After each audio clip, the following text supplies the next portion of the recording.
A Journey to the Center of the Earth.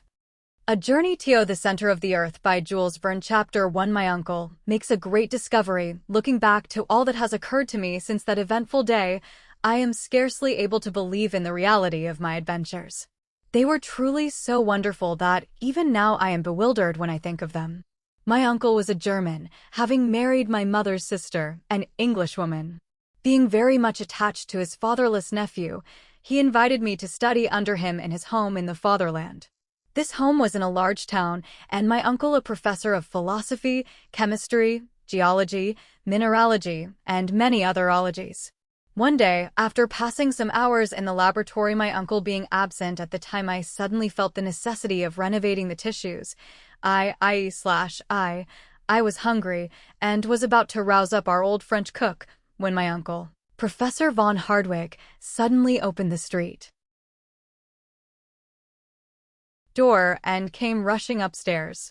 Now Professor Hardwigg, my worthy uncle, is by no means a bad sort of man. He is, however, choleric and original. To bear with him means to obey, and scarcely had his heavy feet resounded within our joint domicile than he shouted for me to attend upon him. Harry, Harry, Harry. I hastened to obey, but before I could reach his room, jumping 3 steps at a time, he was stamping his right foot upon the landing. "Harry," he cried, in a frantic tone, "are you coming up?" Now, to tell the truth, at that moment I was far more interested in the question as to what was to constitute our dinner than in any problem of science. To me, soup was more interesting than soda, an omelette more tempting than arithmetic, and an artichoke of 10 times more value than any amount of asbestos. But my uncle was not a man to be kept waiting, so adjourning therefore all minor questions, I presented myself before him. He was a very learned man. Now most persons in this category supply themselves with information, as peddlers do with goods, for the benefit of others, and lay up stores in order to diffuse them abroad for the benefit of society in general. Not so my excellent uncle, Professor Hardwigg. He studied, he consumed the midnight oil, he pored over heavy tomes, and digested huge quartos and folios in order to keep the knowledge acquired to himself. There was a reason, and it may be regarded as a good one, why my uncle objected to display his learning more than was absolutely necessary. He stammered, and when intent upon explaining the phenomena of the heavens, was apt to find himself at fault, and allude in such a vague way to sun, moon, and stars that few were able to comprehend his meaning. To tell the honest truth, when the right word would not come, it was generally replaced by a very powerful adjective. In connection with the sciences, there are many almost unpronounceable names very much resembling those of Welsh villages, and my uncle being very fond of using them, his habit of stammering was not thereby improved. In fact, there were periods in his discourse when he would finally give up and swallow his discomfiture in a glass of water. As I said, my uncle, Professor Hardwigg, was a very learned man, and I now add a most kind relative. I was bound to him by the double ties of affection and interest. I took deep interest in all his doings, and hoped some day to be almost as learned myself. It was a rare thing for me to be absent from his lectures. Like him, I preferred mineralogy to all the other sciences. My anxiety was to gain real, knowledge of the earth / Geology and mineralogy were to us the sole objects of life, and in connection with these studies many a fair specimen of stone, chalk, or metal did we break with our hammers. Steel rods, lodestones, glass pipes, and bottles of various acids were oftener before us than our meals. My uncle Hardwigg was once known to classify 600 different geological specimens by their weight, hardness, fusibility, sound, taste, and smell. He corresponded with all the great, learned, and scientific men of the age. I was, therefore, in constant communication with, at all events, the letters of Sir Humphrey Davy, Captain Franklin, and other great men. But before I state the subject on which my uncle wished to confer with me, I must say a word about his personal appearance. Alas! My readers will see a very different portrait of him at a future time, after he has gone through the fearful adventures yet to be related. My uncle was 50 years old, tall, thin, and wiry. Large spectacles hid, to a certain extent, his vast, round, and goggle eyes, while his nose was irreverently compared to a thin file. So much indeed did it resemble that useful article that a compass was said in his presence to have made considerable nasal deviation. The truth being told, however, the only article really attracted to my uncle's nose was tobacco. Another peculiarity of his was that he always stepped a yard at a time, clenched his fists as if he were going to hit you, and was, when in one of his peculiar humors, very far from a pleasant companion. It is further necessary to observe that he lived in a very nice house, in that very nice street, the Königstrasse at Hamburg. Though lying in the center of a town, it was perfectly rural in its aspect, half wood, half bricks, with old-fashioned gables, one of the few old houses spared by the Great Fire of 1842. When I say a nice house, I mean a handsome house, old, tottering, and not exactly comfortable to English notions, a house a little off the perpendicular and inclined to fall into the neighboring canal, exactly the house for a wandering artist to depict, all the more that you could scarcely see it for ivy and a magnificent old tree which grew over the door. My uncle was rich. His house was his own property, while he had a considerable private income. To my notion, the best part of his possessions was his goddaughter, Gretchen. And the old cook, the young lady, the professor, and I were the sole inhabitants. I loved mineralogy, I loved geology. To me there was nothing like pebbles, and if my uncle had been in a little less of a fury, we should have been the happiest of families. To prove the excellent Hardwig's impatience, I solemnly declare that when the flowers in the drawing-room pots began to grow, he rose every morning at 4 o'clock to make them grow quicker by pulling the leaves. Having described my uncle, I will now give an account of our interview. He received me in his study, a perfect museum containing every natural curiosity that can well be imagined, minerals, however, predominating. Everyone was familiar to me, having been catalogued by my own hand. My uncle, apparently oblivious of the fact that he had summoned me to his presence, was absorbed in a book. He was particularly fond of early editions, tall copies, and unique works. "Wonderful," he cried, tapping his forehead. "Wonderful, wonderful." It was one of those yellow-leaved volumes now rarely found on stalls, and to me it appeared to possess but little value. My uncle, however, was in raptures. He admired its binding, the clearness of its characters, the ease with which it opened in his hand, and repeated aloud, half a dozen times, that it was very, very old. To my fancy he was making a great fuss about nothing, but it was not my province to say so. On the contrary, I professed considerable interest in the subject, and asked him what it was about. "It is the Heimskringla of Snorre Tarleson," he said, "the celebrated Icelandic author of the 12th century. It is a true and correct account of the Norwegian princes who reigned in Iceland." My next question related to the language in which it was written. I hoped at all events it was translated into German. My uncle was indignant at the very thought, and declared he wouldn't give a penny for a translation. His delight was to have found the original work in the Icelandic tongue, which he declared to be one of the most magnificent and yet simple idioms in the world, while at the same time its grammatical combinations were the most varied known to students. "About as easy as German," was my insidious remark. My uncle shrugged his shoulders. "The letters, at all events," I said, "are rather difficult of comprehension."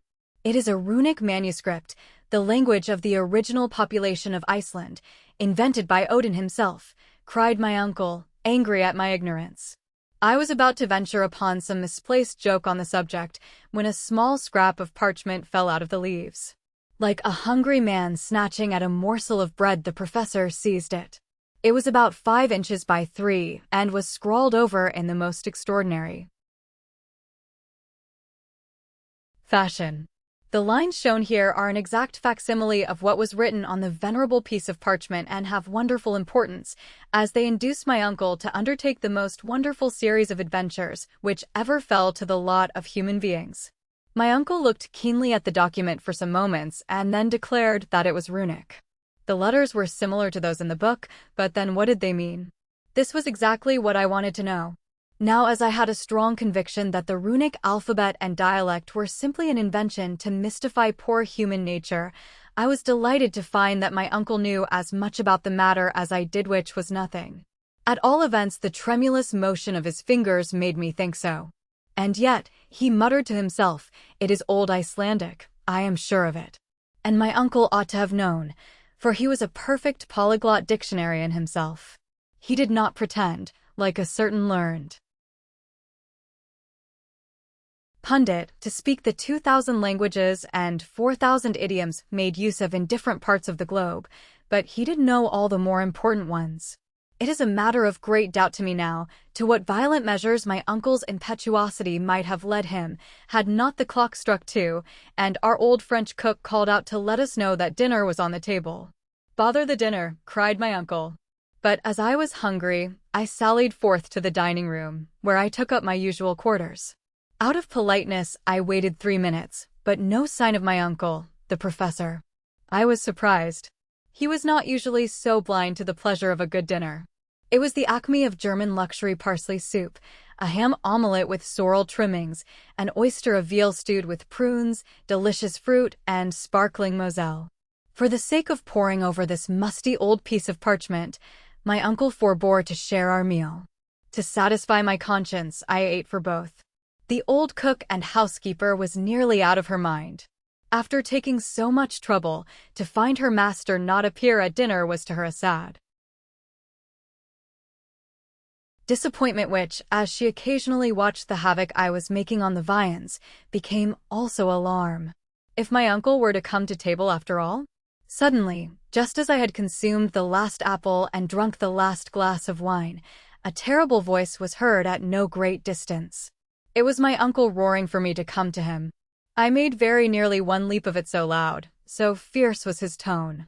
Chapter 2: The Mysterious Parchment. "I declare," cried my uncle, striking the table fiercely with his fist, "I declare to you it is runic and contains some wonderful secret, which I must get at any price." I was about to reply when he stopped me. "Sit down," he said, quite fiercely, "and write to my dictation." I obeyed. "I will substitute," he said, "a letter of our alphabet for that of the runic. We will then see what that will produce. Now, begin and make no mistakes." The dictation commenced with the following incomprehensible result: RN LLS S rule Seek JDESGTSSMF Untief Niederka KT. Sam Atrates Sayadern Empni I Nuect Rilsa Atvar.NSCRC Iabs Kadermai Udal Frantaditi IAC Osibo KDIY. Scarcely giving me time to finish, my uncle snatched the document from my hands and examined it with the most rapt and deep attention. "I should like to know what it means," he said, after a long period. I certainly could not tell him, nor did he expect me, to his conversation being uniformly answered by himself. "I declare it puts me in mind of a cryptograph," he cried, "unless, indeed, the letters have been written without any real meaning, and yet why take so much trouble? Who knows, but I may be on the verge of some great discovery." My candid opinion was that it was all rubbish. But this opinion I kept carefully to myself, as my uncle's choler was not pleasant to bear. All this time he was comparing the book with the parchment. "The manuscript volume and the smaller document are written in different hands," he said. "The cryptograph is of much later date than the book. There is an undoubted proof of the correctness of my surmise. An irrefragable proof I took it to be. The first letter is a double M, which was only added to the Icelandic language in the 12th century. This makes the parchment 200 years posterior to the volume. The circumstances appeared very probable and very logical, but it was all surmise to me. To me it appears probable that this sentence was written by some owner of the book. Now who is the owner is the next important question. Perhaps by great good luck it may be written somewhere in the volume." With these words, Professor Hardwigg took off his spectacles and, taking a powerful magnifying glass, examined the book carefully. On the flyleaf was what appeared to be a blot of ink, but on examination proved to be a line of writing almost effaced by time. This was what he sought, and after some considerable time, he made out these letters: Arn Saknussemm. He cried in a joyous and triumphant tone that is not only an Icelandic name, but of a learned professor of the 16th century, a celebrated alchemist. I bowed as a sign of respect. These alchemists, he continued, Avicenna, Bacon, Lully, Paracelsus, were the only learned men of the day. They made surprising discoveries. May not this Saknussemm, nephew mine, have hidden on this bit of parchment some astounding invention? I believe the cryptograph to have a profound meaning which I must make out. My uncle walked about the room in a state of excitement almost impossible to describe. It may be so, sir, I timidly observed, but why conceal it from posterity, if it be a worthy discovery? Why, how should I know? Did not Galileo make a secret of his discoveries in connection with Saturn? But we shall see. Until I discover the meaning of this sentence, I will neither eat nor sleep. My dear uncle, I began. Nor you neither, he added. It was lucky I had taken double allowance that day. In the first place, he continued, there must be a clue to the meaning. If we could find that, the rest would be easy enough. I began seriously to reflect. The prospect of going without food and sleep was not a promising one, so I determined to do my best to solve the mystery.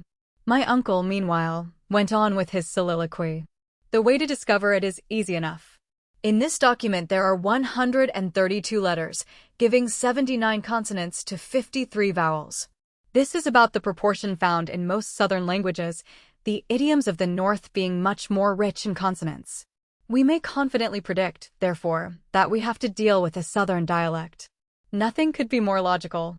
Now, said Professor Hardwigg, to trace the particular language. As Shakespeare says, that is the question, was my rather satirical reply. This man Saknussemm, he continued, was a very learned man. Now, as he did not write in the language of his birthplace, he probably, like most learned men of the 16th century, wrote in Latin. If, however, I prove wrong in this guess, we must try Spanish, French, Italian, Greek, and even Hebrew. My own opinion, though, is decidedly in favor of Latin. This proposition startled me. Latin was my favorite study, and it seemed sacrilege to believe this gibberish to belong to the country of Virgil. Barbarous Latin, in all probability, continued my uncle, but still Latin. Very probably, I replied, not to contradict him. Let us see into the matter, continued my uncle. Here you see we have a series of 132 letters, apparently thrown pell-mell upon paper without method or organization. There are words which are composed wholly of consonants, such as I, mmrnlls, /I, others which are nearly all vowels, the fifth, for instance, which is untief and one of the last osibo. This appears an extraordinary combination. Probably we shall find that the phrase is arranged according to some mathematical plan. No doubt a certain sentence has been written out and then jumbled up some plan to which some figure is the clue. Now, Harry, to show your English wit, what is that figure? I could give him no hint. My thoughts were indeed far away. While he was speaking, I had caught sight of the portrait of my cousin Gretchen and was wondering when she would return. We were affianced and loved one another very sincerely. But my uncle, who never thought even of such sublunary matters, knew nothing of this. Without noticing my abstraction, the professor began reading the puzzling cryptograph all sorts of ways, according to some theory of his own. Presently, rousing my wandering attention, he dictated one precious attempt to me. I mildly handed it over to him.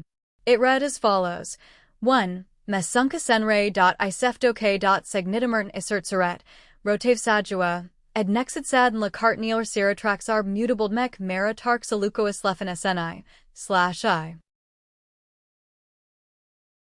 I could scarcely keep from laughing, while my uncle, on the contrary, got in a towering passion, struck the table with his fist, darted out of the room, out of the house, and then taking to his heels was presently lost to sight.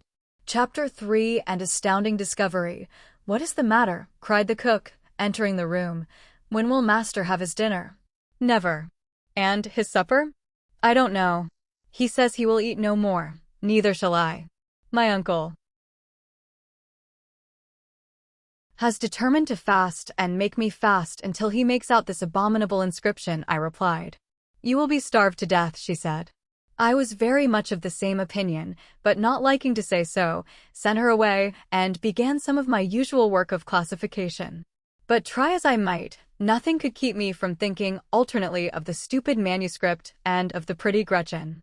Several times I thought of going out, but my uncle would have been angry at my absence. At the end of an hour, my allotted task was done. How to pass the time? I began by lighting my pipe. Like all other students, I delighted in tobacco, and, seating myself in the great armchair, I began to think. Where was my uncle? I could easily imagine him tearing along some solitary road, gesticulating, talking to himself, cutting the air with his cane, and still thinking of the absurd bit of hieroglyphics. Would he hit upon some clue? Would he come home in better humor? While these thoughts were passing through my brain, I mechanically took up the execrable puzzle and tried every imaginable way of grouping the letters. I put them together by twos, by threes, fours, and fives in vain. Nothing intelligible came out, except that the 14th, 15th, and 16th made ice / in English. The 84th, 85th, and 86th, the word sir / Then at last I seemed to find the Latin words, rota, mutabile, iranec, atra / I. There seems to be some truth in my uncle's notion, thought I. Then again I seemed to find the word lucco / I, which means sacred wood. Then in the third line I appeared to make out labeled / I, a perfect Hebrew word, and at the last the syllables mere, mer, which were French. It was enough to drive one mad. For different idioms in this absurd phrase. What connection could there be between ice, sir, anger, cruel, sacred wood, changing, mother, and sea? The first and the last might, in a sentence connected with Iceland, means sea of ice. But what of the rest of this monstrous cryptograph? I was, in fact, fighting against an insurmountable difficulty. My brain was almost on fire. My eyes were strained with staring at the parchment. The whole absurd collection of letters appeared to dance before my vision in a number of black little groups. My mind was possessed with temporary hallucination. I was stifling. I wanted air. Mechanically, I fanned myself with the document, of which now I saw the back and then the front. Imagine my surprise when glancing at the back of the wearisome puzzle, the ink having gone through. I clearly made out Latin words, and among others cratrem and terrestre. I had discovered the secret. It came upon me like a flash of lightning. I had got the clue. All you had to do to understand the document was to read it backwards. All the ingenious ideas of the professor were realized. He had dictated it rightly to me. By a mere accident, I had discovered what he so much desired. My delight, my emotion may be imagined. My eyes were dazzled and I trembled so that at first I could make nothing of it. One look, however, would tell me all I wished to know. Let me read, I said to myself after drawing a long breath. I spread it before me on the table. I passed my finger over each letter. I spelled it through. In my excitement, I read it out. What horror and stupefaction took possession of my soul. I was like a man who had received a knockdown blow. Was it possible that I really read the terrible secret, and it had really been accomplished? A man had dared to do what? No living being should ever know. Never, cried I, jumping up. Never shall my uncle be made aware of the dread secret. He would be quite capable of undertaking the terrible journey. Nothing would check him, nothing stop him. Worse, he would compel me to accompany him, and we should be lost forever. But no, such folly and madness cannot be allowed. I was almost beside myself with rage and fury. My worthy uncle is already nearly mad, I cried aloud. This would finish him. By some accident he may make the discovery, in which case we are both lost. Perish the fearful secret, let the flames forever bury it in oblivion. I snatched up book and parchment, and was about to cast them into the fire, when the door opened and my uncle entered. I had scarcely time to put down the wretched documents before my uncle was by my side. He was profoundly absorbed. His thoughts were evidently bent on the terrible parchment. Some new combination had probably struck him while taking his walk. He seated himself in his armchair and with a pen began to make an algebraical calculation. I watched him with anxious eyes. My flesh crawled as it became probable that he would discover the secret. His combinations I knew now were useless, I having discovered the one only clue. For 3 mortal hours he continued without speaking a word, without raising his head, scratching, rewriting, calculating over and over again. I knew that in time he must hit upon the right phrase. The letters of every alphabet have only a certain number of combinations. But then years might elapse before he would arrive at the correct solution. Still time went on, night came, the sounds in the street ceased, and still my uncle went on, not even answering our worthy cook when she called us to supper. I did not dare to leave him, so waved her away, and at last fell asleep on the sofa. When I awoke my uncle was still at work. His red eyes, his pallid countenance, his matted hair, his feverish hands, his hectically flushed cheeks, showed how terrible had been his struggle with the impossible, and what fearful fatigue he had undergone during that long sleepless night. It made me quite ill to look at him. Though he was rather severe with me, I loved him, and my heart ached at his sufferings. He was so overcome by one idea that he could not even get in a passion. All his energies were focused on one point. And I knew that by speaking one little word all this suffering would cease. I could not speak it. My heart was, nevertheless, inclining towards him. Why, then, did I remain silent? In the interest of my uncle himself. Nothing shall make me speak, I muttered. He will want to follow in the footsteps of the other. I know him well. His imagination is a perfect volcano, and to make discoveries in the interests of geology, he would sacrifice his life. I will therefore be silent and strictly keep the secret I have discovered. To reveal it would be suicidal. He would not only rush himself to destruction, but drag me with him. I crossed my arms, looked another way, and smoked, resolved never to speak. When our cook wanted to go out to market, or on any other errand, she found the front door locked and the key taken away. Was this done purposely or not? Surely Professor Hardwigg did not intend the old woman and myself to become martyrs to his obstinate will. Were we to be starved to death? A frightful recollection came to my mind. Once we had fed on bits and scraps for a week while he sorted some curiosities.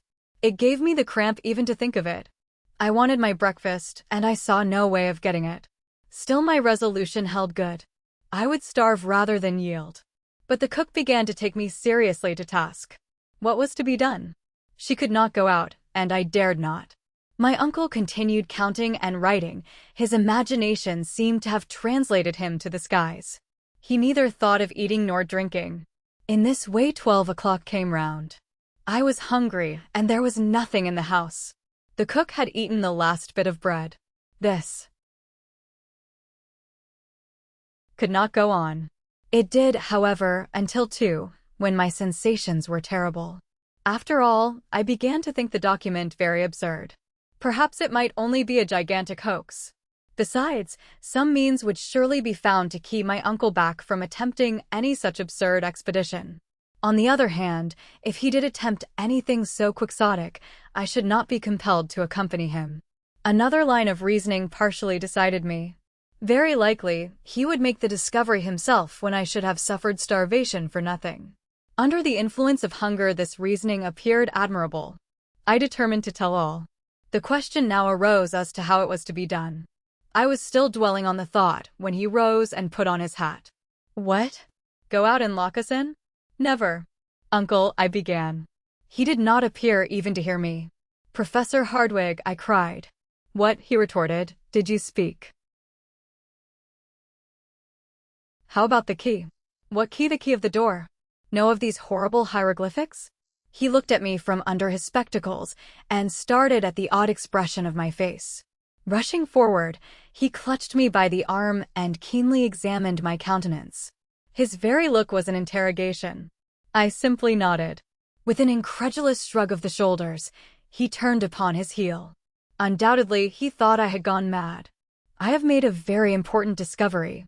His eyes flashed with excitement. His hand was lifted in a menacing attitude. For a moment neither of us spoke.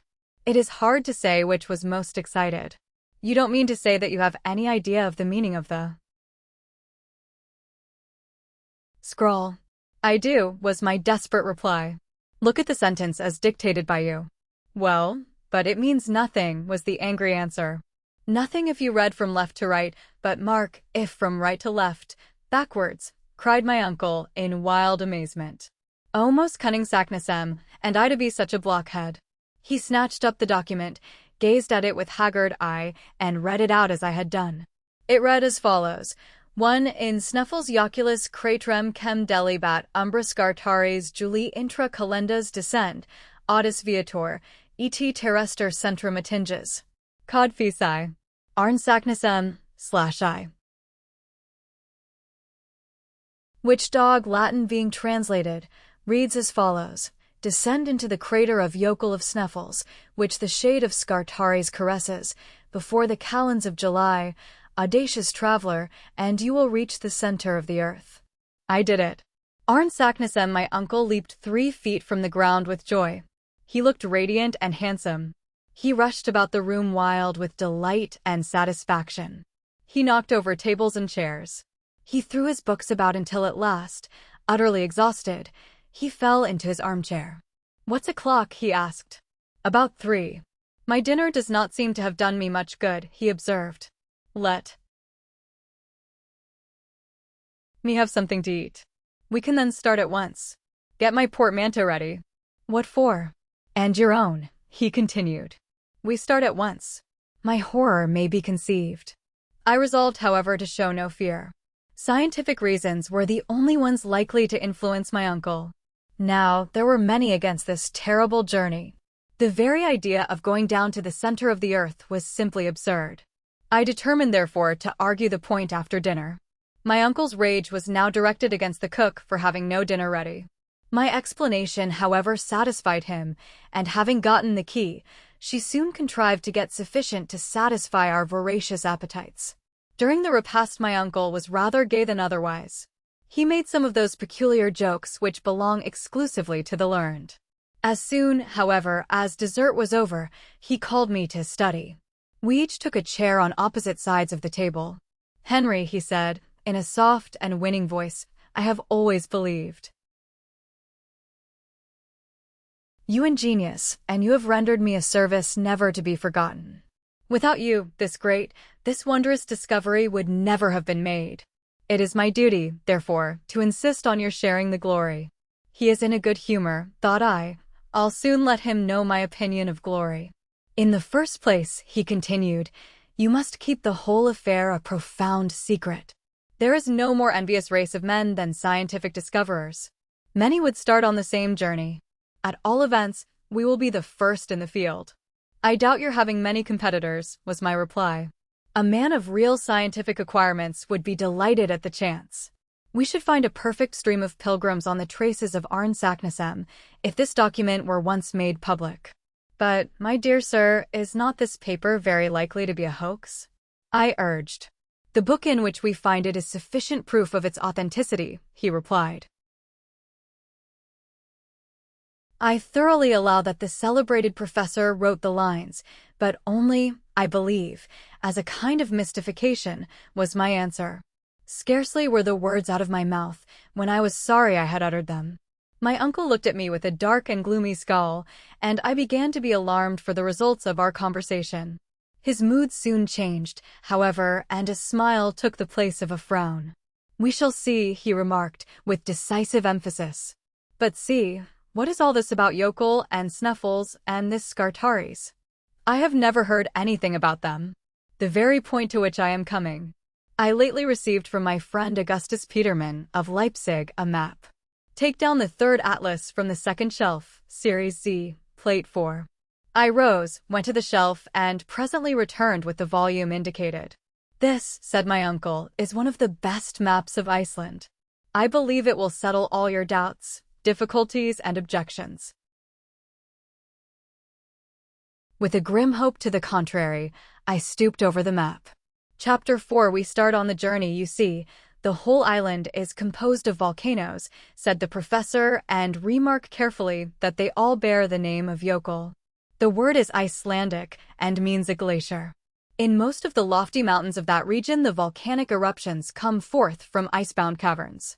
Hence the name applied to every volcano on this extraordinary island. But what does this word Snuffles mean? To this question I expected no rational answer. I was mistaken. Follow my finger to the western coast of Iceland.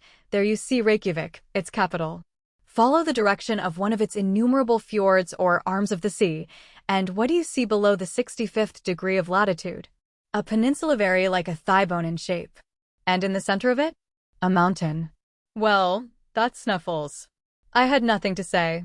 That is Snuffles, a mountain about 5,000 feet in height, one of the most remarkable in the whole island, and certainly doomed to be the most celebrated in the world, for through its crater we shall reach the center of the earth. Impossible, cried I, startled and shocked at the thought. Why impossible? Said Professor Hardwigg in his severest tones. Because its crater is choked with lava, by burning rocks, by infinite dangers. But if it be extinct? That would make a difference. Of course it would. There are about 300 volcanoes on the whole surface of the globe, but the greater number are extinct. Of these, Snuffles is one. No eruption has occurred since 1219. In fact, it has ceased to be a volcano at all. After this, what more could I say? Yes, I thought of another objection. But what is all this about Scartaris and the Kalends of July? My uncle reflected deeply. Presently he gave forth the result of his reflections in a sententious tone. What appears obscure to you, to me is light. This very phrase shows how particular Saknussemm is in his directions. The Snuffles mountain has many craters. He is careful, therefore, to point the exact one which is the highway into the interior of the earth.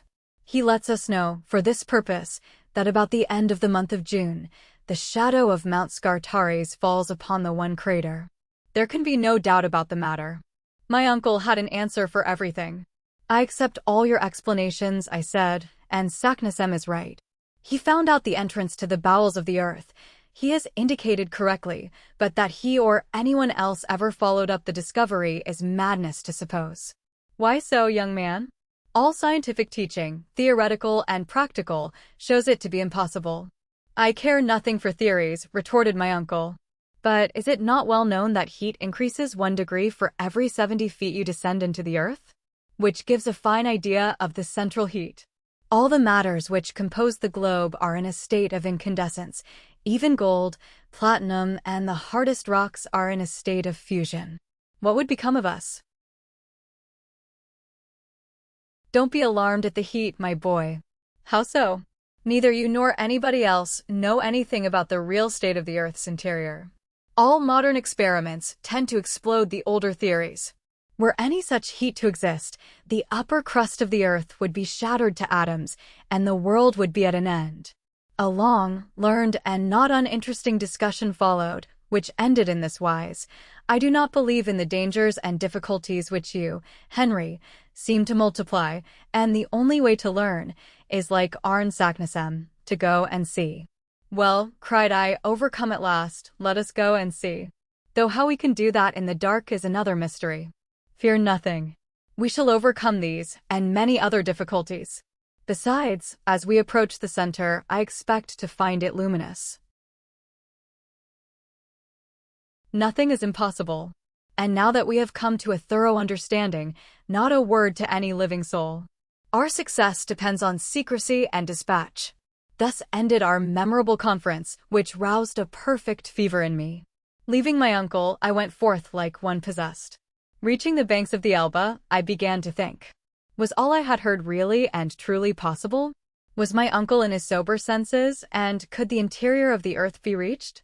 Was I the victim of a madman, or was he a discoverer of rare courage and grandeur of conception?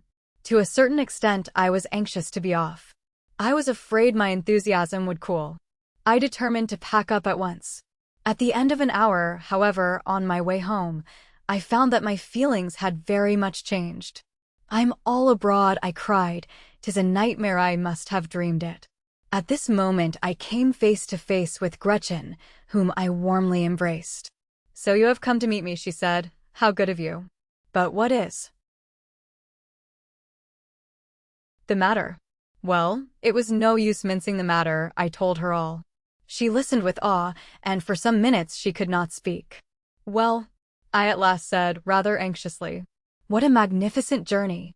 If I were only a man. A journey worthy of the nephew of Professor Hardwigg. I should look upon it as an honor to accompany him." "My dear Gretchen, I thought you would be the first to cry out against this mad enterprise." "No, on the contrary, I glory in it. It is magnificent, splendid, an idea worthy of my father. Henry Lawson, I envy you." This was, as it were, conclusive. The final blow of all. When we entered the house, we found my uncle surrounded by workmen and porters who were packing up. He was pulling and hauling at a bell. "Where have you been wasting your time?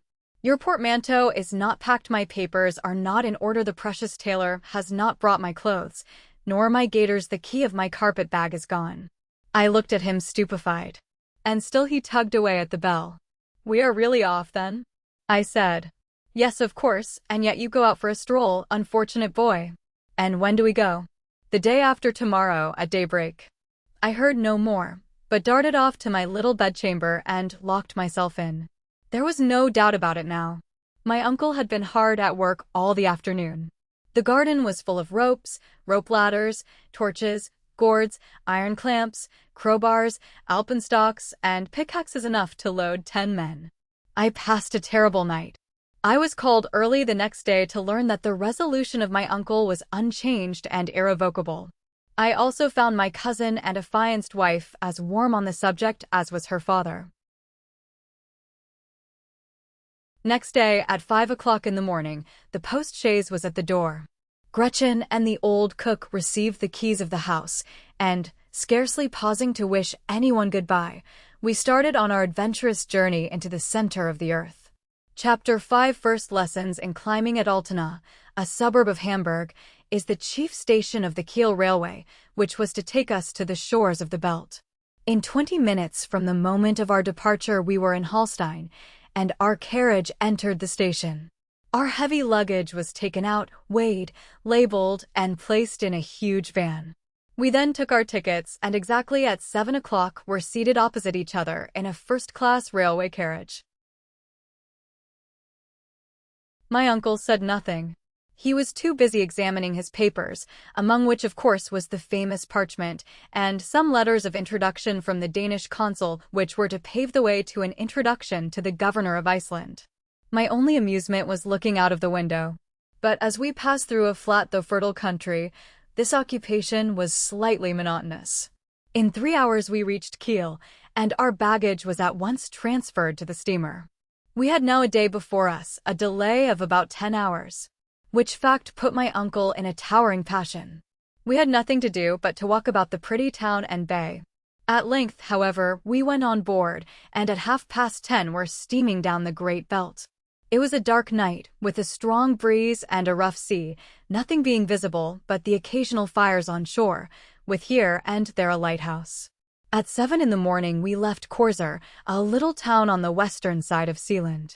Here we took another railway, which in 3 hours brought us to the capital, Copenhagen, where, scarcely taking time for refreshment, my uncle hurried out to present one of his letters of introduction. It was to the director of the Museum of Antiquities, who, having been informed that we were tourists bound for Iceland, did all he could to assist us. One wretched hope sustained me now. Perhaps no vessel was bound for such distant parts. Alas! A little Danish schooner, the Valkyrie/I, was to sail on the 2nd of June for Reykjavik. The captain, M. Jarn, was on board, and was rather surprised at the energy and cordiality with which his future passenger shook him by the hand. To him a voyage to Iceland was merely a matter of course. My uncle, on the other hand, considered the event of sublime importance. The honest sailor took advantage of the professor's enthusiasm to double the fare. "On Tuesday morning at 7 o'clock be on board," said M. Jarn, handing us our receipts. "Excellent. Capital. glorious," remarked my uncle as we sat down to a late breakfast. "Refresh yourself, my boy, and we will take a run through the town." Our meal concluded, we went to the Kongens Nytorv, to the king's magnificent palace, to the beautiful bridge over the canal near the museum, to the immense cenotaph of Thorvaldsen with its hideous naval groups, to the castle of Rosenborg, and to all the other lions of the place, none of which my uncle even saw, so absorbed was he in his anticipated triumphs. But one thing struck his fancy, and that was a certain singular steeple situated on the island of Amak, which is the southeast quarter of the city of Copenhagen. My uncle at once ordered me to turn my steps that way, and accordingly we went on board the steam ferry boat which does duty on the canal, and very soon reached the noted dockyard quay. In the first instance, we crossed some narrow streets, where we met numerous groups of galley slaves, with party-colored trousers, gray and yellow, working under the orders and the sticks of severe taskmasters, and finally reached the Vorfrelserskirke. This church exhibited nothing remarkable in itself. In fact, the worthy professor had only been attracted to it by one circumstance, which was that its rather elevated steeple started from a circular platform, after which there was an exterior staircase, which wound round to the very summit. "Let us ascend," said my uncle. "But I never could climb church towers," I cried. "I am subject to dizziness in my head." "The very reason why you should go up. I want to cure you of a bad habit. But, my good sir, I tell you to come. What is the use of wasting so much valuable time?" It was impossible to dispute the dictatorial commands of my uncle. I yielded with a groan. On payment of a fee, a verger gave us the key. He, for one, was not partial to the ascent. My uncle at once showed me the way, running up the steps like a schoolboy. I followed as well as I could, though no sooner was I outside the tower than my head began to swim. There was nothing of the eagle about me. The earth was enough for me, and no ambitious desire to soar ever entered my mind. Still, things did not go badly until I had ascended 150 steps and was near the platform, when I began to feel the rush of cold air. I could scarcely stand. When clutching the railings, I looked upwards. The railing was frail enough, but nothing to those which skirted the terrible winding staircase that appeared, from where I stood, to ascend to the skies. "Now then, Henry, I can't do it," I cried in accents of despair. "Are you, after all, a coward, sir?" said my uncle in a pitiless tone. "Go up, I say." To this there was no reply possible. And yet the keen air acted violently on my nervous system. Sky, earth, all seemed to swim round, while the steeple rocked like a ship. My legs gave way like those of a drunken man. I crawled upon my hands and knees. I hauled myself up slowly, crawling like a snake. Presently I closed my eyes and allowed myself to be dragged upwards. "Look around you," said my uncle in a stern voice. "Heaven knows what profound abysses you may have to look down. This is excellent practice." Slowly, and shivering all the while with cold, I opened my eyes. What then did I see? My first glance was upwards at the cold fleecy clouds, which as by some optical delusion appeared to stand still, while the steeple, the weathercock, and our two selves were carried swiftly along. Far away on one side could be seen the grassy plain, while on the other lay the sea bathed in translucent light. The sun, or sound as we call it, could be discovered beyond the point of Elsinore, crowded with white sails, which at that distance looked like the wings of seagulls, while to the east could be made out the far-off coast of Sweden. The whole appeared a magic panorama. But faint and bewildered as I was, there was no remedy for it. Rise and stand up I must. Despite my protestations, my first lesson lasted quite an hour. When, nearly 2 hours later, I reached the bosom of Mother Earth, I was like a rheumatic old man bent double with pain. "Enough for one day," said my uncle, rubbing his hands. "We will begin again tomorrow." There was no remedy. My lessons lasted 5 days, and at the end of that period, I ascended blithely enough, and found myself able to look down into the depths below without even winking, and with some degree of pleasure. Chapter 6. Our voyage to Iceland, the hour of departure, came at last. The night before, the worthy Mr. Thompson brought us the most cordial letters of introduction for Baron Tramp, Governor of Iceland, for M. Picterson, coadjutor to the bishop, and for M. Finson, mayor of the town of Reykjavik. In return, my uncle nearly crushed his hands, so warmly did he shake them. On the 2nd of the month, at 2 in the morning, our precious cargo of luggage was taken on board the good ship, Valkyrie/I. We followed, and were very politely introduced by the captain to a small cabin with 2 standing bed places, neither very well ventilated nor very comfortable. But in the cause of science men are expected to suffer. "Well, and have we a fair wind?" cried my uncle in his most mellifluous accents. "An excellent wind," replied Captain Bjarne. "We shall leave the Sound, going free with all sails set." A few minutes afterwards, the schooner started before the wind, under all the canvas she could carry, and entered the channel. An hour later, the capital of Denmark seemed to sink into the waves, and we were at no great distance from the coast of Elsinore. My uncle was delighted. For myself, moody and dissatisfied, I appeared almost to expect a glimpse of the ghost of Hamlet. "Sublime madman," thought I, "you doubtless would approve our proceedings.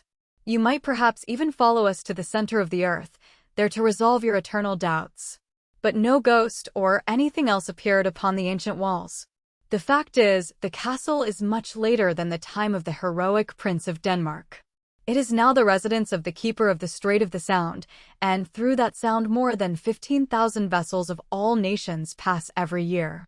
The castle of Kronborg soon disappeared in the murky atmosphere, as well as the Tower of Helsingborg, which raises its head on the Swedish bank.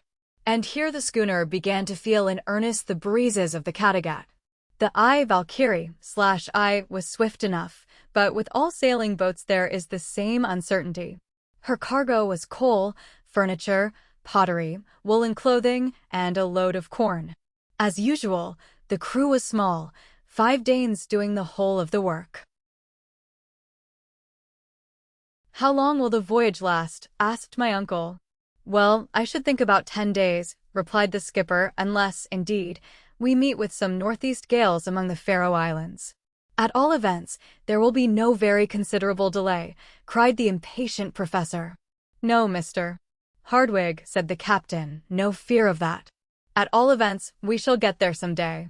Towards evening the schooner doubled Cape Skagen, the northernmost part of Denmark, crossed the Skagerrak during the night, skirted the extreme point of Norway through the gut of Cape Lindesnes, and then reached the northern seas. 2 days later we were not far from the coast of Scotland, somewhere near what Danish sailors call Peterhead, and then the Valkyrie/I stretched out direct for the Faroe Islands, between Orkney and Shetland. Our vessel now felt the full force of the ocean waves, and the wind shifting, we with great difficulty made the Faroe Isles.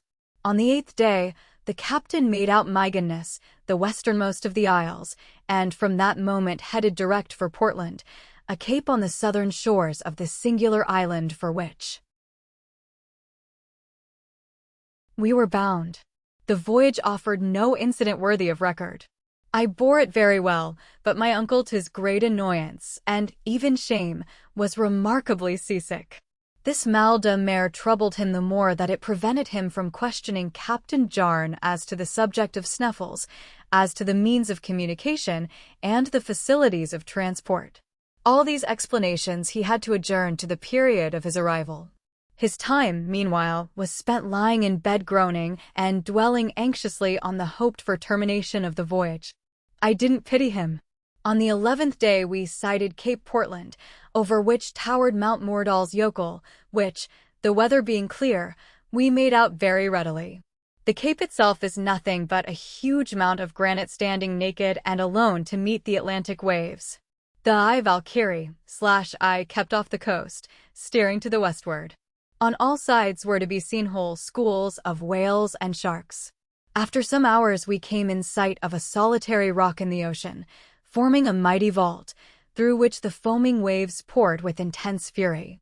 The islets of Westman appeared to leap from the ocean. being so low in the water as scarcely to be seen until you were right upon them. From that moment the schooner was steered to the westward in order to round Cape Breakjanes, the western point of Iceland. My uncle, to his great disgust, was unable even to crawl on deck, so heavy a sea was on, and thus lost the first view of the land of promise.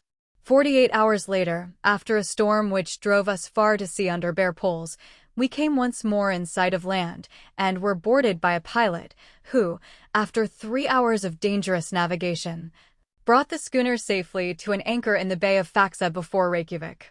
My uncle came out of his cabin pale, haggard, thin, but full of enthusiasm, his eyes dilated with pleasure and satisfaction. Nearly the whole population of the town was on foot to see us land. The fact was that scarcely any one of them but expected some goods by the periodical vessel. Professor Hardwigg was in haste to leave his prison, or rather as he called it, his hospital, but before he attempted to do so, he caught hold of my hand, led me to the quarterdeck of the schooner, took my arm with his left hand, and pointed inland with his right, over the northern part of the bay, to where rose a high two-peaked mountain, double cone covered with eternal snow. "Behold," he whispered in an awe-stricken voice, "behold Mount Snuffles." Then, without further remark, he put his finger to his lips, frowned darkly, and descended into the small boat which awaited us. I followed, and in a few minutes we stood upon the soil of mysterious Iceland. Scarcely were we fairly on shore when there appeared before us a man of excellent appearance, wearing the costume of a military officer. He was, however, but a civil servant, a magistrate, the governor of the island Baron Tramp. The professor knew whom he had to deal with. He therefore handed him the letters from Copenhagen, and a brief conversation in Danish followed, to which I of course was a stranger, and for a very good reason, for I did not know the language in which they conversed. I afterwards heard, however, that Baron Tramp placed himself entirely at the beck and call of Professor Hardwigg. My uncle was most graciously received by M. Finson, the mayor, who as far as costume went, was quite as military as the governor, but also from character and occupation quite as pacific. As for his coadjutor, M. Picterson, he was absent on an episcopal visit to the northern portion of the diocese. We were therefore compelled to defer the pleasure of being presented to him. His absence was, however, more than compensated by the presence of M. Fridriksson, professor of natural science in the College of Reykjavik, a man of invaluable ability. This modest scholar spoke no languages save Icelandic and Latin. When, therefore, he addressed himself to me in the language of Horace, we at once came to understand one another. He was, in fact, the only person that I did thoroughly understand during the whole period of my residence in this benighted island. Out of 3 rooms of which his house was composed, 2 were placed at our service, and in a few hours we were installed with all our baggage, the amount of which rather astonished the simple inhabitants of Reykjavik. "Now, Harry," said my uncle, rubbing his hands, "and goes well, the worst difficulty is now over." "How the worst difficulty over?" I cried in fresh amazement. "Doubtless. Here we are in Iceland. Nothing more remains but to descend into the bowels of the earth." "Well, sir, to a certain extent you are right. We have only to go down, but as far as I am concerned, that is not the question. I want to know how we are to get up again." "That is the least part of the business and does not in any way trouble me. In the meantime, there is not an hour to lose. I am about to visit the public library. Very likely I may find there some manuscripts from the hand of Saknussemm. I shall be glad to consult them." "In the meanwhile," I replied, "I will take a walk through the town." "Will you not likewise do so?" "I feel no interest in the subject," said my uncle. "What for me is curious in this island is not what is above the surface, but what is below." I bowed by way of reply, put on my hat and furred cloak, and went out. It was not an easy matter to lose oneself in the 2 streets of Reykjavik. I had therefore no need to ask my way. The town lies on a flat and marshy plain, between 2 hills. A vast field of lava skirts it on one side, falling away in terraces towards the sea. On the other hand is the large Bay of Faxa, bordered on the north by the enormous glacier of Sneffels, and in which Bay the I, Valkyrie/I, was then the only vessel at anchor. Generally, there were 1 or 2 English or French gunboats to watch and protect the fisheries in the offing. They were now, however, absent on duty. The longest of the streets of Reykjavik runs parallel to the shore. In this street the merchants and traders live in wooden huts made with beams of wood, painted red mere log huts, such as you find in the wilds of America. The other street, situated more to the west, runs toward a little lake between the residences of the bishop and the other personages not engaged in commerce. I had soon seen all I wanted of these weary and dismal thoroughfares. Here and there was a strip of discolored turf, like an old worn-out bit of woolen carpet, and now and then a bit of kitchen garden, in which grew potatoes, cabbage, and lettuce, almost diminutive enough to suggest the idea of Lilliput. In the center of the new commercial street, I found the public cemetery, enclosed by an earthen wall. Though not very large, it appeared not likely to be filled for centuries. From hence I went to the house of the governor, a mere hut in comparison with the mansion house of Hamburg, but a palace alongside the other Icelandic houses. Between the little lake and the town was the church, built in simple Protestant style and composed of calcined stones, thrown up by volcanic action. I have not the slightest doubt that in high winds its red tiles were blown out, to the great annoyance of the pastor and congregation. Upon an eminence close at hand was the National School, in which were taught Hebrew, English, French, and Danish. In 3 hours my tour was complete. The general impression upon my mind was sadness. No trees, no vegetation, so to speak, on all sides volcanic peaks, the huts of turf and earth more like roofs than houses. Thanks to the heat of these residences, grass grows on the roof, which grass is carefully cut for hay. I saw but few inhabitants during my excursion, but I met a crowd on the beach, drying, salting, and loading codfish, the principal article of exportation. The men appeared robust but heavy, fair-haired like Germans, but of pensive mien, exiles of a higher scale in the ladder of humanity than the Eskimos, but, I thought, much more unhappy, since with superior perceptions they are compelled to live within the limits of the polar circle. Sometimes they gave vent to a convulsive laugh, but by no chance did they smile. Their costume consists of a coarse capote of black wool, known in Scandinavian countries as the vadmal, a broad-brimmed hat, trousers of red serge, and a piece of leather tied with strings for a shoe, a coarse kind of moccasin. The women, though sad-looking and mournful, had rather agreeable features, without much expression. They wear a bodice and petticoat of somber vadmal. When unmarried, they wear a little brown knitted cap over a crown of plaited hair, but when married, they cover their heads with a colored handkerchief, over which they tie a white scarf. Chapter 7: Conversation and Discovery. When I returned, dinner was ready. This meal was devoured by my worthy relative with avidity and voracity. His shipboard diet had turned his interior into a perfect gulf. The repast, which was more Danish than Icelandic, was in itself nothing, but the excessive hospitality of our host made us enjoy it doubly. The conversation turned upon scientific matters, and M. Fredrickson asked my uncle what he thought of the public library. "Library, sir?" cried my uncle. "It appears to me a collection of useless odd volumes, and a beggarly amount of empty shelves." "What?" cried M. Fredrickson. "Why, we have 8,000 volumes of most rare and valuable works, some in the Scandinavian language, besides all the new publications from Copenhagen." 8,000 volumes, my dear sir. "Why, where are they?" cried my uncle. "Scattered over the country, Professor Hardwigg. We are very studious, my dear sir, though we do live in Iceland. Every farmer, every laborer, every fisherman can both read and write, and we think that books, instead of being locked up in cupboards, far from the sight of students, should be distributed as widely as possible. The books of our library are therefore passed from hand to hand without returning to the library shelves, perhaps for years. Then, when foreigners visit you, there is nothing for them to see?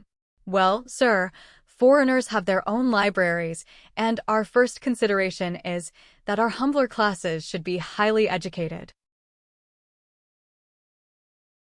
Fortunately, the love of study is innate in the Icelandic people.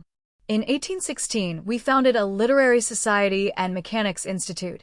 Many foreign scholars of eminence are honorary members. We publish books destined to educate our people, and these books have rendered valuable services to our country. Allow me to have the honor, Professor Hardwigg, to enroll you as an honorary member.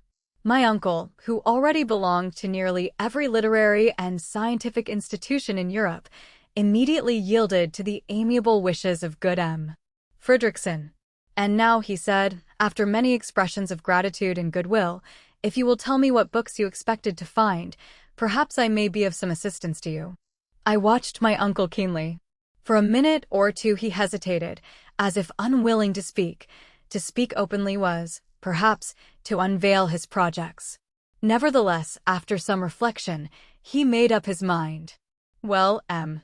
Fredrickson, he said in an easy, unconcerned kind of way, I was desirous of ascertaining if, among other valuable works, you had any of the learned Arne Saknussemm.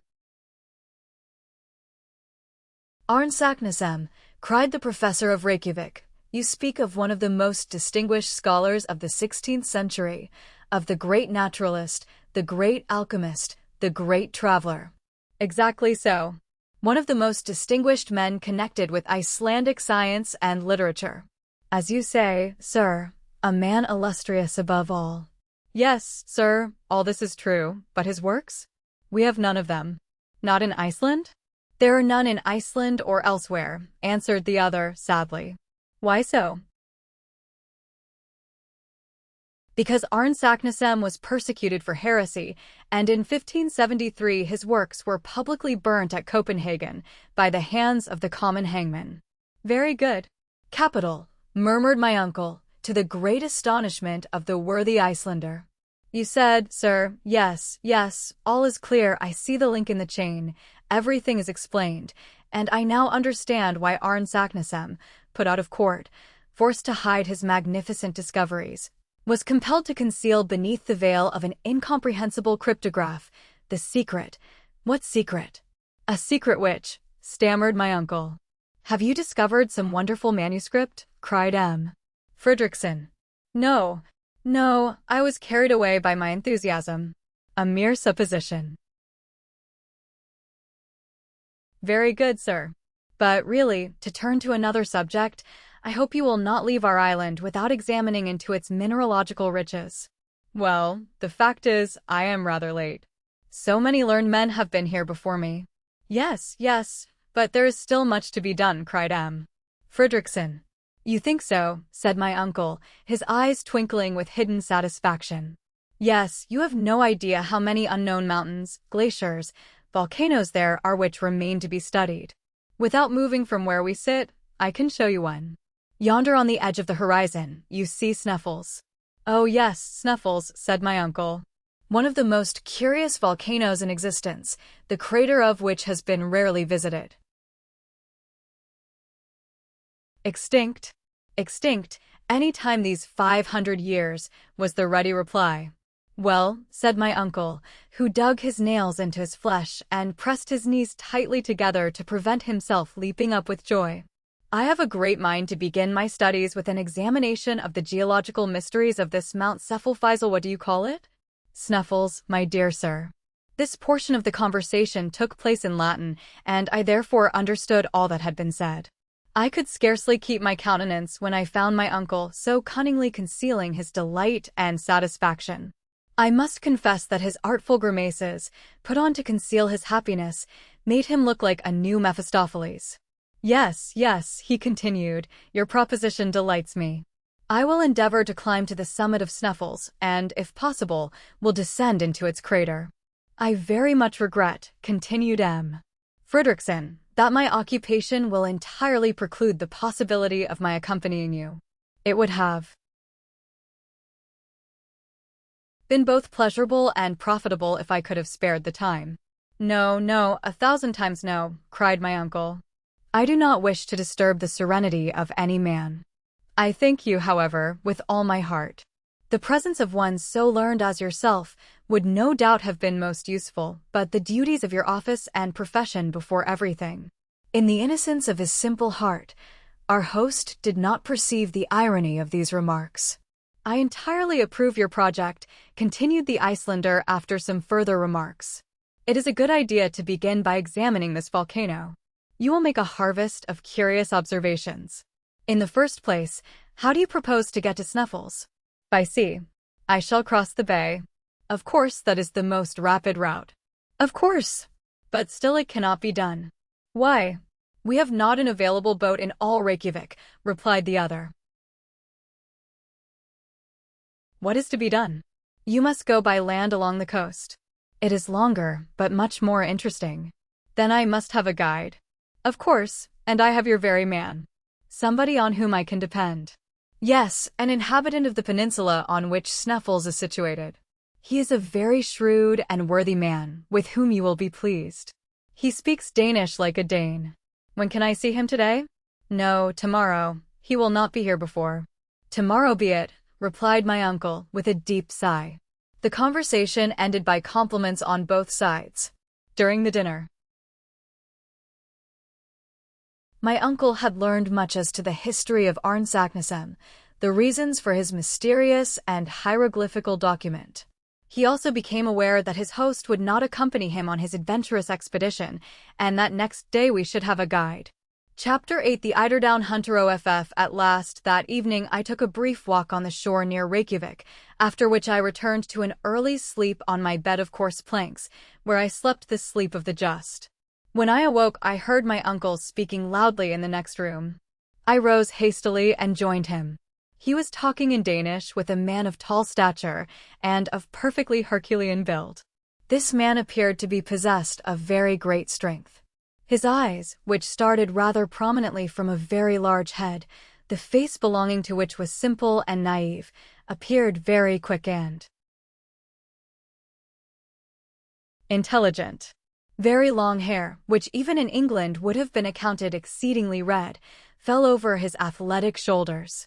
This native of Iceland was active and supple in appearance, though he scarcely moved his arms, being in fact one of those men who despise the habit of gesticulation common to southern people. Everything in this man's manner revealed a calm and phlegmatic temperament. There was nothing indolent about him, but his appearance spoke of tranquility. He was one of those who never seemed to expect anything from anybody, who liked to work when he thought proper, and whose philosophy nothing could astonish or trouble. I began to comprehend his character, simply from the way in which he listened to the wild and impassioned verbiage of my worthy uncle. While the excellent professor spoke sentence after sentence, he stood with folded arms, utterly still, motionless to all my uncle's gesticulations. When he wanted to say no, he moved his head from left to right. When he acquiesced, he nodded, so slightly that you could scarcely see the undulation of his head. This economy of motion was carried to the length of avarice. Judging from his appearance, I should have been a long time before I had suspected him to be what he was, a mighty hunter. Certainly his manner was not likely to frighten the game. How, then, did he contrive to get at his prey? My surprise was slightly modified when I knew that this tranquil and solemn personage was only a hunter of the eider duck, the down of which is, after all, the greatest source of the Icelander's wealth. In the early days of summer, the female of the eider, a pretty sort of duck, builds its nest amid the rocks of the fjords, the name given to all narrow gulfs in Scandinavian countries with which every part of the island is indented. No sooner has the eider duck made her nest than she lines the inside of it with the softest down from her breast. Then comes the hunter or trader, taking away the nest. The poor bereaved female begins her task over again, and this continues as long as any eider down is to be found. When she can find no more, the male bird sets to work to see what he can do. As, however, his down is not so soft, and has therefore no commercial value, the hunter does not take the trouble to rob him of his nest lining. The nest is accordingly finished, the eggs are laid, the little ones are born, and next year the harvest of eider down is again collected. Now, as the eider duck never selects steep rocks or aspects to build its nest, but rather sloping and low cliffs near to the sea, the Icelandic hunter can carry on his trade operations without much difficulty. He is like a farmer who has neither to plow, to sow, nor to harrow, only to collect his harvest. This grave, sententious, silent person, as phlegmatic as an Englishman on the French stage, was named Hans Jelk. He had called upon us in consequence of the recommendation of M. Fridriksson. He was, in fact, our future guide. It struck me that had I sought the world over, I could not have found a greater contradiction to my impulsive uncle. They, however, readily understood one another. Neither of them had any thought about money. One was ready to take all that was offered him, the other ready to offer anything that was asked. It may readily be conceived, then, that an understanding was soon come to between them. Now, the understanding was that he was to take us to the village of Stoppy, situated on the southern slope of the peninsula of Sneffels, at the very foot of the volcano. Hans, the guide, told us the distance was about 22 miles, a journey which my uncle supposed would take about 2 days. But when my uncle came to understand that they were Danish miles of 8,000 yards each, he was obliged to be more moderate in his ideas and, considering the horrible roads we had to follow, to allow 8 or 10 days for the journey. For horses were prepared for us, 2 to carry the baggage and 2 to bear the important weight of myself and uncle. Hans declared that nothing ever would make him climb on the back of any animal. He knew every inch of that part of the coast and promised to take us the very shortest way. His engagement with my uncle was by no means to cease with our arrival at Stoppy. He was further to remain in his service during the whole time required for the completion of his scientific investigations, at the fixed salary of 3 riksdaler a week, being exactly 14 shillings and twopence, minus 1 farthing, English currency. One stipulation, however, was made by the guide: the money was to be paid to him every Saturday night, failing which, his engagement was at an end. The day of our departure was fixed. My uncle wished to hand the eiderdown hunter in advance, but he refused in one emphatic word. Efter, which being translated from Icelandic into plain English means after. The treaty concluded, our worthy guide retired without another word. A splendid fellow, said my uncle, only he little suspects the marvelous part he is about to play in the history of the world. You mean, then, I cried in amazement, that he should accompany us? To the interior of the earth, yes, replied my uncle. Why not? There were yet 48 hours to elapse before we made our final start. To my great regret, our whole time was taken up in making preparations for our journey. All our industry and ability were devoted to packing every object in the most advantageous manner, the instruments on one side, the arms on the other, the tools here and the provisions there. There were, in fact, 4 distinct groups. The instruments were, of course, of the best manufacture. 1. A centigrade thermometer of Eigel, counting up to 150 degrees, which to me did not appear half enough or too much. 2. Hot by half, if the degree of heat was to ascend so high, in which case we should certainly be cooked not enough, if we wanted to ascertain the exact temperature of springs or metal in a state of fusion. 2. A manometer worked by compressed air, an instrument used to ascertain the upper atmospheric pressure on the level of the ocean. Perhaps a common barometer would not have done as well, the atmospheric pressure being likely to increase in proportion as we descended below the surface of the earth. 3. A first-class chronometer made by Boissonnas of Geneva, set at the meridian of Hamburg, from which Germans calculate, as the English do from Greenwich, and the French from Paris. 4. 2 compasses, one for horizontal guidance, the other to ascertain the dip. 5. A night glass. 6. 2 Ruhmkorff coils, which, by means of a current of electricity, would ensure us a very excellent, easily carried, and certain means of obtaining light. 7. A voltaic battery on the newest principle, 1 thermometer, I, thermos, /I, and I, metrons /I measure, an instrument for measuring the temperature of the air, manometer, I, monos, /I, and I, metrons /I, measure, an instrument to show the density or rarity of gases, chronometer, I, chronos /I, time, and I, metros/I measure, a time measurer or superior watch Ruhmkorff's coil, an instrument for producing currents of induced electricity of great intensity.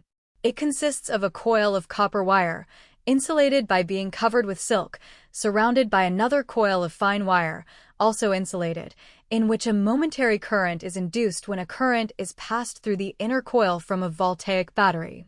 When the apparatus is in action, the gas becomes luminous and produces a white and continued light. The battery and wire are carried in a leather bag, which the traveler fastens by a strap to his shoulders. The lantern is in front and enables the benighted wanderer to see in the most profound obscurity. He may venture without fear of explosion into the midst of the most inflammable gases, and the lantern will burn beneath the deepest waters. H.D. Ruhmkorff, an able and learned chemist, discovered the induction coil. In 1864, he won the quinquennial French prize of £2,000 for this ingenious application of electricity. A voltaic battery, so called from volta, its designer, is an apparatus consisting of a series of metal plates arranged in pairs and subjected to the action of saline solutions for producing currents of electricity. Our arms consisted of 2 rifles with 2 revolving 6-shooters. Why these arms were provided it was impossible for me to say. I had every reason to believe that we had neither wild beasts nor savage natives to fear. My uncle, on the other hand, was quite as devoted to his arsenal as to his collection of instruments, and above all was very careful with his provision of fulminating or gun-cotton, warranted to keep in any climate, and of which the expansive force was known to be greater than that of ordinary gunpowder. Our tools consisted of 2 pickaxes, 2 crowbars, a silken ladder, 3 iron-shod alpine poles, a hatchet, a hammer, a dozen wedges, some pointed pieces of iron, and a quantity of strong rope. You may conceive that the whole made a tolerable parcel, especially when I mentioned that the ladder itself was 300 feet long. Then there came the important question of provisions. The hamper was not very large, but tolerably satisfactory, for I knew that in concentrated essence of meat and biscuit there was enough to last 6 months. The only liquid provided by my uncle was Schiedam. Of water, not a drop. We had, however, an ample supply of gourds, and my uncle counted on finding water, and enough to fill them, as soon as we commenced our downward journey. My remarks as to the temperature, the quality, and even as to the possibility of none being found, remained wholly without effect. To make up the exact list of our traveling gear for the guidance of future travelers, add that we carried a medicine and surgical chest with all apparatus necessary for wounds, fractures and blows, lint, scissors, lancets, in fact, a perfect collection of horrible-looking instruments, a number of vials containing ammonia, alcohol, ether, Goulard water, aromatic vinegar, in fact, every possible and impossible drug. Finally, all the materials for working the Ruhmkorff coil. My uncle had also been careful to lay in a goodly supply of tobacco, several flasks of very fine gunpowder, boxes of tinder, besides a large belt crammed full of notes and gold. Good boots rendered watertight were to be found to the number of 6 in the toolbox. "My boy, with such clothing, with such boots, and such general equipment," said my uncle, in a state of rapturous delight, "we may hope to travel far." It took a whole day to put all these matters in order.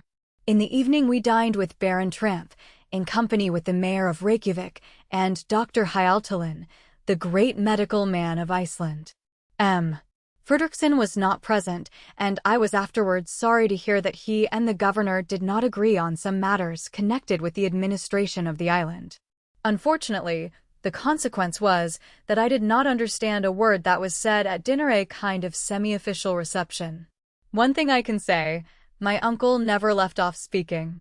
The next day our labor came to an end. Our worthy host delighted my uncle, Professor Hardwigg, by giving him a good map of Iceland, a most important and precious document for a mineralogist. Our last evening was spent in a long conversation with M. Fredriksson, whom I liked very much the more that I never expected to see him or anyone else again. After this agreeable way of spending an hour or so, I tried to sleep. In vain, with the exception of a few dozes, my night was miserable. At 5 o'clock in the morning, I was awakened from the only real half-hour's sleep of the night by the loud neighing of horses under my window. I hastily dressed myself and went down into the street. Hans was engaged in putting the finishing stroke to our baggage, which he did in a silent, quiet way that won my admiration, and yet he did it admirably well. My uncle wasted a great deal of breath in giving him directions, but worthy Hans took not the slightest notice of his words. At 6 o'clock all our preparations were completed, and M. Fredriksson shook hands heartily with us. My uncle thanked him warmly, in the Icelandic language, for his kind hospitality, speaking truly from the heart. As for myself, I put together a few of my best Latin phrases and paid him the highest compliments I could.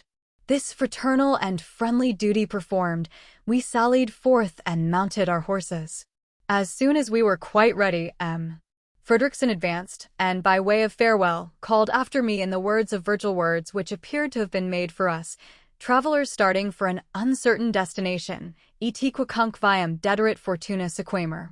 And whichsoever way thou goest, may fortune follow. Chapter 9. Our start. We meet with adventures. By the way, the weather was overcast but settled when we commenced our adventurous and perilous journey. We had neither to fear fatiguing heat nor drenching rain. It was, in fact, real tourist weather. As there was nothing I liked better than horse exercise, the pleasure of riding through an unknown country caused the early part of our enterprise to be particularly agreeable to me. I began to enjoy the exhilarating delight of traveling, a life of desire, gratification, and liberty. The truth is that my spirits rose so rapidly that I began to be indifferent to what had once appeared to be a terrible journey. After all, I said to myself, what do I risk? Simply to take a journey through a curious country, to climb a remarkable mountain, and if the worst comes to the worst, to descend into the crater of an extinct volcano. There could be no doubt that this was all this terrible Saknussemm had done. As to the existence of a gallery, or of subterraneous passages leading into the interior of the earth, the idea was simply absurd, the hallucination of a distempered imagination. All, then, that may be required of me I will do cheerfully, and will create no difficulty. It was just before we left Reykjavik that I came to this decision. Hans, our extraordinary guide, went first, walking with a steady, rapid, unvarying step. Our 2 horses with the luggage followed of their own accord, without requiring whip or spur. My uncle and I came behind, cutting a very tolerable figure upon our small but vigorous animals. Iceland is one of the largest islands in Europe. It contains 30,000 square miles of surface and has about 70,000 inhabitants. Geographers have divided it into 4 parts, and we had to cross the southwest quarter, which in the vernacular is called Sudvestrafjordungur. Hans, on taking his departure from Reykjavik, had followed the line of the sea. We took our way through poor and sparse meadows, which made a desperate effort every year to show a little green. They very rarely succeed in a good show of yellow. The rugged summits of the rocky hills were dimly visible on the edge of the horizon, through the misty fogs. Every now and then some heavy flakes of snow showed conspicuous in the morning light, while certain lofty and pointed rocks were first lost in the gray low clouds, their summits clearly visible above, like jagged reefs rising from a troublous sea. Every now and then a spur of rock came down through the arid ground, leaving us scarcely room to pass. Our horses, however, appeared not only well acquainted with the country, but by a kind of instinct, knew which was the best road.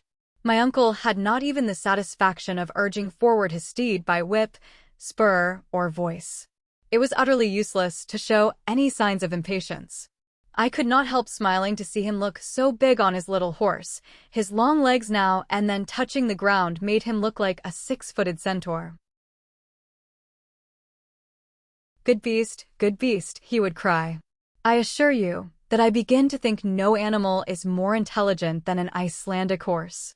Snow, tempest, impracticable roads, rocks, icebergs, nothing stops him. He is brave, he is sober, he is safe, He never makes a false step, never glides or slips from his path.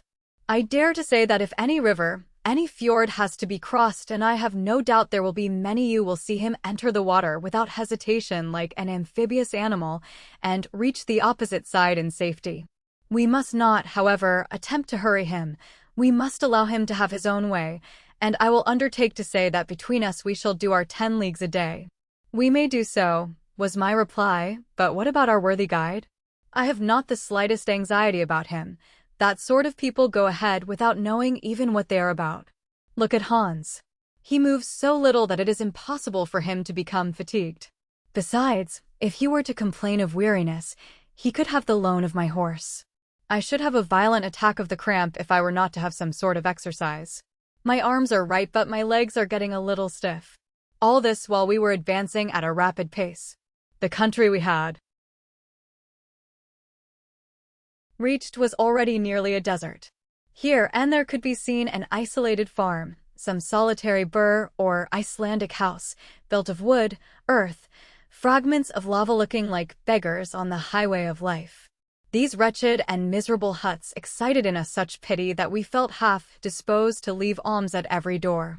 In this country there are no roads, paths are nearly unknown, and vegetation, poor as it was, slowly as it reached perfection, soon obliterated all traces of the few travelers who passed from place to place. Nevertheless, this division of the province, situated only a few miles from the capital, is considered one of the best cultivated and most thickly peopled in all Iceland. What, then, must be the state of the less known and more distant parts of the island? After traveling fully half a Danish mile, we had met neither a farmer at the door of his hut, nor even a wandering shepherd with his wild and savage flock. A few stray cows and sheep were only seen occasionally. What, then, must we expect when we come to the upheaved regions, to the districts broken and roughened from volcanic eruptions and subterraneous commotions? We were to learn this all in good time. I saw, however, on consulting the map, that we avoided a good deal of this rough country by following the winding and desolate shores of the sea. In reality, the great volcanic movement of the island, and all its attendant phenomena, are concentrated in the interior of the island. There, horizontal layers or strata of rocks, piled one upon the other, eruptions of basaltic origin, and streams of lava, have given this country a kind of supernatural reputation. Little did I expect, however, the spectacle which awaited us when we reached the peninsula of Sneffels, where agglomerations of nature's ruins form a kind of terrible chaos. Some 2 hours or more after we had left the city of Reykjavik, we reached the little town called Aðalkirkja, or the principal church. It consists simply of a few houses, not what in England or Germany we should call a hamlet. Hans stopped here 1/2 hour. He shared our frugal breakfast, answered yes and no to my uncle's questions as to the nature of the road, and at last, when asked where we were to pass the night, was as laconic as usual. Gardar was his one-worded reply. I took occasion to consult the map, to see where Gardar was to be found.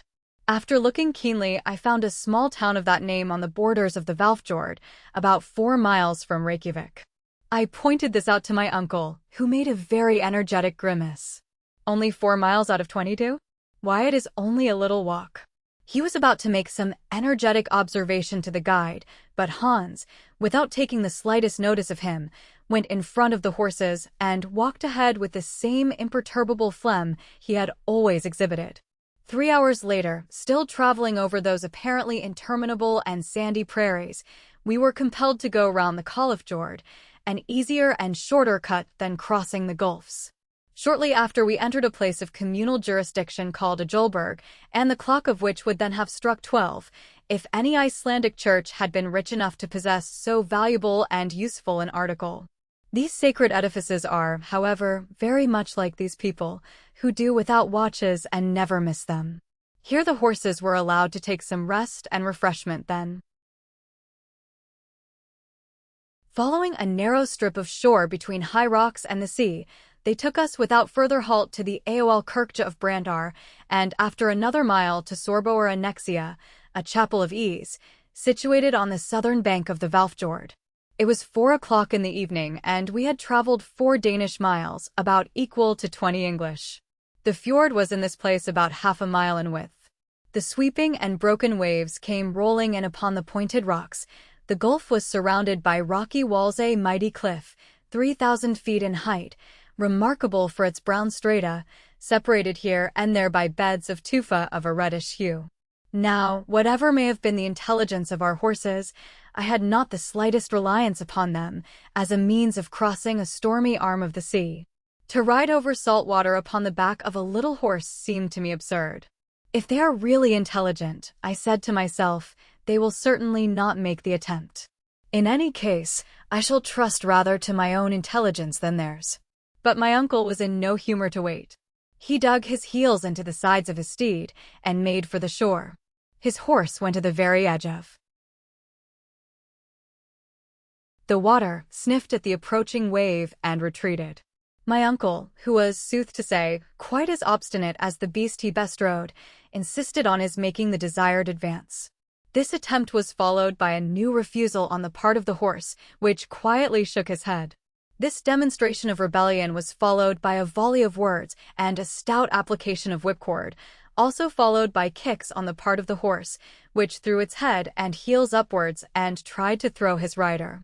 At length the sturdy little pony, spreading out his legs, in a stiff and ludicrous attitude, got from under the professor's legs and left him standing, with both feet on a separate stone, like the Colossus of Rhodes. "Wretched animal," cried my uncle, suddenly transformed into a foot passenger and as angry and ashamed as a dismounted cavalry officer on the field of battle. "Farja," said the guide, tapping him familiarly on the shoulder. "What, a ferry boat?" "Der," answered Hans, pointing to where lay the boat in. Question, there. "Well," I cried, quite delighted with the information, "so it is." "Why did you not say so before?" cried my uncle. "Why not start at once?" "Tidvatten," said the guide. "What does he say?" I asked, considerably puzzled by the delay and the dialogue. "He says tide," replied my uncle, translating the Danish word for my information. "Of course I understand we must wait till the tide serves." "For Beta?" asked my uncle. "Ja," replied Hans. My uncle frowned, stamped his feet, and then followed the horses to where the boat lay. I thoroughly understood and appreciated the necessity for waiting before crossing the fjord, for that moment when the sea at its highest point is in a state of slack water. As neither the ebb nor flow can then be felt, the ferry boat was in no danger of being carried out to sea or dashed upon the rocky coast. The favorable moment did not come until 6 o'clock in the evening. Then my uncle, myself, and guide, 2 boatmen, and the 4 horses got into a very awkward flat-bottom boat. Accustomed as I had been to the steam ferry boats of the Elbe, I found the long oars of the boatmen but sorry means of locomotion. We were more than an hour in crossing the fjord, but at length the passage was concluded without accident. Half an hour later we reached Gardar. Chapter 10: Traveling in Iceland. It ought, one would have thought, to have been night, even in the 65th parallel of latitude, but still the nocturnal illumination did not surprise me. For in Iceland, during the months of June and July, the sun never sets. The temperature, however, was very much lower than I expected.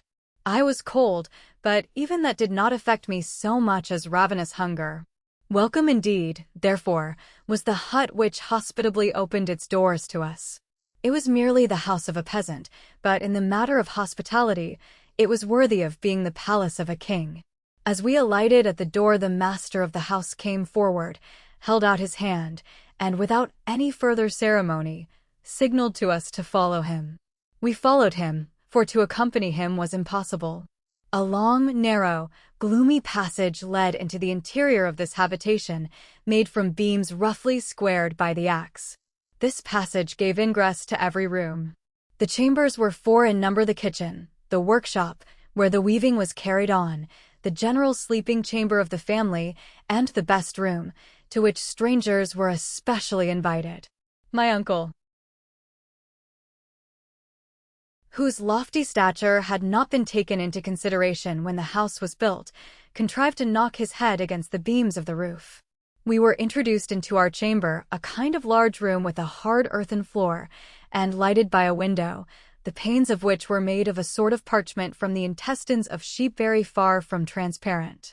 The bedding was composed of dry hay thrown into 2 long red wooden boxes, ornamented with sentences painted in Icelandic. I really had no idea that we should be made so comfortable. There was one objection to the house, and that was the very powerful odor of dried fish, of macerated meat, and of sour milk, which 3 fragrances combined did not at all suit my olfactory nerves. As soon as we had freed ourselves from our heavy traveling costume, the voice of our host was heard calling to us to come into the kitchen, the only room in which the Icelanders ever make any fire, no matter how cold it may be. My uncle, nothing loath, hastened to obey this hospitable and friendly invitation. I followed. The kitchen chimney was made on an antique model. A large stone standing in the middle of the room was the fireplace. Above, in the roof, was a hole for the smoke to pass through. This apartment was kitchen, parlor, and dining room all in one. On our entrance, our worthy host, as if he had not seen us before, advanced ceremoniously, uttered a word which means, "Be happy," and then kissed both of us on the cheek. His wife followed, pronounced the same word, with the same ceremonial. Then the husband and wife, placing their right hands upon their hearts, bowed profoundly. This excellent Icelandic woman was the mother of 19 children, who, little and big, rolled, crawled, and walked about in the midst of volumes of smoke arising from the angular fireplace in the middle of the room. Every now and then I could see a fresh white head and a slightly melancholy expression of countenance peering at me through the vapor. Both my uncle and myself, however, were very friendly with the whole party, and, before we were aware of it, there were 3 or 4 of these little ones on our shoulders, as many on our boxes, and the rest hanging about our legs. Those who could speak kept crying out Sailvertu in every possible and impossible key. Those who did not speak only made all the more noise. This concert was interrupted by the announcement of supper. At this moment our worthy guide, the eiderduck hunter, came in after seeing to the feeding and stabling of the horses, which consisted in letting them loose to browse on the stunted green of the Icelandic prairies. There was little for them to eat, but moss and some very dry and innutritious grass. Next day they were ready before the door, some time before we were. "Welcome," said Hans. Then tranquilly, with the air of an automaton, without any more expression in one kiss than another, he embraced the host and hostess and their 19 children. This ceremony concluded to the satisfaction of all parties. We all sat down to table, that is 24 of us, somewhat crowded. Those who were best off had only 2 juveniles on their knees. As soon, however, as the inevitable soup was placed on the table, the natural taciturnity, common even to Icelandic babies, prevailed over all else. Our host filled our plates with a portion of lichen soup of Iceland moss, of by no means disagreeable flavor, an enormous lump of fish floating in sour butter. After that there came some skyr, a kind of curds and whey, served with biscuits and juniper berry juice. To drink, we had blanda, skimmed milk with water. I was hungry, so hungry, that by way of dessert I finished up with a basin of thick oaten porridge. As soon as the meal was over, the children disappeared, whilst the grown people sat around the fireplace, on which was placed turf, heather, cow dung, and dried fish bones. As soon as everybody was sufficiently warm, a general dispersion took place, all retiring to their respective couches. Our hostess offered to pull off our stockings and trousers, according to the custom of the country, but as we graciously declined to be so honored, she left us to our bed of dry fodder. Next day, at 5 in the morning, we took our leave of these hospitable peasants. My uncle had great difficulty in making them accept a sufficient and proper remuneration. Hans then gave the signal to start. We had scarcely got 100 yards from Gardar when the character of the country changed. The soil began to be marshy and boggy and less favorable to progress. To the right, The range of mountains was prolonged indefinitely like a great system of natural fortifications, of which we skirted the glacis. We met with numerous streams and rivulets, which it was necessary to ford, and that without wetting our baggage. As we advanced, the deserted appearance increased, and yet now and then we could see human shadows flitting in the distance. When a sudden turn of the track brought us within easy reach of one of these specters, I felt a sudden impulse of disgust at the sight of a swollen head, with shining skin, utterly without hair, and whose repulsive and revolting wounds could be seen through his rags. The unhappy wretches never came forward to beg. On the contrary, they ran away, not so quick, however, but that Hans was able to salute them with the universal sailvirtu. "Spetälsk," said he. "A leper," explained my uncle. The very sound of such a word caused a feeling of repulsion. The horrible affliction known as leprosy, which has almost vanished before the effects of modern science, is common in Iceland. It is not contagious, but hereditary, so that marriage is strictly prohibited to these unfortunate creatures. These poor lepers did not tend to enliven our journey, the scene of which was inexpressibly sad and lonely. The very last tufts of grassy vegetation appeared to die at our feet. Not a tree was to be seen, except a few stunted willows about as big as blackberry bushes. Now and then we watched a falcon soaring in the gray and misty air, taking his flight towards warmer and sunnier regions. I could not help feeling a sense of melancholy come over me. I sighed for my own native land and wished to be back with Gretchen. We were compelled to cross several little fjords and at last came to a real gulf. The tide was at its height, and we were able to go over at once and reach the hamlet of Alftanes, about a mile farther. That evening, after fording the Alfa and the Heda, two rivers rich in trout and pike, we were compelled to pass the night in a deserted house, worthy of being haunted by all the fays of Scandinavian mythology. The King of Cold had taken up his residence there and made us feel his presence all night. The following day was remarkable by its lack of any particular incidents. Always the same damp and swampy soil, the same dreary uniformity, the same sad and monotonous aspect of scenery. In the evening, having accomplished the half of our projected journey, we slept at the Annexia of Krosalt. For a whole mile we had under our feet nothing but lava. This disposition of the soil is called ron/. The crumbled lava on the surface was in some instances like ship cables stretched out horizontally, in others coiled up in heaps. An immense field of lava came from the neighboring mountains. All extinct volcanoes, but whose remains showed what once they had been. Here and there could be made out the steam from hot water springs. There was no time, however, for us to take more than a cursory view of these phenomena. We had to go forward with what speed we might. Soon the soft and swampy soil again appeared under the feet of our horses, while at every 100 yards we came upon one or more small lakes. Our journey was now in a westerly direction. We had, in fact, swept round the great bay of Faxa, and the twin white summits of Sneffels rose to the clouds at a distance of less than 5 miles. The horses now advanced rapidly. The accidents and difficulties of the soil no longer checked them. I confess that fatigue began to tell severely upon me, but my uncle was as firm and as hard as he had been on the first day. I could not help admiring both the excellent professor and the worthy guide, for they appeared to regard this rugged expedition as a mere walk. On Saturday, the June 20th, at 6 o'clock in the evening, we reached Buter, a small town picturesquely situated on the shore of the ocean, and here the guide asked for his money. My uncle settled with him immediately. It was now the family of Hans himself, that is to say, his uncles, his cousins German, who offered us hospitality.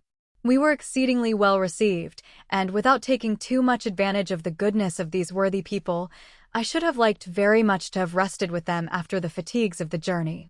But my uncle, who did not require rest, had no idea of anything of the kind, and despite the fact that next day was Sunday, I was compelled once more to mount my steed. The soil was again affected by the neighborhood of the mountains, whose granite peered out of the ground like tops of an old oak. We were skirting the enormous base of the mighty volcano. My uncle never took his eyes from off it. He could not keep from gesticulating and looking at it with a kind of sullen defiance, as much as to say, "That is the giant I have made up my mind to conquer." After 4 hours of steady traveling, the horses stopped of themselves before the door of the presbytery of Stapi. Chapter 11. We reach Mount Sneffels. The Raker Stapi is a town consisting of 30 huts, built on a large plain of lava, exposed to the rays of the sun, reflected from the volcano. It stretches its humble tenements along the end of a little fjord, surrounded by a basaltic wall of the most singular character. Basalt is a brown rock of igneous origin. It assumes regular forms, which astonish by their singular appearance. Here we found nature proceeding geometrically and working quite after a human fashion, as if she had employed the plummet line, the compass, and the rule. If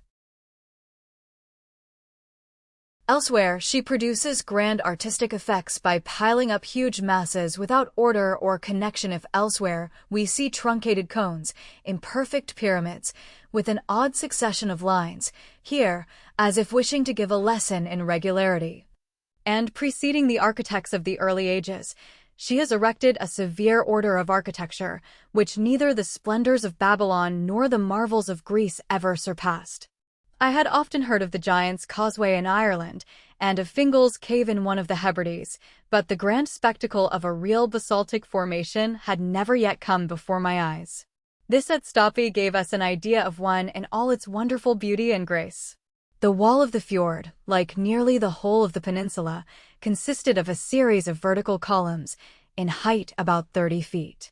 These upright pillars of stone, of the finest proportions, supported an archivolt of horizontal columns which formed a kind of half-vaulted roof above the sea.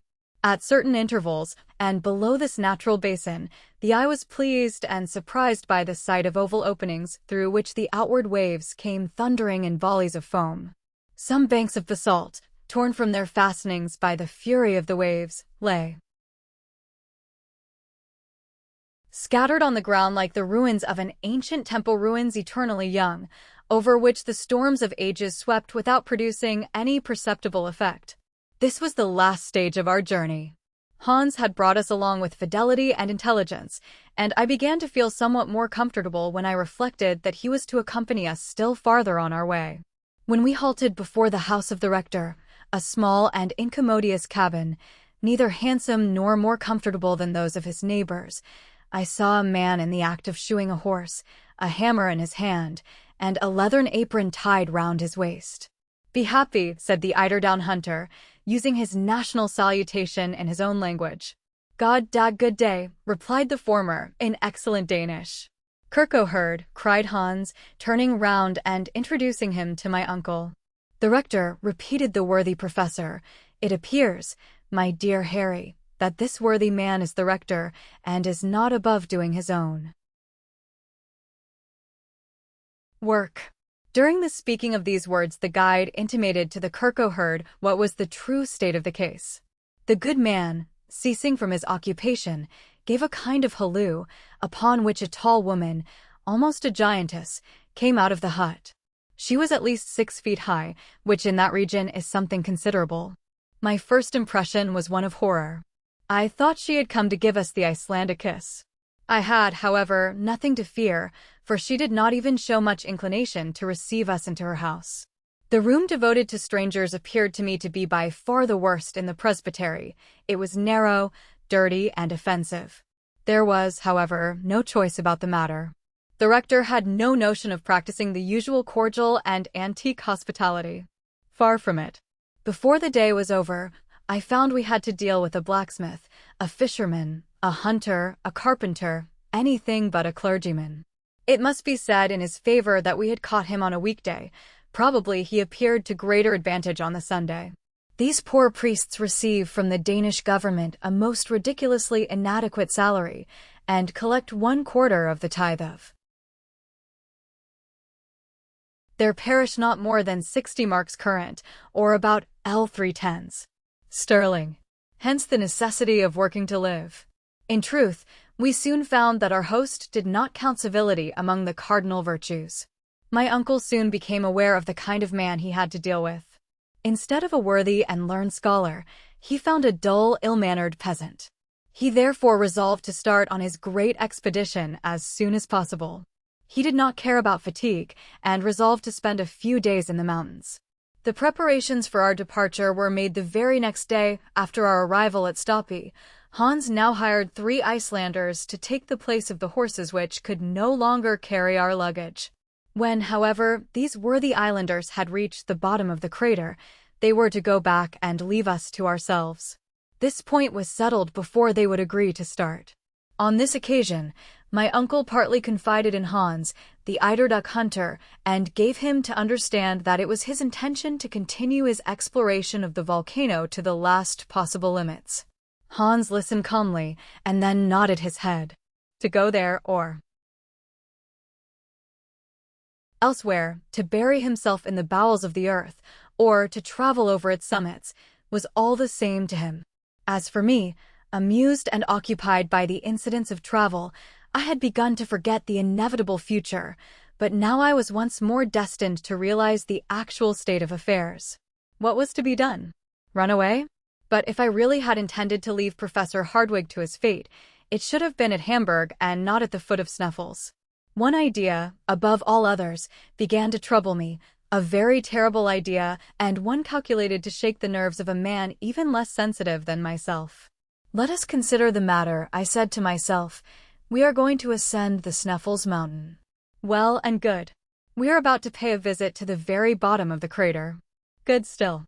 Others have done it and did not perish from that course. That, however, is not the whole matter to be considered. If a road does really present itself by which to descend into the dark and subterraneous bowels of Mother Earth, if this thrice unhappy Saknussemm has really told the truth, we shall be most certainly lost in the midst of the labyrinth of subterraneous galleries of the volcano. Now, we have no evidence to prove that Sneffels is really extinct. What proof have we? That an eruption is not shortly about to take place? Because the monster has slept soundly since 1219, does it follow that he is never to wake? If he does wake, what is to become of us? These were questions worth thinking about, and upon them I reflected long and deeply. I could not lie down in search of sleep without dreaming of eruptions. The more I thought, the more I objected to be reduced to the state of dross and ashes. I could stand it no longer, so I determined at last to submit the whole case to my uncle, in the most adroit manner possible, and under the form of some totally irreconcilable hypothesis. I sought him. I laid before him my fears, and then drew back in order to let him get his passion over at his ease. I have been thinking about the matter, he said, in the quietest tone in the world. What did he mean? Was he at last about to listen to the voice of reason?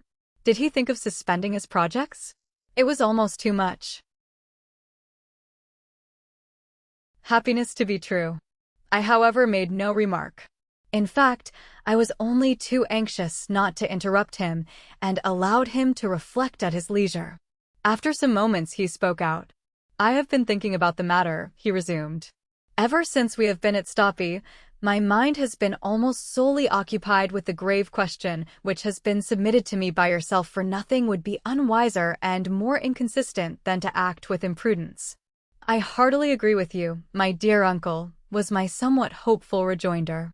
It is now 600 years since Sneffels has spoken, but though now reduced to a state of utter silence, he may speak again. New volcanic eruptions are always preceded by perfectly well-known phenomena. I have closely examined the inhabitants of this region. I have carefully studied the soil, and I beg to tell you emphatically, my dear Harry, there will be no eruption at present. As I listened to his positive affirmations, I was stupefied and could say nothing. I see you doubt my word, said my uncle. Follow me. I obeyed mechanically. Leaving the presbytery, the professor took a road through an opening in the basaltic rock, which led far away from the sea. We were soon in open country, if we could give such a name to a place all covered with volcanic deposits. The whole land seemed crushed under the weight of enormous stones of trap, of basalt, of granite, of lava, and of all other volcanic substances. I could see many spouts of steam rising in the air. These white vapors, called in the Icelandic language reykir, come from hot water fountains and indicate by their violence the volcanic activity of the soil. Now the sight of these appeared to justify my apprehension. I was, therefore, all the more surprised and mortified when my uncle thus addressed me. "You see all this smoke, Harry, my boy?" "Yes, sir." "Well, as long as you see them thus, you have nothing to fear from the volcano." "How can that be?" "Be careful to remember this," continued the professor. "At the approach of an eruption, these spouts of vapor redouble their activity to disappear altogether during the period of volcanic eruption, for the elastic fluids, no longer having the necessary tension, seek refuge in the interior of the crater, instead of escaping through the fissures of the earth.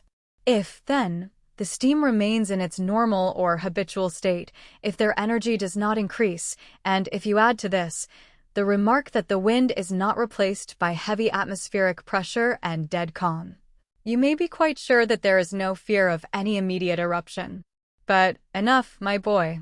When science has sent forth her fiat, it is only to hear and obey." I came back to the house quite downcast and disappointed. My uncle had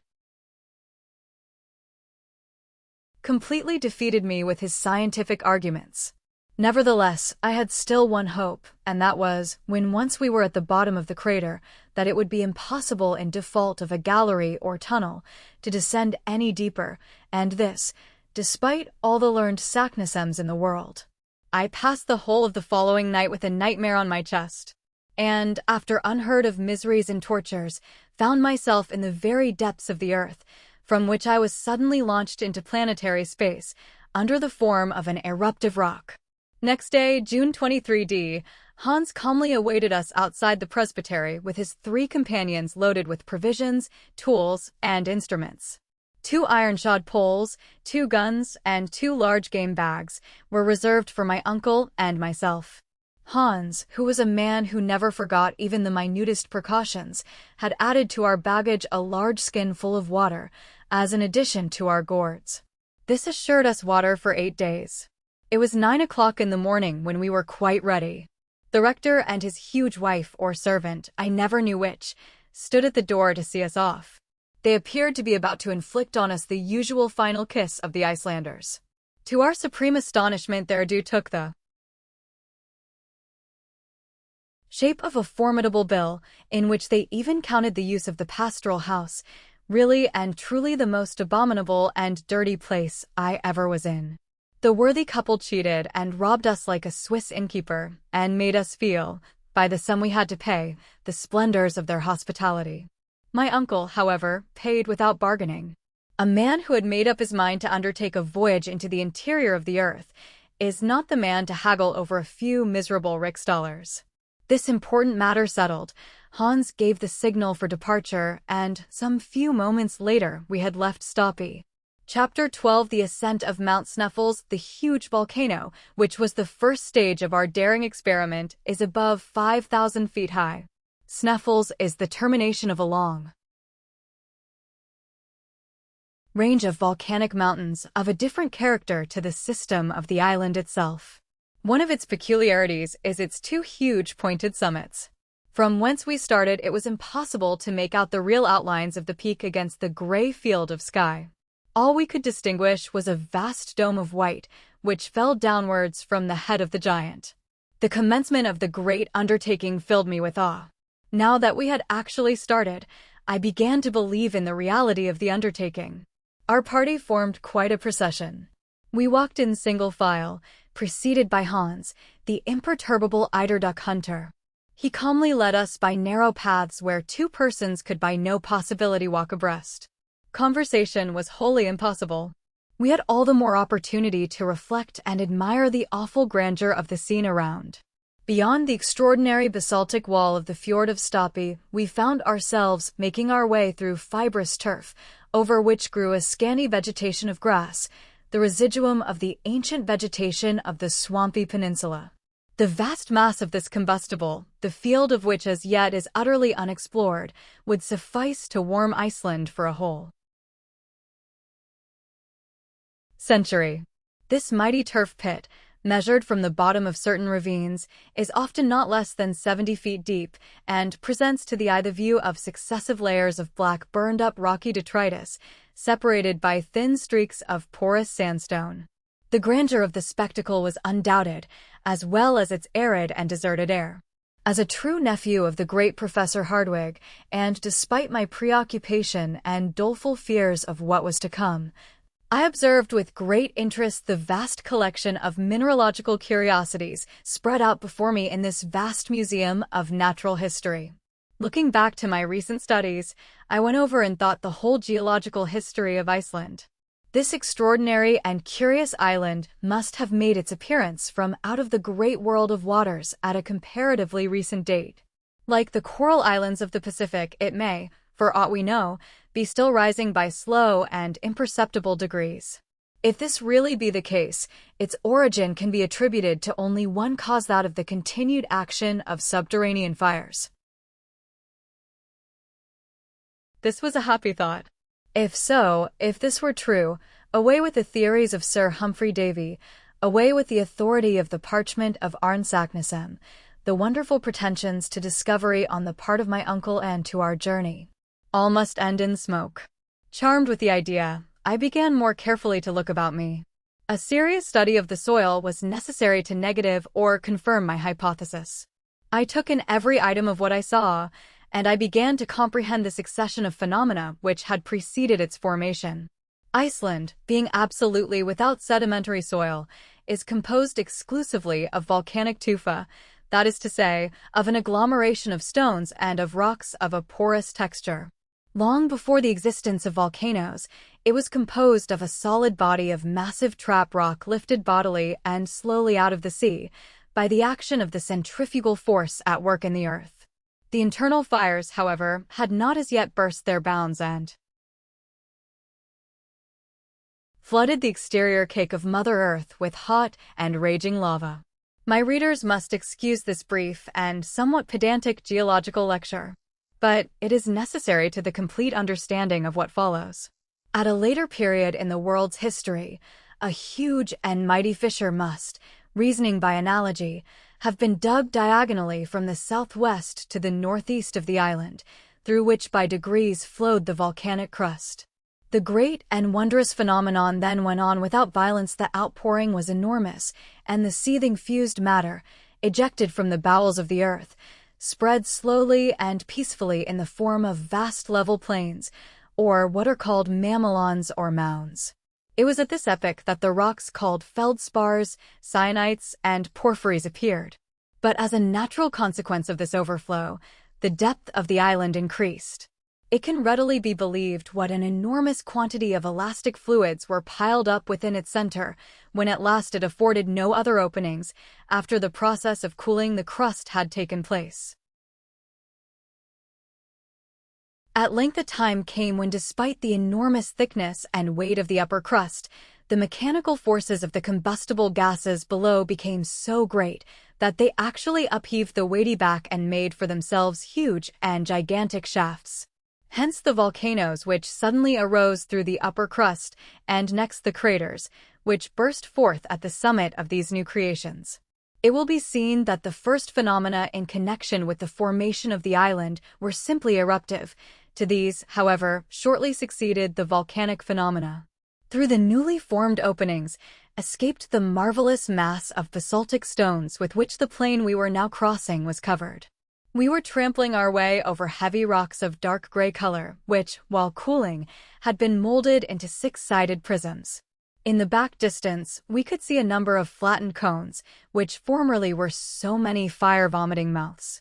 After the basaltic eruption was appeased and set at rest, the volcano, the force of which increased with that of the extinct craters, gave free passage to the fiery overflow of lava and to the mass of cinders and pumice stone, now scattered over the sides of the mountain like disheveled hair on the shoulders of a bacchante. Here, in a nutshell, I had the whole history of the phenomena from which Iceland arose. All take their rise in the fierce action of interior fires, and to believe that the central mass did not remain in a state of liquid fire, white-hot, was simply and purely madness. This being satisfactorily proved, QD, what insensate folly to pretend to penetrate into the interior of the mighty earth. This mental lecture delivered to myself while proceeding on a journey did me good. I was quite reassured as to the fate of our enterprise, and therefore went, like a brave soldier mounting a bristling battery, to the assault of Old Snuffles. As we advanced, the road became every moment more difficult. The soil was broken and dangerous. The rocks broke and gave way under our feet, and we had to be scrupulously careful in order to avoid dangerous and constant falls. Hans advanced as calmly as if he had been walking over Salisbury Plain. Sometimes he would disappear behind huge blocks of stone, and we momentarily lost sight of him. There was a little period of anxiety and then there was a shrill whistle, just to tell us where to look for him. Occasionally, he would take it into his head to stop to pick up lumps of rock and silently pile them up into small heaps in order that we might not lose our way on our return. He had no idea of the journey we were about to undertake. At all events, the precaution was a good one, though how utterly useless and unnecessary, but I must not anticipate. 3 hours of terrible fatigue, walking incessantly, had only brought us to the foot of the great mountain. This will give some notion of what we had still to undergo. Suddenly, however, Hans cried a halt, that is, he made signs to that effect, and a summary kind of breakfast was laid out on the lava before us. My uncle, who now was simply Professor Hardwigg, was so eager to advance that he bolted his food like a greedy clown. This halt for refreshment was also a halt for repose. The professor was therefore compelled to wait the good pleasure of his imperturbable guide, who did not give the signal for departure for a good hour. The 3 Icelanders, who were as taciturn as their comrade, did not say a word, but went on eating and drinking very quietly and soberly. From this, our first real stage, we began to ascend the slopes of the Snuffles volcano. Its magnificent snowy nightcap, as we began to call it, by an optical delusion very common in mountains, appeared to me to be close at hand, and yet how many long weary hours must elapse before we reached its summit? What unheard of fatigue must we endure? The stones on the mountainside, held together by no cement of soil, bound together by no roots or creeping herbs, gave way continually under our feet and went rushing below into the plains, like a series of small avalanches. In certain places the sides of this stupendous mountain were at an angle so steep that it was impossible to climb upwards, and we were compelled to get round these obstacles as best we might.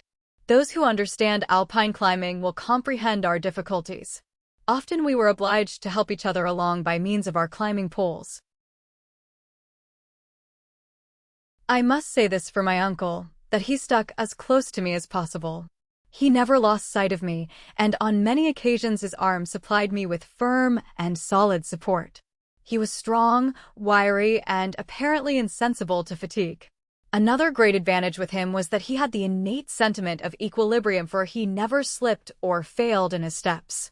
The Icelanders, though heavily loaded, climbed with the agility of mountaineers.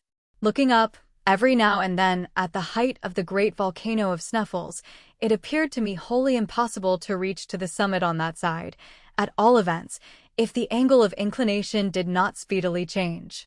Fortunately, after an hour of unheard of fatigues and of gymnastic exercises that would have been trying to an acrobat, we came to a vast field of ice, which wholly surrounded the bottom of the cone of the volcano.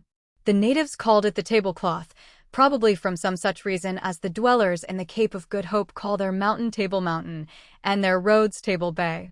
Here, to our mutual surprise, we found an actual flight of stone steps, which wonderfully assisted our ascent. This singular flight of stairs was, like everything else, volcanic. It had been formed by one of those torrents of stones cast up by the eruptions, and of which the Icelandic name is Stina. If this singular torrent had not been checked in its descent by the peculiar shape of the flanks of the mountain, it would have swept into the sea, and would have formed new islands. Such as it was, it served us admirably. The abrupt character of the slopes momentarily increased, but these remarkable stone steps, a little less difficult than those of the Egyptian pyramids, were the one simple natural means by which we were enabled to proceed. About 7 in the evening of that day, after having clambered up 2,000 of these rough steps, We found ourselves overlooking a kind of spur or projection of the mountain, a sort of buttress upon which the cone-like crater, properly so called, leaned for support. The ocean lay beneath us at a depth of more than 3,200 feet, a grand and mighty spectacle. We had reached the region of eternal snows. The cold was keen, searching, and intense. The wind blew with extraordinary violence. I was utterly exhausted. My worthy uncle, the professor, saw clearly that my legs refused further service and that, in fact, I was utterly exhausted. Despite his hot and feverish impatience, he decided, with a sigh, upon a halt. He called the eider-duck hunter to his side. That worthy, however, shook his head. A fanfare was his sole spoken reply. "It appears," says my uncle with a woebegone look, "that we must go higher." He then turned to Hans and asked him to give some reason for this decisive response. "Mistar," replied the guide. "Ja, Mr. Yes, the Mistar," cried one of the Icelandic guides in a terrified tone. It was the first time he had spoken. "What does this mysterious word signify?" I anxiously inquired. "Look," said my uncle. I looked down upon the plain below, and I saw a prodigious volume of pulverized pumice stone, of sand, of dust, rising to the heavens in the form of a mighty waterspout. It resembled the fearful phenomenon of a similar character known to the travelers in the desert of the Great Sahara. The wind was driving it directly towards that side of Sneffels on which we were perched. This opaque veil standing up between us and the sun projected a deep shadow on the flanks of the mountain. If this sand spout broke over us, we must all be infallibly destroyed, crushed in its fearful embraces. This extraordinary phenomenon, very common when the wind shakes the glaciers and sweeps over the arid plains, is in the Icelandic tongue called mistar. Hastite, cried our guide. Now I certainly knew nothing of Danish, but I thoroughly understood that his gestures were meant to quicken us. The guide turned rapidly in a direction which would take us to the back of the crater, all the while ascending slightly. We followed rapidly, despite our excessive fatigue. A quarter of an hour later Hans paused to enable us to look back. The mighty whirlwind of sand was spreading up the slope of the mountain to the very spot where we had proposed to halt. Huge stones were caught up, cast into the air, and thrown about as during an eruption. We were happily a little out of the direction of the wind, and therefore out of reach of danger. But for the precaution and knowledge of our guide, our dislocated bodies, our crushed and broken limbs, would have been cast to the wind, like dust from some unknown meteor. Hans, however, did not think it prudent to pass the night on the bare side of the cone. We therefore continued our journey in a zigzag direction. The 1,500 feet which remained to be accomplished took us at least 5 hours. The turnings and windings, the no thoroughfares, the marches and marches, turned that insignificant distance into at least 3 leagues. I never felt such misery, fatigue, and exhaustion in my life. I was ready to faint from hunger and cold. The rarefied air at the same time painfully acted upon my lungs. At last, when I thought myself at my last gasp, about 11 at night, it being in that region quite dark, we reached the summit of Mount Sneffels. It was in an awful mood of mind that, despite my fatigue, before I descended into the crater which was to shelter us for the night, I paused to behold the sun rise at midnight on the very day of its lowest declension, and enjoyed the spectacle of its ghastly pale rays cast upon the isle which lay sleeping at our feet. I no longer wondered at people traveling all the way from England to Norway to behold this magical and wondrous spectacle. Chapter 13. The shadow of Skartaris. Our supper was eaten with ease and rapidity, after which everybody did the best he could for himself within the hollow of the crater. The bed was hard, the shelter unsatisfactory, the situation painful, lying in the open air, 5,000 feet above the level of the sea. Nevertheless, it has seldom happened to me to sleep so well as I did on that particular night. I did not even dream. So much for the effects of what my uncle called wholesome fatigue. Next day, when we awoke under the rays of a bright and glorious sun, we were nearly frozen by the keen air. I left my granite couch and made one of the party to enjoy a view of the magnificent spectacle which developed itself, panorama-like, at our feet. I stood upon the lofty summit of Mount Sneffels's southern peak. Thence I was able to obtain a view of the greater part of the island. The optical delusion, common to all lofty heights, raised the shores of the island, while the central portions appeared depressed. It was by no means too great a flight of fancy to believe that a giant picture was stretched out before me. I could see the deep valleys that crossed each other in every direction. I could see precipices looking like sides of wells, lakes that seemed to be changed into ponds, ponds that looked like puddles, and rivers that were transformed into petty brooks. To my right were glaciers upon glaciers and multiplied peaks, topped with light clouds of smoke. The undulation of these infinite numbers of mountains, whose snowy summits make them look as if covered by foam, recalled to my remembrance the surface of a storm-beaten ocean. If I looked towards the west, the ocean lay before me in all its majestic grandeur, a continuation, as it were, of these fleecy hilltops. Where the earth ended and the sea began, it was impossible for the eye to distinguish. I soon felt that strange and mysterious sensation which is awakened in the mind when looking down from lofty hilltops, and now I was able to do so without any feeling of nervousness, having fortunately hardened myself to that kind of sublime contemplation. I wholly forgot who I was and where I was. I became intoxicated with a sense of lofty sublimity, without thought of the abysses into which my daring was soon about to plunge me. I was presently, however, brought back to the realities of life by the arrival of the professor and Hans, who joined me upon the lofty summit of the peak. My uncle, turning in a westerly direction, pointed out to me a light cloud of vapor, a kind of haze, with a faint outline of land rising out of the waters. "Greenland," said he. "Greenland?" cried I in reply.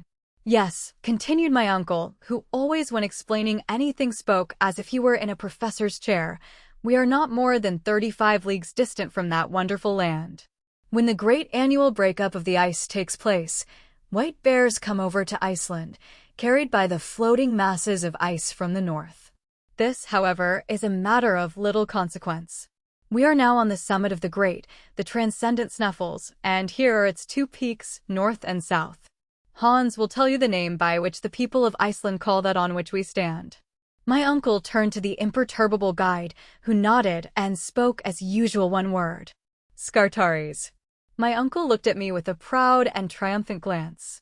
"A crater," he said, "you hear?" I did hear, but I was totally unable to make reply. The crater of Mount Sneffels represented an inverted cone, the gaping orifice apparently half a mile across, the depth indefinite feet. Conceive what this hole must have been like when full of flame and thunder and lightning. The bottom of the funnel-shaped hollow was about 500 feet in circumference, by which it will be seen that the slope from the summit to the bottom was very gradual, and we were therefore clearly able to get there without much fatigue or difficulty. Involuntarily, I compared this crater to an enormous loaded cannon, and the comparison completely terrified me. To descend into the interior of a cannon, I thought to myself, when perhaps it is loaded, and will go off at the least shock, is the act of a madman. But there was no longer any opportunity for me to hesitate. Hans, with a perfectly calm and indifferent air, took his usual post at the head of the adventurous little band. I followed without uttering a syllable. I felt like the lamb led to the slaughter. In order to render the descent less difficult, Hans took his way down the interior of the cone in rather a zigzag fashion, making, as the sailors say, long tracks to the eastward, followed by equally long ones to the west. It was necessary to walk through the midst of eruptive rocks, some of which, shaken in their balance, went rolling down with thundering clamor to the bottom of the abyss. These continual falls awoke echoes of singular power and effect. Many portions of the cone consisted of inferior glaciers. Hans, whenever he met with one of these obstacles, advanced with a great show of precaution, sounding the soil with his long iron pole in order to discover fissures and layers of deep, soft snow.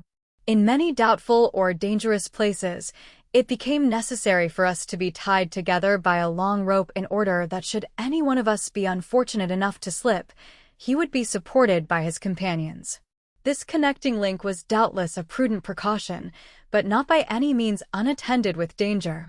Nevertheless, and despite all the manifold difficulties of the descent, along slopes with which our guide was wholly unacquainted, we made considerable progress without accident. One of our great parcels of rope slipped from one of the Iceland porters and rushed by a short cut to the bottom of the abyss. By midday, we were at the end of our journey. I looked upwards and saw only the upper orifice of the cone, which served as a circular frame to a very small portion of the sky portion, which seemed to me singularly beautiful. Should I ever again gaze on that lovely sunlit sky?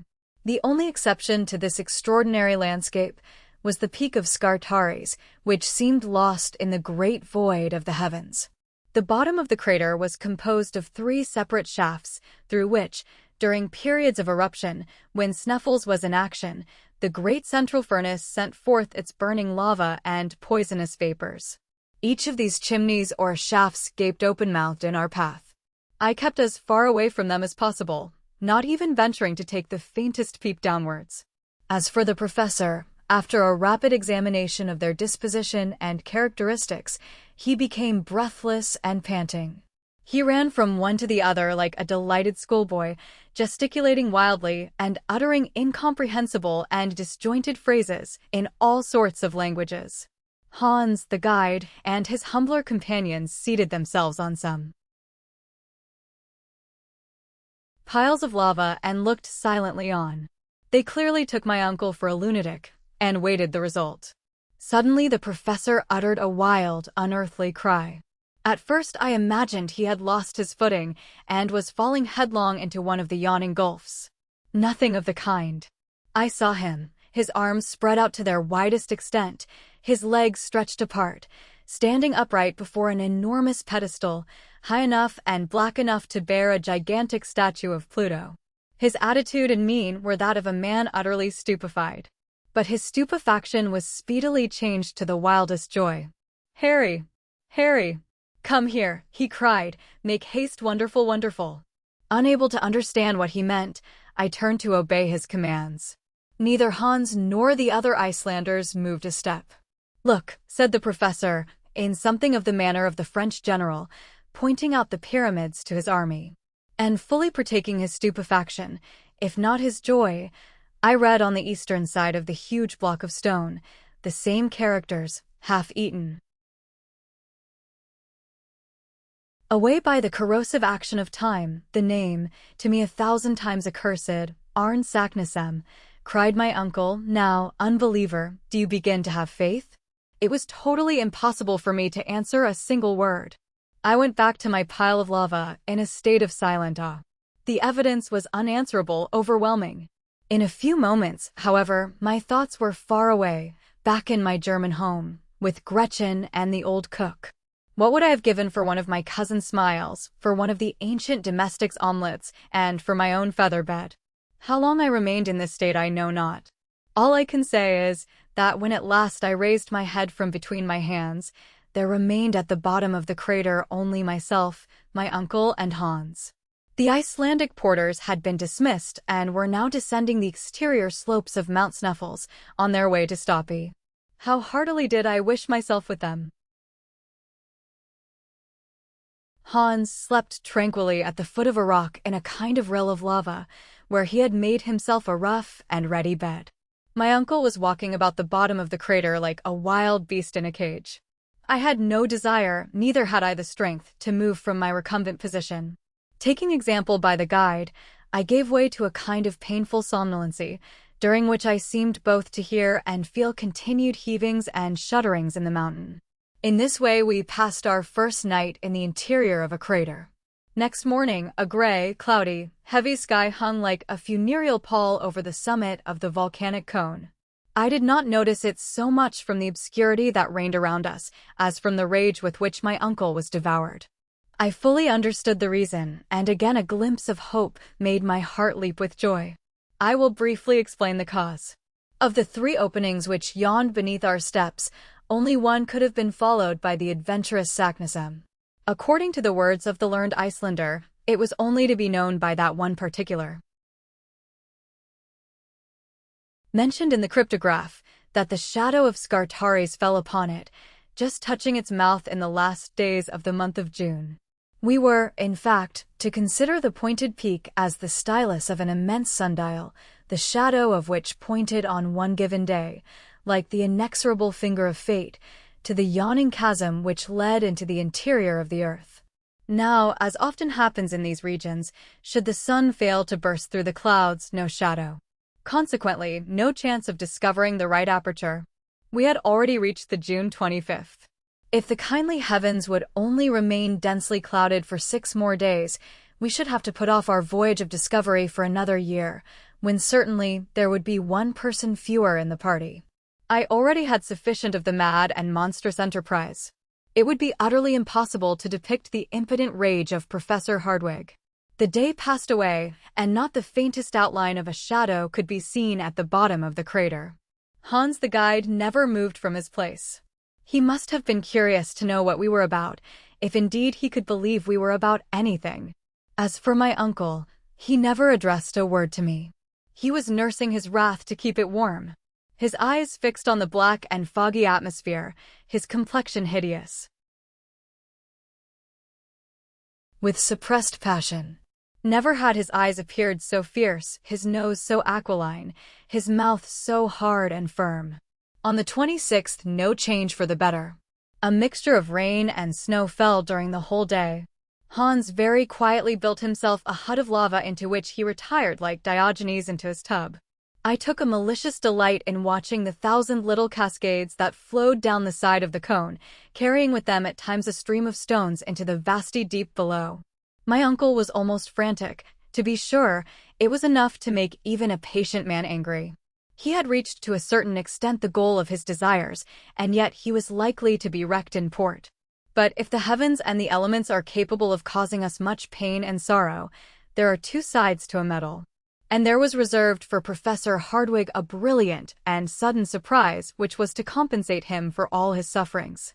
Next day the sky was still overcast, but on Sunday, the 28th, the last day but 2 of the month, with a sudden change of wind and a new moon there came a change of weather. The sun poured its beaming rays to the very bottom of the crater. Each hillock, every rock, every stone, every asperity of the soil had its share of the luminous effulgence, and its shadow fell heavily on the soil. Among others, to his insane delight, the shadow of Skartaris was marked and clear, and moved slowly with the radiant start of day. My uncle moved with it in a state of mental ecstasy. At 12 o'clock exactly, when the sun had attained its highest altitude for the day, the shadow fell upon the edge of the central pit. "Here it is," gasped the professor in an agony of joy. "Here it is, we have found it.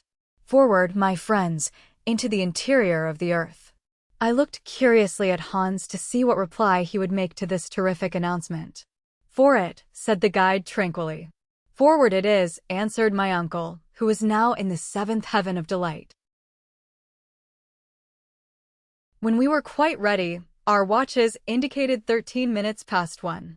Chapter 14 The real journey commences. Our real journey had now commenced. Hitherto our courage and determination had overcome all difficulties. We were fatigued at times, and that was all. Now we were about to encounter unknown and fearful dangers. I had not as yet ventured to take a glimpse down the horrible abyss into which in a few minutes more I was about to plunge. The fatal moment had, however, at last arrived. I had still the option of refusing or accepting a share in this foolish and audacious enterprise. But I was ashamed to show more fear than the eiderduck hunter. Hans seemed to accept the difficulties of the journey so tranquilly, with such calm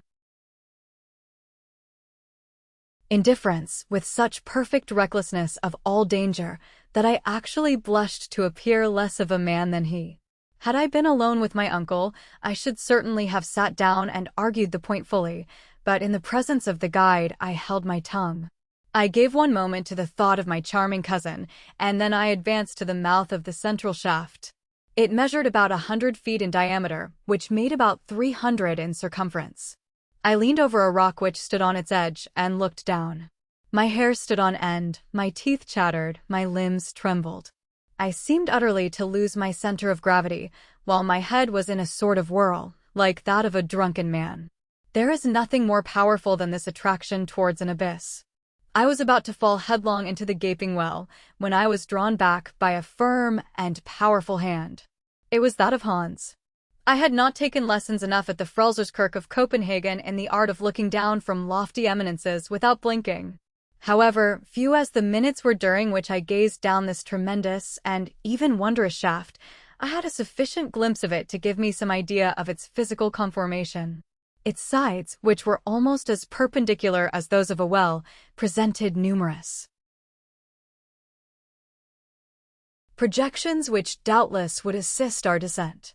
It was a sort of wild and savage staircase, without banister or fence.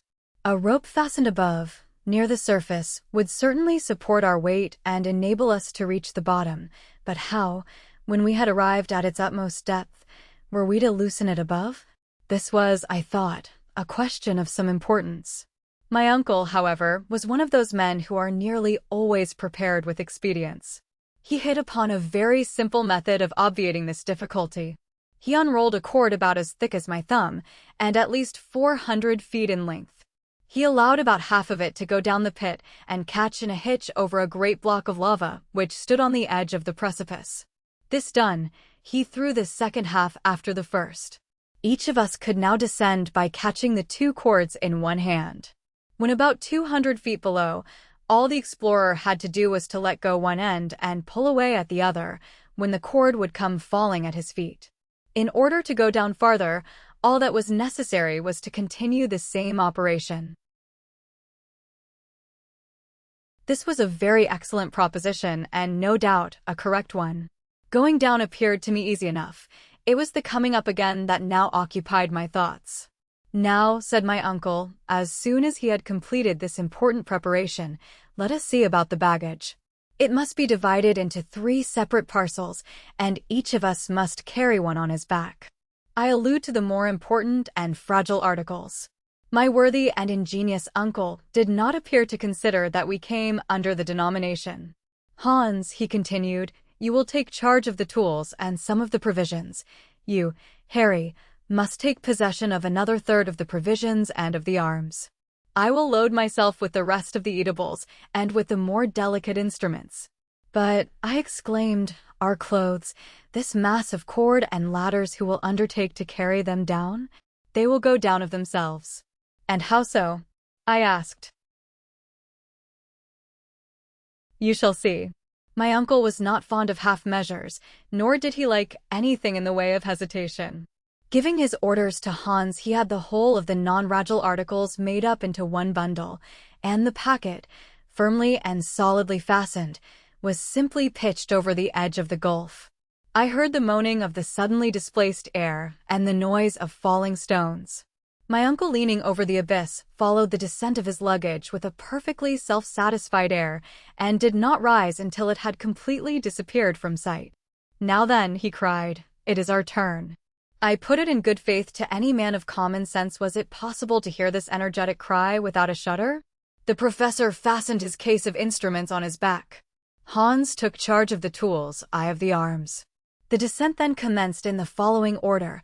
Hans went first, my uncle followed, and I went last. Our progress was made in profound silence, a silence only troubled by the fall of pieces of rock, which, breaking from the jagged sides, fell with a roar into the depths below. I allowed myself to slide, so to speak, holding frantically on the double cord with one hand and with the other keeping myself off the rocks by the assistance of my iron-shod pole. One idea was all the time impressed upon my brain. I feared that the upper support would fail me. The cord appeared to me far too fragile to bear the weight of 3 such persons as we were, with our luggage. I made as little use of it as possible, trusting to my own agility and doing miracles in the way of feats of dexterity and strength upon the projecting shelves and spurs of lava, which my feet seemed to clutch as strongly as my hands. The guide went first, I have said, and when one of the slippery and frail supports broke from under his feet, he had recourse to his usual monosyllabic way of speaking. "Jiff act, attention look out," repeated my uncle. In about half an hour we reached a kind of small terrace, formed by a fragment of rock projecting some distance from the sides of the shaft. Hans now began to haul upon the cord on one side only, the other going as quietly upward as the other came down.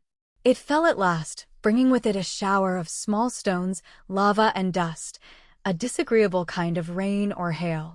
While we were seated on this extraordinary bench, I ventured once more to look downwards. With a sigh I discovered that the bottom was still wholly invisible. Were we, then, going direct to the interior of the earth?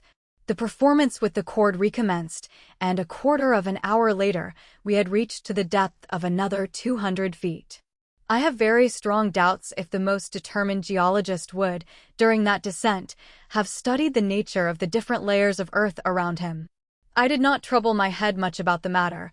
Whether we were among the combustible carbon, Silurians, or primitive soil, I neither knew nor cared to know.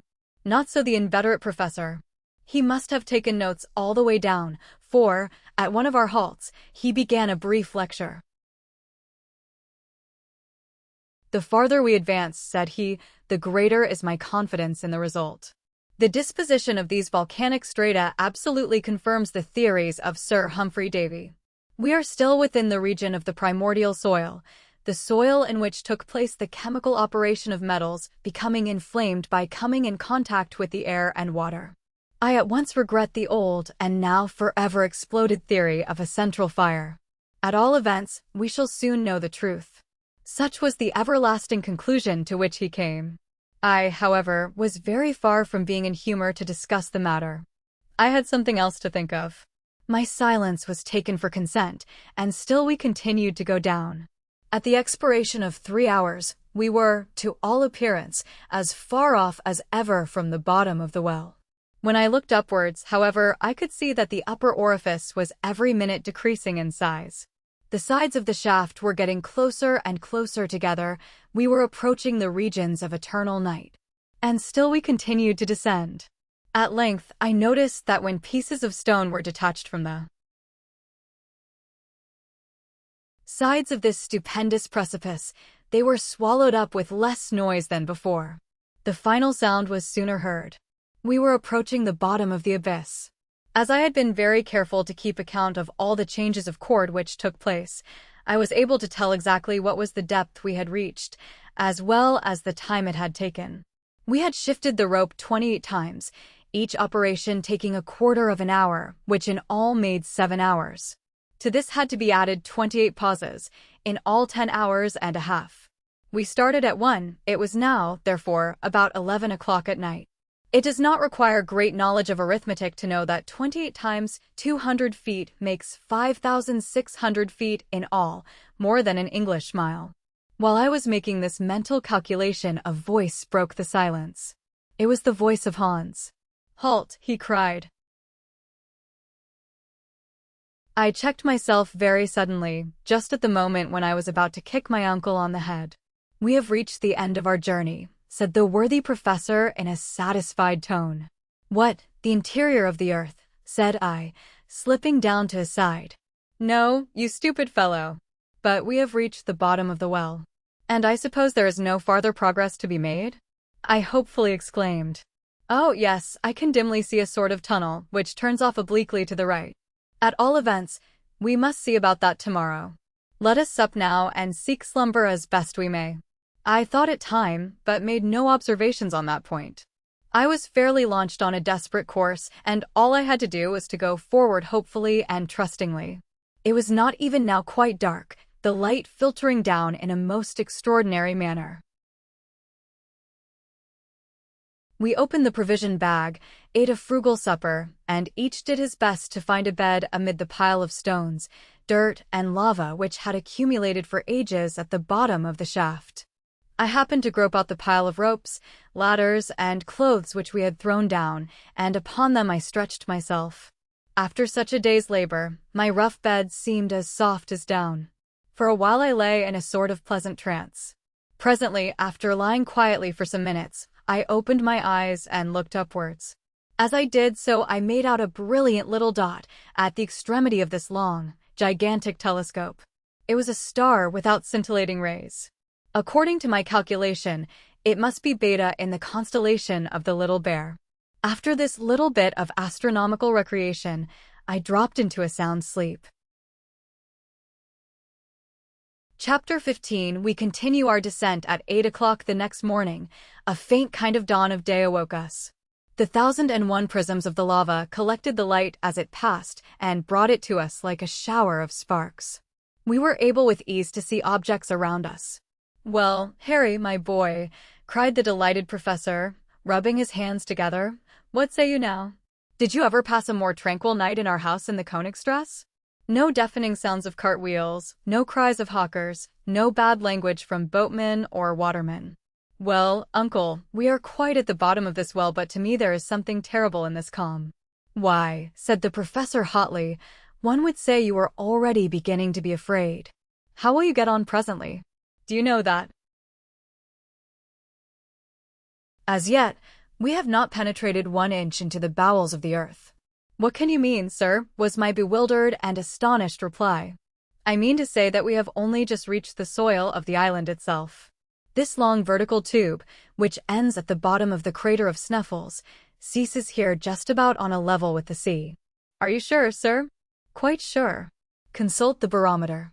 It was quite true that the mercury, after rising gradually in the instrument, as long as our descent was taking place, had stopped precisely at 29 degrees. "You perceive," said the professor, "we have as yet only to endure the pressure of air. I am curious to replace the barometer by the manometer." The barometer, in fact, was about to become useless as soon as the weight of the air was greater than what was calculated as above the level of the ocean. "But," said I, "is it not very much to be feared that this ever-increasing pressure may not in the end turn out very painful and inconvenient?" "No," said he. "We shall descend very slowly, and our lungs will be gradually accustomed to breathe compressed air. It is well known that aeronauts have gone so high as to be nearly without air at all. Why, then, should we not accustom ourselves to breathe when we have, say, a little too much of it? For myself, I am certain I shall prefer it. Let us not lose a moment. Where's the packet which preceded us in our descent?" I smilingly pointed it out to my uncle. Hans had not seen it, and believed it caught somewhere above us, "hup," as he phrased it. "Now," said my uncle, "let us breakfast, and break fast like people who have a long day's work before them." Biscuit and dried meat, washed down by some mouthfuls of water flavored with Schiedam, was the material of our luxurious meal. As soon as it was finished, my uncle took from his pocket a notebook destined to be filled by memoranda of our travels. He had already placed his instruments in order, and this is what he wrote. Monday, June 29th, chronometer, 8h. 17 m. Morning. Barometer, 29.6 inches. Thermometer, 6 degrees, 43 degrees FHR. Direction EC. This last observation referred to the obscure gallery and was indicated to us by the compass. "Now, Harry," cried the professor in an enthusiastic tone of voice, "we are truly about to take our first step into the interior of the earth. Never before visited by man since the first creation of the world. You may consider, therefore, that at this precise moment our travels really commence." As my uncle made this remark, he took in one hand the Ruhmkorff coil apparatus, which hung round his neck, and with the other he put the electric current into communication with the worm of the lantern. And a bright light at once illumined that dark and gloomy tunnel. The effect was magical. Hans, who carried the second apparatus, had it also put into operation. This ingenious application of electricity to practical purposes enabled us to move along by the light of an artificial day, amid even the flow of the most inflammable and combustible gases. "Forward!" cried my uncle. Each took up his burden. Hans went first, my uncle followed, and I going third, we entered the somber gallery. Just as we were about to engulf ourselves in this dismal passage, I lifted up my head, and through the tube-like shaft saw that Iceland sky I was never to see again. Was it the last I should ever see of any sky? The stream of lava flowing from the bowels of the earth in 1219 had forced itself a passage through the tunnel. It lined the whole of the inside with its thick and brilliant coating. The electric light added very greatly to the brilliancy of the effect. The great difficulty of our journey now began. How were we to prevent ourselves from slipping down the steeply inclined plane? Happily, some cracks, abrasures of the soil, and other irregularities served the place of steps, and we descended slowly, allowing our heavy luggage to slip on before, at the end of a long cord. But that which served as steps under our feet became in other places stalactites. The lava, very porous in certain places, took the form of little round blisters. Crystals of opaque quartz, adorned with limpid drops of natural glass suspended to the roof like lustres, seemed to take fire as we passed beneath them. One would have fancied that the genii of romance were illuminating their underground palaces to receive the sons of men. Magnificent, glorious! I cried in a moment of involuntary enthusiasm. What a spectacle, Uncle! Do you not admire these variegated shades of lava, which run through a whole series of colors, from reddish-brown to pale yellow by the most insensible degrees? And these crystals, they appear like luminous globes.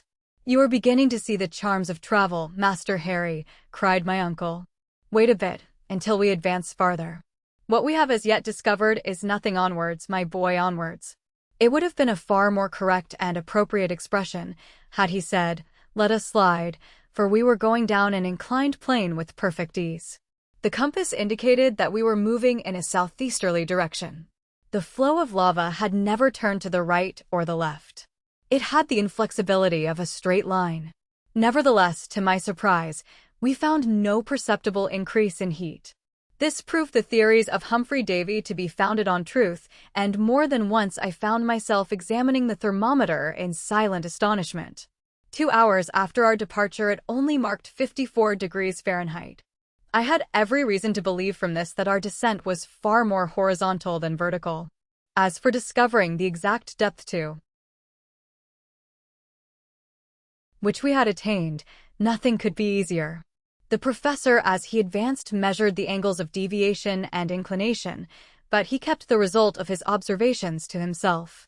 About 8 o'clock in the evening, my uncle gave the signal for halting. Hans seated himself on the ground. The lamps were hung to fissures in the lava rock. We were now in a large cavern where air was not wanting. On the contrary, it abounded. What could be the cause of this? To what atmospheric agitation could be ascribed this draught? But this was a question which I did not care to discuss just then. Fatigue and hunger made me incapable of reasoning. An unceasing march of 7 hours had not been kept up without great exhaustion. I was really and truly worn out, and delighted enough I was to hear the word halt. Hans laid out some provisions on a lump of lava, and we each supped with keen relish. One thing, however, caused us great uneasiness. Our water reserve was already half exhausted. My uncle had full confidence in finding subterranean resources, but hitherto we had completely failed in so doing. I could not help calling my uncle's attention to the circumstance. And you are surprised at this total absence of springs, he said. Doubtless I am very uneasy on the point. We have certainly not enough water to last us 5 days. Be quite easy on that matter, continued my uncle. I answer for it we shall find plenty of water, in fact, far more than we shall want. But when? When we once get through this crust of lava. How can you expect springs to force their way through these solid stone walls? But what is there to prove that this concrete mass of lava does not extend to the center of the earth? I don't think we have as yet done much in a vertical way. What puts that into your head, my boy? Asked my uncle mildly. Well, it appears to me that if we had descended very far below the level of the sea, we should find it rather hotter than we have. According to your system, said my uncle, but what does the thermometer say? Scarcely 15 degrees by Romer, which is only an increase of 9 since our departure. Well, and what conclusion does that bring you to? Inquired the professor. The deduction I draw from this is very simple. According to the most exact observations, the augmentation of the temperature of the interior of the Earth is 1 degree for every 100 feet. But certain local causes may considerably modify this figure. Thus at Yakutsk in Siberia, it has been remarked that the heat increases a degree every 36 feet. The difference evidently depends on the conductibility of certain rocks. In the neighborhood of an extinct volcano, it has been remarked that the elevation of temperature was only 1 degree in every 520 feet. Let us, then, go upon this calculation which is the most favorable and calculate. Calculate away, my boy. Nothing easier, said I, pulling out my notebook and pencil. 9 times 125 feet make a depth of 1100. And 25 feet. Archimedes could not have spoken more geometrically. Well, according to my observations, we are at least 10,000 feet below the level of the sea. Can it be possible? Either my calculation is correct, or there is no truth in figures. The calculations of the professor were perfectly correct. We were already 6,000 feet deeper down in the bowels of the earth than anyone had ever been before. The lowest known depth to which man had hitherto penetrated was in the mines of Kitzbühel, in the Tyrol, and those of Württemberg. The temperature, which should have been 81, was in this place only 15. This was a matter for serious consideration. Chapter 16. The Eastern Tunnel. The next day was Tuesday, the 30th of June, and at 6 o'clock in the morning we resumed our journey. We still continued to follow the gallery of lava, a perfect natural pathway, as easy of descent as some of those inclined planes which, in very old German houses, serve the purpose of staircases.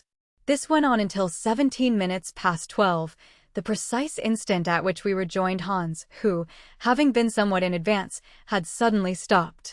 At last, cried my uncle, we have reached the end of the shaft. I looked wonderingly about me. We were in the center of 4 cross-paths, somber and narrow tunnels. The question now arose as to which it was wise to take, and this of itself was no small difficulty. My uncle, who did not wish to appear to have any hesitation about the matter before myself or the guide, at once made up his mind. He pointed quietly to the eastern tunnel, and, without delay, we entered within its gloomy recesses.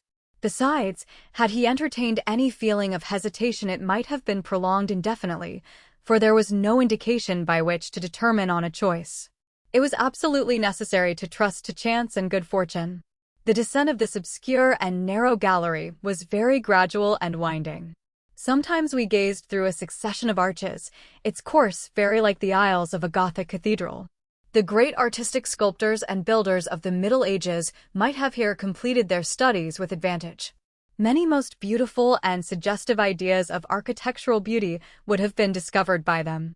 After passing through this phase of the cavernous way, we suddenly came, about a mile farther on, upon a square system of arch, adopted by the early Romans, projecting from the solid rock and keeping up the weight of the roof. Suddenly we would come upon a series of low subterranean tunnels which looked like beaver holes, or the work of foxes through whose narrow and winding ways we had literally to crawl. The heat still remained at quite a supportable degree. With an involuntary shudder, I reflected on what the heat must have been when the volcano of Sneffels was pouring its smoke, flames, and streams of boiling lava, all of which must have come up by the road we were now following. I could imagine the torrents of hot seething stone darting on, bubbling up with accompaniments of smoke, steam, and sulphurous stench. Only to think of the consequences, I mused, if the old volcano were once more to set to work. I did not communicate these rather unpleasant reflections to my uncle. He not only would not have understood them, but would have been intensely disgusted. His only idea was to go ahead. He walked, he slid, he clambered over piles of fragments, he rolled down heaps of broken lava, with an earnestness and conviction it was impossible not to admire. At 6 o'clock in the evening, after a very wearisome journey, but one not so fatiguing as before, we had made 6 miles towards the southward, but had not gone more than a mile downwards. My uncle, as usual, gave the signal to halt. We ate our meal in thoughtful silence and then retired to sleep. Our arrangements for the night were very primitive and simple. A traveling rug, in which each rolled himself, was all our bedding. We had no necessity to fear cold or any unpleasant visit. Travelers who bury themselves in the wilds and depths of the African desert, who seek profit and pleasure in the forests of the New World, are compelled to take it in turn to watch during the hours of sleep. But in this region of the earth, absolute solitude and complete security reigned supreme. We had nothing to fear either from savages or from wild beasts. After a night's sweet repose, we awoke fresh and ready for action. There being nothing to detain us, we started on our journey. We continued to burrow through the lava tunnel as before. It was impossible to make out through what soil we were making way.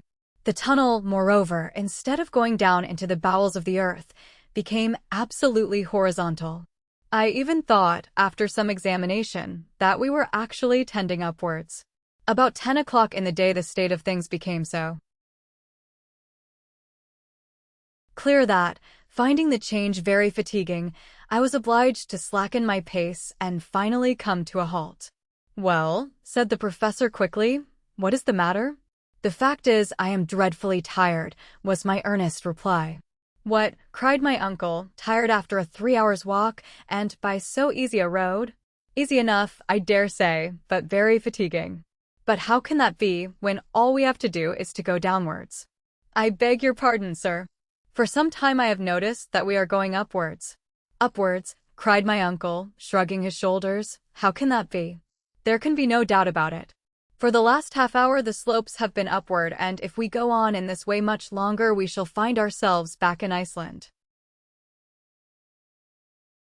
My uncle shook his head with the air of a man who does not want to be convinced.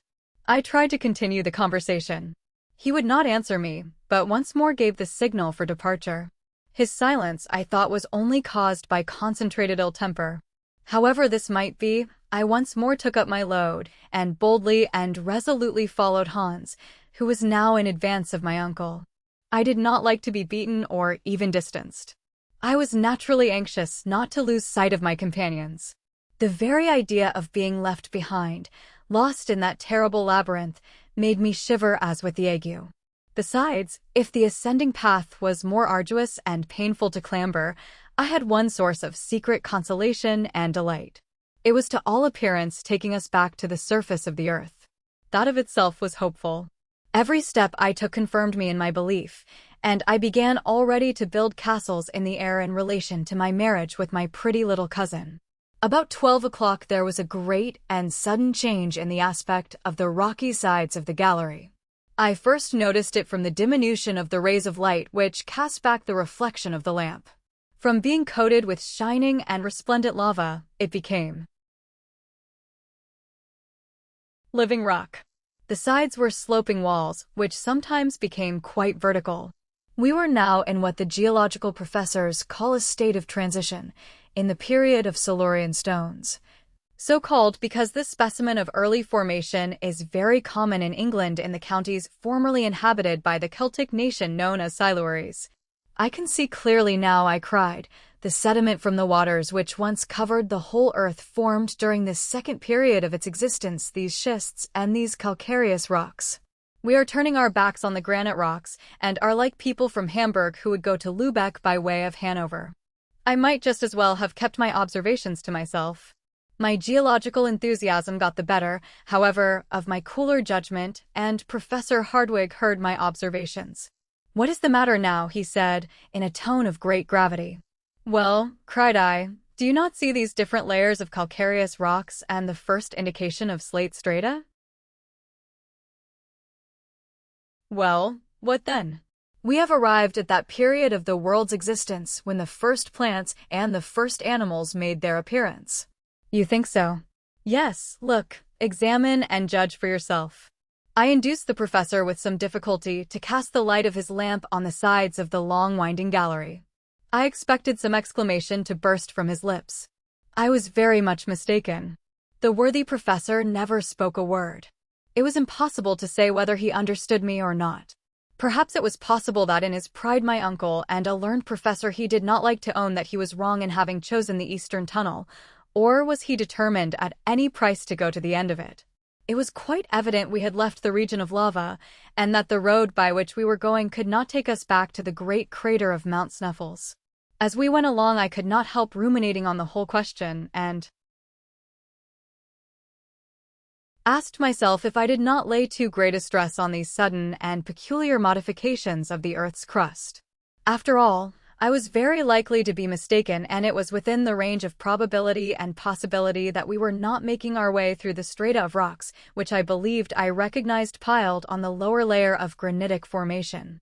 At all events, if I am right, I thought to myself, I must certainly find some remains of primitive plants, and it will be absolutely necessary to give way to such indubitable evidence. Let us have a good search. I accordingly lost no opportunity of searching, and had not gone more than about 100 yards, when the evidence I sought for cropped up in the most incontestable manner before my eyes. It was quite natural that I should expect to find these signs, for during the Silurian period the seas contained no fewer than 1,500 different animal and vegetable species. My feet, so long accustomed to the hard and arid lava soil, suddenly found themselves treading on a kind of soft dust, the remains of plants and shells. Upon the walls themselves I could clearly make out the outline, as plain as a sun picture, of the fucus and the lycopods. The worthy and excellent Professor Hardwigg could not, of course, make any mistake about the matter, but I believe he deliberately closed his eyes and continued on his way with a firm and unalterable step. I began to think that he was carrying his obstinacy a great deal too far. I could no longer act with prudence or composure. I stooped on a sudden and picked up an almost perfect shell, which had undoubtedly belonged to some animal very much resembling some of the present day. Having secured the prize, I followed in the wake of my uncle. "Do you see this?"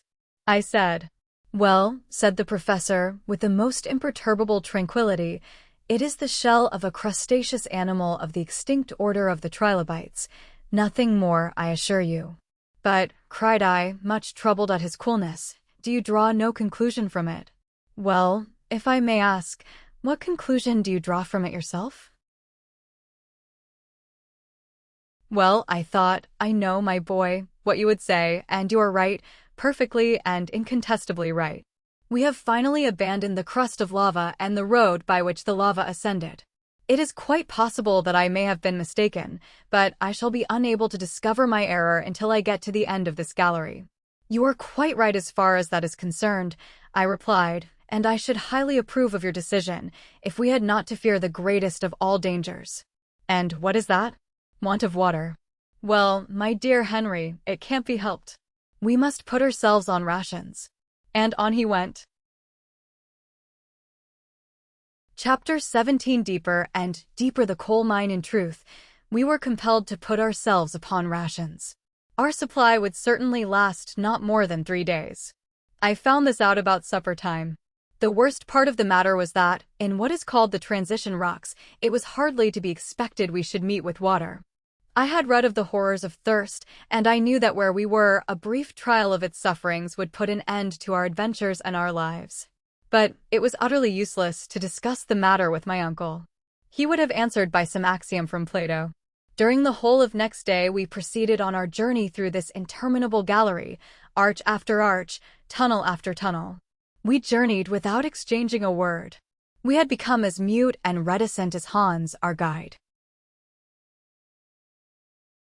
The road had no longer an upward tendency. At all events, if it had, it was not to be made out very clearly. Sometimes there could be no doubt that we were going downwards. But this inclination was scarcely to be distinguished, and was by no means reassuring to the professor, because the character of the strata was in no wise modified, and the transition character of the rocks became more and more marked. It was a glorious sight to see how the electric light brought out the sparkles in the walls of the calcareous rocks and the old red sandstone. One might have fancied oneself in one of those deep cuttings in Devonshire which have given their name to this kind of soil. Some magnificent specimens of marble projected from the sides of the gallery, some of an agate gray with white veins of variegated character, others of a yellow spotted color with red veins. Farther off might be seen samples of color in which cherry-tinted seams were to be found in all their brightest shades. The greater number of these marbles were stamped with the marks of primitive animals. Since the previous evening, nature and creation had made considerable progress. Instead of the rudimentary trilobites, I perceived the remains of a more perfect order. Among others, the fish in which the eye of a geologist has been able to discover the first form of the reptile. The Devonian seas were inhabited by a vast number of animals of this species, which were deposited in tens of thousands in the rocks of new formation. It was quite evident to me that we were ascending the scale of animal life of which man forms the summit. My excellent uncle, the professor, appeared not to take notice of these warnings. He was determined at any risk to proceed. He must have been in expectation of one of two things: either that a vertical well was about to open under his feet, and thus allow him to continue his descent, or that some insurmountable obstacle would compel us to stop and go back by the road we had so long traveled. But evening came again, and, to my horror, neither hope was doomed to be realized. On Friday, after a night when I began to feel the gnawing agony of thirst, and when in consequence appetite decreased, our little band rose and once more followed the turnings and windings, the ascents and descents, of this interminable gallery. All were silent and gloomy. I could see that even my uncle had ventured too far. After about 10 hours of further progress, a progress dull and monotonous to the last degree, I remarked that the reverberation and reflection of our lamps upon the sides of the tunnel had singularly diminished. The marble, the schist, the calcareous rocks, the red sandstone, had disappeared, leaving in their places a dark and gloomy wall, somber and without brightness. When we reached a remarkably narrow part of the tunnel, I leaned my left hand against the rock. When I took my hand away and happened to glance at it, it was quite black. We had reached the coal strata of the central earth. "A coal mine," I cried. "A coal mine without miners," responded my uncle a little severely. "How can we tell?" "I can tell," replied my uncle, in a sharp and doctorial tone. "I am perfectly certain that this gallery through successive layers of coal was not cut by the hand of man. But whether it is the work of nature or not is of little concern to us. The hour for our evening meal has come, let us sup." Hans, the guide, occupied himself in preparing food. I had come to that point when I could no longer eat. All I cared about were the few drops of water which fell to my share. What I suffered it is useless to record. The guide's gourd, not quite half full, was all that was left for us three. Having finished their repast, my two companions laid themselves down upon their rugs, and found in sleep a remedy for their fatigue and sufferings. As for me, I could not sleep. I lay counting the hours until morning. The next morning, Saturday, at 6 o'clock, we started again. 20 minutes later, we suddenly came upon a vast excavation. From its mighty extent, I saw at once that the hand of man could have had nothing to do with this coal mine. The vault above would have fallen in. As it was only held together by some miracle of nature. This mighty natural cavern was about 100 feet wide, by about 150 high. The earth had evidently been cast apart by some violent subterranean commotion.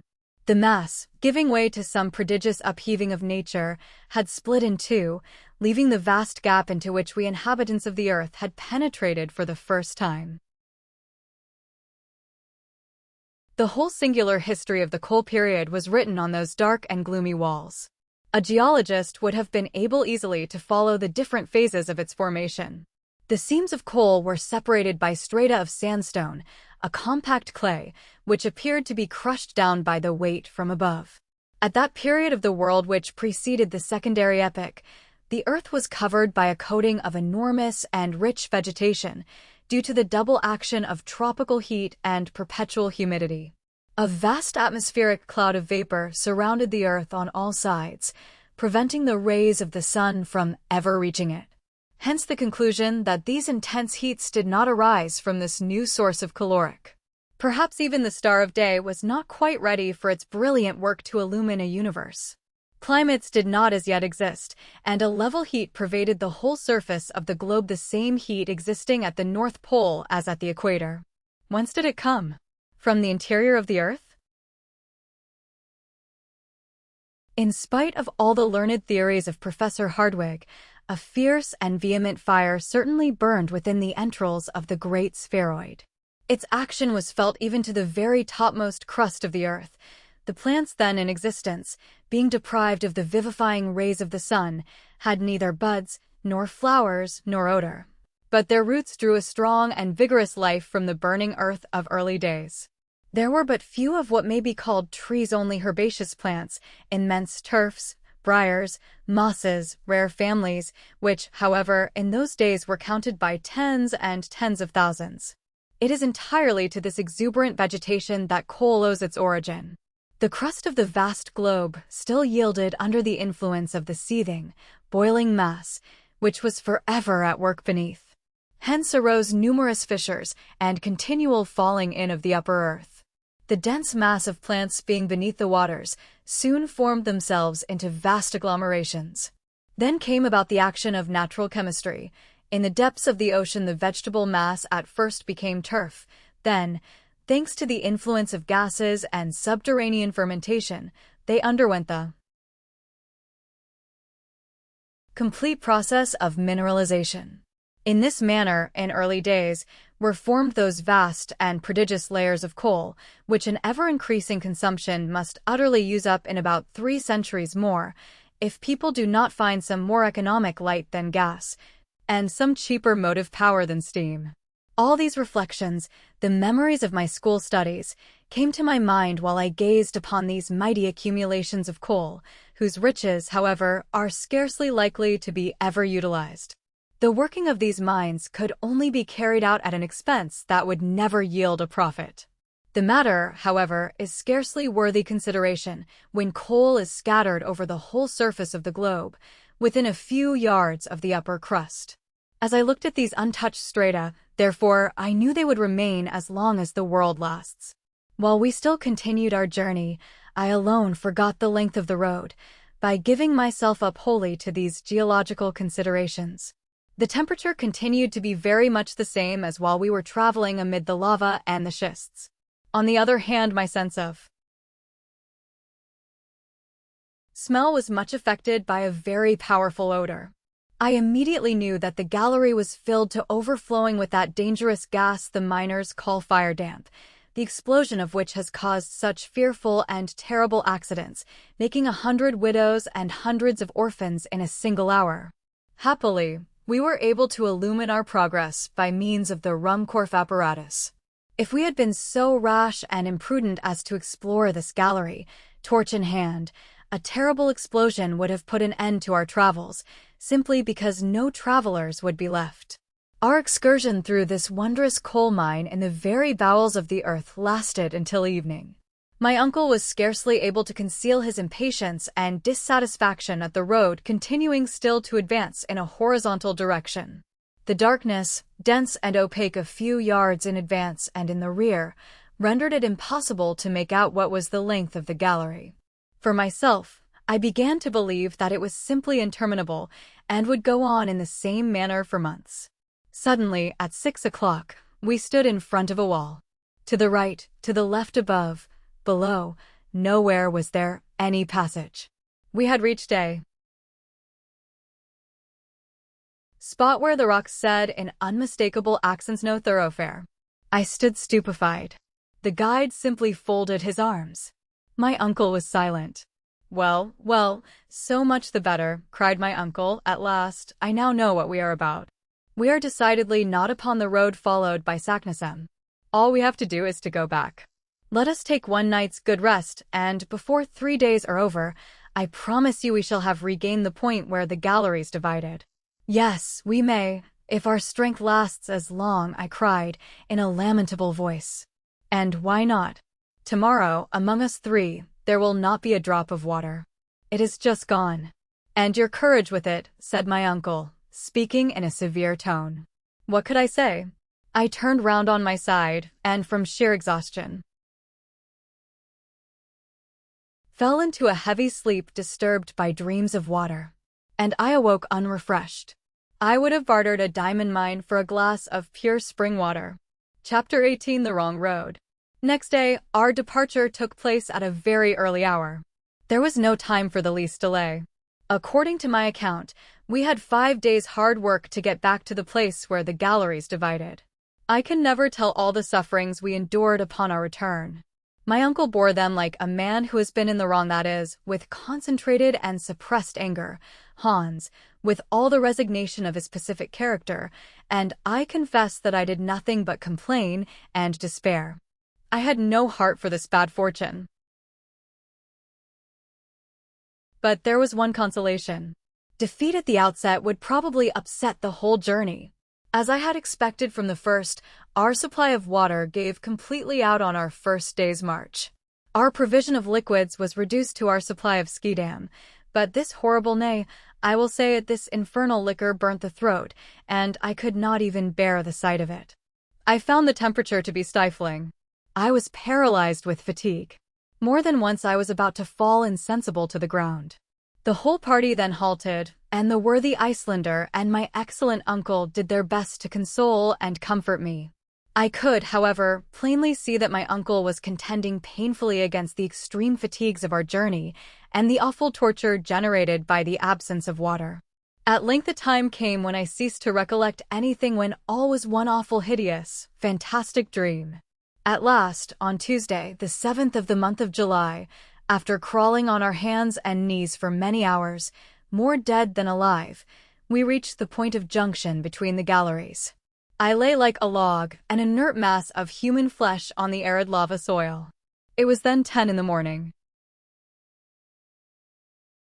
Hans and my uncle, leaning against the wall, tried to nibble away at some pieces of biscuit, while deep groans and sighs escaped from my scorched and swollen lips. Then I fell off into a kind of deep lethargy. Presently I felt my uncle approach and lift me up tenderly in his arms. "Poor boy," I heard him say in a tone of deep commiseration. I was profoundly touched by these words, being by no means accustomed to signs of womanly weakness in the professor. I caught his trembling hands in mine and gave them a gentle pressure. He allowed me to do so without resistance, looking at me kindly all the time. His eyes were wet with tears. I then saw him take the gourd which he wore at his side. To my surprise, or rather to my stupefaction, he placed it to my lips. "Drink, my boy," he said. Was it possible my ears had not deceived me? Was my uncle mad? I looked at him with, I am sure, quite an idiotic expression. I could not believe him. I too much feared the counteraction of disappointment. "Drink," he said again. Had I heard aright? Before, however, I could ask myself the question a second time, a mouthful of water cooled my parched lips and throat, one mouthful, but I do believe it brought me back to life. I thanked my uncle by clasping my hands. My heart was too full to speak. "Yes," said he, "one mouthful of water, the very last, do you hear, my boy, the very last. I have taken care of it at the bottom of my bottle as the apple of my eye. 20 times, 100 times, I have resisted the fearful desire to drink it. But no, Harry, I saved it for you." "My dear uncle," I exclaimed, and the big tears rolled down my hot and feverish cheeks. "Yes, my poor boy, I knew that when you reached this place, this crossroad in the earth, you would fall down half dead, and I saved my last drop of water in order to restore you." "Thanks," I cried, "thanks from my heart." As little as my thirst was really quenched, I had nevertheless partially recovered my strength. The contracted muscles of my throat relaxed and the inflammation of my lips in some measure subsided. At all events, I was able to speak. "Well," I said, "there can be no doubt now as to what we have to do. Water has utterly failed us. Our journey is therefore at an end. Let us return." While I spoke thus, my uncle evidently avoided my face. He held down his head. His eyes were turned in every possible direction but the right one.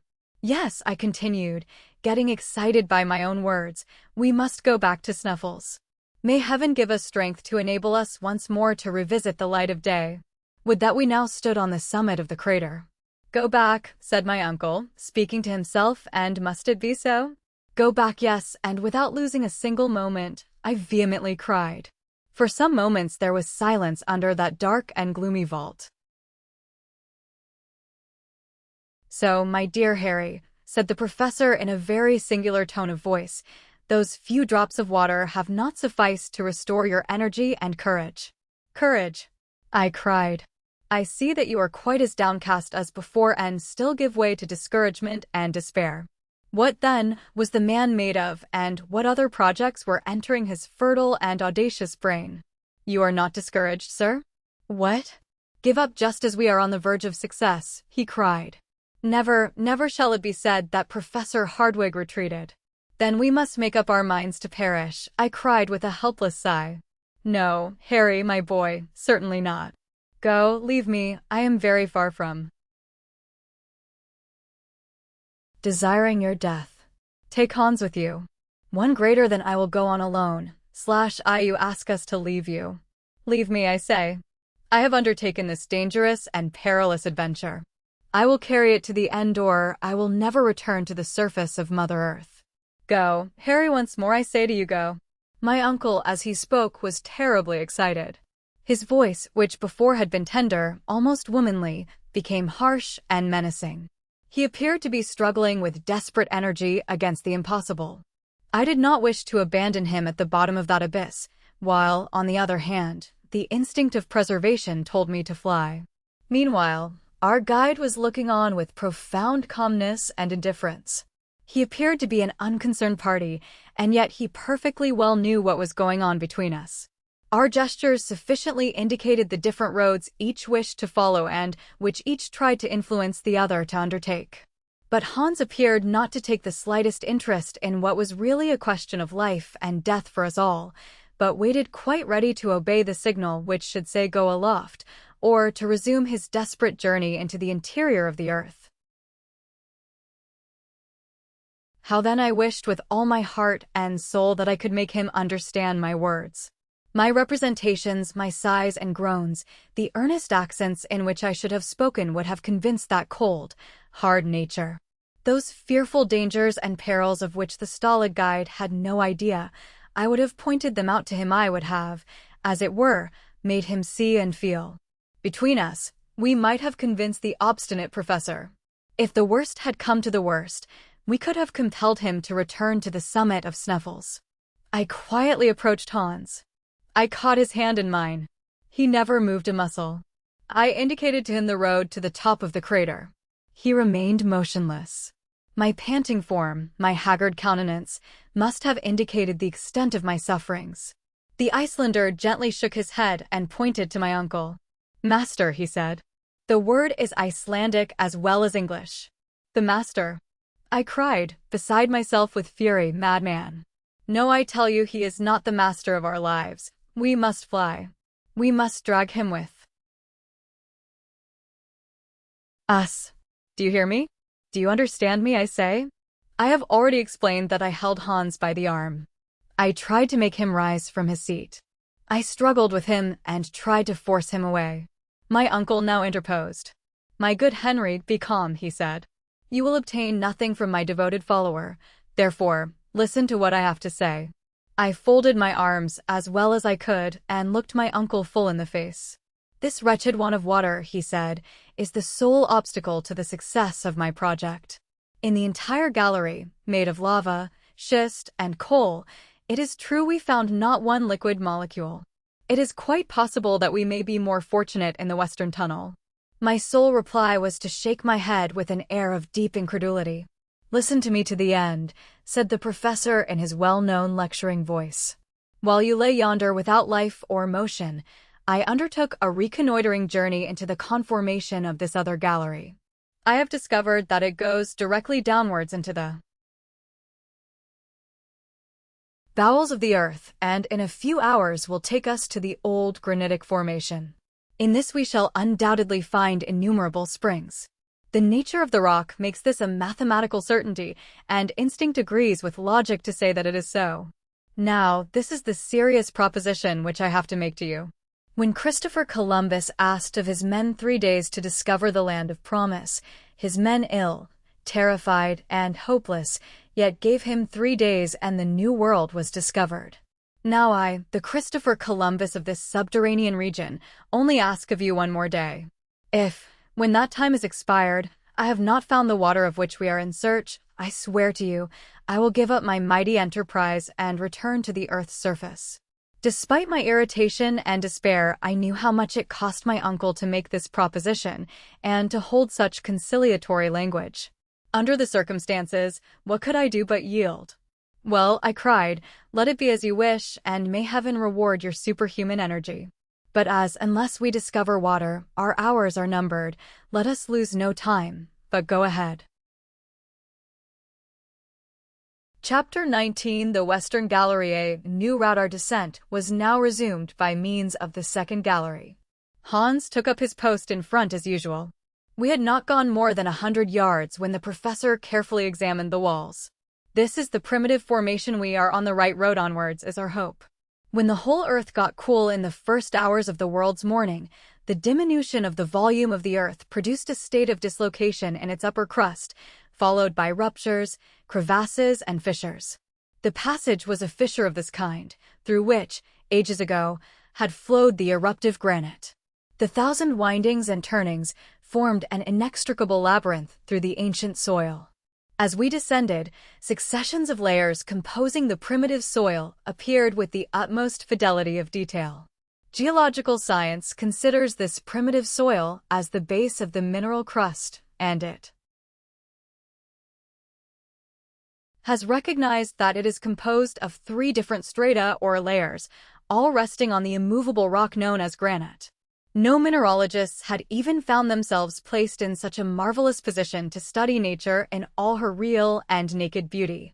The sounding rod, a mere machine, could not bring to the surface of the earth the objects of value for the study of its internal structure, which we were about to see with our own eyes, to touch with our own hands.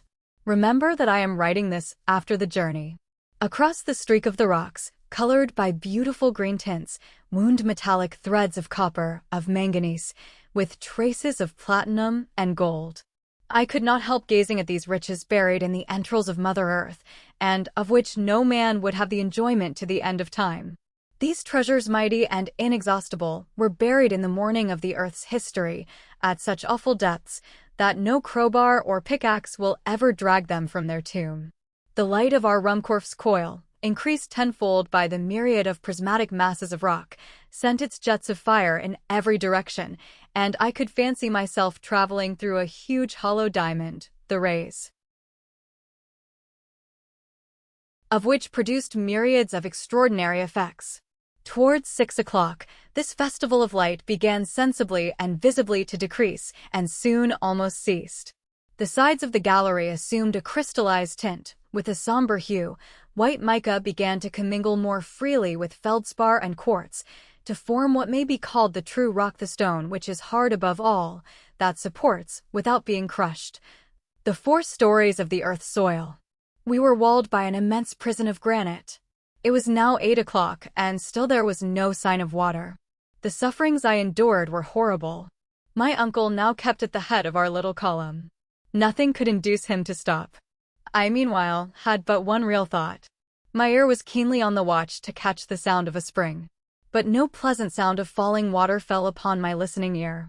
But at last the time came when my limbs refused to carry me longer. I contended heroically against the terrible tortures I endured, because I did not wish to compel my uncle to halt.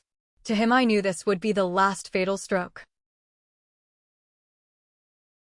Suddenly I felt a deadly faintness come over me. My eyes could no longer see, my knees shook. I gave one despairing cry and fell. "Help, help, I am dying." My uncle turned and slowly retraced his steps. He looked at me with folded arms, and then allowed one sentence to escape, in hollow accents, from his lips: "All is over." The last thing I saw was a face fearfully distorted with pain and sorrow, and then my eyes closed. When I again opened them, I saw my companions lying near me motionless, wrapped in their huge traveling rugs. Were they asleep or dead? For myself, sleep was wholly out of the question. My fainting fit over, I was wakeful as the lark. I suffered too much for sleep to visit my eyelids the more, that I thought myself sick unto death, dying. The last words spoken by my uncle seemed to be buzzing in my ears: "All is over." And it was probable that he was right. In the state of prostration to which I was reduced, it was madness to think of ever again seeing the light of day. Above were miles upon miles of the earth's crust. As I thought of it, I could fancy the whole weight resting on my shoulders. I was crushed, annihilated, and exhausted myself in vain attempts to turn in my granite bed. Hours upon hours passed away. A profound and terrible silence reigned around us, a silence of the tomb. Nothing could make itself heard through these gigantic walls of granite. The very thought was stupendous. Presently, despite my apathy, despite the kind of deadly calm into which I was cast, something aroused me. It was a slight but peculiar noise. While I was watching intently, I observed that the tunnel was becoming dark. Then, gazing through the dim light that remained, I thought I saw the Icelander taking his departure, lamp in hand. Why had he acted thus? Did Hans the guide mean to abandon us? My uncle lay fast asleep or dead. I tried to cry out and arouse him. My voice, feebly issuing from my parched and fevered lips, found no echo in that fearful place. My throat was dry, my tongue stuck to the roof of my mouth. The obscurity had by this time become intense, and at last even the faint sound of the guide's footsteps was lost in the blank distance. My soul seemed filled with anguish, and death appeared welcome, only let it come quickly. "Hans is leaving us," I cried. "Hans, Hans, if you're a man, come back." These words were spoken to myself. They could not be heard aloud. Nevertheless, after the first few moments of terror were over, I was ashamed of my suspicions against a man who hitherto had behaved so admirably. Nothing in his conduct or character justified suspicion. Moreover, a moment's reflection reassured me. His departure could not be a flight. Instead of ascending the gallery, he was going deeper down into the gulf. Had he had any bad design, his way would have been upwards. This reasoning calmed me a little, and I began to hope. The good and peaceful and imperturbable Hans would certainly not have arisen from his sleep without some serious and grave motive. Was he bent on a voyage of discovery? During the deep, still silence of the night, had he at last heard that sweet murmur about which we were all so anxious? Chapter 20. Water, where is it? A bitter disappointment during a long, weary hour, there crossed my wildly delirious brain all sorts of reasons as to what could have aroused our quiet and faithful guide. The most absurd and ridiculous ideas passed through my head, each more impossible than the other. I believe I was either half or wholly mad. Suddenly, however, there arose, as it were from the depths of the earth, a voice of comfort. It was the sound of footsteps. Hans was returning. Presently the uncertain light began to shine upon the walls of the passage, and then it came in view far down the sloping tunnel. At length Hans himself appeared. He approached my uncle, placed his hand upon his shoulder, and gently awakened him. My uncle, as soon as he saw who it was, instantly arose. "Well," exclaimed the professor. "That 10," said the hunter. I did not know a single word of the Danish language, and yet by a sort of mysterious instinct I understood what the guide had said. "Water, water," I cried, in a wild and frantic tone, clapping my hands and gesticulating like a madman. "Water," murmured my uncle, in a voice of deep emotion and gratitude. "Var. Where?"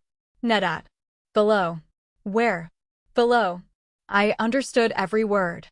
I had caught the hunter by the hands, and I shook them heartily, while he looked on with perfect calmness. The preparations for our departure did not take long, and we were soon making a rapid descent into the tunnel. An hour later we had advanced 1,000 yards, and descended 2,000 feet. At this moment I heard an accustomed and well-known sound running along the floors of the granite rock, a kind of dull and sullen roar, like that of a distant waterfall. During the first half-hour of our advance, not finding the discovered spring, my feelings of intense suffering appeared to return. Once more I began to lose all hope.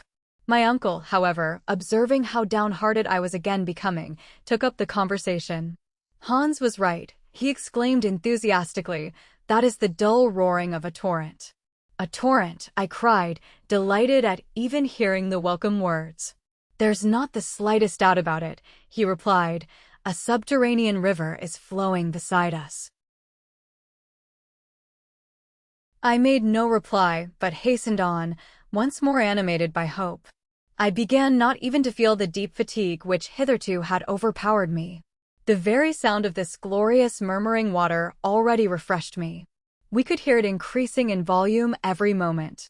The torrent, which for a long time could be heard flowing over our heads, now ran distinctly along the left wall, roaring, rushing, spluttering, and still falling. Several times I passed my hand across the rock hoping to find some trace of humidity of the slightest percolation. Alas, in vain. Again a half-hour passed in the same weary toil. Again we advanced. It now became evident that the hunter, during his absence, had not been able to carry his researches any farther. Guided by an instinct peculiar to the dwellers in mountain regions and water-finders, he smelt the living spring through the rock. Still he had not seen the precious liquid. He had neither quenched his own thirst, nor brought us one drop in his gourd. Moreover, we soon made the disastrous discovery that, if our progress continued, we should soon be moving away from the torrent, the sound of which gradually diminished. We turned back. Hans halted at the precise spot where the sound of the torrent appeared nearest. I could bear the suspense and suffering no longer, and seated myself against the wall, behind which I could hear the water seething and effervescing not 2 feet away. But a solid wall of granite still separated us from it. Hans looked keenly at me, and, strange enough, for once I thought I saw a smile on his imperturbable face. He rose from a stone on which he had been seated, and took up the lamp. I could not help rising and following. He moved slowly along the firm and solid granite wall. I watched him with mingled curiosity and eagerness. Presently he halted and placed his ear against the dry stone, moving slowly along and listening with the most extreme care and attention. I understood at once that he was searching for the exact spot where the torrent's roar was most plainly heard. This point he soon found in the lateral wall on the left side, about 3 feet above the level of the tunnel floor. I was in a state of intense excitement. I scarcely dared believe what the eiderduck hunter was about to do. It was, however, impossible in a moment more not to both understand and applaud, and even to smother him in my embraces, when I saw him raise the heavy crowbar and commence an attack upon the rock itself. "Saved!" I cried. "Yes," cried my uncle, even more excited and delighted than myself. "Hans is quite right. Oh, the worthy, excellent man. We should never have thought of such an idea. And nobody else, I think, would have done so. Such a process, simple as it seemed, would most certainly not have entered our heads. Nothing could be more dangerous than to begin to work with pickaxes in that particular part of the globe. Supposing while he was at work a break-up were to take place, and supposing the torrent once having gained an inch were to take an ell, and come pouring bodily through the broken rock. Not one of these dangers was chimerical. They were only too real. But at that moment no fear of falling in of the roof, or even of inundation, was capable of stopping us. Our thirst was so intense that to quench it we would have dug below the bed of old ocean itself. Hans went quietly to work, a work which neither my uncle nor I would have undertaken at any price. Our impatience was so great that if we had once begun with pickaxe and crowbar, the rock would soon have split into 100 fragments. The guide, on the contrary, calm, ready, moderate, wore away the hard rock by little steady blows of his instrument, making no attempt at a larger hole than about 6 inches. As I stood, I heard, or I thought I heard, the roar of the torrent momentarily increasing in loudness, and at times I almost felt the pleasant sensation of water upon my parched lips. At the end of what appeared an age, Hans had made a hole which enabled his crowbar to enter 2 feet into the solid rock. He had been at work exactly an hour. It appeared a dozen. I was getting wild with impatience. My uncle began to think of using more violent measures. I had the greatest difficulty in checking him. He had indeed just got hold of his crowbar when a loud and welcome hiss was heard. Then a stream, or rather jet, of water burst through the wall and came out with such force as to hit the opposite side. Hans, the guide, who was half upset by the shock, was scarcely able to keep down a cry of pain and grief. I understood his meaning when, plunging my hands into the sparkling jet, I myself gave a wild and frantic cry. The water was scalding hot. Boiling, I cried, in bitter disappointment. Well, never mind, said my uncle, it will soon get cool. The tunnel began to be filled by clouds of vapor, while a small stream ran away into the interior of the earth. In a short time we had some sufficiently cool to drink. We swallowed it in huge mouthfuls. Oh, what exalted delight, what rich and incomparable luxury! What was this water? Whence did it come? To us, what was that? The simple fact was it was water, and, though still with a tingle of warmth about it, it brought back to the heart that life which, but for it, must surely have faded away. I drank greedily, almost without tasting it. When, however, I had almost quenched my ravenous thirst, I made a discovery. Why, it is chalybeate water. A most excellent stomachic, replied my uncle, and highly mineralized. Here is a journey worth 20 to Spa. It's very good, I replied. I should think so. Water found 6 miles underground. There is a peculiarly inky flavor about it, which is by no means disagreeable. Hans may congratulate himself on having made a rare discovery. What do you say, nephew, according to the usual custom of travelers, to name the stream after him? Good, said I. And the name of Hansbach, Hansbrook, was at once agreed upon. Hans was not a bit more proud after hearing our determination than he was before. After having taken a very small modicum of the welcome refreshment, he had seated himself in a corner with his usual imperturbable gravity. Now, said I, it is not worth while letting this water run to waste. What is the use? Replied my uncle. The source from which this river rises is inexhaustible. Never mind, I continued, let us fill our goatskin and gourds and then try to stop the opening up. My advice, after some hesitation, was followed or attempted to be followed. Hans picked up all the broken pieces of granite he had knocked out and, using some tow he happened to have about him, tried to shut up the fissure he had made in the wall. All he did was to scald his hands. The pressure was too great, and all our attempts were utter failures. It is evident, I remarked, that the upper surface of these springs is situated at a very great height above, as we may fairly infer from the great pressure of the jet. That is by no means doubtful, replied my uncle. If this column of water is about 32,000 feet high, the atmospheric pressure must be something enormous. But a new idea has just struck me. And what is that? Why be at so much trouble to close this aperture? Because I hesitated and stammered, having no real reason. When our water bottles are empty, we are not at all sure that we shall be able to fill them, observed my uncle. I think that is very probable. Well, then, let this water run. It will, of course, naturally follow in our track and will serve to guide and refresh us.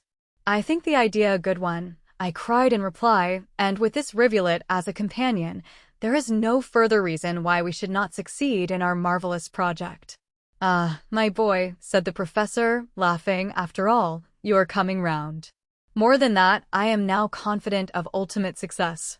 One moment, nephew mine. Let us begin by taking some hours of repose. I had utterly forgotten that it was night. The chronometer, however, informed me of the fact. Soon we were sufficiently restored and refreshed, and had all fallen into a profound sleep. Chapter 21. Under the ocean. By the next day, we had nearly forgotten our past sufferings. The first sensation I experienced was surprise at not being thirsty, and I actually asked myself the reason. The running stream, which flowed in rippling wavelets at my feet, was the satisfactory reply. We breakfasted with a good appetite, and then drank our fill of the excellent water. I felt myself quite a new man, ready to go anywhere my uncle chose to lead. I began to think, why should not a man as seriously convinced as my uncle succeed, with so excellent a guide as worthy Hans, and so devoted a nephew as myself? These were the brilliant ideas which now invaded my brain. Had the proposition now been made to go back to the summit of Mount Sneffels, I should have declined the offer in a most indignant manner. But fortunately, there was no question of going up. We were about to descend farther into the interior of the earth. Let us be moving, I cried, awakening the echoes of the old world. We resumed our march on Thursday at 8 o'clock in the morning. The Great Granite Tunnel, as it went round by sinuous and winding ways, presented every now and then sharp turns and in fact all the appearance of a labyrinth. Its direction, however, was in general towards the southwest. My uncle made several pauses in order to consult his compass. The gallery now began to trend downwards in a horizontal direction, with about 2 inches of fall in every furlong. The murmuring stream flowed quietly at our feet. I could not but compare it to some familiar spirit, guiding us through the earth, and I dabbled my fingers in its tepid water, which sang like a naiad as we progressed. My good humor began to assume a mythological character. As for my uncle, he began to complain of the horizontal character of the road. His route, he found, began to be indefinitely prolonged, instead of sliding down the celestial ray, according to his expression. But we had no choice, and as long as our road led towards the center, however little progress we made, there was no reason to complain. Moreover, from time to time the slopes were much greater, the naiad sang more loudly, and we began to dip downwards in earnest. As yet, however, I felt no painful sensation. I had not got over the excitement of the discovery of water. That day and the next we did a considerable amount of horizontal and relatively very little vertical traveling. On Friday evening, the 10th of July, according to our estimation, we ought to have been 30 leagues to the southeast of Reykjavik and about 2 leagues and a half deep. We now received a rather startling surprise. Under our feet there opened a horrible well. My uncle was so delighted that he actually clapped his hands as he saw how steep and sharp was the descent. He cried, in rapturous delight, this will take us a long way. Look at the projections of the rock. He exclaimed, it's a fearful staircase. Hans, however, who in all our troubles had never given up the ropes, took care so to dispose of them as to prevent any accidents. Our descent then began. I dare not call it a perilous descent, for I was already too familiar with that sort of work to look upon it as anything but a very ordinary affair. This well was a kind of narrow opening in the massive granite of the kind known as a fissure. The contraction of the terrestrial scaffolding, when it suddenly cooled, had been evidently the cause. If it had ever served in former times as a kind of funnel through which passed the eruptive masses vomited by Sneffels, I was at a loss to explain how it had left no mark. We were, in fact, descending a spiral, something like those winding staircases in use in modern houses. We were compelled every quarter of an hour or thereabouts to sit down in order to rest our legs. Our calves ached. We then seated ourselves on some projecting rock with our legs hanging over and gossiped while we ate a mouthful, drinking still from the pleasantly warm running stream, which had not deserted us. It is scarcely necessary to say that in this curiously shaped fissure the Hahnbach had become a cascade to the detriment of its size. It was still, however, sufficient and more for our wants. Besides, we knew that, as soon as the declivity ceased to be so abrupt, the stream must resume its peaceful course.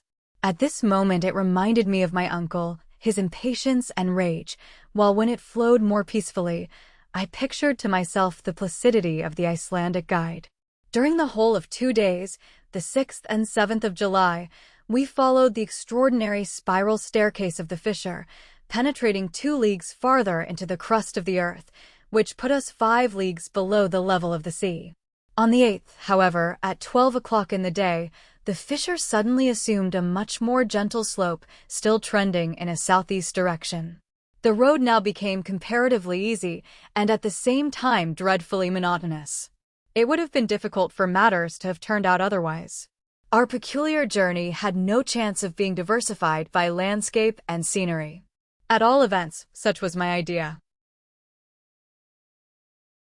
At length, on Wednesday the 15th, we were actually 7 leagues, 21 miles, below the surface of the earth and 50 leagues distant from the mountain of Sneffels. Though, if the truth be told, we were very tired. Our health had resisted all suffering and was in a most satisfactory state. Our traveler's box of medicaments had not even been opened. My uncle was careful to note every hour the indications of the compass, of the manometer, and of the thermometer, all which he afterwards published in his elaborate philosophical and scientific account of our remarkable voyage. He was therefore able to give an exact relation of the situation. When, therefore, he informed me that we were 50 leagues in a horizontal direction distant from our starting point, I could not suppress a loud exclamation. "What is the matter now?" cried my uncle. "Nothing very important. Only an idea has entered my head," was my reply. "Well, out with it, my boy. It is my opinion that if your calculations are correct, we are no longer under Iceland." "Do you think so?" "We can very easily find out," I replied, pulling out a map and compasses. "You see," I said, after careful measurement, "that I am not mistaken. We are far beyond Cape Portland, and those 50 leagues to the southeast will take us into the open sea." "Under the open sea," cried my uncle, rubbing his hands with a delighted air. "Yes," I cried, "no doubt old ocean flows over our heads."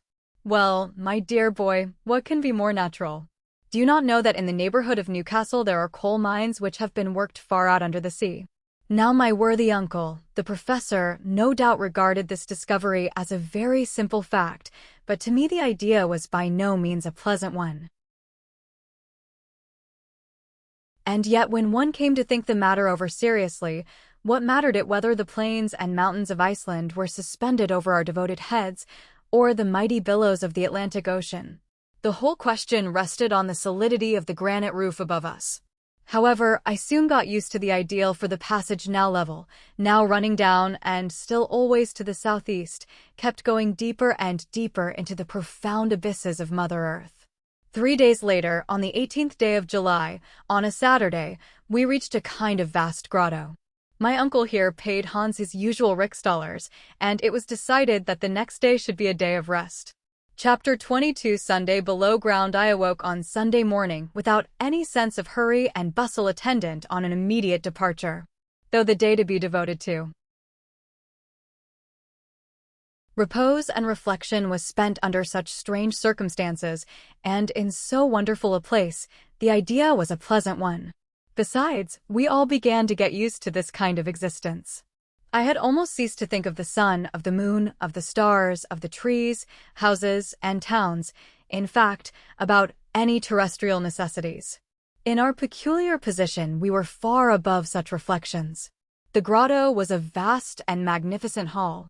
Along its granitic soil the stream flowed placidly and pleasantly. So great a distance was it now from its fiery source that its water was scarcely lukewarm, and could be drunk without delay or difficulty.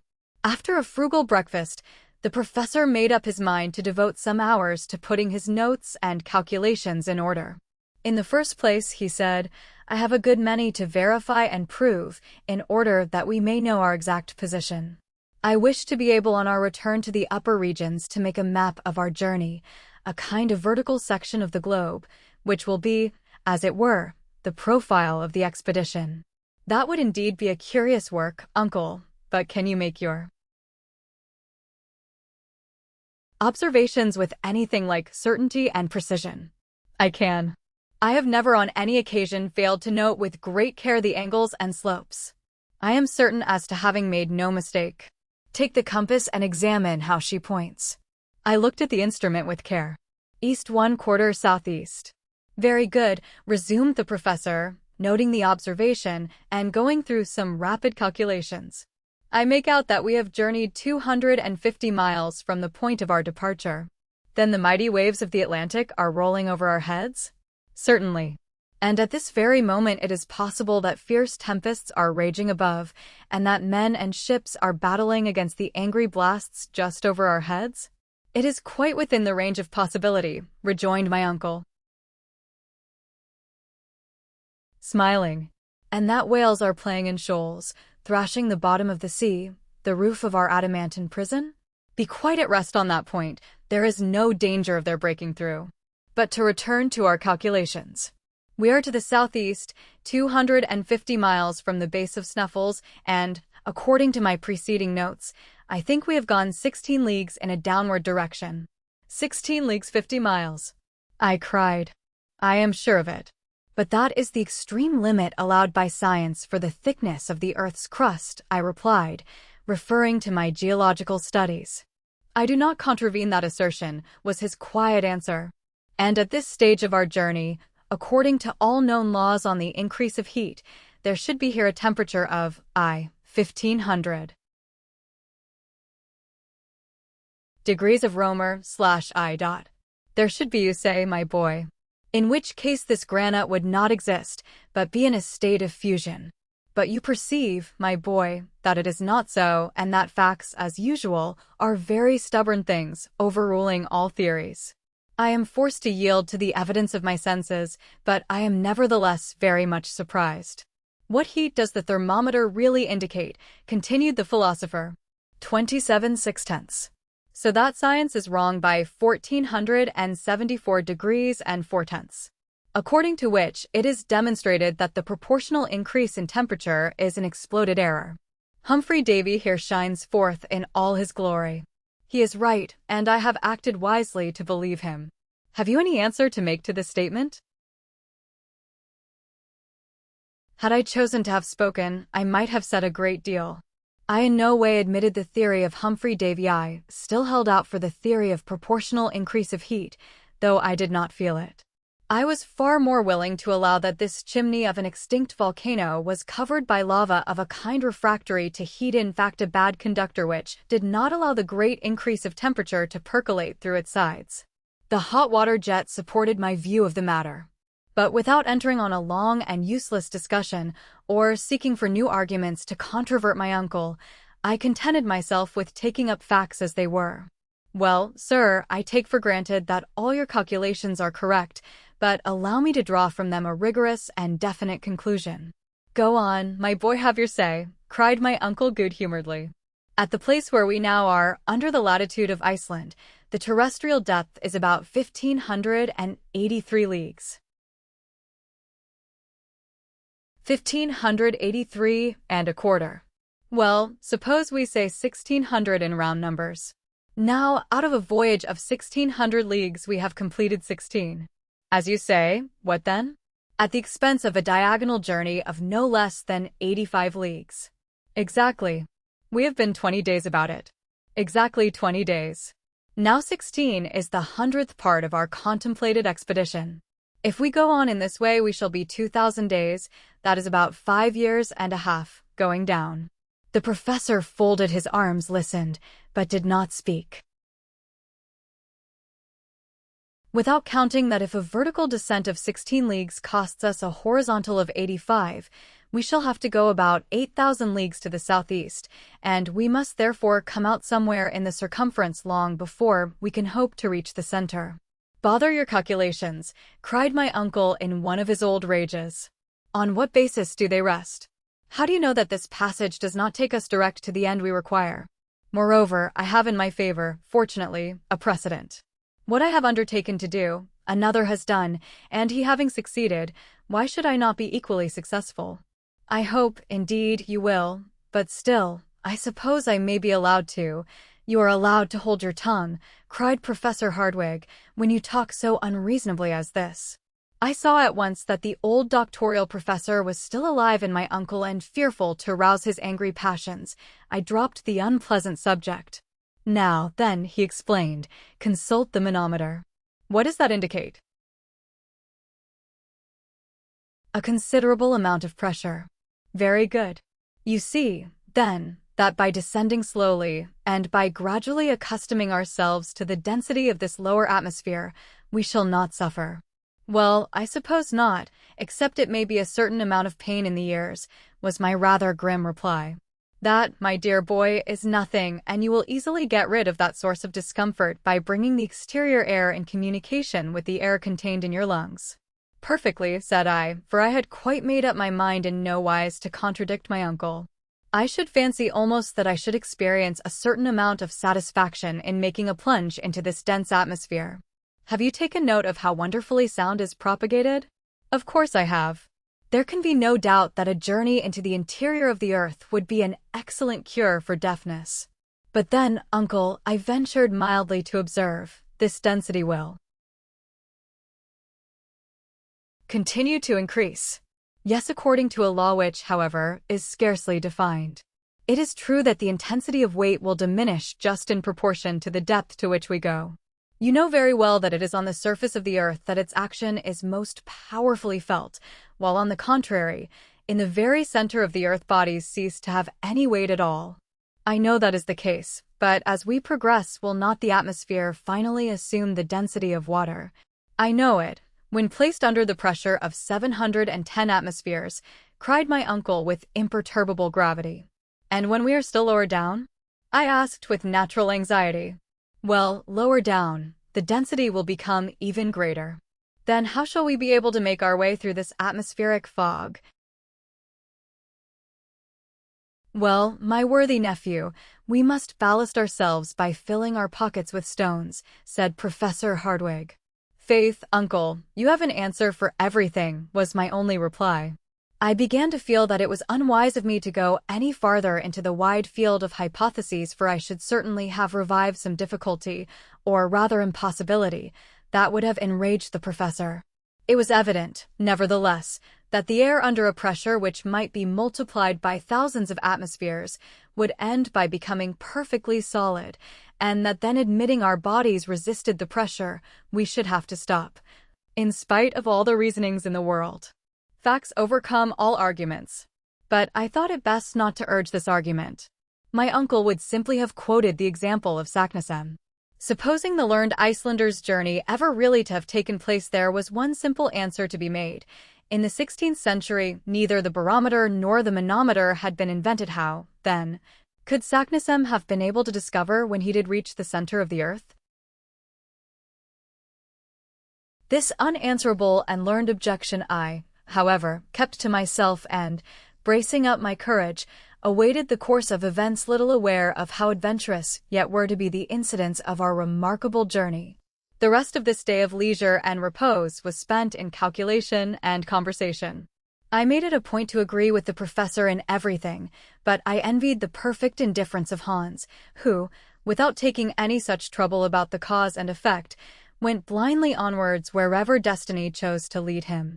Chapter 23. Alone, it must in all truth be confessed, things as yet had gone on well, and I should have acted in bad taste to have complained. If the true medium of our difficulties did not increase, it was within the range of possibility that we might ultimately reach the end of our journey. Then what glory would be ours! I began in the newly aroused ardor of my soul to speak enthusiastically to the professor. Well, was I serious? The whole state in which we existed was a mystery, and it was impossible to know whether or not I was in earnest. For several days after our memorable halt, the slopes became more rapid, some were even of a most frightful character, almost vertical, so that we were forever going down into the solid interior mass. During some days, we actually descended 1.5 leagues, even 2 leagues towards the center of the Earth. The descents were sufficiently perilous, and while we were engaged in them, we learned fully to appreciate the marvelous coolness of our guide, Hans. Without him, we should have been wholly lost. The grave and impassible Icelander devoted himself to us with the most incomprehensible sang-froid and ease, and, thanks to him, many a dangerous pass was got over, where, but for him, we should inevitably have stuck fast. His silence increased every day. I think that we began to be influenced by this peculiar trait in his character. It is certain that the inanimate objects by which you are surrounded have a direct action on the brain. It must be that a man who shuts himself up between 4 walls must lose the faculty of associating ideas and words. How many persons, condemned to the horrors of solitary confinement, have gone mad simply because the thinking faculties have lain dormant? During the 2 weeks that followed our last interesting conversation, there occurred nothing worthy of being especially recorded. I have, while writing these memoirs, taxed my memory in vain for one incident of travel during this particular period. But the next event to be related is terrible indeed. Its very memory, even now, makes my soul shudder and my blood run cold. It was on the 7th of August. Our constant and successive descents had taken us quite 30 leagues into the interior of the Earth. That is to say that there were above us 30 leagues, nearly 100 miles, of rocks and oceans and continents and towns, to say nothing of living inhabitants. We were in a southeasterly direction, about 200 leagues from Iceland. On that memorable day, the tunnel had begun to assume an almost horizontal course. I was on this occasion walking on in front. My uncle had charge of one of the Ruhmkorff coils. I had possession of the other. By means of its light, I was busy examining the different layers of granite. I was completely absorbed in my work. Suddenly halting and turning round, I found that I was alone. Well, thought I to myself, I have certainly been walking too fast, or else Hans and my uncle have stopped to rest. The best thing I can do is to go back and find them. Luckily, there is very little ascent to tire me. I accordingly retraced my steps and, while doing so, walked for at least a quarter of an hour. Rather uneasy, I paused and looked eagerly around. Not a living soul. I called aloud. No reply. My voice was lost amid the myriad cavernous echoes it aroused. I began for the first time to feel seriously uneasy. A cold shiver shook my whole body, and perspiration, chill and terrible, burst upon my skin. I must be calm, I said, speaking aloud, as boys whistle to drive away fear. There can be no doubt that I shall find my companions. There cannot be two roads. It is certain that I was considerably ahead. All I have to do is to go back. Having come to this determination, I ascended the tunnel for at least half an hour, unable to decide if I had ever seen certain landmarks before. Every now and then I paused to discover if any loud appeal was made to me, well knowing that in that dense and intensified atmosphere I should hear it a long way off. But no. The most extraordinary silence reigned in this immense gallery. Only the echoes of my own footsteps could be heard. At last I stopped. I could scarcely realize the fact of my isolation. I was quite willing to think that I had made a mistake, but not that I was lost. If I had made a mistake, I might find my way. If lost, I shuddered to think of it. Come, said I to myself, since there is only one road, and they must come by it, we shall at last meet. All I have to do is still to go upwards. Perhaps, however, not seeing me and forgetting I was ahead, they may have gone back in search of me. Still, even in this case, if I make haste, I shall get up to them. There can be no doubt about the matter. But as I spoke these last words aloud, it would have been quite clear to any listener had there been one that I was by no means convinced of the fact. Moreover, in order to associate together these simple ideas and to reunite them under the form of reasoning, required some time. I could not all at once bring my brain to think. Then another dread doubt fell upon my soul. After all, was I ahead? Of course I was. Hans was no doubt following behind, preceded by my uncle.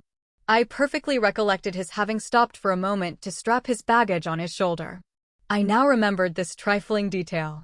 It was, I believe, just at that very moment that I had determined to continue my route. Again, thought I, reasoning as calmly as was possible, there is another sure means of not losing my way, a thread to guide me through the labyrinthine subterraneous retreat one, which I had forgotten my faithful river. This course of reasoning roused my drooping spirits, and I resolved to resume my journey without further delay. No time was to be lost. It was at this moment that I had reason to bless the thoughtfulness of my uncle, when he refused to allow the eider hunter to close the orifices of the hot spring, that small fissure in the great mass of granite. This beneficent spring, after having saved us from thirst during so many days, would now enable me to regain the right road. Having come to this mental decision, I made up my mind, before I started upwards, that ablution would certainly do me a great deal of good. I stopped to plunge my hands and forehead in the pleasant water of the Hahnbach stream, blessing its presence as a certain consolation. Conceive my horror and stupefaction. I was treading a hard, dusty, shingly road of granite. The stream on which I reckoned had wholly disappeared. Chapter 24 Lost. No words in any human language can depict my utter despair. I was literally buried alive, with no other expectation before me but to die in all the slow, horrible torture of hunger and thirst. Mechanically I crawled about, feeling the dry and arid rock. Never to my fancy had I ever felt anything so dry. But I frantically asked myself, how had I lost the course of the flowing stream? There could be no doubt it had ceased to flow in the gallery in which I now was.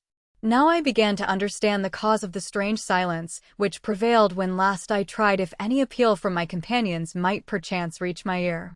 It so happened that when I first took an imprudent step in the wrong direction, I did not perceive the absence of the all-important stream. It was now quite evident that when we halted, another tunnel must have received the waters of the little torrent, and that I had unconsciously entered a different gallery. To what unknown depths had my companions gone? Where was I? How to get back? Clue or landmark there was absolutely none. My feet left no signs on the granite and shingle. My brain throbbed with agony. As I tried to discover the solution of this terrible problem, my situation, after all sophistry and reflection, had finally to be summed up in 3 awful words. I lost. I lost. Lost at a depth which, to my finite understanding, appeared to be immeasurable. These 30 leagues of the crust of the earth weighed upon my shoulders like the globe on the shoulders of Atlas. I felt myself crushed by the awful weight. It was indeed a position to drive the sanest man to madness. I tried to bring my thoughts back to the things of the world so long forgotten. It was with the greatest difficulty that I succeeded in doing so. Hamburg, the house on the Königstrasse, my dear cousin Gretchen, all that world which had before vanished like a shadow floated before my now vivid imagination. There they were before me, but how unreal. Under the influence of a terrible hallucination, I saw all the incidents of our journey pass before me like the scenes of a panorama. The ship and its inmates, Iceland, M. Fredriksson, and the great summit of Mount Snuffles. I said to myself that, if in my position I retained the most faint and shadowy outline of a hope, it would be a sure sign of approaching delirium. It were better to give way wholly to despair. In fact, did I but reason with calmness and philosophy, what human power was there in existence able to take me back to the surface of the earth and ready, too, to split asunder, to rend in twain those huge and mighty vaults which stand above my head? Who could enable me to find my road and regain my companions? Insensate folly and madness to entertain even a shadow of hope. "Oh, uncle," was my despairing cry. This was the only word of reproach which came to my lips, for I thoroughly understood how deeply and sorrowfully the worthy professor would regret my loss, and how in his turn he would patiently seek for me. When I at last began to resign myself to the fact that no further aid was to be expected from man, and knowing that I was utterly powerless to do anything for my own salvation, I kneeled with earnest fervor and asked assistance from heaven. The remembrance of my innocent childhood, the memory of my mother, known only in my infancy, came welling forth from my heart. I had recourse to prayer. And little as I had a right to be remembered by him whom I had forgotten in the hour of prosperity, and whom I so tardily invoked, I prayed earnestly and sincerely. This renewal of my youthful faith brought about a much greater amount of calm, and I was enabled to concentrate all my strength and intelligence on the terrible realities of my unprecedented situation. I had about me that which I had at first wholly forgotten: 3 days' provisions. Moreover, my water bottle was quite full. Nevertheless, the one thing which it was impossible to do was to remain alone. Try to find my companions I must, at any price. But which course should I take? Should I go upwards, or again descend? Doubtless it was right to retrace my steps in an upward direction. By doing this with care and coolness, I must reach the point where I had turned away from the rippling stream. I must find the fatal bifurcation or fork. Once at this spot, once the river at my feet, I could, at all events, regain the awful crater of Mount Snuffles. Why had I not thought of this before? This, at last, was a reasonable hope of safety. The most important thing, then, to be done was to discover the bed of the Hahnbach. After a slight meal and a draught of water, I rose like a giant refreshed. Leaning heavily on my pole, I began the ascent of the gallery. The slope was very rapid and rather difficult. But I advanced hopefully and carefully, like a man who at last is making his way out of a forest and knows there is only one road to follow. During 1 whole hour nothing happened to check my progress. As I advanced, I tried to recollect the shape of the tunnel to recall to my memory certain projections of rocks to persuade myself that I had followed certain winding routes before. But no one particular sign could I bring to mind, and I was soon forced to allow that this gallery would never take me back to the point at which I had separated myself from my companions. It was absolutely without issue, a mere blind alley in the earth. The moment at length came when, facing the solid rock, I knew my fate and fell inanimate on the arid floor.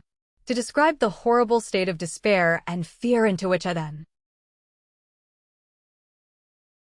fell would now be vain and impossible. My last hope, the courage which had sustained me, drooped before the sight of this pitiless granite rock. Lost in a vast labyrinth, the sinuosities of which spread in every direction, without guide, clue, or compass, I knew it was a vain and useless task to attempt flight. All that remained to me was to lie down and die. To lie down and die the most cruel and horrible of deaths. In my state of mind, the idea came into my head that one day perhaps, when my fossil bones were found, their discovery so far below the level of the earth might give rise to solemn and interesting scientific discussions. I tried to cry aloud, but hoarse, hollow, and inarticulate sounds alone could make themselves heard through my parched lips. I literally panted for breath. In the midst of all these horrible sources of anguish and despair, a new horror took possession of my soul. My lamp, by falling down, had got out of order. I had no means of repairing it. Its light was already becoming paler and paler, and soon would expire. With a strange sense of resignation and despair, I watched the luminous current in the coil getting less and less. A procession of shadows moved flashing along the granite wall.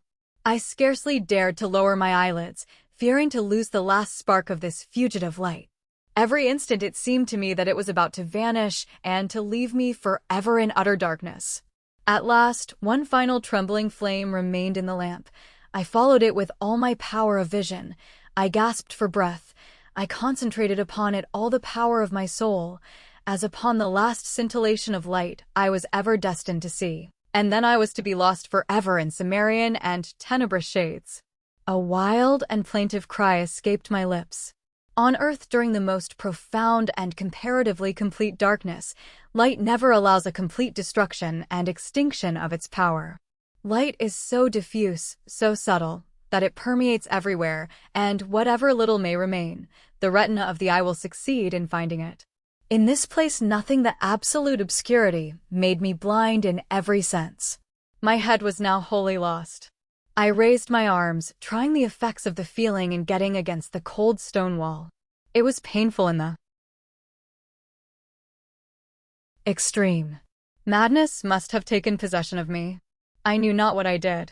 I began to run, to fly, rushing at haphazard in this inextricable labyrinth, always going downwards, running wildly underneath the terrestrial crust, like an inhabitant of the subterranean furnaces, screaming, roaring, howling, until bruised by the pointed rocks, falling and picking myself up all covered with blood, seeking madly to drink the blood which dripped from my torn features, mad because this blood only trickled over my face, and watching always for this horrid wall which ever presented to me the fearful obstacle against which I could not dash my head.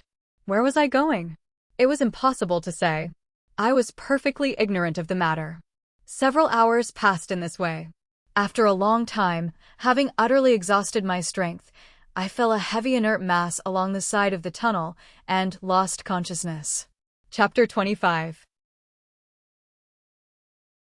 The whispering gallery. When at last I came back to a sense of life and being, my face was wet, but wet, as I soon knew, with tears. How long this state of insensibility lasted, it is quite impossible for me now to say. I had no means left to me of taking any account of time. Never since the creation of the world had such a solitude as mine existed. I was completely abandoned. After my fall, I lost much blood. I felt myself flooded with the life-giving liquid. My first sensation was perhaps a natural one. Why was I not dead? Because I was alive. There was something left to do. I tried to make up my mind to think no longer. As far as I was able, I drove away all ideas, and utterly overcome by pain and grief, I crouched against the granite wall. I just commenced to feel the fainting coming on again, and the sensation that this was the last struggle before complete annihilation when, on a sudden, a violent uproar reached my ears. It had some resemblance to the prolonged rumbling voice of thunder, and I clearly distinguished sonorous voices, lost one after the other, in the distant depths of the gulf. Whence came this noise? Naturally, it was to be supposed from new phenomena which were taking place in the bosom of the solid mass of Mother Earth. The explosion of some gaseous vapors, or the fall of some solid, of the granitic or other rock. Again I listened with deep attention. I was extremely anxious to hear if this strange and inexplicable sound was likely to be renewed. A whole quarter of an hour elapsed in painful expectation. Deep and solemn silence reigned in the tunnel, so still that I could hear the beatings of my own heart. I waited with a strange kind of hopefulness. Suddenly my ear, which leaned accidentally against the wall, appeared to catch, as it were, the faintest echo of a sound. I thought that I heard vague, incoherent, and distant voices. I quivered all over with excitement and hope. "It must be hallucination," I cried. "It cannot be. It is not true." But no. By listening more attentively, I really did convince myself that what I heard was truly the sound of human voices. To make any meaning out of the sound, however, was beyond my power. I was too weak even to hear distinctly. Still, it was a positive fact that someone was speaking. Of that I was quite certain. There was a moment of fear. A dread fell upon my soul that it might be my own words brought back to me by a distant echo. Perhaps without knowing it, I might have been crying aloud. I resolutely closed my lips and once more placed my ear to the huge granite wall. Yes, for certain. It was in truth the sound of human voices. I now, by the exercise of great determination, dragged myself along the sides of the cavern, until I reached a point where I could hear more distinctly. But though I could detect the sound, I could only make out uncertain, strange, and incomprehensible words. They reached my ear as if they had been spoken in a low tone, murmured, as it were, afar off. At last, I made out the word for Lorad repeated several times in a tone betokening great mental anguish and sorrow. What could this word mean, and who was speaking it? It must be either my uncle or the guide Hans. If, therefore, I could hear them, they must surely be able to hear me. "Help!" I cried at the top of my voice. "Help, I am dying." I then listened with scarcely a breath. I panted for the slightest sound in the darkness, a cry, a sigh, a question. But silence reigned supreme. No answer came. In this way some minutes passed. A whole flood of ideas flashed through my mind. I began to fear that my voice, weakened by sickness and suffering, could not reach my companions who were in search of me. It must be they, I cried. Who else could by any possibility be buried 100 miles below the level of the earth? The mere supposition was preposterous. I began, therefore, to listen again with the most breathless attention. As I moved my ears along the side of the place I was in, I found a mathematical point, as it were, where the voices appeared to attain their maximum of intensity. The word for Lorad again distinctly reached my ear. Then came again that rolling noise like thunder which had awakened me out of torpor. "I begin to understand," I said to myself after some little time devoted to reflection. "It is not through the solid mass that the sound reaches my ears. The walls of my cavernous retreat are of solid granite, and the most fearful explosion would not make uproar enough to penetrate them. The sound must come along the gallery itself. The place I was in must possess some peculiar acoustic properties of its own." Again I listened, and this time, yes, this time I heard my name distinctly pronounced, cast as it were into space. It was my uncle, the professor, who was speaking. He was in conversation with the guide, and the word which had so often reached my ears, for Lorad, was a Danish expression. Then I understood it all. In order to make myself heard, I too must speak as it were along the side of the gallery, which would carry the sound of my voice just as the wire carries the electric fluid from point to point. But there was no time to lose. If my companions were only to remove a few feet from where they stood, the acoustic effect would be over, my whispering gallery would be destroyed. I again therefore crawled towards the wall and said as clearly and distinctly as I could,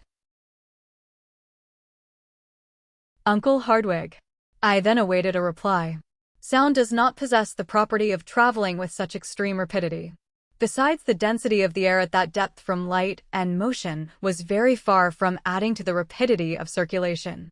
Several seconds elapsed, which to my excited imagination appeared ages, and these words reached my eager ears and moved my wildly beating heart. "Harry, my boy, is that you?" A short delay between question and answer. "Yes, yes. Where are you?" "Lost." "And your lamp?" "Out." "But the guiding stream?" "Is lost." "Keep your courage, Harry. We will do our best." "One moment, my uncle," I cried. "I have no longer strength to answer your questions. But for heaven's sake, do you continue to speak to me." Absolute silence, I felt, would be annihilation. "Keep up your courage," said my uncle. "As you are so weak, do not speak. We have been searching for you in all directions, both by going upwards and downwards in the gallery. My dear boy, I had begun to give over all hope, and you can never know what bitter tears of sorrow and regret I have shed. At last, supposing you to be still on the road beside the Hahnbach, we again descended, firing off guns as signals. Now, however, that we have found you, and that our voices reach each other, it may be a long time before we actually meet. We are conversing by means of some extraordinary acoustic arrangement of the labyrinth. But do not despair, my dear boy. It is something gained even to hear each other." While he was speaking, my brain was at work reflecting. A certain undefined hope, vague and shapeless as yet, made my heart beat wildly. In the first place, it was absolutely necessary for me to know one thing. I once more, therefore, leaned my head against the wall, which I almost touched with my lips, and again spoke. "Uncle." "My boy," was his answer after a few moments. "It is of the utmost consequence that we should know how far we are asunder." "That is not difficult. You have your chronometer at hand?" I asked. "Certainly." "Well, take it into your hand. Pronounce my name, noting exactly the second at which you speak. I will reply as soon as I hear your words, and you will then note exactly the moment at which my reply reaches you." "Very good, and the mean time between my question and your answer will be the time occupied by my voice in reaching you." "That is exactly what I mean, uncle," was my eager reply. "Are you ready?"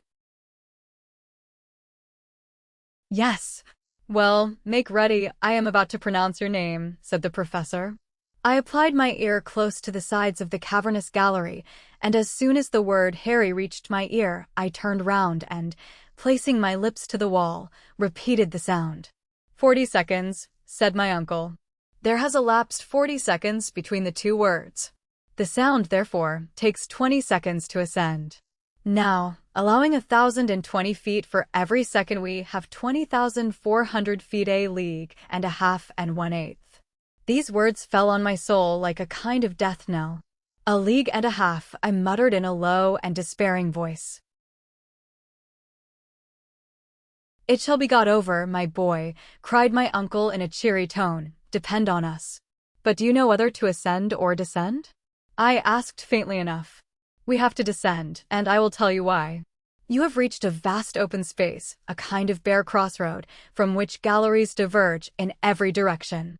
That in which you are now lying must necessarily bring you to this point, for it appears that all these mighty fissures, these fractures of the globe's interior, radiate from the vast cavern which we at this moment occupy. Rouse yourself, then, have courage, and continue your route. Walk if you can, if not drag yourself alongside, if nothing else is possible. The slope must be rather rapid, and you will find strong arms to receive you at the end of your journey. Make a start, like a good fellow." These words served to rouse some kind of courage in my sinking frame. "Farewell for the present, good uncle, I am about to take my departure. As soon as I start, our voices will cease to commingle. Farewell, then, until we meet again. Adieu, Harry, until we say welcome." Such were the last words which reached my anxious ears before I commenced my weary and almost hopeless journey. This wonderful and surprising conversation, which took place through the vast mass of the Earth's labyrinth, these words exchanged, the speakers being about 5 miles apart, ended with hopeful and pleasant expressions. I breathed one more prayer to heaven. I sent up words of thanksgiving, believing in my inmost heart that he had led me to the only place where the voices of my friends could reach my ears. This apparently astounding acoustic mystery is easily explainable by simple natural laws. It arose from the conductibility of the rock. There are many instances of this singular propagation of sound which are not perceptible in its less mediate positions. In the interior gallery of St. Paul's and amid the curious caverns in Sicily, these phenomena are observable. The most marvelous of them all is known as the ear of Dionysius. These memories of the past, of my early reading and studies, came fresh to my thoughts. Moreover, I began to reason that if my uncle and I could communicate at so great a distance, no serious obstacle could exist between us. All I had to do was to follow the direction whence the sound had reached me, and logically putting it, I must reach him if my strength did not fail. I accordingly rose to my feet. I soon found, however, that I could not walk, that I must drag myself along. The slope, as I expected, was very rapid, but I allowed myself to slip down. Soon the rapidity of the descent began to assume frightful proportions and menaced a fearful fall. I clutched at the sides, I grasped at projections of rocks, I threw myself backwards. All in vain. My weakness was so great I could do nothing to save myself. Suddenly earth failed me. I was first launched into a dark and gloomy void. I then struck against the projecting asperities of a vertical gallery, a perfect well.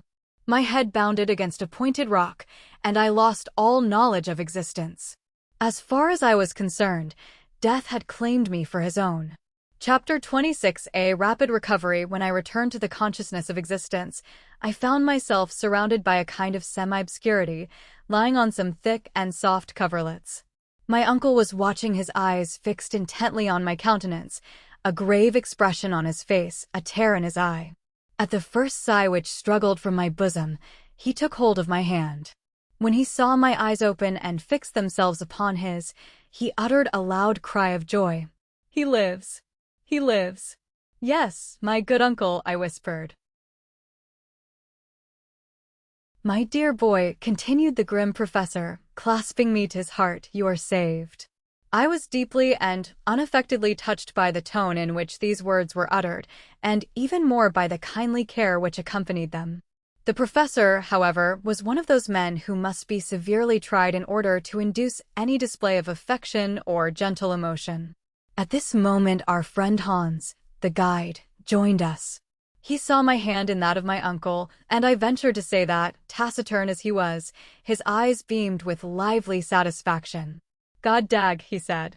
"Good day, Hans, good day," I replied, in as hearty a tone as I could assume. "And now, uncle, that we are together, tell me where we are. I have lost all idea of our position, as of everything else." "Tomorrow, Harry, tomorrow," he replied. "Today you are far too weak. Your head is surrounded with bandages and poultices that must not be touched. Sleep, my boy, sleep, and tomorrow you will know all that you require." "But," I cried, "let me know what o'clock it is, what day it is?" "It is now 11 o'clock at night, and this is once more Sunday. It is now the 9th of the month of August. And I distinctly prohibit you from asking any more questions until the 10th of the same." I was, if the truth were told, very weak indeed, and my eyes soon closed involuntarily. I did require a good night's rest, and I went off reflecting at the last moment that my perilous adventure in the interior of the earth, in total darkness, had lasted 4 days. On the morning of the next day, at my awakening, I began to look around me. My sleeping place, made of all our traveling bedding, was in a charming grotto, adorned with magnificent stalagmites, glittering in all the colors of the rainbow, the floor of soft and silvery sand. A dim obscurity prevailed. No torch, no lamp was lighted, and yet certain unexplained beams of light penetrated from without and made their way through the opening of the beautiful grotto. I, moreover, heard a vague and indefinite murmur, like the ebb and flow of waves upon a strand, and sometimes I verily believed I could hear the sighing of the wind. I began to believe that, instead of being awake, I must be dreaming. Surely my brain had not been affected by my fall, and all that occurred during the last 24 hours was not the frenzied visions of madness? And yet after some reflection, a trial of my faculties, I came to the conclusion that I could not be mistaken. Eyes and ears could not surely both deceive me. It is a ray of the blessed daylight, I said to myself, which has penetrated through some mighty fissure in the rocks. But what is the meaning of this murmur of waves, this unmistakable moaning of the salt sea billows? I can hear, too, plainly enough, the whistling of the wind. But can I be altogether mistaken? If my uncle, during my illness, has but carried me back to the surface of the earth, has he, on my account, given up his wondrous expedition, or in some strange manner has it come to an end? I was puzzling my brain over these and other questions when the professor joined me. "Good day, Harry," he cried in a joyous tone. "I fancy you are quite well." "I am very much better," I replied, actually sitting up in my bed. "I knew that would be the end of it, as you slept both soundly and tranquilly. Hans and I have each taken turn to watch, and every hour we have seen visible signs of amelioration." "You must be right, uncle," was my reply, "for I feel as if I could do justice to any meal you could put before me. You shall eat, my boy, you shall eat. The fever has left you. Our excellent friend Hans has rubbed your wounds and bruises with I know not what ointment, of which the Icelanders alone possess the secret. And they have healed your bruises in the most marvelous manner. Ah, he's a wise fellow, is Master Hans." While he was speaking, my uncle was placing before me several articles of food, which, despite his earnest injunctions, I readily devoured. As soon as the first rage of hunger was appeased, I overwhelmed him with questions, to which he now no longer hesitated to give answers. I then learned, for the first time, that my providential fall had brought me to the bottom of an almost perpendicular gallery. As I came down amidst a perfect shower of stones, the least of which falling on me would have crushed me to death, they came to the conclusion that I had carried with me an entire dislocated rock. Riding as it were on this terrible chariot, I was cast headlong into my uncle's arms. And into them I fell, insensible and covered with blood. "It is indeed a miracle," was the professor's final remark, "that you were not killed 1,000 times over. But let us take care never to separate, for surely we should risk never meeting again. Let us take care never again to separate." These words fell with a sort of chill upon my heart. The journey, then, was not over. I looked at my uncle with surprise and astonishment. My uncle, after an instant's examination of my countenance, said, "What is the matter, Harry? I want to ask you a very serious question. You say that I am all right in health. Certainly you are. And all my limbs are sound and capable of new exertion?" I asked. "Most undoubtedly. But what about my head?" was my next anxious question. "Well, your head, except that you have 1 or 2 contusions, is exactly where it ought to be on your shoulders," said my uncle, laughing. "Well, my own opinion is that my head is not exactly right. In fact, I believe myself slightly delirious." "What makes you think so?" "I will explain why I fancy I have lost my senses," I cried. "Have we not returned to the surface of Mother Earth?" "Certainly not."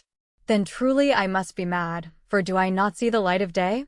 Do I not hear the whistling of the wind? And can I not distinguish the wash of a great sea? And that is all that makes you uneasy," said my uncle, with a smile. "Can you explain?"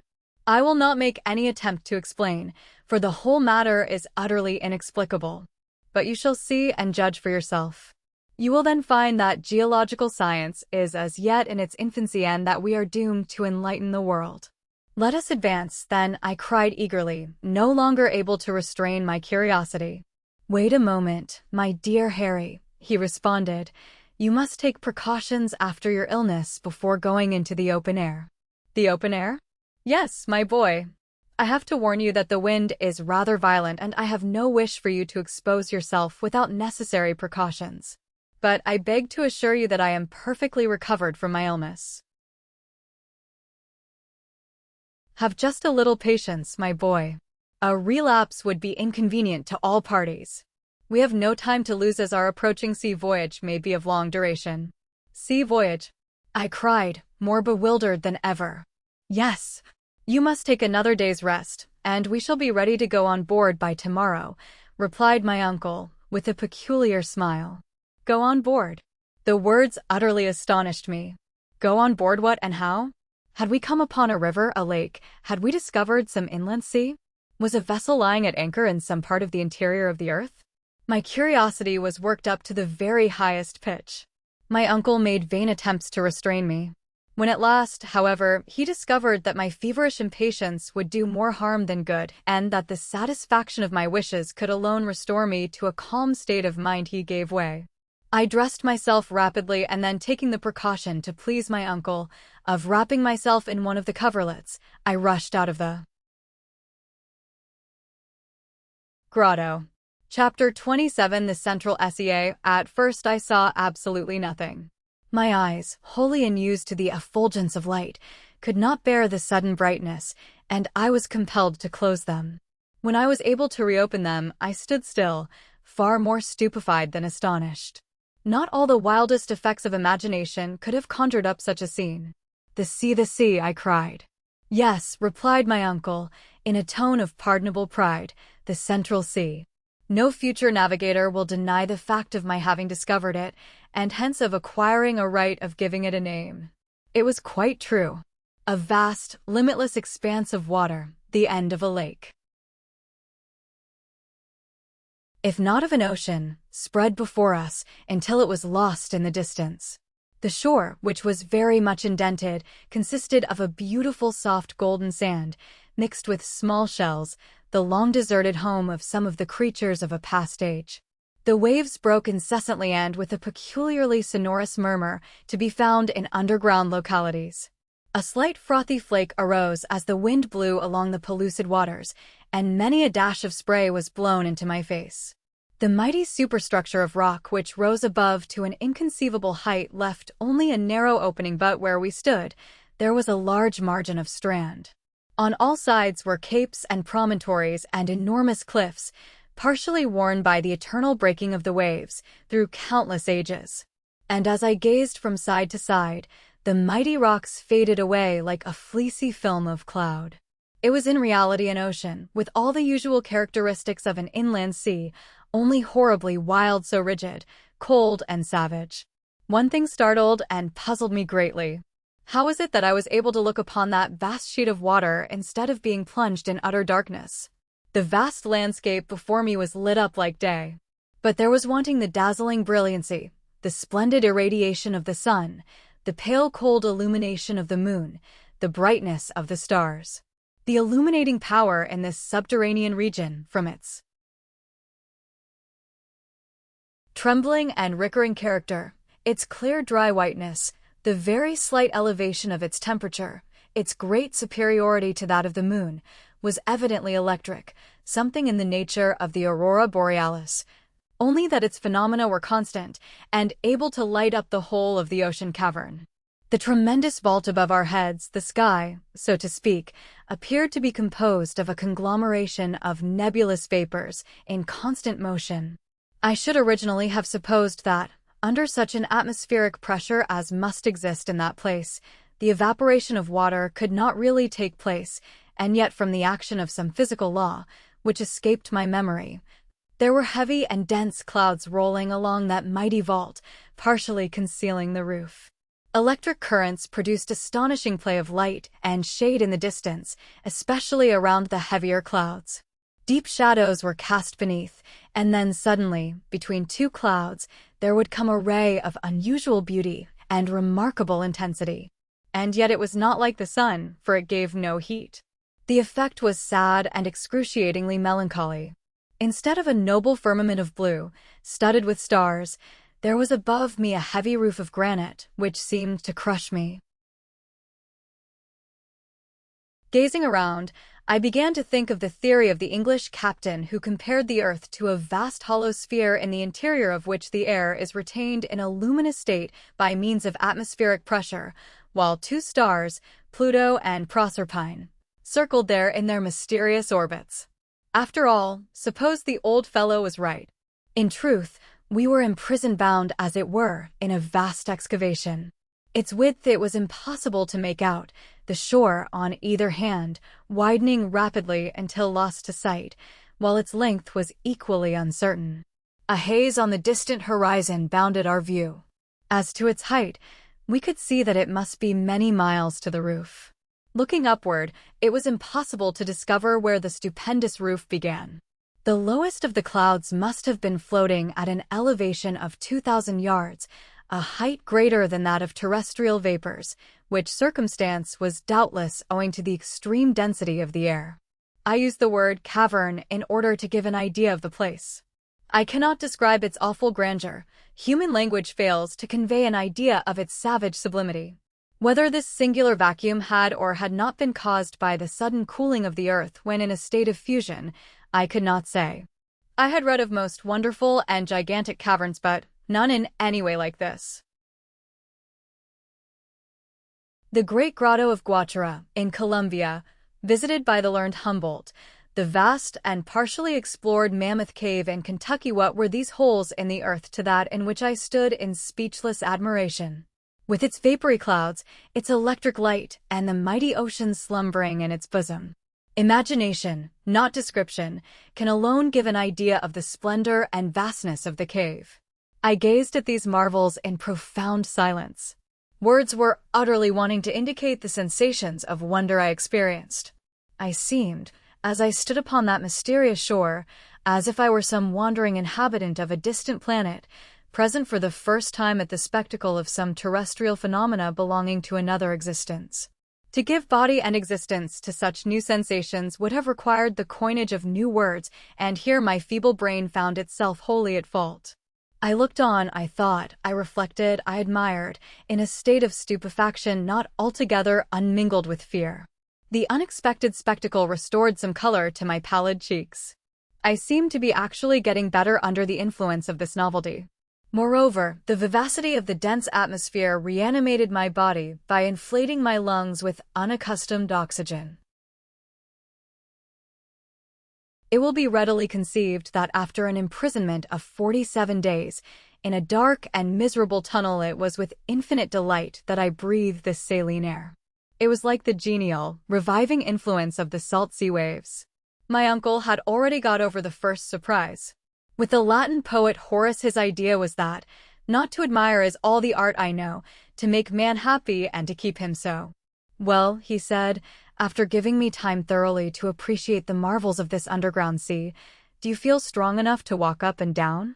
Certainly, was my ready answer. Nothing would give me greater pleasure. Well then, my boy, he said, lean on my arm, and we will stroll along. The beach. I accepted his offer eagerly, and we began to walk along the shores of this extraordinary lake. To our left were abrupt rocks, piled one upon the other, a stupendous titanic pile. Down their sides leaped innumerable cascades, which at last, becoming limpid and murmuring streams, were lost in the waters of the lake. Light vapors, which rose here and there and floated in fleecy clouds from rock to rock, indicated hot springs, which also poured their superfluity into the vast reservoir at our feet. Among them I recognized our old and faithful stream, the Hahnbach, which, lost in that wild basin, seemed as if it had been flowing since the creation of the world. We shall miss our excellent friend, I remarked, with a deep sigh. Bah, said my uncle testily, what matters it? That or another, it is all the same. I thought the remark ungrateful and felt almost inclined to say so, but I forbore. At this moment my attention was attracted by an unexpected spectacle. After we had gone about 500 yards, we suddenly turned a steep promontory and found ourselves close to a lofty forest. It consisted of straight trunks with tufted tops in shape like parasols. The air seemed to have no effect upon these trees, which, in spite of a tolerable breeze, remained as still and motionless as if they had been petrified. I hastened forward. I could find no name for these singular formations. Did they not belong to the 2,000 and more known trees, or were we to make the discovery of a new growth? By no means. When we at last reached the forest and stood beneath the trees, My surprise gave way to admiration. In truth, I was simply in the presence of a very ordinary product of the earth, of singular and gigantic proportions. My uncle unhesitatingly called them by their real names. "It is only," he said, in his coolest manner, "a forest of mushrooms." On close examination I found that he was not mistaken. Judge of the development attained by this product of damp hot soils. I had heard that the Lycoperdon giganteum reaches 9 feet in circumference, but here were white mushrooms, nearly 40 feet high, and with tops of equal dimensions. They grew in countless thousands. The light could not make its way through their massive substance, and beneath them reigned a gloomy and mystic darkness. Still I wished to go forward. The cold in the shades of this singular forest was intense. For nearly an hour we wandered about in this visible darkness. At length I left the spot, and once more returned to the shores of the lake, to light and comparative warmth. But the amazing vegetation of subterraneous land was not confined to gigantic mushrooms. New wonders awaited us at every step. We had not gone many hundred yards when we came upon a mighty group of other trees with discolored leaves, the common humble trees of Mother Earth, of an exorbitant and phenomenal size, lycopods 100 feet high, flowering ferns as tall as pines, gigantic grasses. "Astonishing, magnificent, splendid," cried my uncle. "Here we have before us the whole flora of the second period of the world, that of transition. Behold the humble plants of our gardens, which in the first ages of the world were mighty trees. Look around you, my dear Harry. No botanist ever before gazed on such a sight." My uncle's enthusiasm, always a little more than was required, was now excusable. "You are right, uncle," I remarked. "Providence appears to have designed the preservation in this vast and mysterious hothouse of antediluvian plants to prove the sagacity of learned men in figuring them so marvelously on paper." "Well said, my boy, very well said. It is indeed a mighty hothouse. But you would also be within the bounds of reason and common sense if you added that it is also a vast menagerie." I looked rather anxiously around. If the animals were as exaggerated as the plants, the matter would certainly be serious. A menagerie? Doubtless. Look at the dust we are treading underfoot. Behold the bones with which the whole soil of the seashore is covered. "Bones," I replied. "Yes, certainly, the bones of antediluvian animals." I stooped down as I spoke and picked up one or two singular remains, relics of a bygone age. It was easy to give a name to these gigantic bones, in some instances as big as trunks of trees. "Here is, clearly, the lower jawbone of a mastodon," I cried, almost as warmly and enthusiastically as my uncle. "Here are the molars of the Dinotherium. Here is a leg bone which belonged to the Megatherium." "You are right, uncle. It is indeed a menagerie, for the mighty animals to which these bones once belonged have lived and died on the shores of this subterranean sea, under the shadow of these plants. Look, yonder are whole skeletons, and yet, nephew," said my uncle, noticing that I suddenly came to a full stop. "I do not understand the presence of such beasts in granite caverns, however vast and prodigious," was my reply. "Why not?" said my uncle, with very much of his old professional impatience. "Because it is well known that animal life only existed on Earth during the secondary period, when the sedimentary soil was formed by the alluviums and thus replaced the hot and burning rocks of the primitive age. I have listened to you earnestly and with patience, Harry, and I have a simple and clear answer to your objections, and that is, that this itself is a sedimentary soil. How can that be at such enormous depth from the surface of the earth? The fact can be explained both simply and geologically. At a certain period, the earth consisted only of an elastic crust, liable to alternative upward and downward movements in virtue of the law of attraction. It is very probable that many a landslip took place in those days, and that large portions of sedimentary soil were cast into huge and mighty chasms. "Quite possible," I dryly remarked. "But, uncle, if these antediluvian animals formerly lived in these subterranean regions, what more likely than that one of these monsters may at this moment be concealed behind one of yonder mighty rocks?" As I spoke, I looked keenly around, examining with care every point of the horizon, but nothing alive appeared to exist on these deserted shores. I now felt rather fatigued, and told my uncle so. The walk and excitement were too much for me in my weak state. I therefore seated myself at the end of a promontory, at the foot of which the waves broke in incessant rolls. I looked round a bay formed by projections of vast granitic rocks. At the extreme end was a little port protected by huge pyramids of stones. A brig and 3 or 4 schooners might have lain there with perfect ease. So natural did it seem, that every minute my imagination induced me to expect a vessel coming out under all sail and making for the open sea under the influence of a warm southerly breeze. But the fantastic illusion never lasted more than a minute. We were the only living creatures in this subterranean world. During certain periods there was an utter cessation of wind, when a silence deeper, more terrible than the silence of the desert fell upon these solitary and arid rocks and seemed to hang like a leaden weight upon the waters of this singular ocean.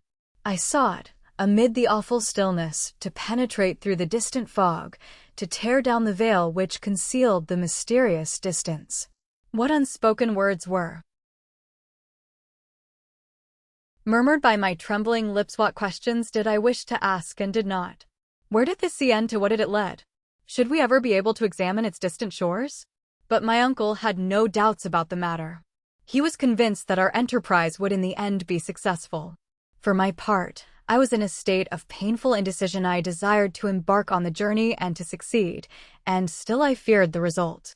After we had passed an hour or more in silent contemplation of the wondrous spectacle, we rose and went down towards the bank on our way to the grotto, which I was not sorry to gain. After a slight repast, I sought refuge in slumber, and at length, after many and tedious struggles, sleep came over my weary eyes. Chapter 28. Launching the Raft. On the morning of the next day, to my great surprise, I awoke completely restored. I thought a bath would be delightful after my long illness and sufferings. So, soon after rising, I went and plunged into the waters of this new Mediterranean. The bath was cool, fresh, and invigorating. I came back to breakfast with an excellent appetite. Hans, our worthy guide, thoroughly understood how to cook such eatables as we were able to provide. He had both fire and water at discretion, so that he was enabled slightly to vary the weary monotony of our ordinary repast. Our morning meal was like a capital English breakfast, with coffee by way of a wind-up. And never had this delicious beverage been so welcome and refreshing. My uncle had sufficient regard for my state of health not to interrupt me in the enjoyment of the meal, but he was evidently delighted when I had finished. "Now then," said he, "come with me. It is the height of the tide, and I am anxious to study its curious phenomena." "What?" I cried, rising in astonishment. "Did you say the tide, uncle?" "Certainly I did." "You do not mean to say," I replied, in a tone of respectful doubt, "that the influence of the sun and moon is felt here below." "And pray why not? Are not all bodies influenced by the law of universal attraction? Why should this vast underground sea be exempt from the general law, the rule of the universe? Besides, there is nothing like that which is proved and demonstrated. Despite the great atmospheric pressure down here, you will notice that this inland sea rises and falls with as much regularity as the Atlantic itself." As my uncle spoke, we reached the sandy shore, and saw and heard the waves breaking monotonously on the beach. They were evidently rising. "This is truly the flood," I cried, looking at the water at my feet. "Yes, my excellent nephew," replied my uncle, rubbing his hands with the gusto of a philosopher, "and you see by these several streaks of foam that the tide rises at least 10 or 12 feet. It is indeed marvelous." "By no means," he responded. "On the contrary, it is quite natural." "It may appear so in your eyes, my dear uncle," was my reply, "but all the phenomena of the place appear to me to partake of the marvelous. It is almost impossible to believe that which I see. Who in his wildest dreams could have imagined that, beneath the crust of our earth, there could exist a real ocean, with ebbing and flowing tides, with its changes of winds, and even its storms?" I for one should have laughed the suggestion to scorn. "But, Harry, my boy, why not?" inquired my uncle, with a pitying smile. "Is there any physical reason in opposition to it?" Well, if we give up the great theory of the central heat of the Earth, I certainly can offer no reasons why anything should be looked upon as impossible. Then you alone, he added, that the system of Sir Humphrey Davy is wholly justified by what we have seen? I allow that it is, and that point once granted, I certainly can see no reason for doubting the existence of seas and other wonders, even countries, in the interior of the globe. That is so, but of course these varied countries are uninhabited. Well, I grant that it is more likely than not. Still, I do not see why the sea should not have given shelter to some species of unknown fish. Hitherto we have not discovered any, and the probabilities are rather against our ever doing so, observed the professor. I was losing my skepticism in the presence of these wonders. Well, I am determined to solve the question. It is my intention to try my luck with my fishing line and hook. Certainly, make the experiment, said my uncle, pleased with my enthusiasm. While we are about it, it will certainly be only proper to discover all the secrets of this extraordinary region. But, after all, where are we now? I asked. All this time I have quite forgotten to ask you a question, which, doubtless, your philosophical instruments have long since answered. Well, replied the professor, examining the situation from only one point of view, we are now distant 350 leagues from Iceland. So much, was my exclamation.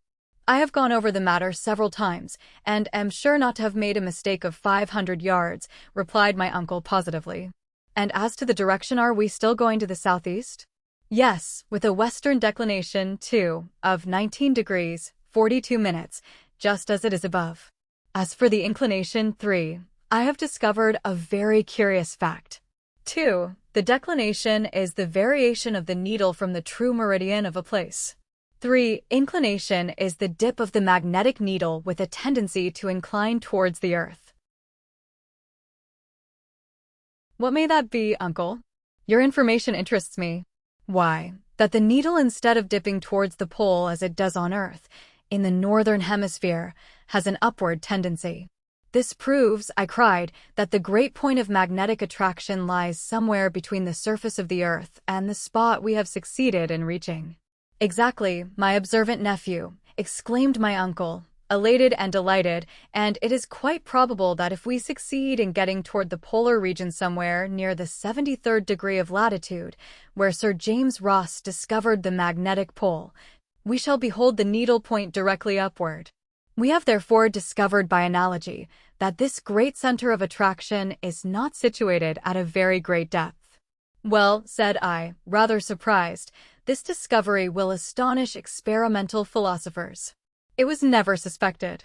Science, great, mighty, and in the end unerring, replied my uncle dogmatically, science has fallen into many errors which have been fortunate and useful rather than otherwise, for they have been the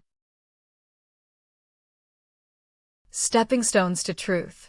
After some further discussion, I turned to another matter. Have you any idea of the depth we have reached? We are now, continued the professor, exactly 35 leagues above 100 miles down into the interior of the Earth. So, said I, after measuring the distance on the map, we are now beneath the Scottish Highlands, and have over our heads the lofty Grampian Hills. You are quite right, said the professor, laughing. It sounds very alarming, the weight being heavy, but the vault which supports this vast mass of earth and rock is solid and safe. The mighty architect of the universe has constructed it of solid materials. Man, even in his highest flights of vivid and poetic imagination, never thought of such things. What are the finest arches of our bridges, what the vaulted roofs of our cathedrals, to that mighty dome above us and beneath which floats an ocean with its storms and calms and tides? I admire it all as much as you can, uncle, and have no fear that our granite sky will fall upon our heads. But now that we have discussed matters of science and discovery, what are your future intentions? Are you not thinking of getting back to the surface of our beautiful Earth? This was said more as a feeler than with any hope of success. Go back, nephew, cried my uncle in a tone of alarm. You are not surely thinking of anything so absurd or cowardly. No, my intention is to advance and continue our journey. We have as yet been singularly fortunate, and henceforth I hope we shall be more so. But, said I, how are we to cross yonder liquid plain? It is not my intention to leap into it head foremost, or even to swim across it, like Leander over the Hellespont. But as oceans are, after all, only great lakes, inasmuch as they are surrounded by land, so does it stand to reason that this central sea is circumscribed by granite surroundings. Doubtless, was my natural reply. Well, then, do you not think that when once we reach the other end, we shall find some means of continuing our journey? Probably, but what extent do you allow to this internal ocean? Well, I should fancy it to extend about 40 or 50 leagues more or less. But even supposing this approximation to be a correct one, what then? I asked. My dear boy, we have no time for further discussion. We shall embark tomorrow. I looked around with surprise and incredulity. I could see nothing in the shape of boat or vessel. What? I cried. We are about to launch out upon an unknown sea, and where, if I may ask, is the vessel to carry us? Well, my dear boy, it will not be exactly what you would call a vessel. For the present we must be content with a good and solid raft. A raft, I cried, incredulously, but down here a raft is as impossible of construction as a vessel, and I am at a loss to imagine. My good Harry, if you were to listen instead of talking so much, you would hear, said my uncle, waxing a little impatient. I should hear. Yes, certain knocks with the hammer, which Hans is now employing to make the raft. He has been at work for many hours. Making a raft? Yes. But where has he found trees suitable for such a construction? He found the trees all ready to his hand. Come, and you shall see our excellent guide at work. More and more amazed at what I heard and saw, I followed my uncle like one in a dream. After a walk of about a quarter of an hour, I saw Hans at work on the other side of the promontory, which formed our natural port. A few minutes more and I was beside him. To my great surprise, on the sandy shore lay a half-finished raft. It was made from beams of a very peculiar wood, and a great number of limbs, joints, boughs, and pieces lay about, sufficient to have constructed a fleet of ships and boats. I turned to my uncle, silent with astonishment and awe. Where did all this wood come from? I cried. What wood is it? Well, there is pine wood, fir, and the palms of the northern regions, mineralized by the action of the sea, he replied, sententiously. Can it be possible? Yes, said the learned professor, what you see is called fossil wood. But then, cried I, after reflecting for a moment, like the lignites, it must be as hard and as heavy as iron, and therefore will certainly not float. Sometimes that is the case. Many of these woods have become true anthracites, but others again, like those you see before you, have only undergone one phase of fossil transformation. But there is no proof like demonstration, added my uncle, picking one or two of these precious waifs and casting them into the sea. The piece of wood, after having disappeared for a moment, came to the surface and floated about with the oscillation produced by wind and tide. Are you convinced? Said my uncle, with a self-satisfied smile. I am convinced, I cried, that what I see is incredible. The fact was that my journey into the interior of the earth was rapidly changing all preconceived notions, and day by day preparing me for the marvelous. I should not have been surprised to have seen a fleet of native canoes afloat upon that silent sea. The very next evening, thanks to the industry and ability of Hans, the raft was finished. It was about 10 feet long and 5 feet wide. The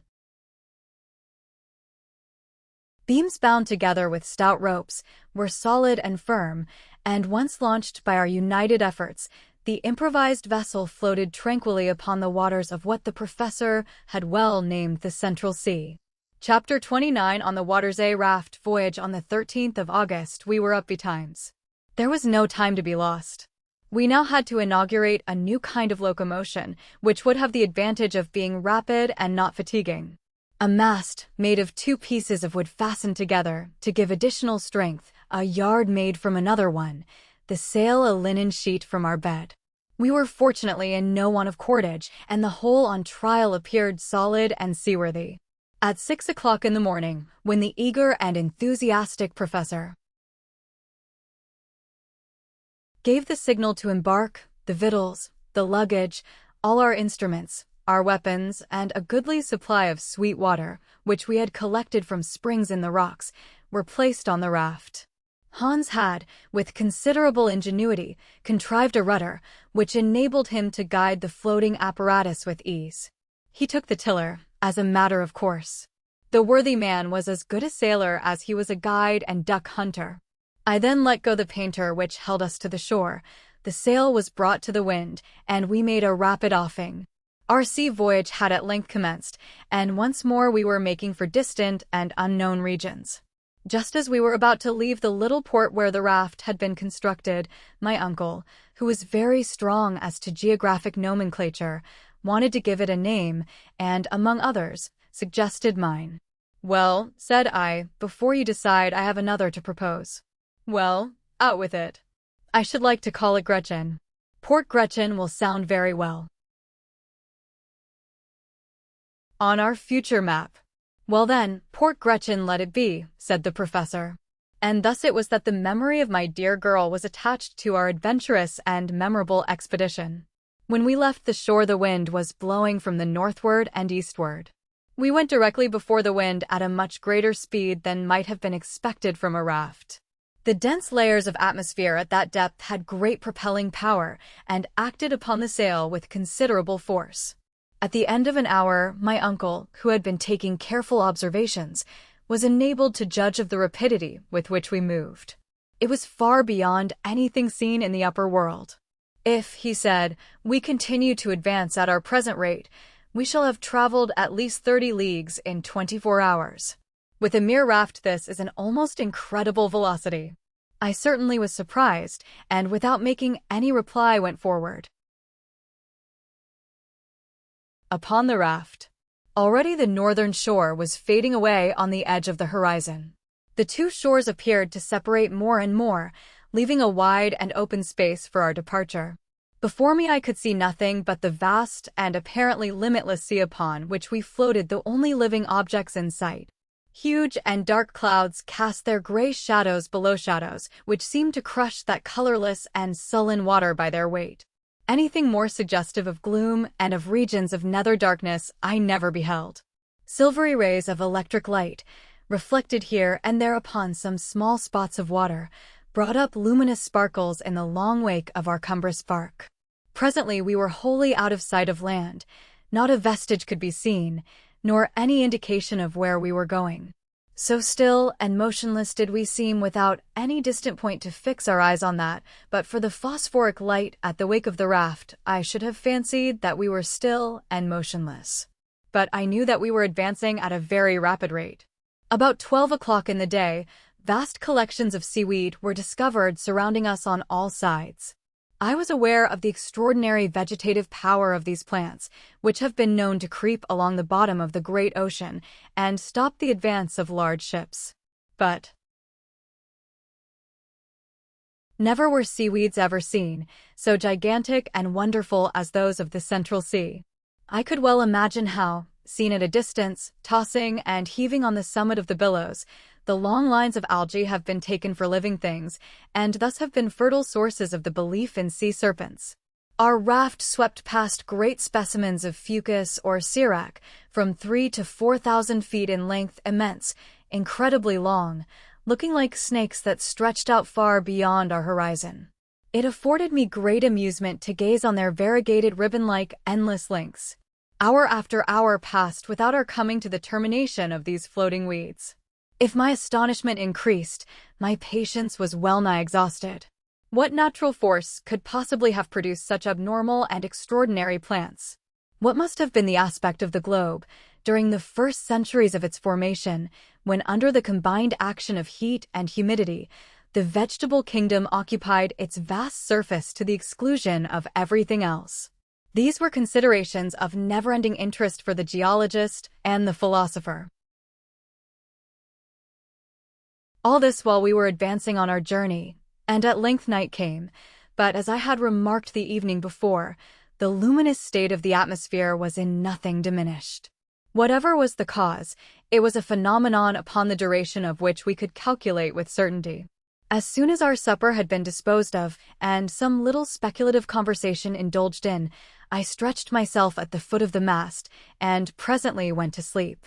Hans remained motionless at the tiller, allowing the raft to rise and fall on the waves. The wind being aft and the sails square, all he had to do was to keep his oar in the center. Ever since we had taken our departure from the newly named Port Gretchen, my worthy uncle had directed me to keep a regular log of our day's navigation, with instructions to put down even the most minute particulars. Every interesting and curious phenomenon, the direction of the wind, our rate of sailing, the distance we went, in a word, every incident of our extraordinary voyage. From our log, therefore, I tell the story of our voyage on the Central. C. Friday, August 14th. A steady breeze from the northwest. Raft progressing with extreme rapidity and going perfectly straight. Coast still dimly visible about 30 leagues to leeward. Nothing to be seen beyond the horizon in front. The extraordinary intensity of the light neither increases nor diminishes. It is singularly stationary. The weather remarkably fine, that is to say, the clouds have ascended very high and are light and fleecy, and surrounded by an atmosphere resembling silver in fusion. Thermometer plus 32 degrees centigrade. About 12 o'clock in the day our guide Hans, having prepared and baited a hook, cast his line into the subterranean waters. The bait he used was a small piece of meat, by means of which he concealed his hook. Anxious as I was for a long time doomed to disappointment. Were these waters supplied with fish or not? That was the important question. No was my decided answer. Then there came a sudden and rather hard tug. Hans coolly drew it in, and with it a fish, which struggled violently to escape. "A fish," cried my uncle. "It is a sturgeon." I cried, "Certainly a small sturgeon." The professor examined the fish carefully, noting every characteristic, and he did not coincide in my opinion. The fish had a flat head, round body, and the lower extremities covered with bony scales. Its mouth was wholly without teeth. The pectoral fins, which were highly developed, sprouted direct from the body, which, properly speaking, had no tail. The animal certainly belonged to the order in which naturalists class the sturgeon, but it differed from that fish in many essential particulars. My uncle, after all, was not mistaken. After a long and patient examination, he said, "This fish, my dear boy, belongs to a family which has been extinct for ages, and of which no trace has ever been found on Earth, except fossil remains in the Devonian strata." "You do not mean to say," I cried, "that we have captured a live specimen of a fish belonging to the primitive stock that existed before the deluge?" "We have," said the professor, who all this time was continuing his observations, "and you may see by careful examination that these fossil fish have no identity with existing species. To hold in one's hand, therefore, a living specimen of the order, is enough to make a naturalist happy for life." "But," cried I, "to what family does it belong?" "To the order of ganoids, an order of fish having angular scales, covered with bright enamel, forming one of the family of the cephalaspides of the genus." "Well, sir," I remarked, as I noticed my uncle hesitated to conclude. "To the genus Pterichthys, yes, I am certain of it. Still, though I am confident of the correctness of my surmise, this fish offers to our notice a remarkable peculiarity, never known to exist in any other fish, but those which are the natives of subterranean waters, wells, lakes, and caverns, and such like hidden pools." "And what may that be?" "It is blind." "Blind?" I cried, much surprised. "Not only blind," continued the professor, "but absolutely without organs of sight." I now examined our discovery for myself. It was singular, to be sure, but it was really a fact. This, however, might be a solitary instance, I suggested. The hook was baited again and once more thrown into the water. This subterranean ocean must have been tolerably well supplied with fish, for in 2 hours we took a large number of Pterichthys, as well as other fish belonging to another supposed extinct family, the Dipterides, a genus of fish, furnished with 2 fins only. Whence the name, though my uncle could not class it exactly. All, without exception, however, were blind. This unexpected capture enabled us to renew our stock of provisions in a very satisfactory way. We were now convinced that this subterranean sea contained only fish known to us, as fossil specimens and fish and reptiles alike were all the more perfect the farther back they dated their origin. We began to hope that we should find some of those saurians which science has succeeded in reconstructing from bits of bone or cartilage. I took up the telescope and carefully examined the horizon. Looked over the whole sea. It was utterly and entirely deserted. Doubtless we were still too near the coast. After an examination of the ocean, I looked upward, towards the strange and mysterious sky. Why should not one of the birds reconstructed by the immortal Cuvier flap his stupendous wings aloft in the dull strata of subterranean air? It would, of course, find quite sufficient food from the fish in the sea. I gazed for some time upon the void above. It was as silent and as deserted as the shores we had but lately left. Nevertheless, though I could neither see nor discover anything, my imagination carried me away into wild hypotheses. I was in a kind of waking dream. I thought I saw on the surface of the water those enormous antediluvian turtles as big as floating islands. Upon those dull and somber shores passed a spectral row of the mammifers of early days, the great Leptotherium found in the cavernous hollow of the Brazilian hills, the Mesocotherium, a native of the glacial regions of Siberia. Farther on, the Pachydermatous Lophrodon, that gigantic tapir, which concealed itself behind rocks, ready to do battle for its prey with the Anoplotherium, a singular animal partaking of the nature of the rhinoceros, the horse, the hippopotamus, and the camel. There was the giant mastodon, twisting and turning his horrid trunk, with which he crushed the rocks of the shore to powder, while the Megatherium, his back raised like a cat in a passion, his enormous claws stretched out, dug into the earth for food. At the same time that he awoke the sonorous echoes of the whole place with his terrible roar. Higher up still, the first monkey ever seen on the face of the globe clambered, gambolling and playing up the granite hills. Still farther away ran the pterodactyl with the winged hand, gliding or rather sailing through the dense and compressed air like a huge bat. Above all, near the leaden granitic sky, were immense birds, more powerful than the cassowary and the ostrich, which spread their mighty wings and fluttered against the huge stone vault of the inland sea. I thought, such was the effect of my imagination, that I saw this whole tribe of antediluvian creatures. I carried myself back to far ages, long before man existed, when, in fact, the earth was in too imperfect a state for him to live upon it. My dream was of countless ages before the existence of man. The mammifers first disappeared, then the mighty birds, then the reptiles of the secondary period, presently the fish, the crustacea, the mollusks, and finally the vertebrata. The zoophytes of the period of transition in their turn sank into annihilation. The whole panorama of the world's life before the historic period seemed to be born over again, and mine was the only human heart that beat in this unpeopled world. There were no more seasons, there were no more climates. The natural heat of the world increased unceasingly and neutralized that of the great radiant sun. Vegetation was exaggerated in an extraordinary manner. I passed like a shadow in the midst of brushwood as lofty as the giant trees of California, and trod underfoot the moist and humid soil, reeking with a rank and varied vegetation. I leaned against the huge column-like trunks of giant trees, to which those of Canada were as ferns. Whole ages passed, hundreds upon hundreds of years were concentrated into a single day. Next, unrolled before me like a panorama, came the great and wondrous series of terrestrial transformations.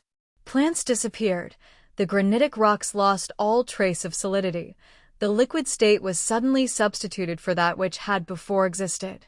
This was caused by intense heat acting on the organic matter of the earth. The waters flowed over the whole surface of the globe, they boiled, they were volatilized, or turned into vapor.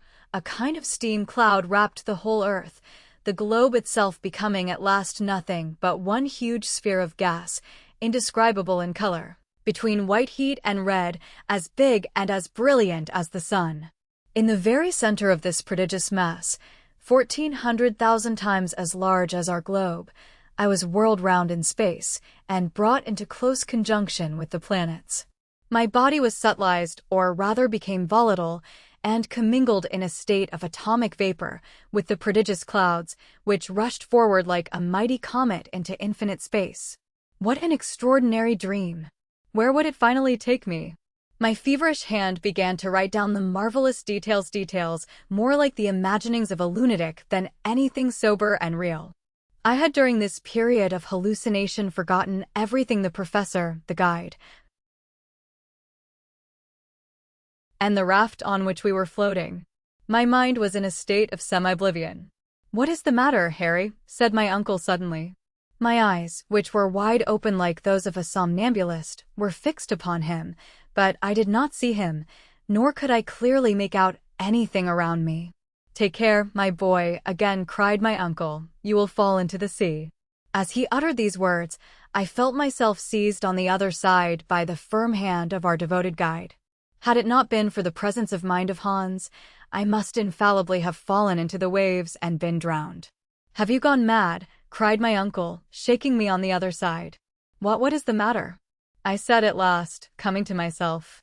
"Are you ill, Henry?" continued the professor in an anxious tone. No, but I have had an extraordinary dream. It, however, has passed away. All now seems well," I added, looking around me with strangely puzzled eyes. "All right," said my uncle. "A beautiful breeze, a splendid sea. We are going along at a rapid rate, and if I am not out in my calculations, we shall soon see land. I shall not be sorry to exchange the narrow limits of our raft for the mysterious strand of the subterranean ocean." As my uncle uttered these words, I rose and carefully scanned the horizon. But the line of water was still confounded with the lowering clouds that hung aloft, and in the distance appeared to touch the edge of the water. Chapter 30. Terrific Saurian Combat. Saturday, August 15th. The sea still retains its uniform monotony. The same leaden hue, the same eternal glare from above. No indication of land being in sight. The horizon appears to retreat before us, more and more as we advance. My head, still dull and heavy from the effects of my extraordinary dream, which I cannot as yet banish from my mind. The professor, who has not dreamed, is, however, in one of his morose and unaccountable humors. Spends his time in scanning the horizon at every point of the compass. His telescope is raised every moment to his eyes, and when he finds nothing to give any clue to our whereabouts, he assumes a Napoleonic attitude and walks anxiously. I remarked that my uncle, the professor, had a strong tendency to resume his old impatient character, and I could not but make a note of this disagreeable circumstance in my journal. I saw clearly that it had required all the influence of my danger and suffering to extract from him one scintillation of humane feeling. Now that I was quite recovered, his original nature had conquered and obtained the upper hand. And, after all, what had he to be angry and annoyed about, now more than at any other time? Was not the journey being accomplished under the most favorable circumstances? Was not the raft progressing with the most marvelous rapidity? What, then, could be the matter? After one or two preliminary hems, I determined to inquire. "You seem uneasy, uncle," said I, when for about the 100th time he put down his telescope and walked up and down, muttering to himself. "No, I am not uneasy," he replied in a dry, harsh tone. "By no means." "Perhaps I should have said impatient," I replied, softening the force of my remark. "Enough to make me so, I think." "And yet we are advancing at a rate seldom attained by a raft," I remarked. "What matters that?" cried my uncle. "I am not vexed at the rate we go at, but I am annoyed to find the sea so much vaster than I expected." I then recollected that the professor, before our departure, had estimated the length of this subterranean ocean as at most about 30 leagues. Now we had traveled at least over thrice that distance without discovering any trace of the distant shore. I began to understand my uncle's anger. "We are not going down," suddenly exclaimed the professor. "We are not progressing with our great discoveries. All this is utter loss of time. After all, I did not come from home to undertake a party of pleasure. This voyage on a raft over a pond annoys and wearies me. He called this adventurous journey a party of pleasure, and this great inland sea a pond. But, argued I, if we have followed the route indicated by the great Saknussemm, we cannot be going far wrong. That is the question, as the immortal Shakespeare has it. Are we following the route indicated by that wondrous sage? Did Saknussemm ever fall in with this great sheet of water? If he did he cross it? I begin to fear that the rivulet we adopted for a guide has led us wrong. In any case, we can never regret having come thus far. It is worth the whole journey to have enjoyed this magnificent spectacle. It is something to have seen. I care nothing about seeing, nor about magnificent spectacles. I came down into the interior of the earth with an object, and that object I mean to attain. Don't talk to me about admiring scenery, or any other sentimental trash. After this I thought it well to hold my tongue, and allow the professor to bite his lips until the blood came, without further remark. At 6 o'clock in the evening, our matter-of-fact guide, Hans, asked for his week's salary, and receiving his 3 Rixdollars, put them carefully in his pocket. He was perfectly contented and satisfied. Sunday, August 16th. Nothing new to record. The same weather as before. The wind has a slight tendency to freshen up, with signs of an approaching gale. When I awoke, my first observation was in regard to the intensity of the light. I keep on fearing, day after day, that the extraordinary electric phenomenon should become first obscured, and then go wholly out, leaving us in total darkness. Nothing, however, of the kind occurs. The shadow of the raft, its mast and sails, is clearly distinguished on the surface of the water. This wondrous sea is, after all, infinite in its extent. It must be quite as wide as the Mediterranean or perhaps even as the great Atlantic Ocean. Why, after all, should it not be so? My uncle has on more than one occasion tried deep-sea soundings.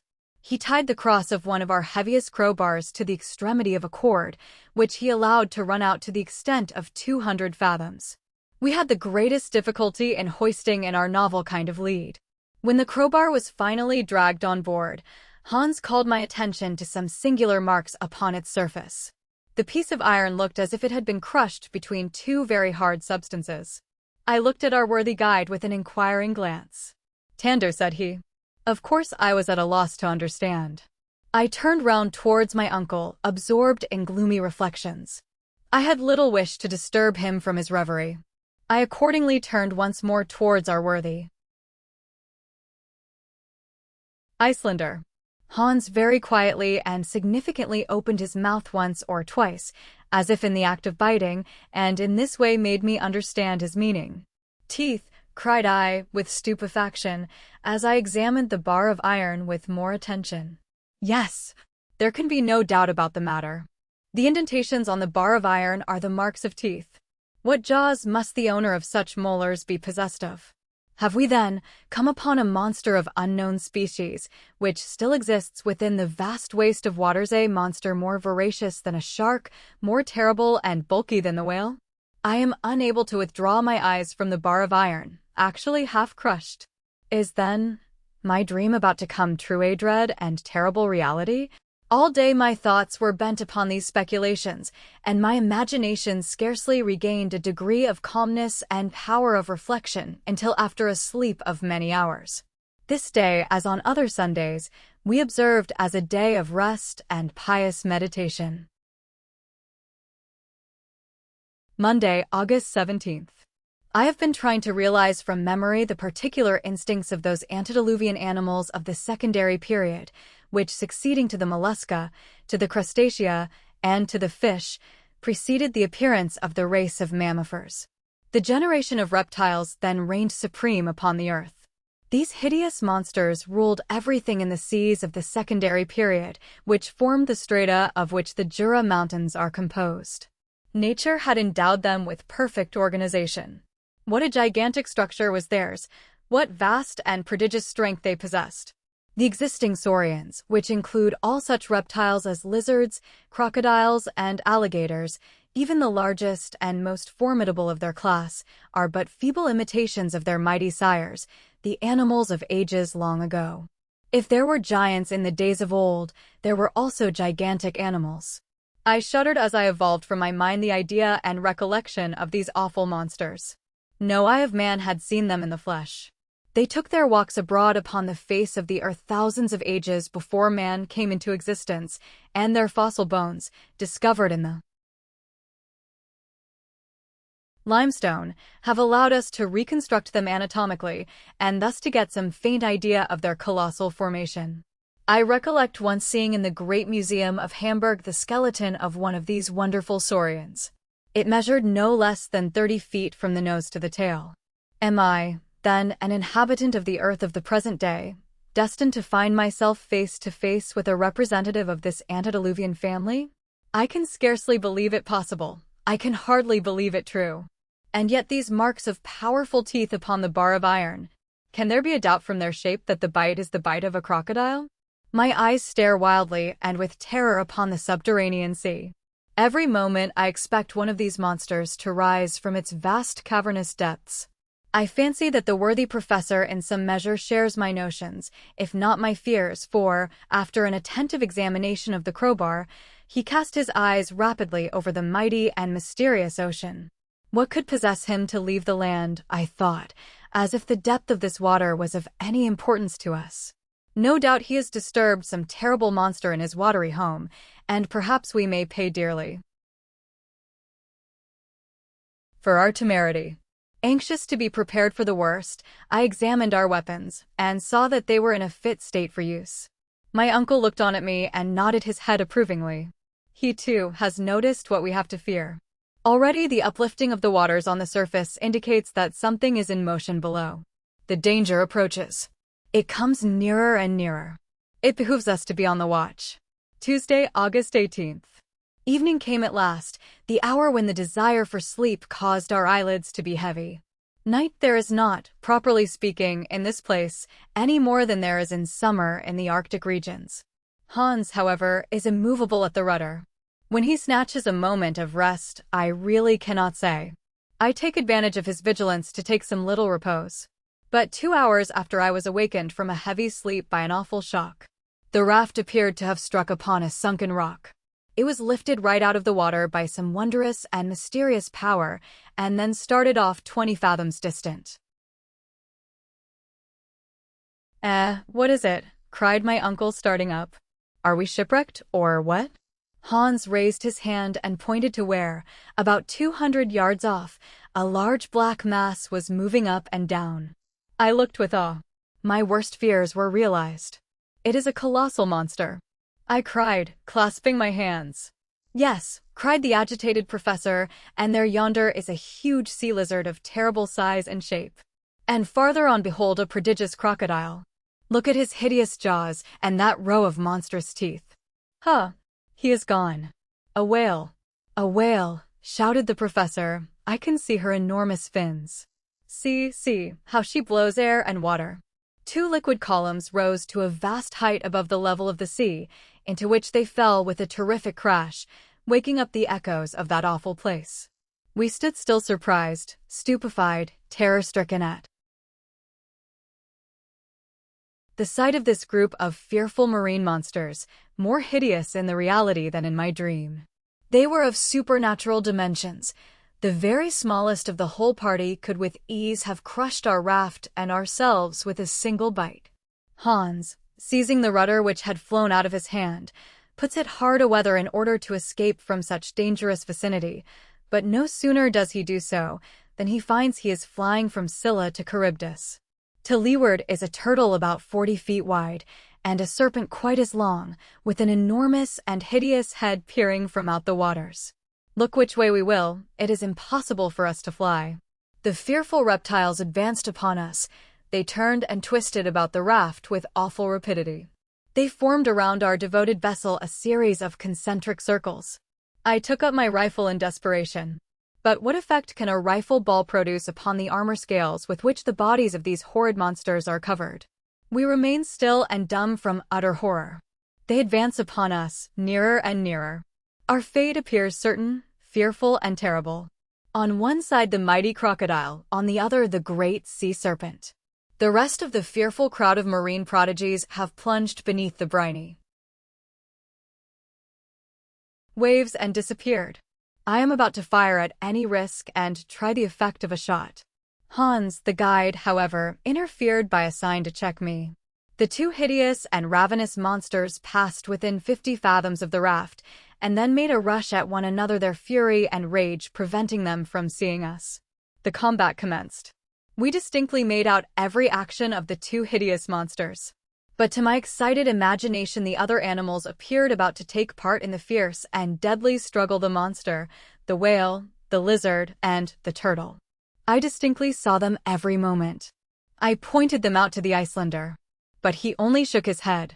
TVA, he said. What to only does he say? Surely he is mistaken, I cried in a tone of wonder. He is quite right, replied my uncle coolly and philosophically, examining the terrible duel with his telescope and speaking as if he were in a lecture room. How can that be? Yes, it is so. The first of these hideous monsters has the snout of a porpoise, the head of a lizard, the teeth of a crocodile, and it is this that has deceived us. It is the most fearful of all antediluvian reptiles, the world-renowned Ichthyosaurus, or great fish lizard. And the other? The other is a monstrous serpent, concealed under the hard vaulted shell of the turtle, the terrible enemy of its fearful rival, the Plesiosaurus, or sea crocodile. Hans was quite right. The two monsters only disturbed the surface of the sea. At last have mortal eyes gazed upon two reptiles of the great primitive ocean. I see the flaming red eyes of the Ichthyosaurus, each as big or bigger than a man's head. Nature in its infinite wisdom had gifted this wondrous marine animal with an optical apparatus of extreme power, capable of resisting the pressure of the heavy layers of water which rolled over him in the depths of the ocean where he usually fed. It has by some authors truly been called the whale of the saurian race, for it is as big and quick in its motions as our king of the seas. This one measures not less than 100 feet in length, and I can form some idea of his girth when I see him lift his prodigious tail out of the waters. His jaw is of awful size and strength, and according to the best-informed naturalists, it does not contain less than 182 teeth. The other was the mighty Plesiosaurus, a serpent with a cylindrical trunk, with a short stumpy tail, with fins like a bank of oars in a Roman galley. Its whole body covered by a carapace or shell, and its neck, as flexible as that of a swan, rose more than 30 feet above the waves, a tower of animated flesh. These animals attacked one another with inconceivable fury. Such a combat was never seen before by mortal eyes, and to us who did see it, it appeared more like the phantasmagoric creation of a dream than anything else. They raised mountains of water, which dashed in spray over the raft, already tossed to and fro by the waves. 20 times we seemed on the point of being upset and hurled headlong into the waves. Hideous hisses appeared to shake the gloomy granite roof of that mighty cavern, hisses which carried terror to our hearts. The awful combatants held each other in a tight embrace. I could not make out one from the other. Still the combat could not last forever, and woe unto us, whichsoever became the victor. 1 hour, 2 hours, 3 hours passed away, without any decisive result. The struggle continued with the same deadly tenacity, but without apparent result. The deadly opponents now approached, now drew away from the raft. Once or twice we fancied they were about to leave us altogether, but instead of that, they came nearer and nearer. We crouched on the raft ready to fire at them at a moment's notice, poor as the prospect of hurting or terrifying them was. Still we were determined not to perish without a struggle. Suddenly the Ichthyosaurus and the Plesiosaurus disappeared beneath the waves, leaving behind them a maelstrom in the midst of the sea. We were nearly drawn down by the indraft of the water. Several minutes elapsed before anything was again seen. Was this wonderful combat to end in the depths of the ocean? Was the last act of this terrible drama to take place without spectators? It was impossible for us to say. Suddenly, at no great distance from us, an enormous mass rises out of the waters, the head of the great Plesiosaurus. The terrible monster is now wounded unto death. I can see nothing now of his enormous body. All that could be distinguished was his serpent-like neck, which he twisted and curled in all the agonies of death. Now he struck the waters with it as if it had been a gigantic whip, and then again wriggled like a worm cut in two. The water was spurted up to a great distance in all directions. A great portion of it swept over our raft and nearly blinded us. But soon the end of the beast approached nearer and nearer. His movements slackened visibly, his contortions almost ceased, and at last the body of the mighty snake lay an inert, dead mass on the surface of the now calm and placid waters. As for the Ichthyosaurus, has he gone down to his mighty cavern under the sea to rest, or will he reappear to destroy us? This question remained unanswered, and we had breathing time. Chapter 31. The SEA Monster. Wednesday, August 19th.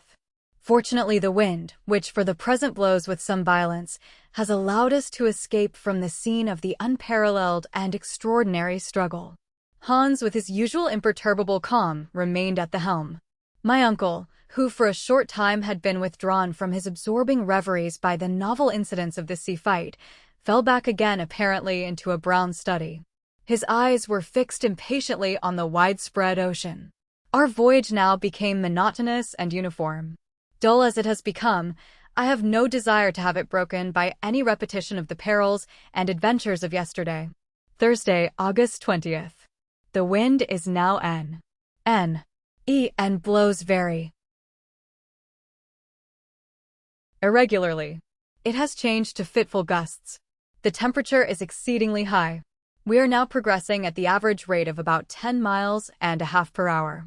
About 12 o'clock a distant sound as of thunder fell upon our ears. I make a note of the fact without even venturing a suggestion as to its cause. It was one continued roar as of a sea falling over mighty rocks. Far off in the distance, said the professor dogmatically, there is some rock or some island against which the sea, lashed to fury by the wind, is breaking violently. Hans, without saying a word, clambered to the top of the mast, but could make out nothing. The ocean was level in every direction as far as the eye could reach. 3 hours passed away without any sign to indicate what might be before us. The sound began to assume that of a mighty cataract. I expressed my opinion on this point strongly to my uncle. He merely shook his head. I, however, am strongly impressed by a conviction that I am not wrong. Are we advancing towards some mighty waterfall which shall cast us into the abyss? Probably this mode of descending into the abyss may be agreeable to the professor, because it would be something like the vertical descent he is so eager to make. I entertain a very different opinion. Whatever be the truth, it is certain that not many leagues distant there must be some very extraordinary phenomenon, for as we advance the roar becomes something mighty and stupendous. Is it in the water or in the air? I cast hasty glances aloft at the suspended vapors, and I seek to penetrate their mighty depths.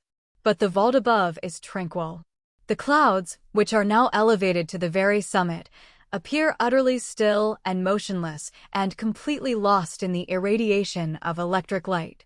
It is necessary, therefore, to seek for the cause of this phenomenon elsewhere. I examine the horizon, now perfectly calm, pure, and free from all haze. Its aspect still remains unchanged. But if this awful noise proceeds from a cataract, if, so to speak in plain English, this vast interior ocean is precipitated into a lower basin, if these tremendous roars are produced by the noise of falling waters, the current would increase in activity. And its increasing swiftness would give me some idea of the extent of the peril with which we are menaced. I consult the current.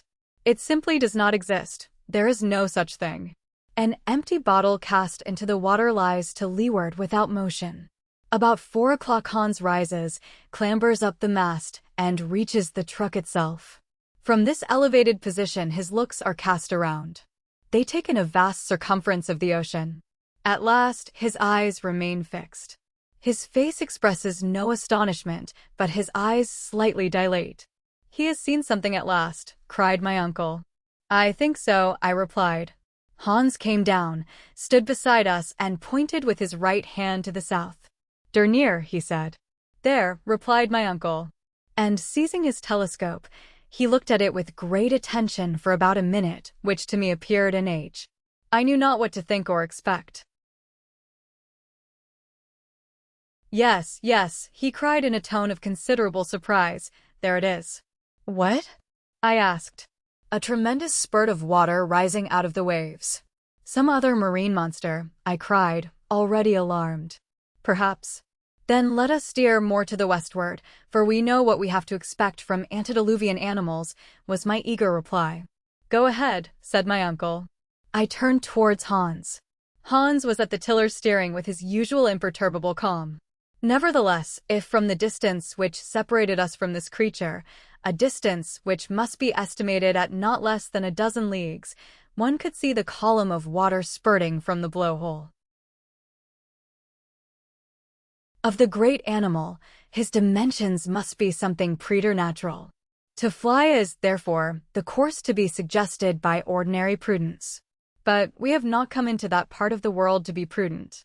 Such is my uncle's determination. We, accordingly, continued to advance. The nearer we come, the loftier is the spouting water. What monster can fill himself with such huge volumes of water and then unceasingly spout them out in such lofty jets?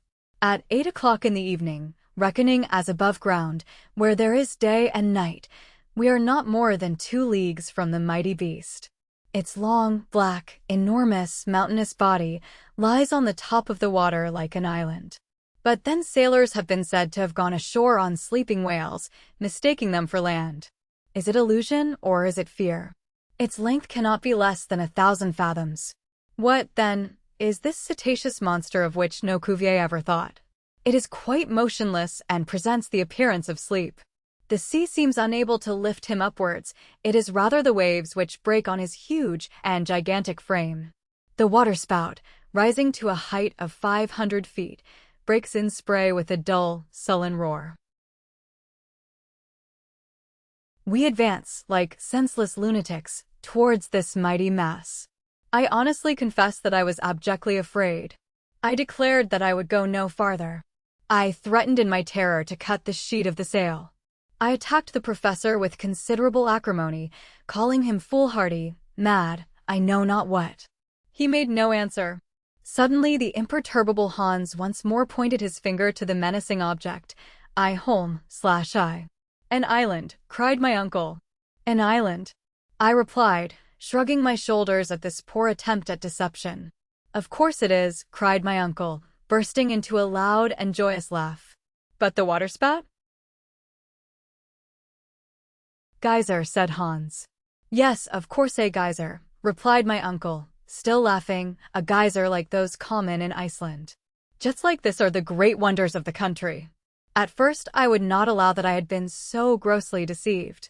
What could be more ridiculous than to have taken an island for a marine monster? But kick as one may, one must yield to evidence, and I was finally convinced of my error. It was nothing, after all, but a natural phenomenon. As we approached nearer and nearer, the dimensions of the liquid sheaf of waters became truly grand and stupendous. The island had, at a distance, presented the appearance of an enormous whale, whose head rose high above the waters.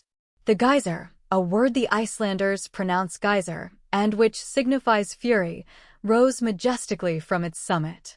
Dull detonations are heard every now and then, and the enormous jet, taken as it were with sudden fury, shakes its plume of vapor and bounds into the first layer of the clouds. It is alone. Neither spurts of vapor nor hot springs surround it, and the whole volcanic power of that region is concentrated in one sublime column. The rays of electric light mix with this dazzling sheaf, every drop as it falls assuming the prismatic colors of the rainbow. "Let us go on shore," said the professor after some minutes of silence. "It is necessary, however, to take great precaution in order to avoid the weight of falling waters, which would cause the raft to founder in an instant." Hans, however, steers admirably and brings us to the other extremity of the island. I was the first to leap on the rock. My uncle followed, while the eiderduck hunter remained still, like a man above any childish sources of astonishment. We were now walking on granite mixed with silicious sandstone. The soil shivered under our feet like the sides of boilers in which overheated steam is forcibly confined. It is burning. We soon came in sight of the little central basin from which rose the geyser. I plunged a thermometer into the water, which ran bubbling from the center, and it marked a heat of 163 degrees. This water, therefore, came from some place where the heat was intense.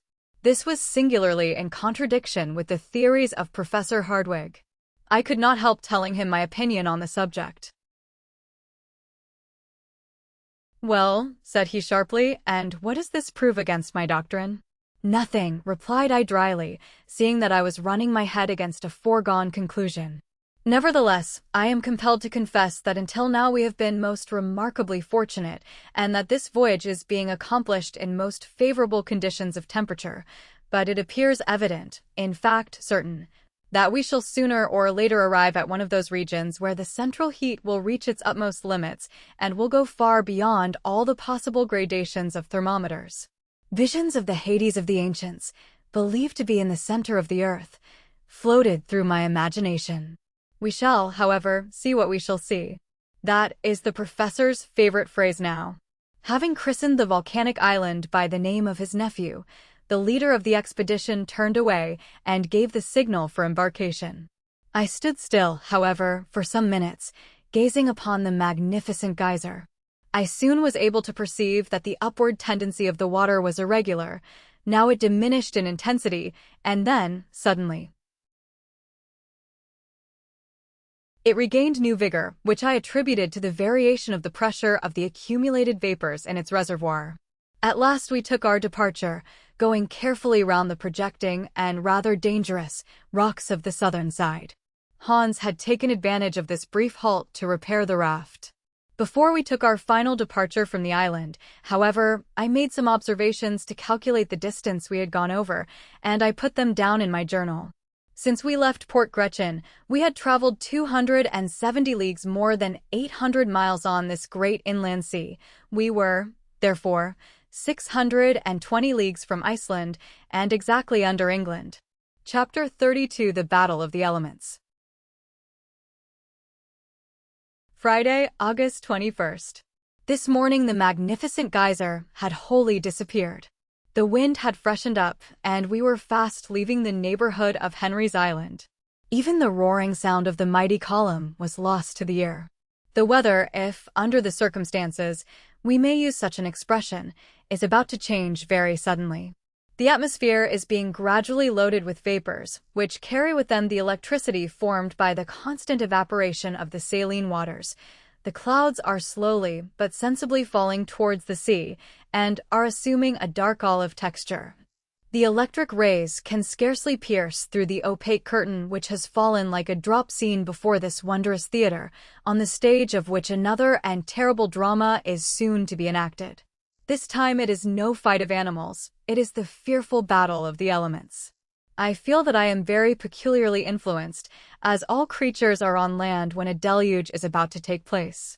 The cumuli, a perfectly oval kind of cloud, piled upon the south, presented a most awful and sinister appearance, with the pitiless aspect often seen before a storm. The air is extremely heavy, the sea is comparatively calm. In the distance, the clouds have assumed the appearance of enormous balls of cotton, or rather pods, piled one above the other in picturesque confusion. By degrees, they appear to swell out, break, and gain in number what they lose in grandeur. Their heaviness is so great that they are unable to lift themselves from the horizon, but under the influence of the upper currents of air, they are gradually broken up, become much darker, and then present the appearance of one single layer of a formidable character. Now and then a lighter cloud, still lit up from above, rebounds upon this gray carpet and is lost in the opaque mass. There can be no doubt that the entire atmosphere is saturated with electric fluid. I am myself wholly impregnated. My hairs literally stand on end as if under the influence of a galvanic battery. If one of my companions ventured to touch me, I think he would receive rather a violent and unpleasant shock. About 10 o'clock in the morning, the The symptoms of the storm became more thorough and decisive. The wind appeared to soften down as if to take breath for a renewed attack. The vast funereal pall above us looked like a huge bag like the Cave of Aeolus, in which the storm was collecting its forces for the attack. I tried all I could not to believe in the menacing signs of the sky, and yet I could not avoid saying, as it were involuntarily, I believe we are going to have bad weather. The professor made me no answer. He was in a detestable humor to see the ocean stretching interminably before his eyes. On hearing my words, he simply shrugged his shoulders. We shall have a tremendous storm, I said again, pointing to the horizon. These clouds are falling lower and lower upon the sea, as if to crush it. A great silence prevailed. The wind wholly ceased. Nature assumed a dead calm and ceased to breathe. Upon the mast, where I noticed a sort of slight ignis fatuus, the sail hangs in loose heavy folds. The raft is motionless in the midst of a dark heavy sea without undulation, without motion. It is as still as glass.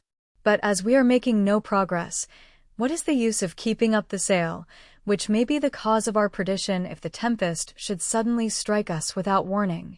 Let us lower the sail, I said. It is only an act of common prudence.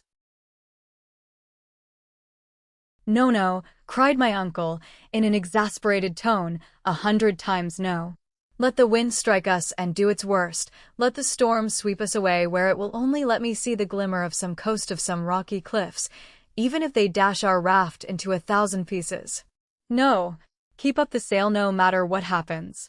These words were scarcely uttered when the southern horizon underwent a sudden and violent change. The long-accumulated vapors were resolved into water, and the air required to fill up the void produced became a wild and raging tempest.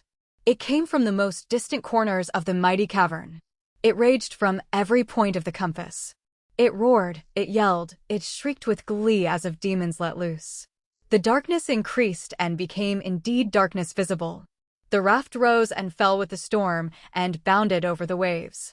My uncle was cast headlong upon the deck. I with great difficulty dragged myself towards him. He was holding on with might and main to the end of a cable, and appeared to gaze with pleasure and delight at the spectacle of the unchained elements. Hans never moved a muscle. His long hair driven hither and thither by the tempest and scattered wildly over his motionless face gave him a most extraordinary appearance, for every single hair was illuminated by little sparkling sprigs. His countenance presents the extraordinary appearance of an antediluvian man, a true contemporary of the Megatherium. Still the mast holds good against the storm. The sail spreads out and fills like a soap bubble about to burst.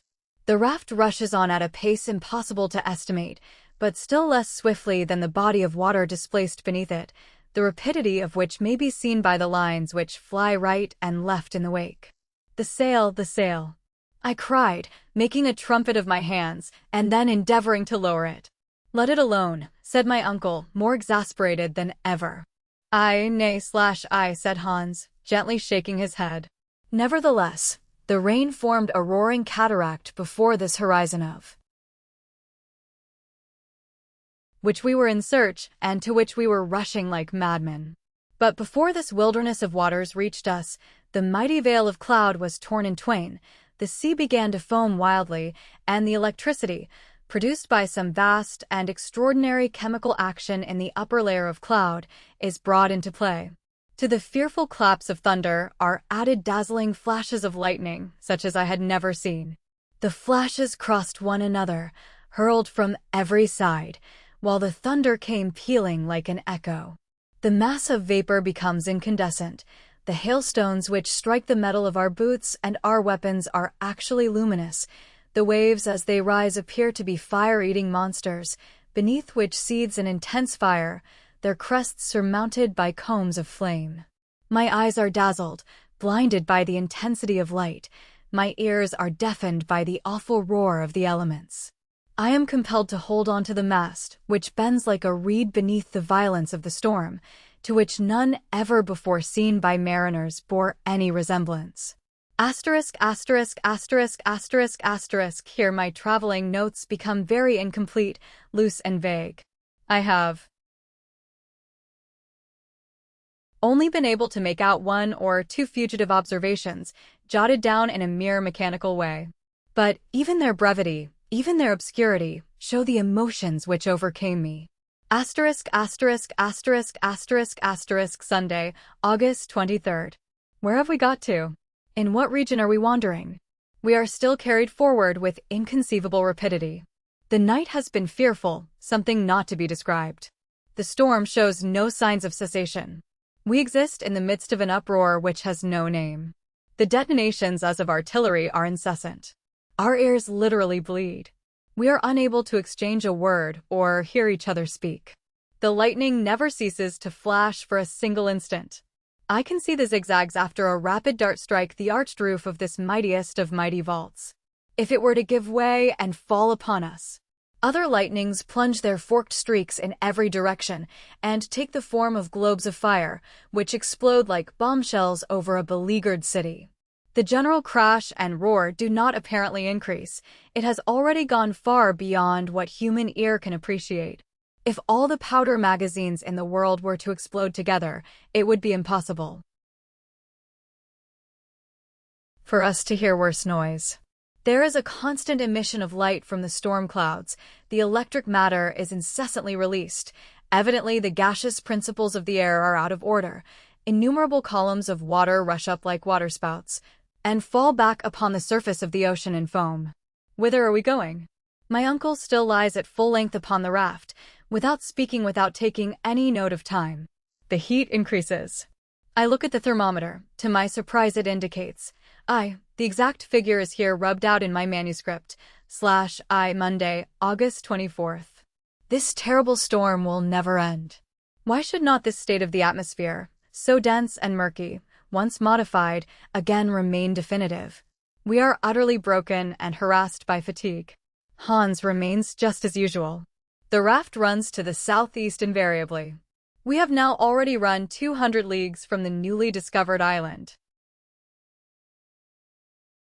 About 12 o'clock the storm became worse than ever. We are obliged now to fasten every bit of cargo tightly on the deck of the raft, or everything would be swept away.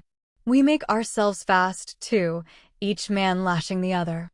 The waves drive over us so that several times we are actually underwater. We had been under the painful necessity of abstaining from speech for 3 days and 3 nights. We opened our mouths, we moved our lips, but no sound came. Even when we placed our mouths to each other's ears, it was the same. The wind carried the voice away. My uncle once contrived to get his head close to mine after several almost vain endeavors. He appeared to my nearly exhausted senses to articulate some word. I had a notion, more from intuition than anything else, that he said to me, "We are lost." I took out my notebook, from which under the most desperate circumstances I never parted, and wrote a few words as legibly as I could. Taken sail. With a deep sigh he nodded his head and acquiesced. His head had scarcely time to fall back in the position from which he had momentarily raised it than a disk or ball of fire appeared on the very edge of the raft, our doomed craft. The mast and sail are carried away bodily, and I see them swept away to a prodigious height like a kite. We were frozen, actually shivered with terror. The ball of fire, half white, half azure-colored, about the size of a 10-inch bombshell, moved along, turning with prodigious rapidity to leeward of the storm. It ran about here, there, and everywhere. It clambered up one of the bulwarks of the raft. It leaped upon the sack of provisions, and then finally descended lightly, fell like a football, and landed on our powder barrel. Horrible situation. An explosion, of course, was now inevitable. By heaven's mercy, it was not so. The dazzling disk moved on one side. It approached Hans, who looked at it with singular fixity. Then it approached my uncle, who cast himself on his knees to avoid it. It came towards me. As I stood pale and shuddering in the dazzling light and heat, it pirouetted round my feet, which I endeavored to withdraw. An odor of nitrous gas filled the whole air. It penetrated to the throat, to the lungs. I felt ready to choke. Why is it that I cannot withdraw my feet? Are they riveted to the flooring of the raft? No. The fall of the electric globe has turned all the iron on board into lodestones, the instruments, the tools, The arms are clanging together with awful and horrible noise. The nails of my heavy boots adhere closely to the plate of iron incrustated in the wood. I cannot withdraw my foot. It is the old story again of the mountain of adamant. At last, by a violent and almost superhuman effort, I tear it away just as the ball, which is still executing its gyratory motions, is about to run round it and drag me with it if, oh, what intense stupendous light! The globe of fire bursts. We are enveloped in cascades of living fire, which flood the space around with luminous matter. Then all went out and darkness once more fell upon the deep. I had just time to see my uncle once more cast apparently senseless on the flooring of the raft, Hans at the helm, spitting fire, under the influence of the electricity, which seemed to have gone through him. "Whither are we going?" I ask. And Echo answers, "Whither? Tuesday, August 25th. I have just come out of a long fainting fit." The awful and hideous storm still continues.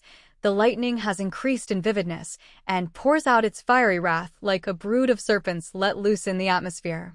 Are we still upon the sea? Yes, and being carried along with incredible velocity. We have passed under England, under the Channel, under France, probably under the whole extent of Europe. Asterisk, asterisk, asterisk, asterisk, asterisk, another awful clamor in the distance.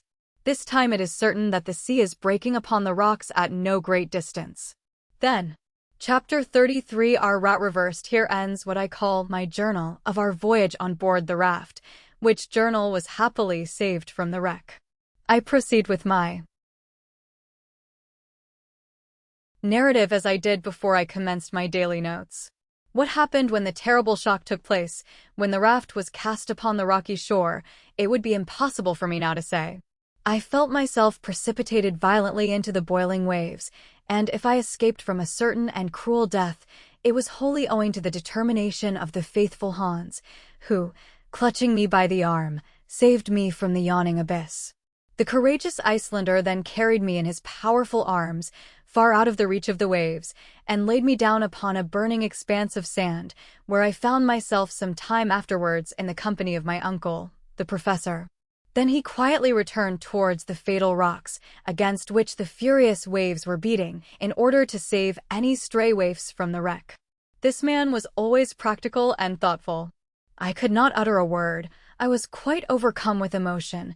My whole body was broken and bruised with fatigue. It took hours before I was anything like myself. Meanwhile, there fell a fearful deluge of rain, drenching us to the skin. Its very violence, however, proclaimed the approaching end of the storm. Some overhanging rocks afforded us a slight protection from the torrents. Under the shelter, Hans prepared some food, which, however, I was unable to touch, and, exhausted by the 3 weary days and nights of watching, we fell into a deep and painful sleep. My dreams were fearful, but at last exhausted nature asserted her supremacy, and I slumbered. Next day when I awoke, the change was magical. The weather was magnificent. Air and sea, as if by mutual consent, had regained their serenity. Every trace of the storm, even the faintest, had disappeared. I was saluted on my awakening by the first joyous tones I had heard from the professor for many a day. His gaiety, indeed, was something terrible.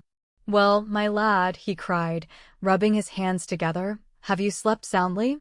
Might it not have been supposed that we were in the old house on the Königstrasse, that I had just come down quietly to my breakfast, and that my marriage with Gretchen was to take place that very day?" My uncle's coolness was exasperating. Alas, considering how the tempest had driven us in an easterly direction, we had passed under the whole of Germany, under the city of Hamburg, where I had been so happy, under the very street which contained all I loved and cared for in the world. It was a positive fact that I was only separated from her by a distance of 40 leagues. But these 40 leagues were of hard, impenetrable granite. All these dreary and miserable reflections passed through my mind before I attempted to answer my uncle's question. "Why, what is the matter?" he cried. "Cannot you say whether you have slept well or not?" "I have slept very well," was my reply, "but every bone in my body aches." "I suppose that will lead to nothing." "Nothing at all, my boy. It is only the result of the fatigue of the last few days, that is all. You appear, if I may be allowed to say so, to be very jolly this morning, I said. Delighted, my dear boy, delighted. Was never happier in my life. We have at last reached the wished-for port. The end of our expedition? Cried I, in a tone of considerable surprise. No, but to the confines of that sea which I began to fear would never end, but go round the whole world. We will now tranquilly resume our journey by land, and once again endeavor to dive into the center of the earth. My dear uncle, I began, in a hesitating kind of way, allow me to ask you one question. Certainly, Harry, a dozen if you think proper. One will suffice. How about getting back? I asked. How about getting back? What a question to ask. We have not as yet reached the end of our journey. I know that. All I want to know is how you propose we shall manage the return voyage. In the most simple manner in the world, said the imperturbable professor. Once we reach the exact center of the sphere, either we shall find a new road by which to ascend to the surface, or we shall simply turn round and go back by the way we came. I have every reason to believe that while we are traveling forward, it will not close behind us. Then one of the first matters to see to will be to repair the raft, was my rather melancholy response. Of course. We must attend to that above all things, continued the professor. Then comes the all-important question of provisions, I urged. Have we anything like enough left to enable us to accomplish such great, such amazing designs as you contemplate carrying out? I have seen into the matter, and my answer is in the affirmative. Hans is a very clever fellow, and I have reason to believe that he is saved the greater part of the cargo. But the best way to satisfy your scruples is to come and judge for yourself. Saying which, he led the way out of the kind of open grotto in which we had taken shelter. I had almost begun to hope that which I should rather have feared, and this was the impossibility of such a shipwreck leaving even the slightest signs of what it had carried as freight. I was, however, thoroughly mistaken. As soon as I reached the shores of this inland sea, I found Hans standing gravely in the midst of a large number of things laid out in complete order. My uncle wrung his hands with deep and silent gratitude. His heart was too full for speech. This man, whose superhuman devotion to his employers I not only never saw surpassed, nor even equaled, had been hard at work all the time we slept, and at the risk of his life had succeeded in saving the most precious articles of our cargo. Of course, under the circumstances, we necessarily experienced several severe losses. Our weapons had wholly vanished, but experience had taught us to do without them.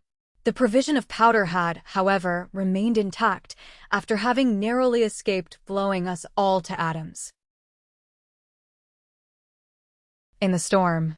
Well, said the professor, who was now ready to make the best of everything, as we have no guns, all we have to do is to give up all idea of hunting. Yes, my dear sir, we can do without them, but what about all our instruments? Here is the manometer, the most useful of all, and which I gladly accept in lieu of the rest. With it alone I can calculate the depth as we proceed. By its means alone I shall be able to decide when we have reached the center of the earth. Ha ha! But for this little instrument we might make a mistake, and run the risk of coming out at the antipodes. All this was said amid bursts of unnatural laughter. But the compass, I cried, without that what can we do? Here it is, safe and sound, he cried, with real joy, and here we have the chronometer and the thermometers. Hans the hunter is indeed an invaluable man. It was impossible to deny this fact. As far as the nautical and other instruments were concerned, nothing was wanting. Then on further examination, I found ladders, cords, pickaxes, crowbars, and shovels, all scattered about on the shore. There was, however, finally the most important question of all, and that was provisions. But what are we to do for food? I asked. Let us see to the commissariat department, replied my uncle gravely.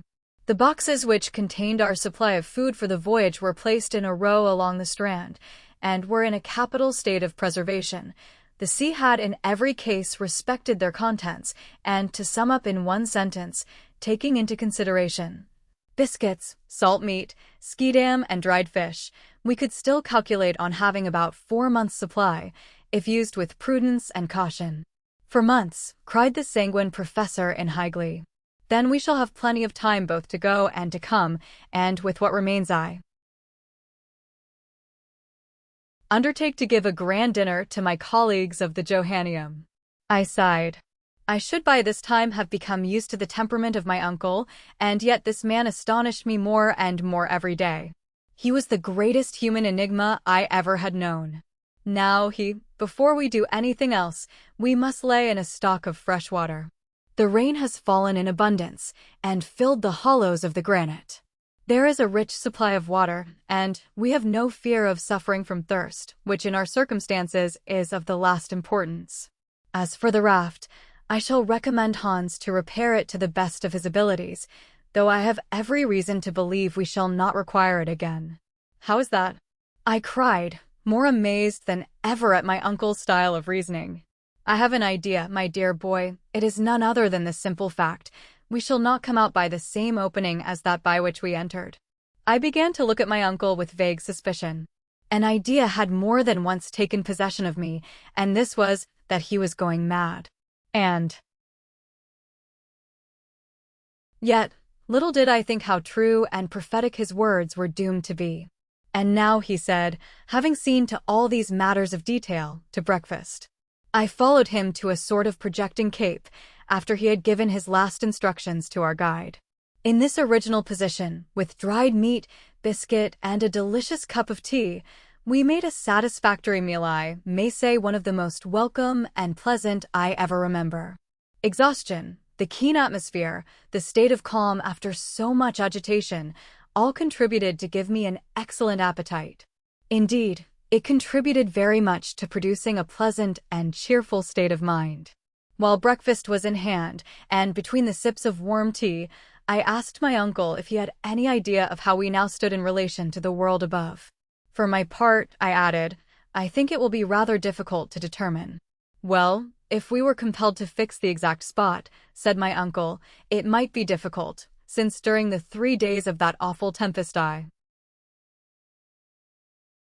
could keep no account either of the quickness of our pace or of the direction in which the raft was going. Still, we will endeavor to approximate to the truth. We shall not, I believe, be so very far out."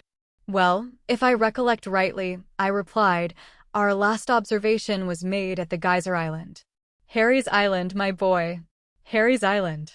Do not decline the honor of having named it. Given your name to an island discovered by us, the first human beings who trod it since the creation of the world." "Let it be so, then." At Harry's Island we had already gone over 270 leagues of sea, and we were, I believe, about 600 leagues, more or less, from Iceland. "Good. I am glad to see that you remember so well. Let us start from that point, and let us count 4 days of storm, during which our rate of traveling must have been very great. I should say that our velocity must have been about 80 leagues to the 24 hours. I agreed that I thought this a fair calculation.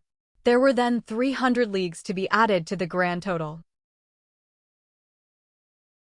Yes, and the Central Sea must extend at least 600 leagues from side to side.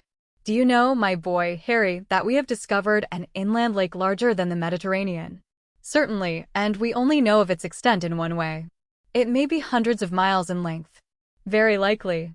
Then, said I, after calculating for some minutes, if your provisions are right, we are at this moment exactly under the Mediterranean itself. Do you think so? Yes, I am almost certain of it. Are we not 900 leagues distant from Reykjavik? That is perfectly true, and a famous bit of road we have traveled, my boy. But why we should be under the Mediterranean more than under Turkey or the Atlantic Ocean can only be known when we are sure of not having deviated from our course, and of this we know nothing. I do not think we were driven very far from our course. The wind appears to me to have been always about the same. My opinion is that this shore must be situated to the southeast of Port Gretchen. Good, I hope so. It will, however, be easy to decide the matter by taking the bearings from our departure by means of the compass. Come along, and we will consult that invaluable invention. The professor now walked eagerly in the direction of the rock where the indefatigable Hans had placed the instruments in safety. My uncle was gay and light-hearted. He rubbed his hands and assumed all sorts of attitudes. He was to all appearance once more a young man. Since I had known him, never had he been so amiable and pleasant. I followed him, rather curious to know whether I had made any mistake in my estimation of our position. As soon as we had reached the rock, my uncle took the compass, placed it horizontally before him, and looked keenly at the needle. As he had at first shaken it to give it vivacity, it oscillated considerably, and then slowly assumed its right position under the influence of the magnetic power. The professor bent his eyes curiously over the wondrous instrument.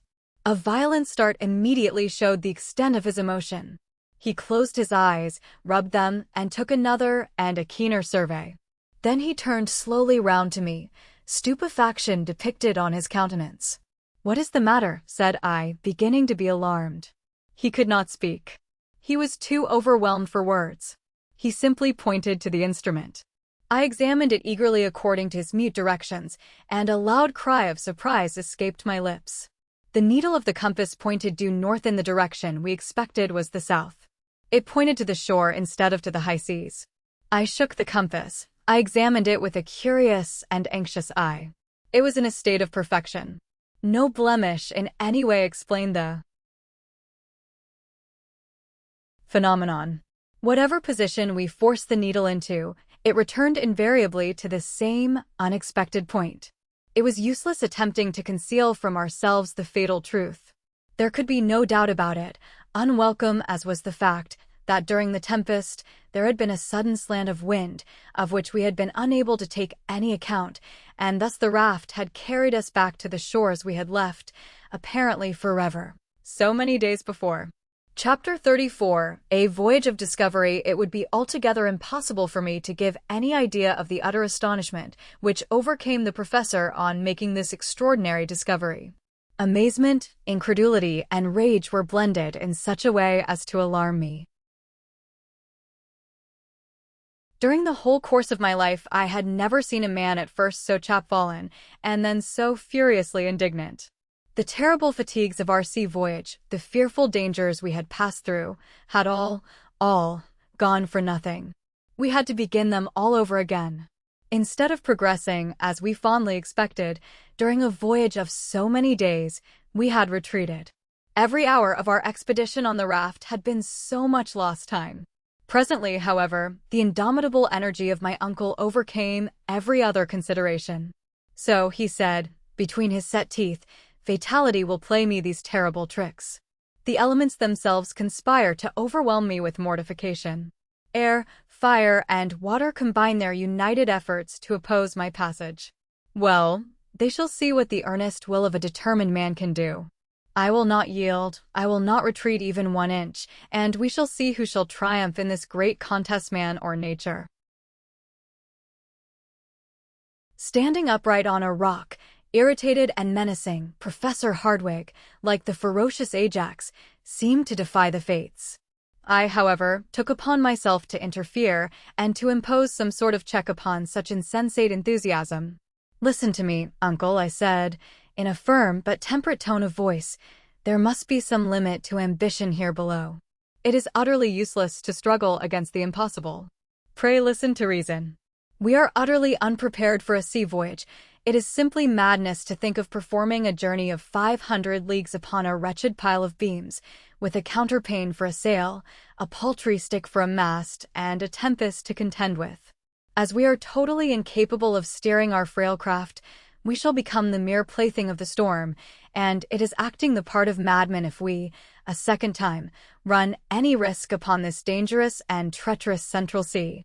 These are only a few of the reasons and arguments I put together, reasons and arguments which to me appeared unanswerable.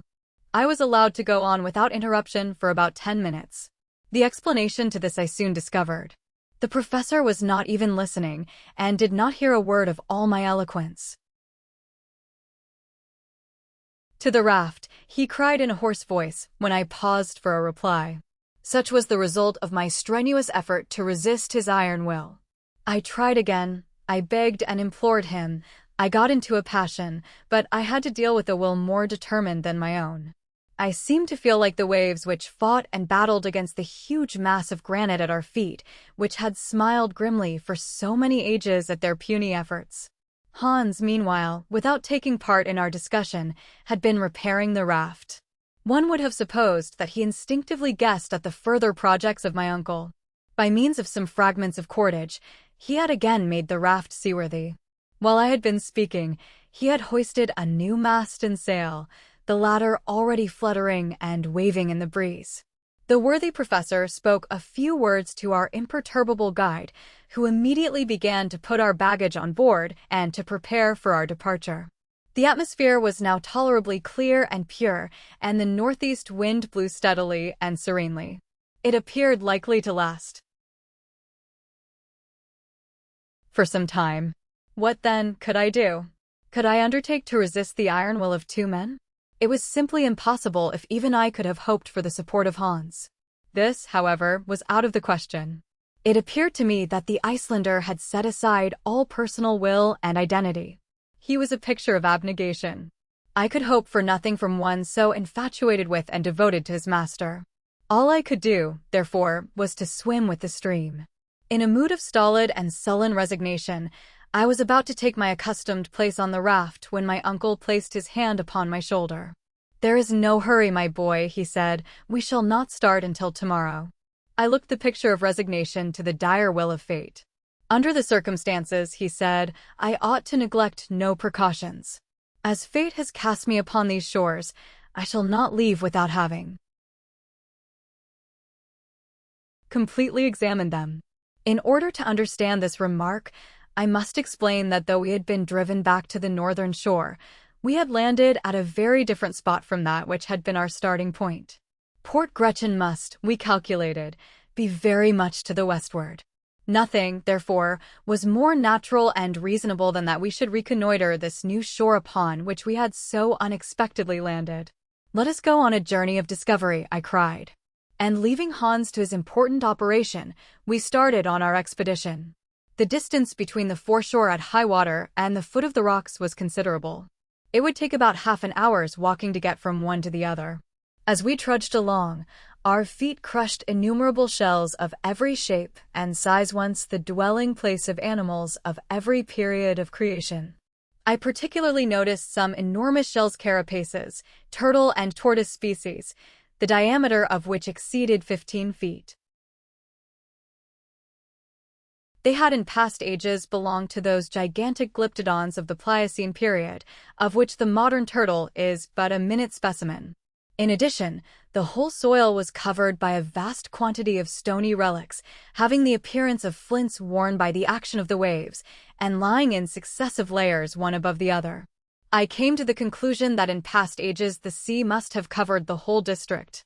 Upon the scattered rocks, now lying far beyond its reach, the mighty waves of ages had left evident marks of their passage. On reflection, this appeared to me partially to explain the existence of this remarkable ocean, 40 leagues below the surface of the Earth's crust. According to my new, and perhaps fanciful, theory, this liquid mass must be gradually lost in the deep bowels of the Earth. I had also no doubt that this mysterious sea was fed by infiltration of the ocean above, through imperceptible fissures.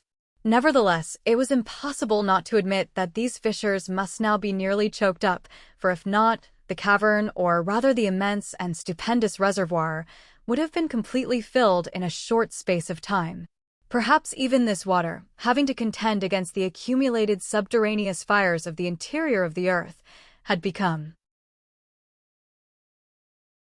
partially vaporized. Hence the explanation of those heavy clouds suspended over our heads, and the superabundant display of that electricity which occasioned such terrible storms in this deep and cavernous sea. This lucid explanation of the phenomena we had witnessed appeared to me quite satisfactory. However great and mighty the marvels of nature may seem to us, they are always to be explained by physical reasons. Everything is subordinate to some great law of nature. It now appeared clear that we were walking upon a kind of sedimentary soil, formed like all the soils of that period, so frequent on the surface of the globe, by the subsidence of the waters. The professor, who was now in his element, carefully examined every rocky fissure. Let him only find an opening, and it directly became important to him to examine its depth. For a whole mile we followed the windings of the Central Sea, when suddenly an important change took place in the aspect of the soil. It seemed to have been rudely cast up, convulsionized, as it were, by a violent upheaving of the lower strata.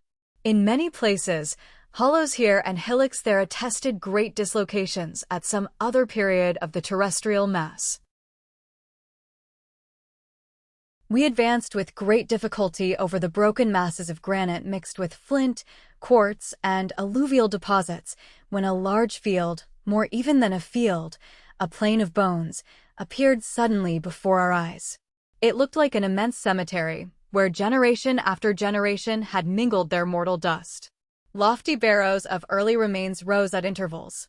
They undulated away to the limits of the distant horizon and were lost in a thick and brown fog. On that spot, some 3 square miles in extent, was accumulated the whole history of animal life. Scarcely one creature upon the comparatively modern soil of the upper and inhabited world had not there existed. Nevertheless, we were drawn forward by an all-absorbing and impatient curiosity. Our feet crushed with a dry and crackling sound the remains of those prehistoric fossils, for which the museums of great cities quarrel, even when they obtain only rare and curious morsels. 1,000 such naturalists as Cuvier would not have sufficed to recompose the skeletons of the organic beings which lay in this magnificent osseous collection. I was utterly confounded.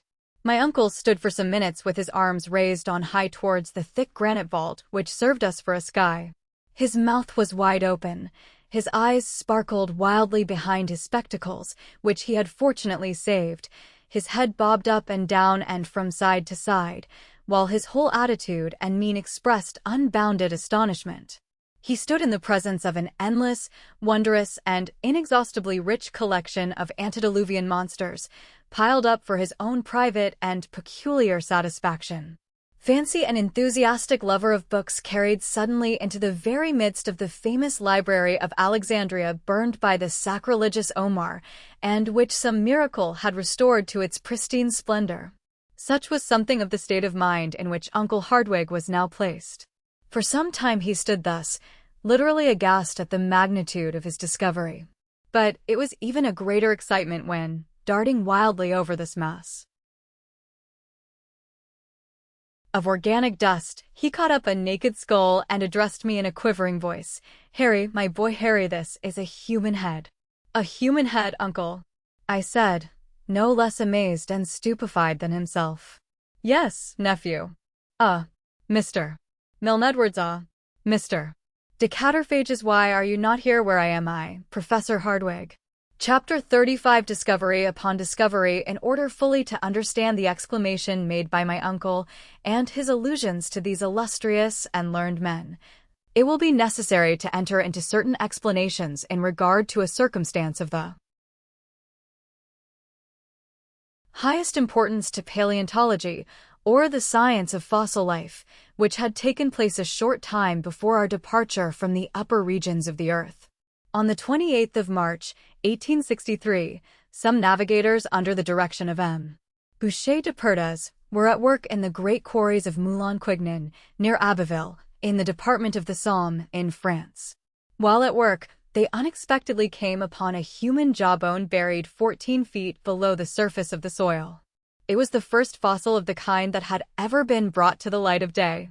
Near this unexpected human relic were found stone hatchets and carved flints, colored and clothed by time in one uniform, brilliant tint of verdigris. The report of this extraordinary and unexpected discovery spread not only all over France, but over England and Germany. Many learned men belonging to various scientific bodies, and noteworthy among others, Messrs. Milne Edwards and Decatrophages, took the affair very much to heart, demonstrated the incontestable authenticity of the bone in question, and became, to use the phrase then recognized in England, the most ardent supporters of the jawbone question. To the eminent geologists of the United Kingdom who looked upon the fact as certain, Messrs. Falconer, Buck, Carpenter, and others were soon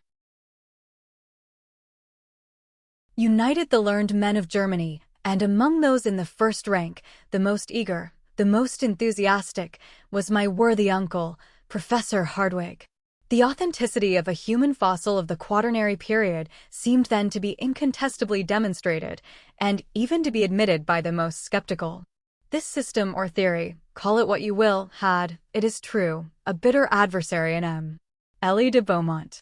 This learned man, who holds such a high place in the scientific world, holds that the soil of Moulin Quignon does not belong to the diluvium, but to a much less ancient stratum, and, in accordance with Cuvier in this respect, he would by no means admit that the human species was contemporary with the animals of the Quaternary epoch. My worthy uncle, Professor Hardwigg, in concert with the great majority of geologists, had held firm, had disputed, discussed, and finally, after considerable talking and writing, M. Elie de Beaumont had been pretty well left alone in his opinions. We were familiar with all the details of this discussion, but were far from being aware then that since our departure the matter had entered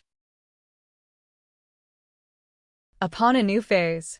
Other similar jawbones, though belonging to individuals of varied types and very different natures, had been found in the movable grey sands of certain grottos in France, Switzerland, and Belgium, together with arms, utensils, tools, bones of children, of men in the prime of life, and of old men.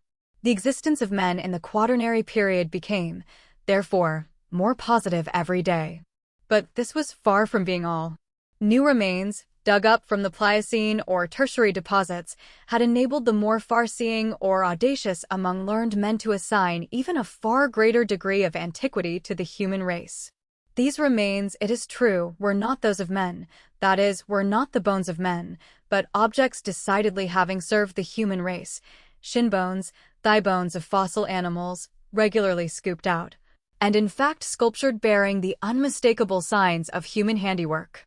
By means of these wondrous and unexpected discoveries, man ascended endless centuries in the scale of time.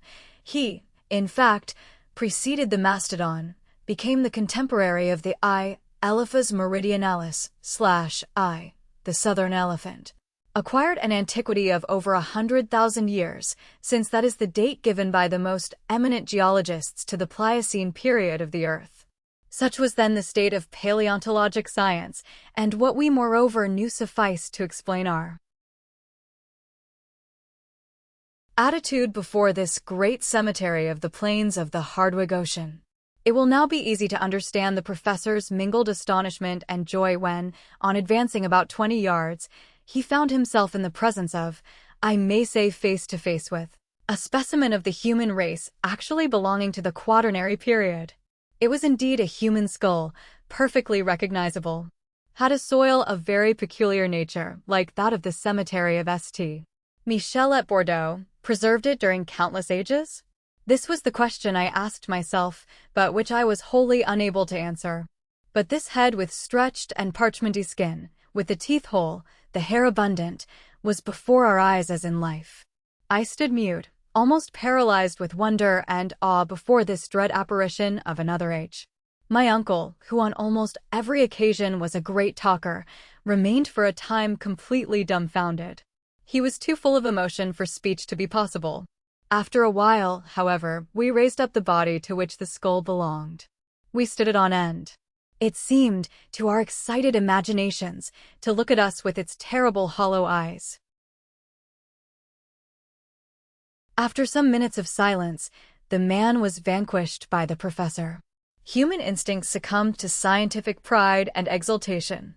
Professor Hardwigg, carried away by his enthusiasm, forgot all the circumstances of our journey, the extraordinary position in which we were placed, the immense cavern which stretched far away over our heads. There can be no doubt that he thought himself at the institution addressing his attentive pupils, for he put on his most doctorial style, waved his hand, and began, Gentlemen, I have the honor on this auspicious occasion to present you a man of the Quaternary period of our globe. Many learned men have denied his very existence, while other able persons, perhaps of even higher authority, have affirmed their belief in the reality of his life. If the St.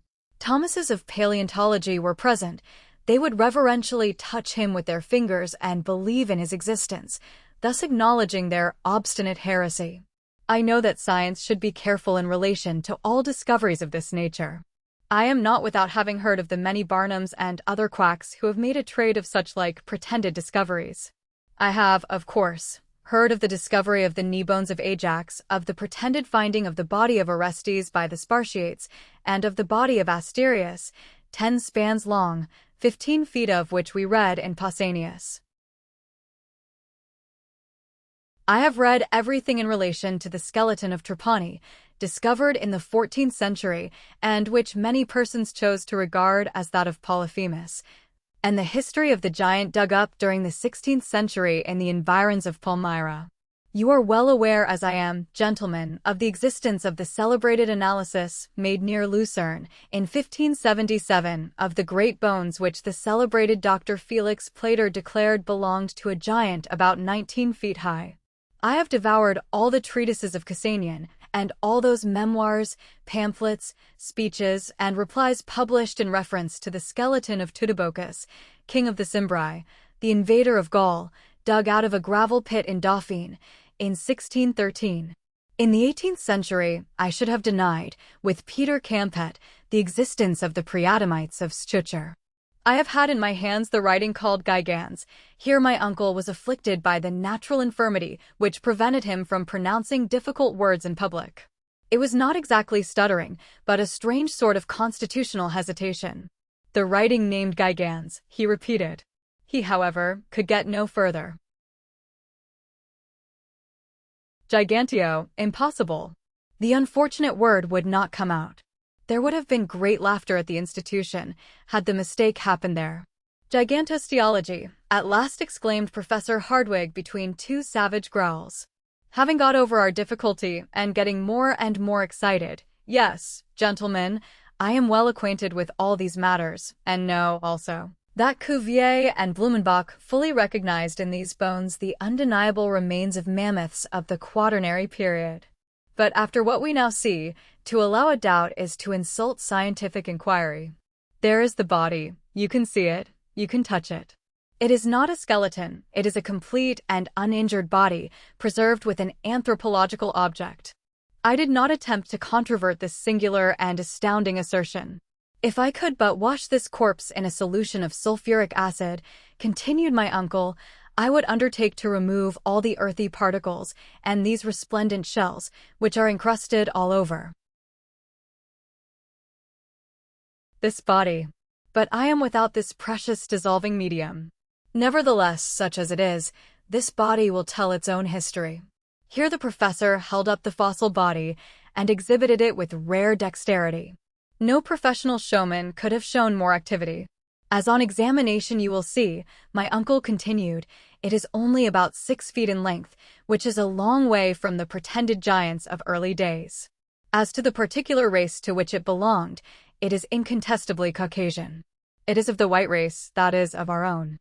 The skull of this fossil being is a perfect ovoid without any remarkable or prominent development of the cheekbones, and without any projection of the jaw.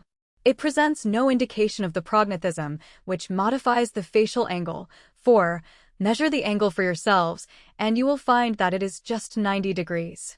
But I will advance still farther on the road of inquiry and deduction, and I dare venture to say that this human sample or specimen belongs to the Japhetic family, which spread over the world from India to the uttermost limits of Western Europe.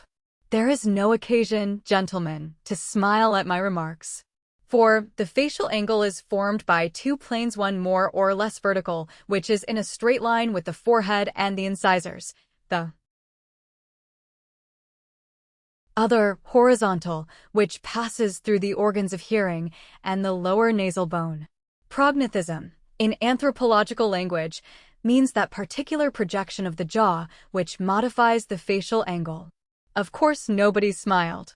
But the excellent professor was so accustomed to beaming countenances at his lectures that he believed he saw all his audience laughing during the delivery of his learned dissertation. Yes, he continued, with renewed animation, this is a fossil man, a contemporary of the mastodons, with the bones of which this whole amphitheater is covered. But if I am called on to explain how he came to this place, how these various strata by which he is covered have fallen into this vast cavity, I can undertake to give you no explanation. Doubtless, if we carry ourselves back to the Quaternary epoch, we shall find that great and mighty convulsions took place in the crust of the earth. The continually cooling operation, through which the earth had to pass, produced fissures, landslips, and chasms, through which a large portion of the earth made its way. I come to no absolute conclusion, but there is the man, surrounded by the works of his hands, his hatchets and his carved flints, which belong to the Stony period, and the only rational supposition is that, like myself, he visited the center of the earth as a traveling tourist, a pioneer of science. At all events, there can be no doubt of his great age and of his being one of the oldest race of human beings. The professor with these words ceased his oration, and I burst forth into loud and unanimous applause. Besides, after all, my uncle was right. Much more learned men than his nephew would have found it rather hard to refute his facts and arguments. Another circumstance soon presented itself. This fossilized body was not the only one in this vast plain of bones, the cemetery of an extinct world. Other bodies were found, as we trod the dusty plain, and my uncle was able to choose the most marvelous of these specimens in order to convince the most incredulous. In truth, it was a surprising spectacle, the successive remains of generations and generations of men and animals confounded together in one vast cemetery. But a great question now presented itself to our notice, and one we were actually afraid to contemplate in all its bearings. Had these once animated beings been buried so far beneath the soil by some tremendous convulsion of nature, after they had been earth to earth and ashes to ashes, or had they lived here below, in this subterranean world under this factitious sky, born, married, and given in marriage and died at last, just like ordinary inhabitants of the earth?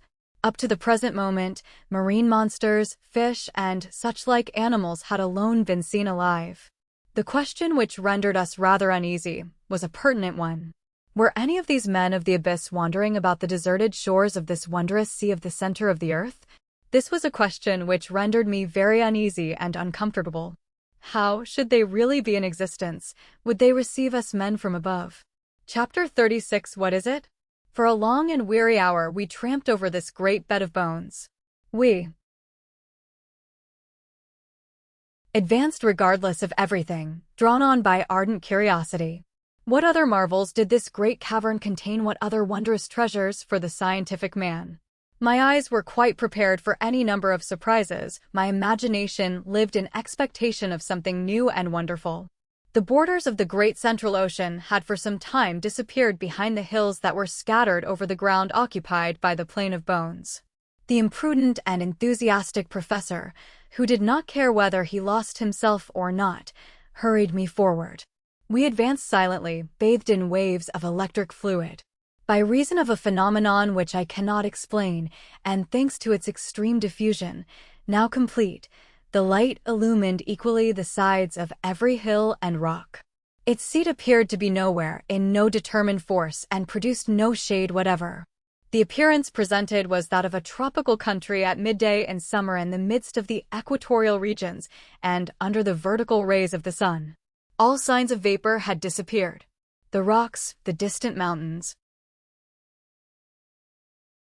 some confused masses of far-off forests, assumed a weird and mysterious aspect under this equal distribution of the luminous fluid. We resembled, to a certain extent, the mysterious personage in one of Hoffman's fantastic tales, The Man Who Lost His Shadow.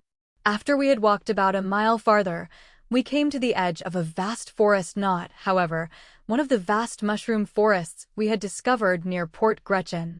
It was the glorious and wild vegetation of the Tertiary period in all its superb magnificence. Huge palms, of a species now unknown, superb Palmaceae, a genus of fossil palms from the coal formation, pines, yews, cypress, and conifers or cone-bearing trees, the whole bound together by an inextricable and complicated mass of creeping plants. A beautiful carpet of mosses and ferns grew beneath the trees. Pleasant brooks murmured beneath umbrageous boughs, little worthy of this name, for no shade did they give. Upon their borders grew small tree-like shrubs, such as are seen in the hot countries on our own inhabited globe. The one thing wanting in these plants, these shrubs, these trees was color. Forever deprived of the vivifying warmth of the sun, they were vapid and colorless. All shade was lost in one uniform tint of a brown and faded character. The leaves were wholly devoid of verdure, and the flowers, so numerous during the tertiary period which gave them birth, were without color and without perfume, something like paper discolored by long exposure to the atmosphere. My uncle ventured beneath the gigantic groves. I followed him, though not without a certain amount of apprehension. Since nature had shown herself capable of producing such stupendous vegetable supplies, why might we not meet with mammals just as large, and therefore dangerous? I particularly remarked, in the clearings left by trees that had fallen and been partially consumed by time, many leguminous, bean-like, shrubs, such as the maple and other eatable trees, dear to ruminating animals. Then there appeared confounded together and intermixed, the trees of such varied lands, specimens of the vegetation of every part of the globe. There was the oak near the palm tree, the Australian eucalyptus, an interesting class of the order Myrtaceae leaning against the tall Norwegian pine, the poplar of the north, mixing its branches with those of the New Zealand kauris. It was enough to drive the most ingenious classifier of the upper regions out of his mind, and to upset all his received ideas about botany. Suddenly I stopped short and restrained my uncle. The extreme diffuseness of the light enabled me to see the smallest objects in the distant copses. I thought I saw no, I really did see with my own eyes immense, gigantic animals moving about under the mighty trees. Yes, they were truly gigantic animals, a whole herd of mastodons, not fossils, but living and exactly like those discovered in 1801, on the marshy banks of the Great Ohio, in North America. Yes, I could see these enormous elephants, whose trunks were tearing down large boughs and working in and out the trees like a legion of serpents. I could hear the sounds of the mighty tusks uprooting huge trees. The boughs crackled, and the whole masses of leaves and green branches went down the capacious throats of these terrible monsters. That wondrous dream, when I saw the antehistorical times revivified, when the tertiary and quaternary periods passed before me, was now realized. And there we were alone, far down in the bowels of the earth, at the mercy of its ferocious inhabitants. My uncle paused, full of wonder and astonishment. "Come," he said at last, when his first surprise was over, "come along, my boy, and let us see them nearer." "No," replied I, restraining his efforts to drag me forward, "we are wholly without arms. What should we do in the midst of that flock of gigantic quadrupeds? Come away, uncle, I implore you. No human creature can with impunity brave the ferocious anger of these monsters." "No human creature," said my uncle, suddenly lowering his voice to a mysterious whisper. "You are mistaken, my dear Henry. Look yonder. It seems to me that I behold a human being, a being like ourselves, a man." I looked, shrugging my shoulders, decided to push incredulity to its very last limits. But whatever might have been my wish, I was compelled to yield to the weight of ocular demonstration. Yes, not more than a quarter of a mile off, leaning against the trunk of an enormous tree, was a human being, a Proteus of these subterranean regions, a new son of Neptune keeping this innumerable herd of mastodons. Immanis pecoris custos, immanere ipsi, 5-5, the keeper of gigantic cattle, himself still more gigantic. Yes, it was no longer a fossil whose corpse we had raised from the ground in the great cemetery, but a giant capable of guiding and driving these prodigious monsters. His height was above 12 feet. His head, as big as the head of a buffalo, was lost in a mane of matted hair. It was indeed a huge mane, like those which belonged to the elephants of the earlier ages of the world. In his hand was a branch of a tree, which served as a crook for this antediluvian shepherd. We remained profoundly still, speechless with surprise. But we might at any moment be seen by him. Nothing remained for us but instant flight. Come, come, I cried, dragging my uncle along, and, for the first time, he made no resistance to my wishes. A quarter of an hour later, we were far away from that terrible monster. Now that I think of the matter calmly, and that I reflect upon it dispassionately, now that months, years, have passed since this strange and unnatural adventure befell us, what am I to think? What am I to believe? No, it is utterly impossible. Our ears must have deceived us, and our eyes have cheated us. We have not seen what we believed we had seen. No human being could by any possibility have existed in that subterranean world. No generation of men could inhabit the lower caverns of the globe without taking note of those who peopled the surface, without communication with them. It was folly, folly, folly. Nothing else. I am rather inclined to admit the existence of some animal resembling in structure the human race of some monkey of the first geological epochs, like that discovered by M. Lartet in the ossiferous deposit of Sanson. But this animal, or being, whichsoever it was, surpassed in height all things known to modern science. Never mind. However unlikely it may be, it might have been a monkey, but a man, a living man, and with him a whole generation of gigantic animals, buried in the entrails of the earth. It was too monstrous to be believed. Chapter 37 The Mysterious Dagger. During this time, we had left the bright and transparent forest far behind us. We were mute with astonishment, overcome by a kind of feeling which was next door to apathy. We kept running in spite of ourselves. It was a perfect right, which resembled one of those horrible sensations we sometimes meet with in our dreams. Instinctively, we made our way towards the Central Sea, and I cannot now tell what wild thoughts passed through my mind, nor of what follies I might have been guilty, but for a very serious preoccupation which brought me back to practical life. Though I was aware that we were treading on a soil quite new to us, I, however, every now and then noticed certain aggregations of rock, the shape of which forcibly reminded me of those near Port Gretchen. This confirmed, moreover, the indications of the compass, and our extraordinary and unlooked for, as well as involuntary, return to the north of this great Central Sea. It was so like our starting point that I could scarcely doubt the reality of our position. Streams and cascades fell in hundreds over the numerous projections of the rocks. I actually thought I could see our faithful and monotonous Hans and the wonderful grotto in which I had come back to life after my tremendous fall. Then, as we advanced still farther, the position of the cliffs, the appearance of a stream, the unexpected profile of a rock, threw me again into a state of bewildering doubt. After some time, I explained my state of mental indecision to my uncle. He confessed to a similar feeling of hesitation. He was totally unable to make up his mind in the midst of this extraordinary but uniform panorama. There can be no doubt, I insisted, that we have not landed exactly at the place whence we first took our departure, but the tempest has brought us above our starting point. I think, therefore, that if we follow the coast we shall once more find Port Gretchen. In that case, cried my uncle, it is useless to continue our exploration. The very best thing we can do is to make our way back to the raft. Are you quite sure, Harry, that you are not mistaken? It is difficult, was my reply, to come to any decision, for all these rocks are exactly alike. There is no marked difference between them.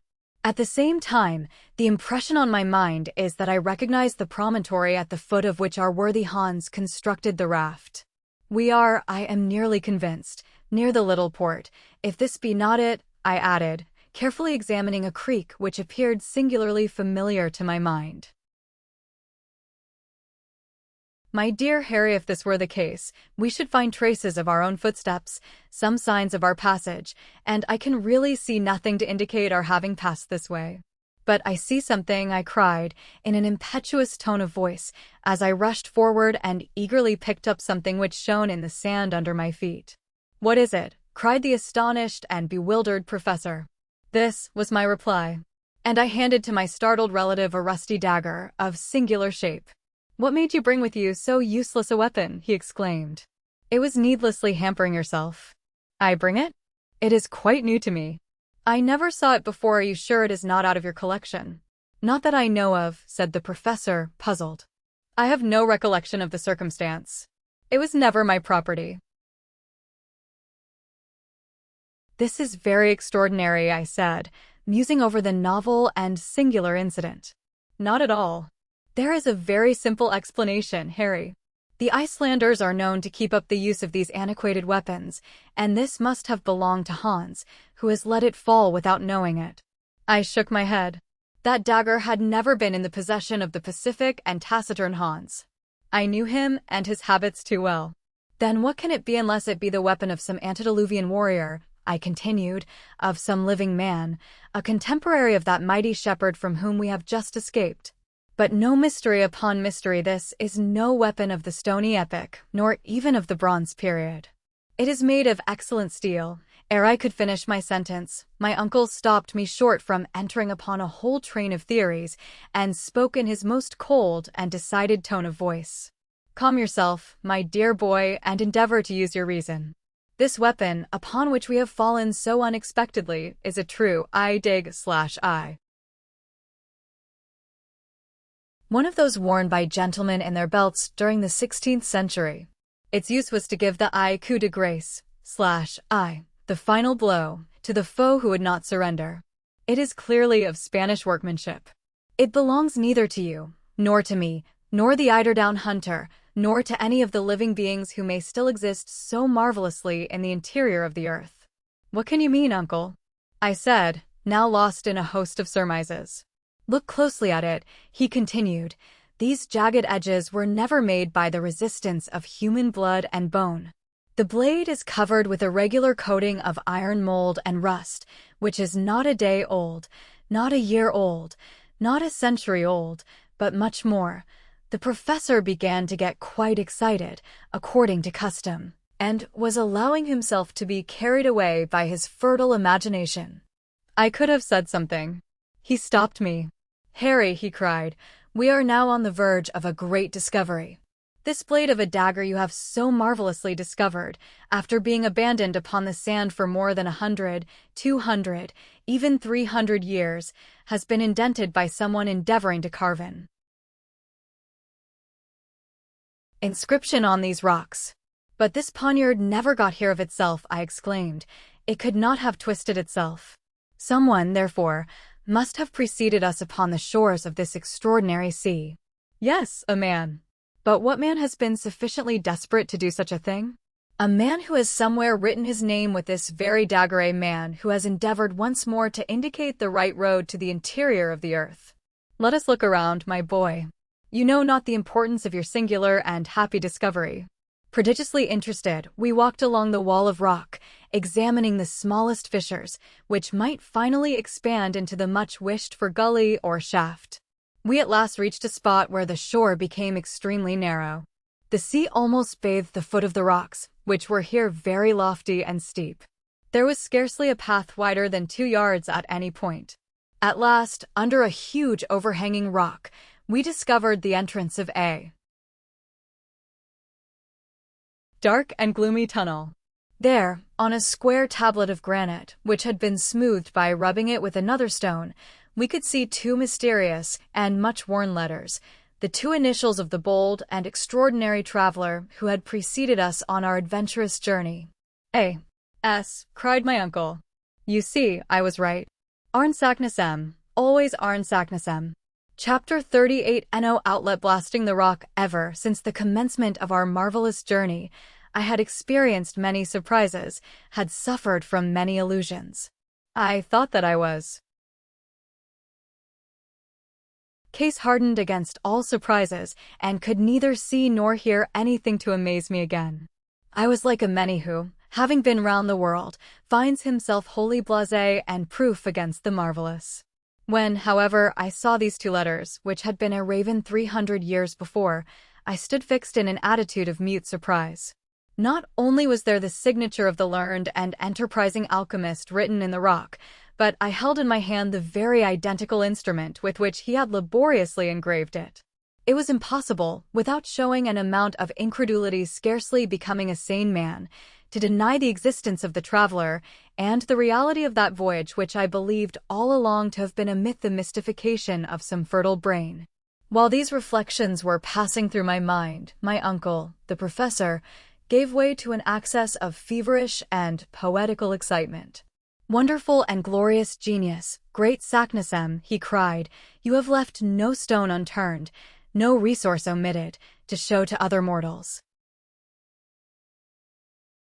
the way into the interior of our mighty globe, and your fellow creatures can find the trail left by your illustrious footsteps 300 years ago at the bottom of these obscure subterranean abodes. You have been careful to secure for others the contemplation of these wonders and marvels of creation. Your name engraved at every important stage of your glorious journey leads the hopeful traveler direct to the great and mighty discovery to which you devoted such energy and courage.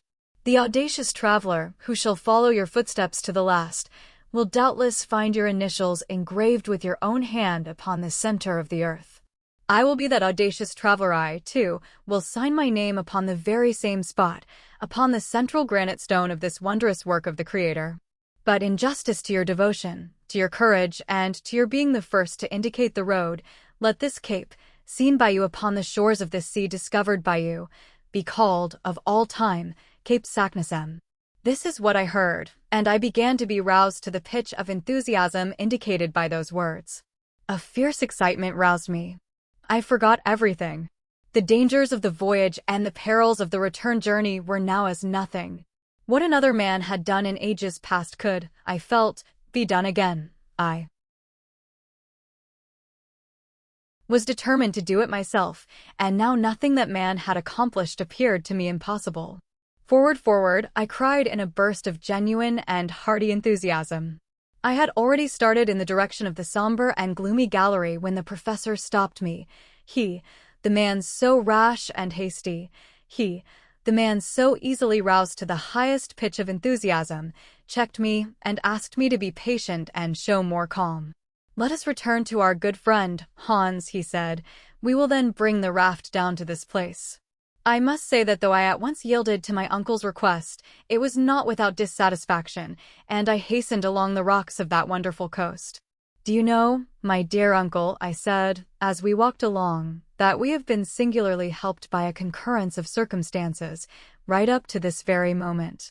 "So you begin to see it, do you, Harry?" said the professor with a smile.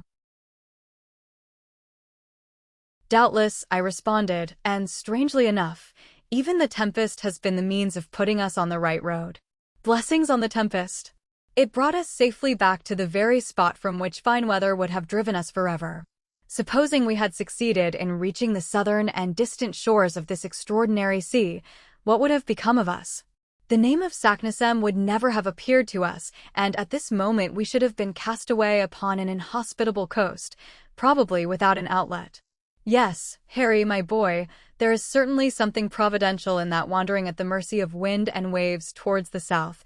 We have come back exactly north, and, what is better still, we fall upon this great discovery of Cape Saknussemm. I mean to say that it is more than surprising. There is something in it which is far beyond my comprehension. The coincidence is unheard of, marvelous. What matter? It is not our duty to explain facts, but to make the best possible use of them. "Doubtless, my boy, but if you will allow me," said the really delighted professor. "Excuse me, sir, but I see exactly how it will be. We shall take the northern route. We shall pass under the northern regions of Europe, under Sweden, under Russia, under Siberia, and who knows where, instead of burying ourselves under the burning plains and deserts of Africa, or beneath the mighty waves of the ocean, and that is all, at this stage of our journey, that I care to know. Let us advance, and heaven will be our guide. Yes, Harry, you are right, quite right, all is for the best. Let us abandon this horizontal sea, which could never have led to anything satisfactory. We shall descend, descend, and everlastingly descend. Do you know, my dear boy, that to reach the interior of the earth we have only 5,000 miles to travel?" "Bah!" I cried, carried away by a burst of enthusiasm. "The distance is scarcely worth speaking about. The thing is to make a start." My wild, mad, and incoherent speeches continued until we rejoined our patient and phlegmatic guide. All was, we found, prepared for an immediate departure. There was not a single parcel, but what was in its proper place. We all took up our posts on the raft, and the sail being hoisted, Hans received his directions and guided the frail bark towards Cape Saknussemm, as we had definitely named it. The wind was very unfavorable to a craft that was unable to sail close to the wind. It was constructed to go before the blast. We were continually reduced to pushing ourselves forward by means of poles. On several occasions the rocks ran far out into deep water, and we were compelled to make a long round. At last, after 3 long and weary hours of navigation, that is to say, about 6 o'clock in the evening, we found a place at which we could land. I jumped on shore first. In my present state of excitement and enthusiasm, I was always first. My uncle and the Icelander followed. The voyage from the port to this point of the sea had by no means calmed me. It had rather produced the opposite effect. I even proposed to burn our vessel, that is, to destroy our raft, in order to completely cut off our retreat. But my uncle sternly opposed this wild project. I began to think him particularly lukewarm and unenthusiastic. At any rate, my dear uncle, I said, let us start without delay. Yes, my boy, I am quite as eager to do so as you can be. But, in the first place, let us examine this mysterious gallery in order to find if we shall need to prepare and mend our ladders. My uncle now began to see to the efficiency of our Ruhmkorff coil, which would doubtless soon be needed. The raft, securely fastened to a rock, was left alone. Moreover, the opening into the new gallery was not 20 paces distant from the spot. Our little troop, with myself at the head, advanced. The orifice, which was almost circular, presented a diameter of about 5 feet. The somber tunnel was cut in the living rock and coated on the inside by the different material which had once passed through it in a state of fusion. The lower part was about level with the water, so that we were able to penetrate to the interior without difficulty. We followed an almost horizontal direction, when, at the end of about a dozen paces, our further advance was checked by the interposition of an enormous block of granite rock. Accursed stone! I cried furiously on perceiving that we were stopped by what seemed an insurmountable obstacle. In vain we looked to the right, in vain we looked to the left, in vain examined it above and below. There existed no passage, no sign of any other tunnel. I experienced the most bitter and painful disappointment. So enraged was I that I would not admit the reality of any obstacle. I stooped to my knees. I looked under the mass of stone. No hole, no interstice. I then looked above. The same barrier of granite. Hans, with the lamp, examined the sides of the tunnel in every direction. But all in vain. It was necessary to renounce all hope of passing through. I had seated myself upon the ground. My uncle walked angrily and hopelessly up and down. He was evidently desperate. But I cried, after some moments' thought, what about Arne Saknussemm? You are right, replied my uncle. He can never have been checked by a lump of rock. No, 10,000 times no, I cried, with extreme vivacity. This huge lump of rock, in consequence of some singular concussion or process, one of those magnetic phenomena which have so often shaken the terrestrial crust, has in some unexpected way closed up the passage. Many and many years have passed away since the return of Saknussemm and the fall of this huge block of granite. Is it not quite evident that this gallery was formerly the outlet for the pent-up lava in the interior of the earth, and that these eruptive matters then circulated freely? Look at these recent fissures in the granite roof. It is evidently formed of pieces of enormous stone, placed here as if by the hand of a giant, who had worked to make a strong and substantial arch. One day, after an unusually strong shock, the vast rock which stands in our way, and which was doubtless the key of a kind of arch, fell through to a level with the soil, and has barred our further progress. We are right, then, in thinking that this is an unexpected obstacle with which Saknussemm did not meet, and if we do not upset it in some way, we are unworthy of following in the footsteps of the great discoverer, and incapable of finding our way to the center of the earth. In this wild way I addressed my uncle. The zeal of the professor, his earnest longing for success, had become part and parcel of my being. I wholly forgot the past. I utterly despised the future. Nothing existed for me upon the surface of the spheroid in the bosom of which I was engulfed. No towns, no country, no Hamburg, no Königstrasse, not even my poor Gretchen, who by this time would believe me utterly lost in the interior of the earth.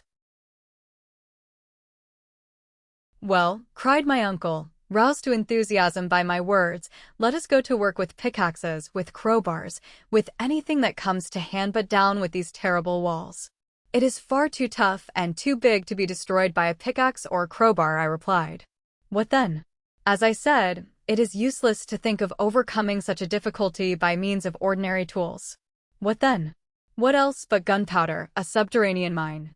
Let us blow up the obstacle that stands in our way." "Gunpowder?"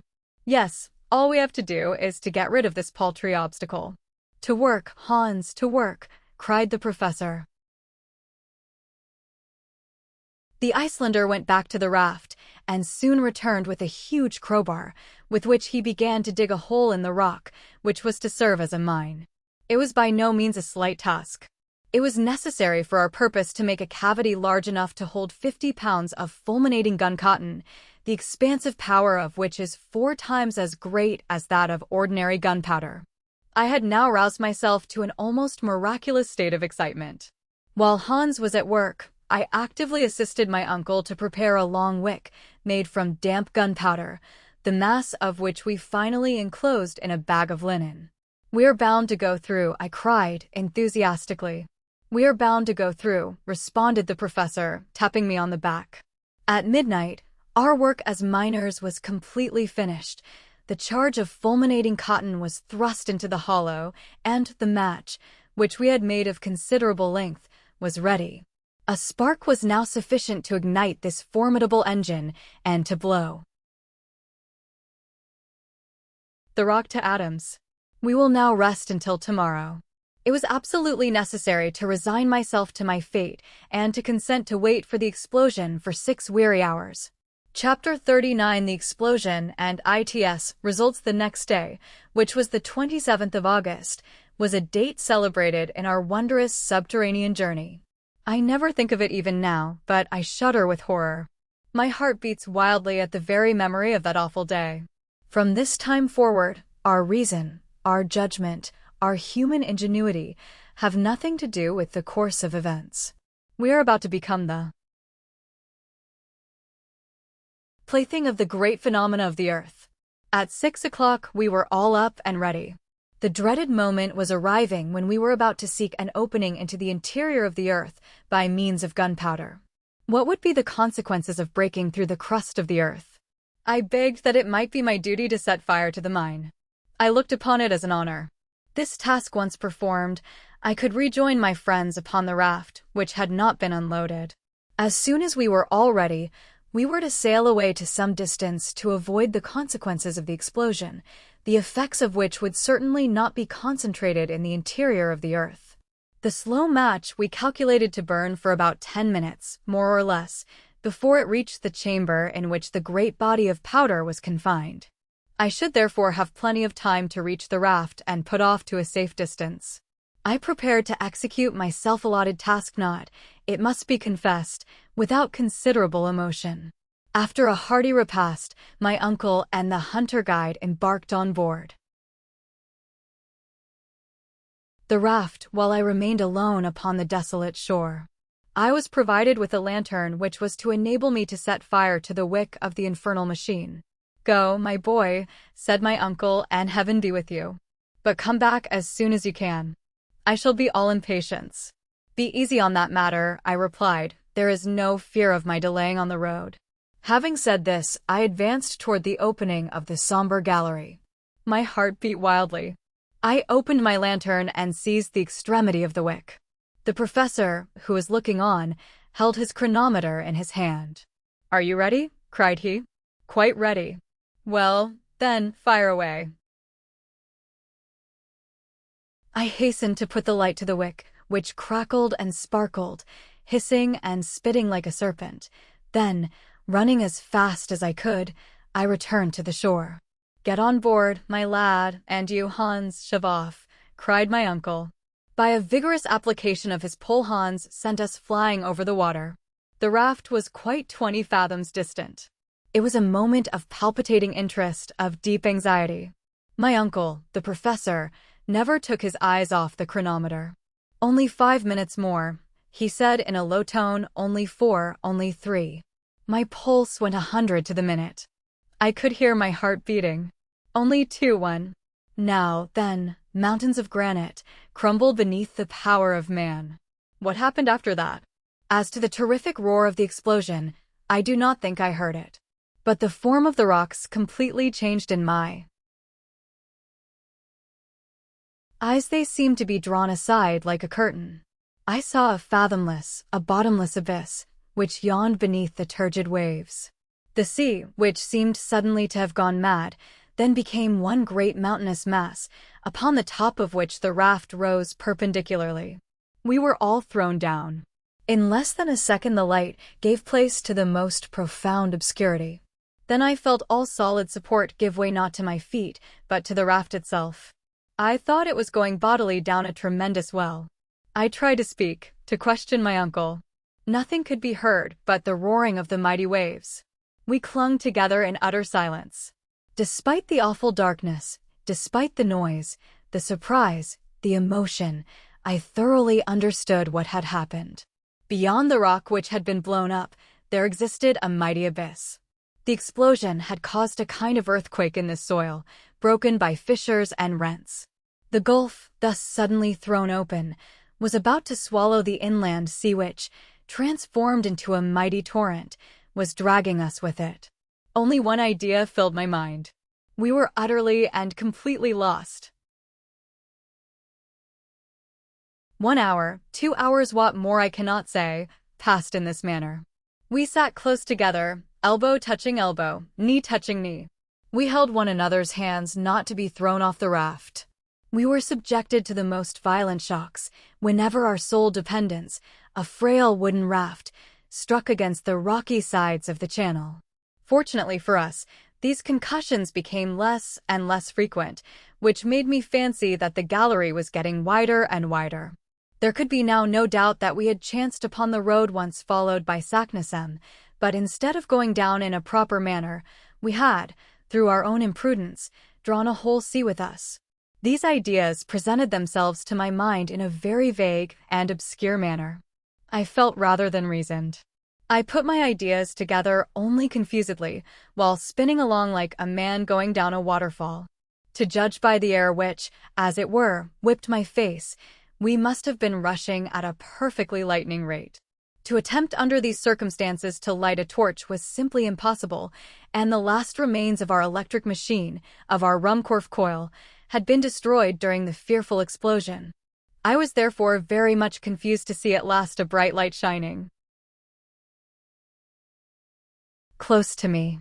The calm countenance of the guide seemed to gleam upon me. The clever and patient hunter had succeeded in lighting the lantern, and though, in the keen and thorough draught, the flame flickered and vacillated and was nearly put out, it served partially to dissipate the awful obscurity. The gallery into which we had entered was very wide. I was, therefore, quite right in that part of my conjecture. The insufficient light did not allow us to see both of the walls at the same time. The slope of waters, which was carrying us away, was far greater than that of the most rapid river of America. The whole surface of the stream seemed to be composed of liquid arrows, darted forward with extreme violence and power. I can give no idea of the impression it made upon me. The raft, at times, caught in certain whirlpools and rushed forward, yet turned on itself all the time. How it did not upset I shall never be able to understand. When it approached the sides of the gallery, I took care to throw upon them the light of the lantern, and I was able to judge of the rapidity of motion by looking at the projecting masses of rock, which as soon as seen were again invisible. So rapid was our progress that points of rock at a considerable distance one from the other appeared like portions of transverse lines, which enclosed us in a kind of net, like that of a line of telegraphic wires. I believe we were now going at a rate of not less than 100 miles an hour. My uncle and I looked at one another with wild and haggard eyes. We clung convulsively to the stump of the mast, which, at the moment when the catastrophe took place, had snapped short off. We turned our backs as much as possible to the wind, in order not to be stifled by a rapidity of motion which nothing human could face and live. And still the long monotonous hours went on. The situation did not change in the least, though a discovery I suddenly made seemed to complicate it very much. When we had slightly recovered our equilibrium, I proceeded to examine our cargo. I then made the unsatisfactory discovery that the greater part of it had utterly disappeared.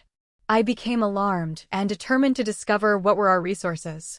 My heart beat at the idea, but it was absolutely necessary to know on what we had to depend. With this view, I took the lantern and looked around. Of all our former collection of nautical and philosophical instruments, there remained only the chronometer and the compass. The ladders and ropes were reduced to a small piece of rope fastened to the stump of the mast. Not a pickaxe, not a crowbar, not a hammer, and, far worse than all, no food, not enough for one day. This discovery was a prelude to a certain and horrible death. Seated gloomily on the raft, clasping the stump of the mast mechanically, I thought of all I had read as to sufferings from starvation. I remembered everything that history had taught me on the subject, and I shuddered at the remembrance of the agonies to be endured. Maddened at the prospects of enduring the miseries of starvation, I persuaded myself that I must be mistaken. I examined the cracks in the raft. I poked between the joints and beams. I examined every possible hole and corner. The result was simply nothing. Our stock of provisions consisted of nothing but a piece of dry meat and some soaked and half-moldy biscuits. I gazed around me, scared and frightened. I could not understand the awful truth. And yet of what consequence was it in regard to any new danger? Supposing that we had had provisions for months, and even for years, how could we ever get out of the awful abyss into which we were being hurled by the irresistible torrent we had let loose? Why should we trouble ourselves about the sufferings and tortures to be endured from hunger when death stared us in the face under so many other swifter and perhaps even more horrid forms? It was very doubtful, under the circumstances in which we were placed, if we should have time to die of inanition. But the human frame is singularly constituted. I know not how it was, but from some singular hallucination of the mind, I forgot the real, serious, and immediate danger to which we were exposed, to think of the menaces of the future, which appeared before us in all their naked terror. Besides, after all, suggested hope, perhaps we might finally escape the fury of the raging torrent, and once more revisit the glimpses of the moon on the surface of our beautiful Mother Earth. How was it to be done? I had not the remotest idea. Where were we to come out? No matter, so that we did. 1 chance in 1,000 is always a chance, while death from hunger gave us not even the faintest glimpse of hope. It left to the imagination nothing but blank horror, without the faintest chance of escape. I had the greatest mind to reveal all to my uncle, to explain to him the extraordinary and wretched position to which we were reduced, in order that, between the two, we might make a calculation as to the exact space of time which remained for us to live. It was, it appeared to me, the only thing to be done. But I had the courage to hold my tongue, to gnaw at my entrails like the Spartan boy. I wished to leave him all his coolness. At this moment, the light of the lantern slowly fell, and at last went out. The wick had wholly burnt to an end. The obscurity became absolute. It was no longer possible to see through the impenetrable darkness. There was one torch left, but it was impossible to keep it alight. Then, like a child, I shut my eyes, that I might not see the darkness. After a great lapse of time, the rapidity of our journey increased. I could feel it by the rush of air upon my face. The slope of the waters was excessive. I began to feel that we were no longer going down a slope, we were falling. I felt as one does in a dream, going down bodily, falling. I felt that the hands of my uncle and Hans were vigorously clasping my arms. Suddenly, after a lapse of time scarcely appreciable, I felt something like a shock. The raft had not struck a hard body, but had suddenly been checked in its course. A waterspout, a liquid column of water, fell upon us. I felt suffocating. I was being drowned. Still, the sudden inundation did not last. In a few seconds, I felt myself once more able to breathe. My uncle and Hans pressed my arms, and the raft carried us all three away. Chapter 40: The AP Gigans. It is difficult for me to determine what was the real time, but I should suppose, by after calculation, that it must have been 10 at night. I lay in a stupor, a half-dream, during which I saw visions of astounding character. Monsters of the deep were side by side with the mighty elephantine shepherd. Gigantic fish and animals seemed to form strange conjunctions. The raft took a sudden turn, whirled round, entered another tunnel, this time illumined in a most singular manner. The roof was formed of porous stalactite, through which a moonlit vapor appeared to pass, casting its brilliant light upon our gaunt and haggard figures. The light increased as we advanced, while the roof ascended, until at last we were once more in a kind of water cavern, the lofty dome of which disappeared in a luminous cloud. A rugged cavern of small extent appeared to offer a halting place to our weary bodies. My uncle and the guide moved as men in a dream. I was afraid to waken them, knowing the danger of such a sudden start. I seated myself beside them to watch. As I did so, I became aware of something moving in the distance, which at once fascinated my eyes. It was floating, apparently, upon the surface of the water, advancing by means of what at first appeared paddles. I looked with glaring eyes. One glance told me that it was something monstrous. But what? It was the great shark crocodile of the early writers on geology. About the size of an ordinary whale, with hideous jaws and two gigantic eyes, it advanced. Its eyes fixed on me with terrible sternness. Some indefinite warning told me that it had marked me for its own. I attempted to rise to escape, no matter where, but my knees shook under me, my limbs trembled violently. I almost lost my senses. And still the mighty monster advanced. My uncle and the guide made no effort to save themselves. With a strange noise, like none other I had ever heard, the beast came on. His jaws were at least 7 feet apart, and his distended mouth looked large enough to have swallowed a boatful of men. We were about 10 feet distant when I discovered that much as his body resembled that of a crocodile, his mouth was wholly that of a shark. His twofold nature now became apparent. To snatch us up at a mouthful, it was necessary for him to turn on his back, which motion necessarily caused his legs to kick up helplessly in the air. I actually laughed even in the very jaws of death. But next minute, with a wild cry, I darted away into the interior of the cave, leaving my unhappy comrades to their fate. This cavern was deep and dreary. After about 100 yards, I paused and looked around. The whole floor, composed of sand and malachite, was strewn with bones, freshly gnawed bones of reptiles and fish, with a mixture of mammalia. My very soul grew sick as my body shuddered with horror. I had truly, according to the old proverb, fallen out of the frying pan into the fire. Some beast larger and more ferocious even than the shark crocodile inhabited this den. What could I do? The mouth of the cave was guarded by one ferocious monster. The interior was inhabited by something too hideous to contemplate. Flight was impossible. Only one resource remained, and that was to find some small hiding place to which the fearful denizens of the cavern could not penetrate. I gazed wildly around, and at last discovered a fissure in the rock, to which I rushed in the hope of recovering my scattered senses. Crouching down, I waited shivering as in an ague fit. No man is brave in presence of an earthquake, or a bursting boiler, or an exploding torpedo. I could not be expected to feel much courage in presence of the fearful fate that appeared to await me. An hour passed. I heard all the time a strange rumbling outside the cave. What was the fate of my unhappy companions? It was impossible for me to pause to inquire. My own wretched existence was all I could think of. Suddenly a groaning, as of 50 bears in a fight, fell upon my ears, hisses, spitting, moaning, hideous to hear, and then I saw. Never, were ages to pass over my head, shall I forget the horrible apparition. It was the ape gigans. 14 feet high, covered with coarse hair, of a blackish brown, the hair on the arms, from the shoulder to the elbow joints, pointing downwards, while that from the wrist to the elbow pointed upwards. It advanced. Its arms were as long as its body, while its legs were prodigious. It had thick, long, and sharply pointed teeth like a mammoth saw.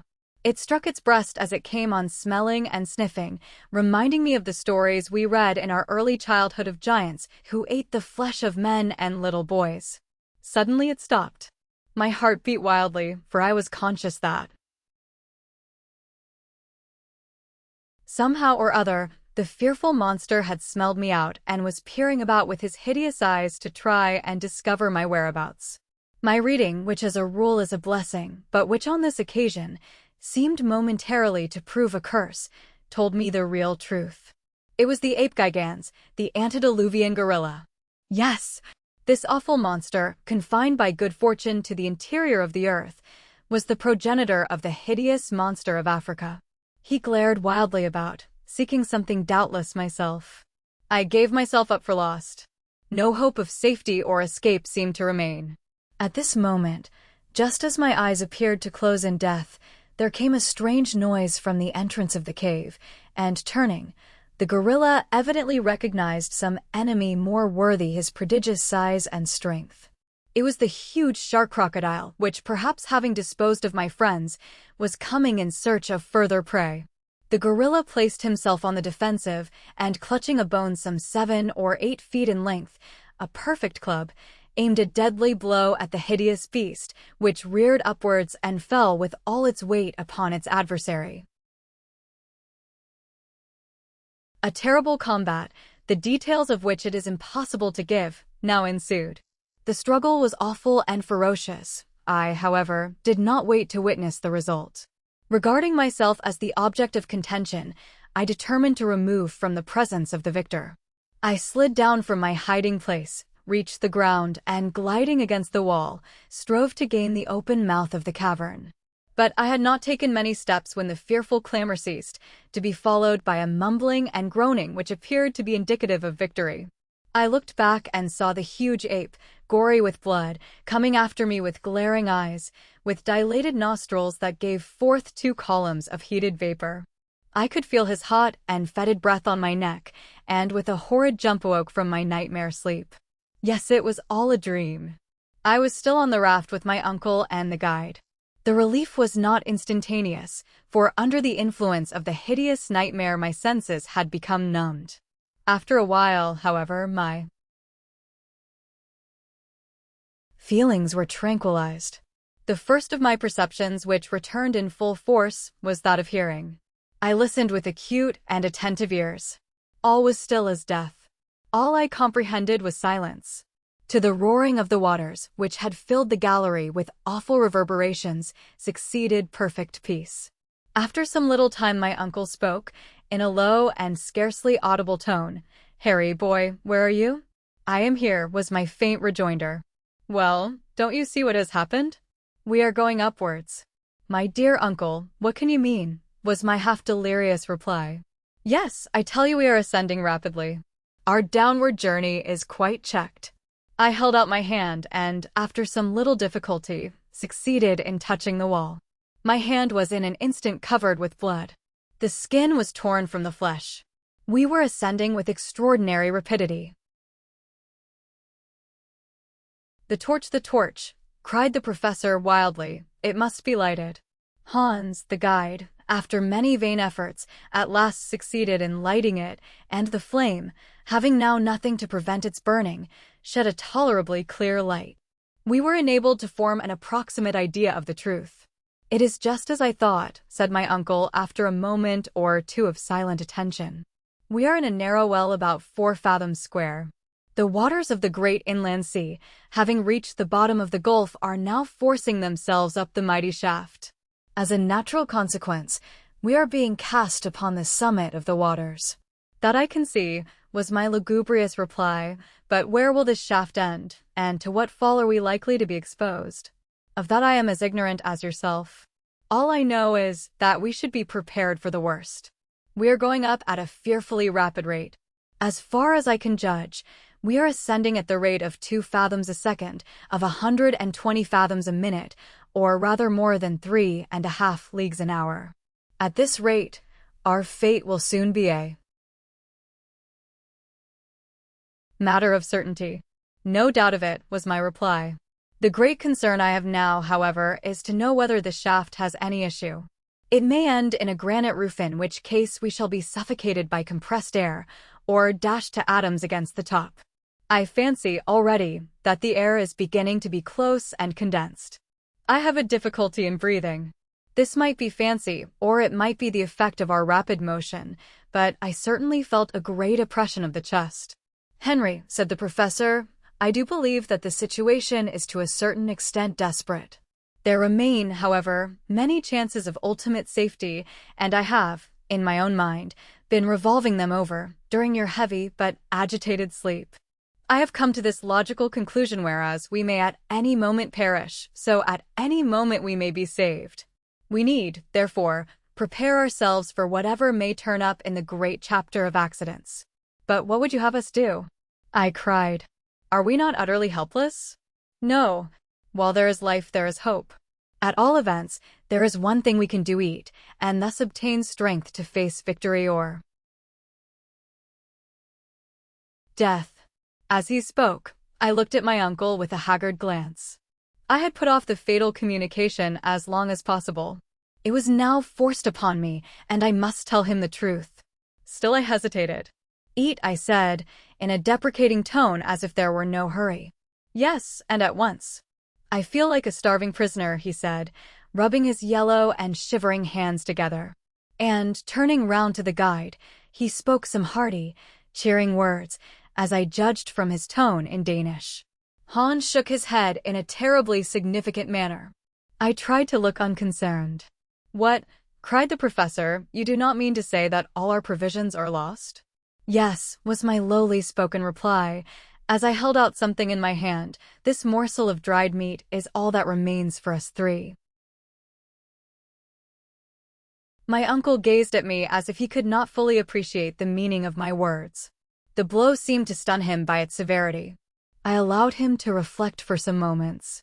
Well, said I, after a short pause, what do you think now? Is there any chance of our escaping from our horrible subterranean dangers?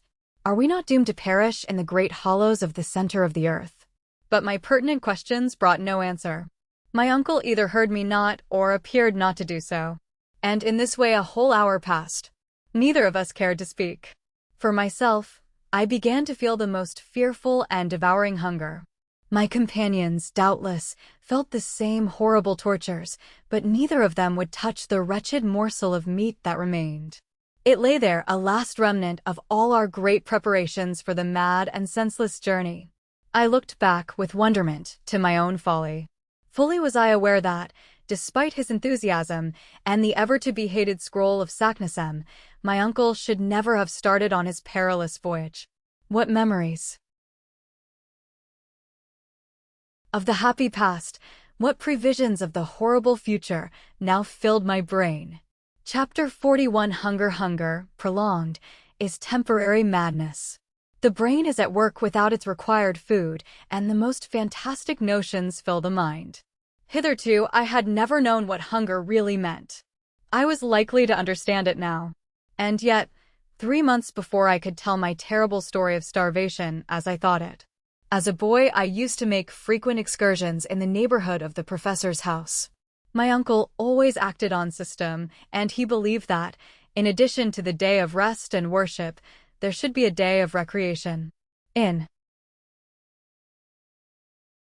consequence, I was always free to do as I liked on a Wednesday. Now, as I had a notion to combine the useful and the agreeable, my favorite pastime was bird's nesting. I had one of the best collections of eggs in all the town. They were classified and under glass cases.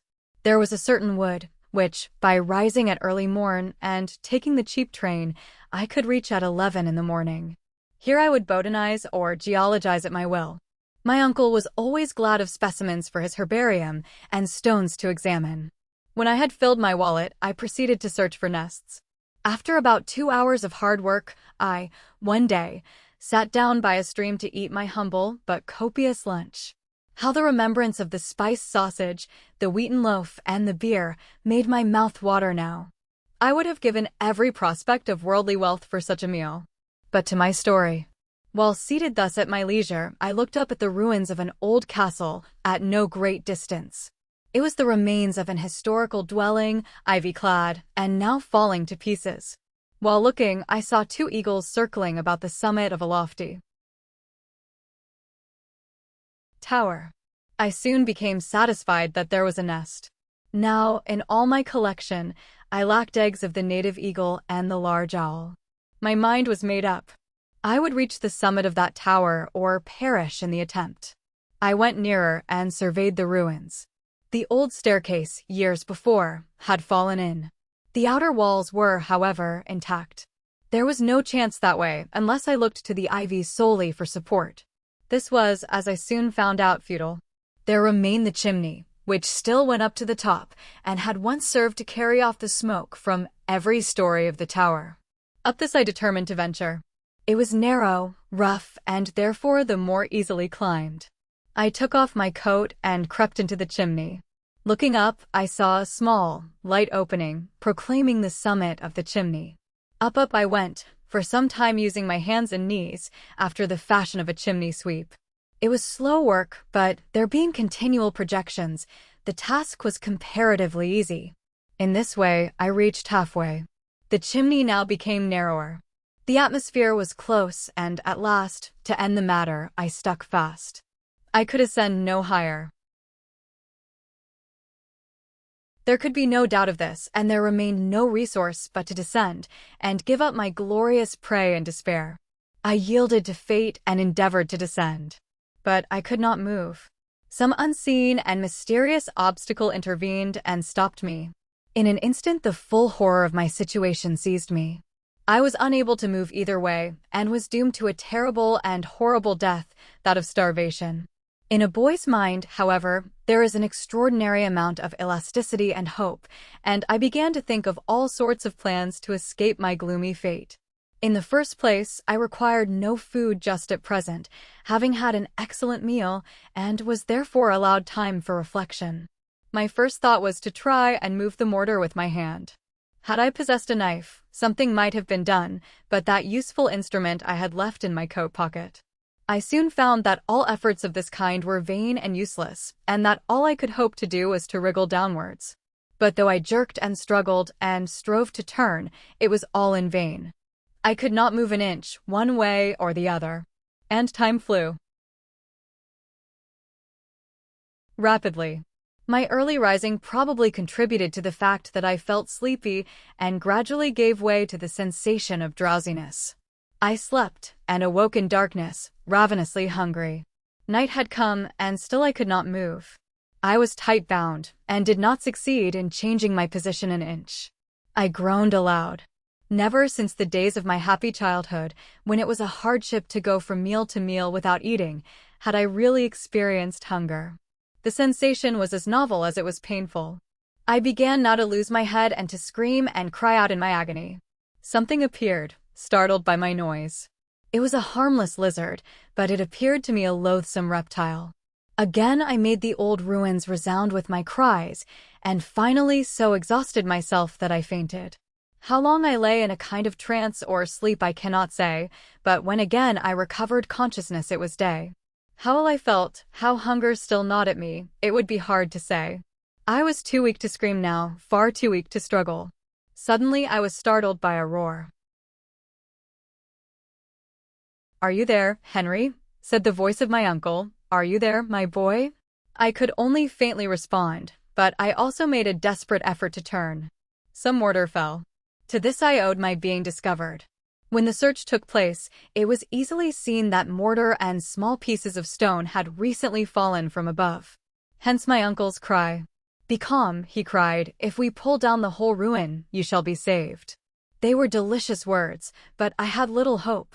Soon, however, about a quarter of an hour later, I heard a voice above me, at one of the upper fireplaces. "Are you below or above?" "Below," was my reply. In an instant a basket was lowered with milk, a biscuit, and an egg. My uncle was fearful to be too ready with his supply of food.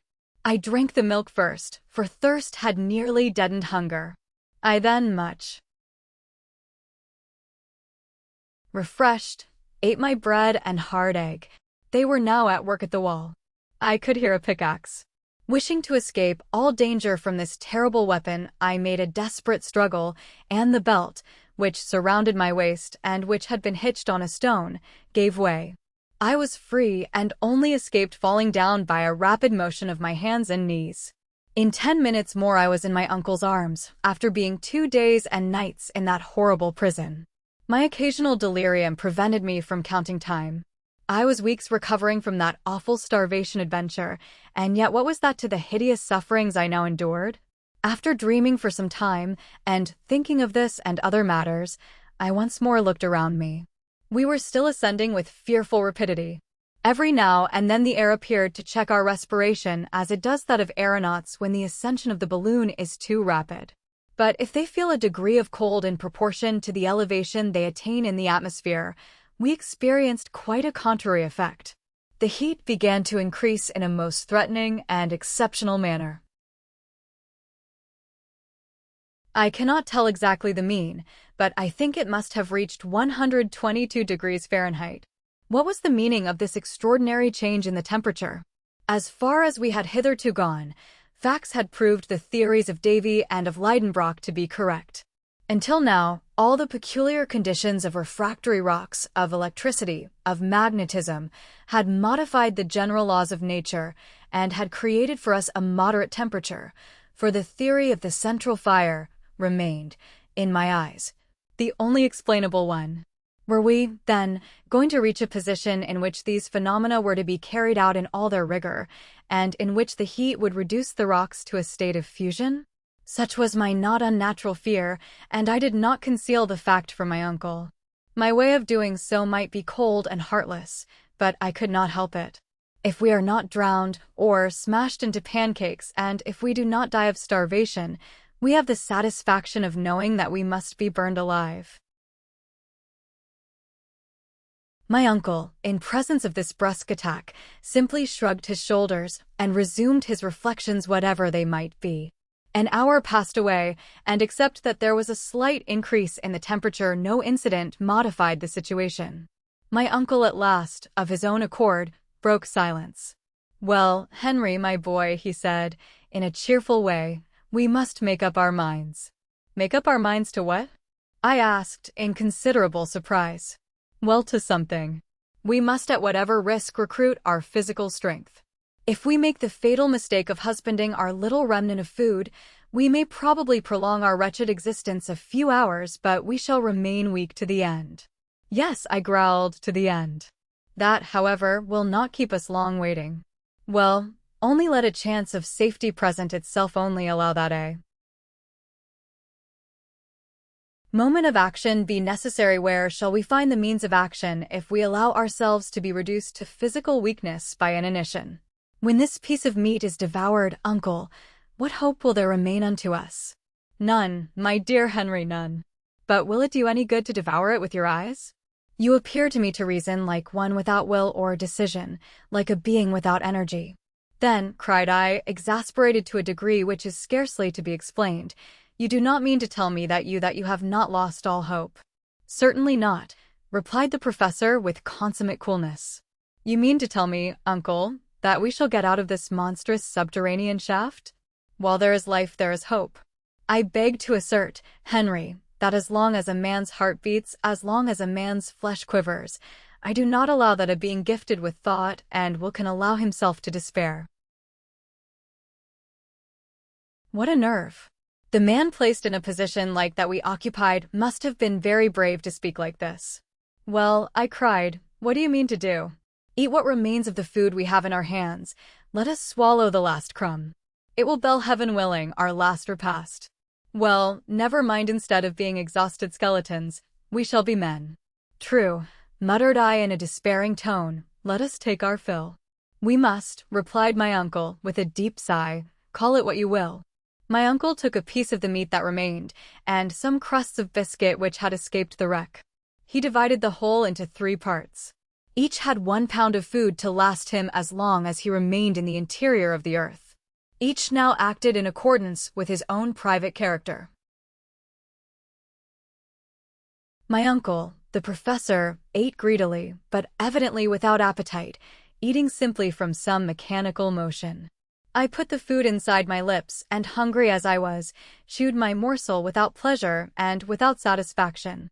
Hans, the guide, just as if he had been eiderdown hunting, swallowed every mouthful, as though it were a usual affair. He looked like a man equally prepared to enjoy superfluity or total want. Hans, in all probability, was no more used to starvation than ourselves, but his hardy Icelandic nature had prepared him for many sufferings. As long as he received his 3 riksdaler every Saturday night, he was prepared for anything. The fact was, Hans never troubled himself about much except his money. He had undertaken to serve a certain man at so much per week, and no matter what evils befell his employer or himself, he never found fault or grumbled, so long as his wages were duly paid. Suddenly my uncle roused himself. He had seen a smile on the face of our guide. I could not make it out. "What is the matter?" said my uncle. "Skidam," said the guide, producing a bottle of this precious fluid. "We drink. My uncle and myself will own to our dying day that hence we derived strength to exist until the last bitter moment." That precious bottle of Hollands was in reality only half full, but under the circumstances, it was nectar. It took some minutes for myself and my uncle to form a decided opinion on the subject. The worthy professor swallowed about half a pint and did not seem able to drink any more. "I fortraflig/I," said Hans, swallowing nearly all that was left. "Excellent, very good," said my uncle, with as much gusto as if he had just left the steps of the club at Hamburg. I had begun to feel as if there had been one gleam of hope. Now all thought of the future vanished. We had consumed our last ounce of food, and it was 5 o'clock in the morning. Chapter 42. The volcanic shaft. Man's constitution is so peculiar that his health is purely a negative matter.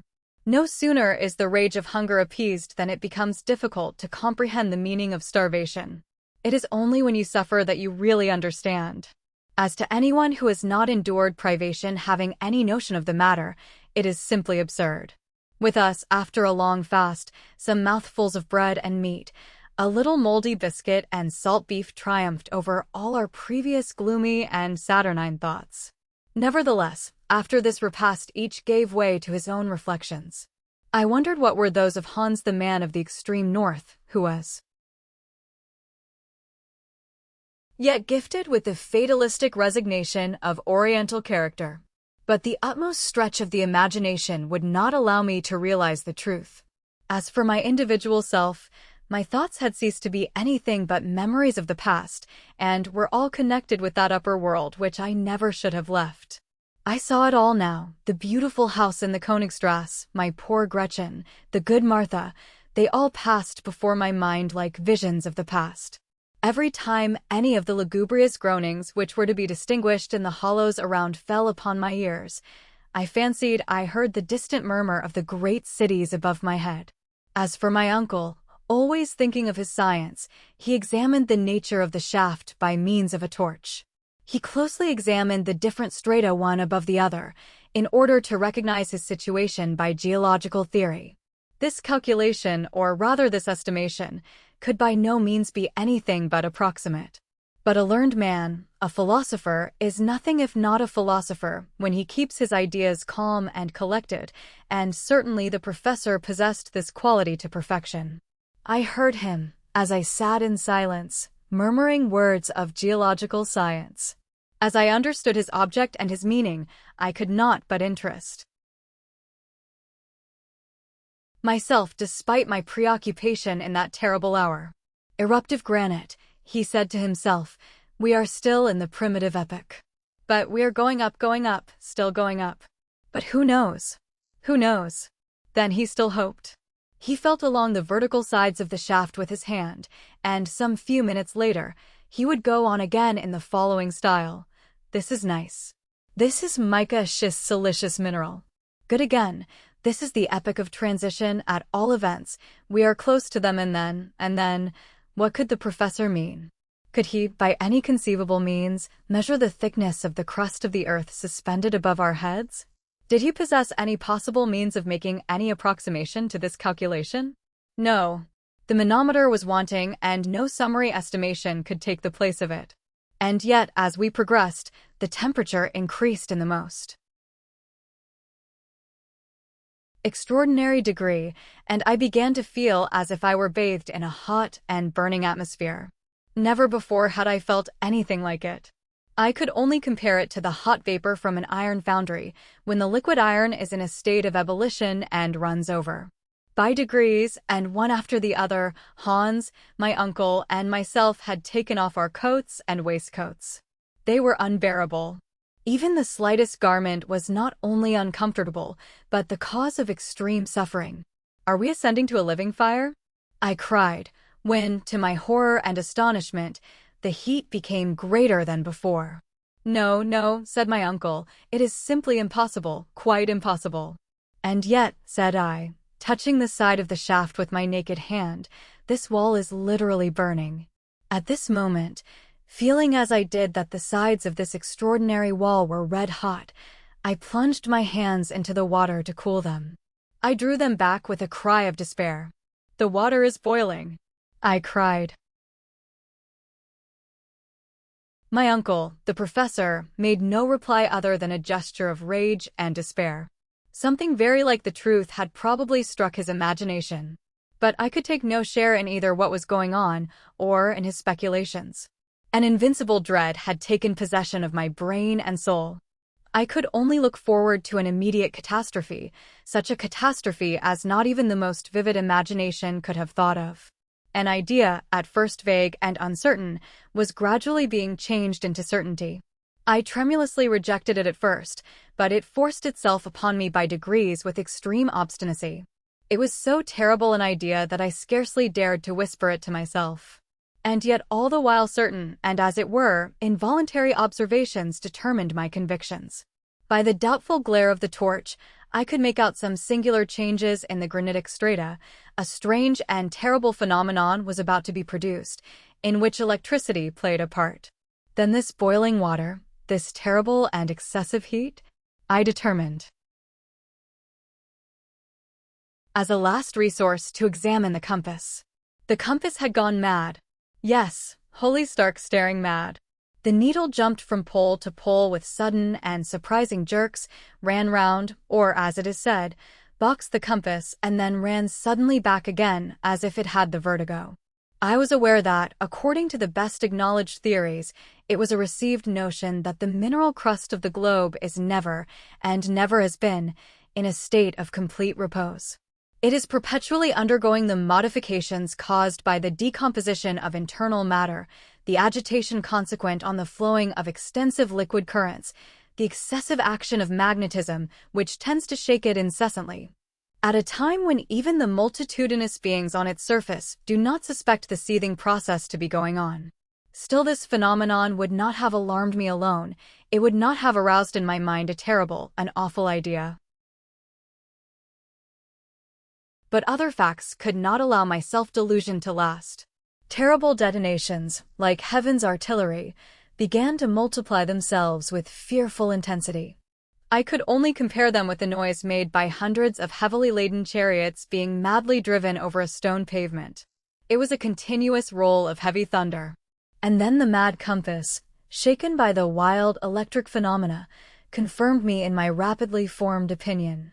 The mineral crust was about to burst, the heavy granite masses were about to rejoin, the fissure was about to close, the void was about to be filled up, and we poor atoms to be crushed in its awful embrace. "Uncle, uncle," I cried, "we are wholly, irretrievably lost." "What then, my young friend, is your new cause of terror and alarm?" he said in his calmest manner. "What fear you now?" "What do I fear now?" I cried in fierce and angry tones. "Do you not see that the walls of the shaft are in motion? Do you not see that the solid granite masses are cracking? Do you not feel the terrible, torrid heat? Do you not observe the awful boiling water on which we float? Do you not remark this mad needle? Every sign and portent of an awful earthquake." My uncle coolly shook his head. "An earthquake," He replied in the most calm and provoking tone. "Yes, my nephew, I tell you that you are utterly mistaken," he continued. Can you not recognize all the well-known symptoms of an earthquake? By no means. I am expecting something far more important. My brain is strained beyond endurance. What do you mean? I cried. An eruption, Harry. An eruption, I gasped. We are, then, in the volcanic shaft of a crater in full action and vigor. I have every reason to think so, said the professor in a smiling tone, and I beg to tell you that it is the most fortunate thing that could happen to us. The most fortunate thing. Had my uncle really and truly gone mad? What did he mean by these awful words? What did he mean by this terrible calm, this solemn smile? What? Cried I, in the height of my exasperation. We are on the way to an eruption, are we? Fatality has cast us into a well of burning and boiling lava, of rocks on fire, of boiling water, in a word, filled with every kind of eruptive matter? We are about to be expelled, thrown up, vomited, spit out of the interior of the earth, in common with huge blocks of granite, with showers of cinders and scoriae, in a wild whirlwind of flame, and you say the most fortunate thing which could happen to us. Yes, replied the professor, looking at me calmly from under his spectacles, it is the only chance which remains to us of ever escaping from the interior of the earth to the light of day. It is quite impossible that I can put on paper the thousand strange, wild thoughts which followed this extraordinary announcement. But my uncle was right, quite right, and never had he appeared to me so audacious and so convinced as when he looked me calmly in the face and spoke of the chances of an eruption of our being cast upon Mother Earth once more through the gaping crater of a volcano. Nevertheless, while we were speaking we were still ascending. We passed the whole night going up, or, to speak more scientifically, in an ascensional motion. The fearful noise redoubled. I was ready to suffocate. I seriously believed that my last hour was approaching, and yet, so strange is imagination, all I thought of was some childish hypothesis or other. In such circumstances you do not choose your own thoughts. They overcome you. It was quite evident that we were being cast upwards by eruptive matter. Under the raft there was a mass of boiling water, and under this was a heavier mass of lava, and an aggregate of rocks which, on reaching the summit of the water, would be dispersed in every direction. That we were inside the chimney of a volcano there could no longer be the shadow of a doubt. Nothing more terrible could be conceived. But on this occasion, instead of Sneffels, an old and extinct volcano, we were inside a mountain of fire in full activity. Several times I found myself asking, what mountain was it, and on what part of the world we should be shot out? As if it were of any consequence. In the northern regions, there could be no reasonable doubt about that. Before it went decidedly mad, the compass had never made the slightest mistake. From the Cape of Saknussemm, we had been swept away to the northward many hundreds of leagues. Now the question was, were we once more under Iceland? Should we be belched forth onto the earth through the crater of Mount Hekla, or should we reappear through one of the other 7 fire funnels of the island? Taking in my mental vision a radius of 500 leagues to the westward, I could see under this parallel only the little-known volcanoes of the northwest coast of America. To the east one only existed somewhere about the 80th degree of latitude, the Esk, upon the island of Jan Mayen, not far from the frozen regions of Spitsbergen. It was not craters that were wanting, and many of them were big enough to vomit a whole army. All I wished to know was the particular one towards which we were making with such fearful velocity. I often think now of my folly, as if I should ever have expected to escape. Towards morning, the ascending motion became greater and greater. If the degree of heat increased instead of decreasing as we approached the surface of the earth, it was simply because the causes were local and wholly due to volcanic influence. Our very style of locomotion left in my mind no doubt upon the subject. An enormous force, a force of several hundreds of atmospheres produced by the vapors accumulated and long compressed in the interior of the earth, was hoisting us upwards with irresistible power. But though we were approaching the light of day, to what fearful dangers were we about to be exposed? Instant death appeared the only fate which we could expect or contemplate. Soon a dim, sepulchral light penetrated the vertical gallery, which became wider and wider. I could make out to the right and left long dark corridors like immense tunnels, from which awful and horrid vapors poured out. Tongues of fire, sparkling and crackling, appeared about to lick us up. The hour had come. "Look, uncle, look," I cried. Well, what you see are the great sulphurous flames. Nothing more common in connection with an eruption. But if they lap us round, I angrily replied. "They will not lap us round," was his quiet and serene answer. "But it will be all the same in the end if they stifle us," I cried. "We shall not be stifled. The gallery is rapidly becoming wider and wider, and if it be necessary, we will presently leave the raft and take refuge in some fissure in the rock." "But the water, which is continually ascending?" I despairingly replied. "There is no longer any water, Harry," he answered, "but a kind of lava paste, which is heaving us up, in company with itself, to the mouth of the crater." In truth, the liquid column of water had wholly disappeared to give place to dense masses of boiling eruptive matter. The temperature was becoming utterly insupportable, and a thermometer exposed to this atmosphere would have marked between 189 and 190 degrees Fahrenheit. Perspiration rushed from every pore. But for the extraordinary rapidity of our ascent, we should have been stifled. Nevertheless, the professor did not carry out his proposition of abandoning the raft, and he did quite wisely. Those few ill-joined beams offered, anyway, a solid surface support which elsewhere must have utterly failed us. Towards 8 o'clock in the morning, a new incident startled us. The ascensional movement suddenly ceased. The raft became still and motionless. "What is the matter now?" I said, querulously, very much startled by this change. "A simple halt," replied my uncle. "Is the eruption about to fail?" I asked. "I hope not." Without making any reply, I rose. I tried to look around me. Perhaps the raft, checked by some projecting rock, opposed a momentary resistance to the eruptive mass. In this case, it was absolutely necessary to release it as quickly as possible. Nothing of the kind had occurred.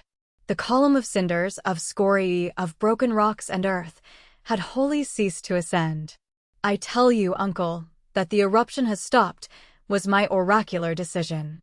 "Ah," said my uncle, "you think so, my boy. You are wrong. Do not be in the least alarmed.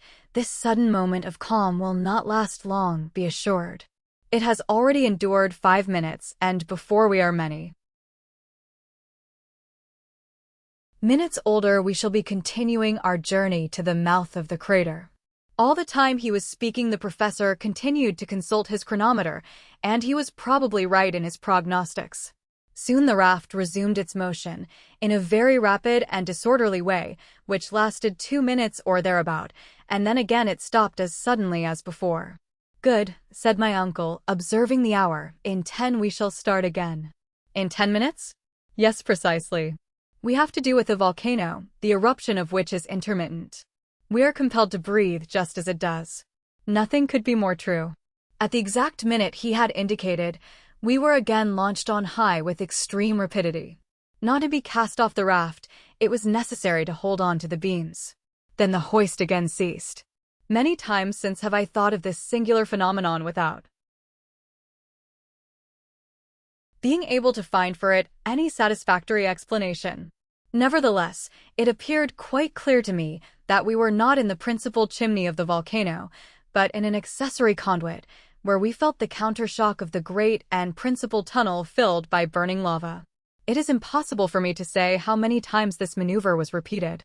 All that I can remember is that on every ascensional motion, we were hoisted up with ever-increasing velocity, as if we had been launched from a huge projectile. During the sudden halts, we were nearly stifled. During the moments of projection, the hot air took away our breath.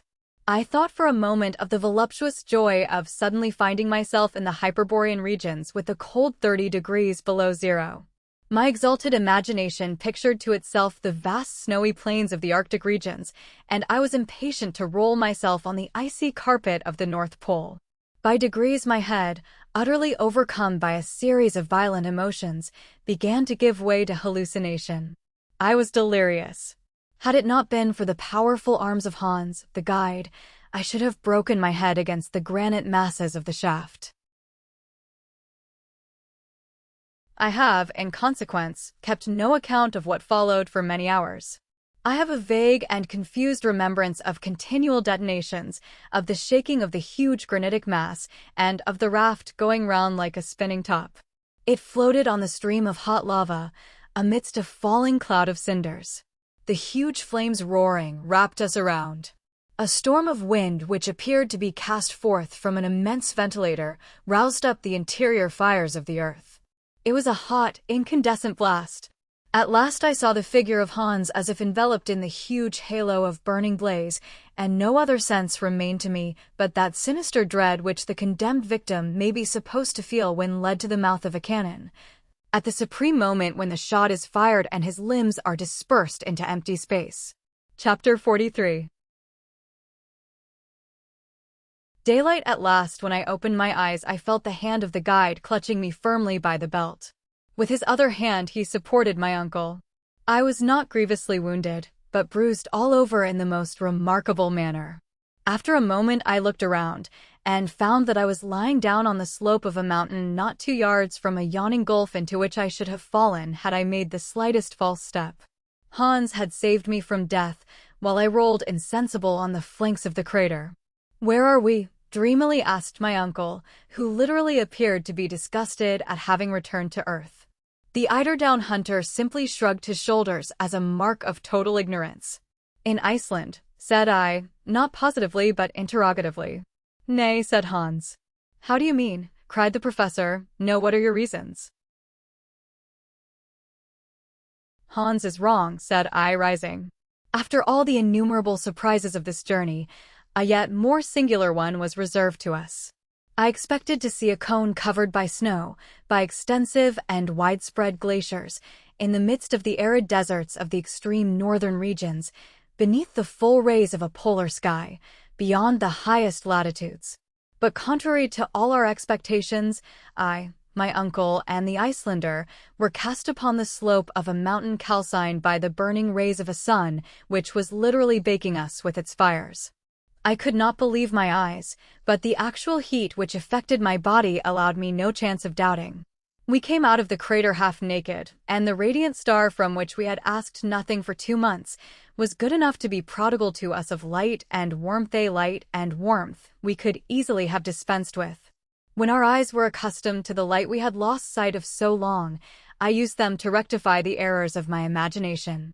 Whatever happened, we should have been at Spitzbergen, and I was in no humor to yield to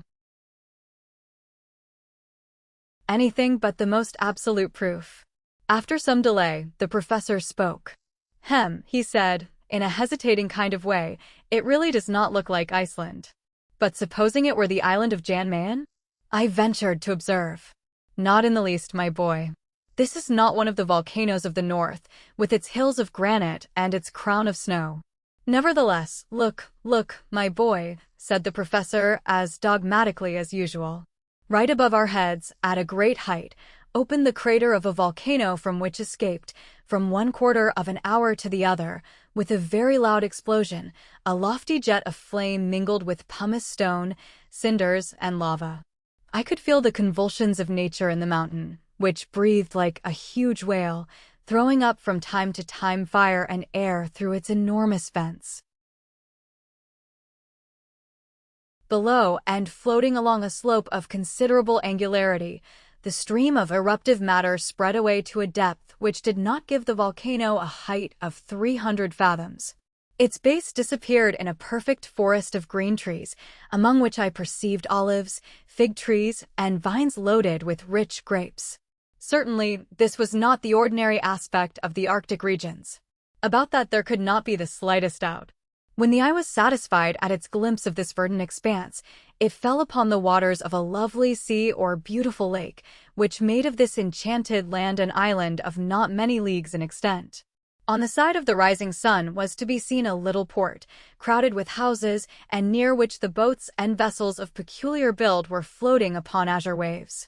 Beyond, groups of islands rose above the liquid plain, so numerous and close together as to resemble a vast beehive. Towards the setting sun, some distant shores were to be made out on the edge of the horizon. Some presented the appearance of blue mountains of harmonious conformation.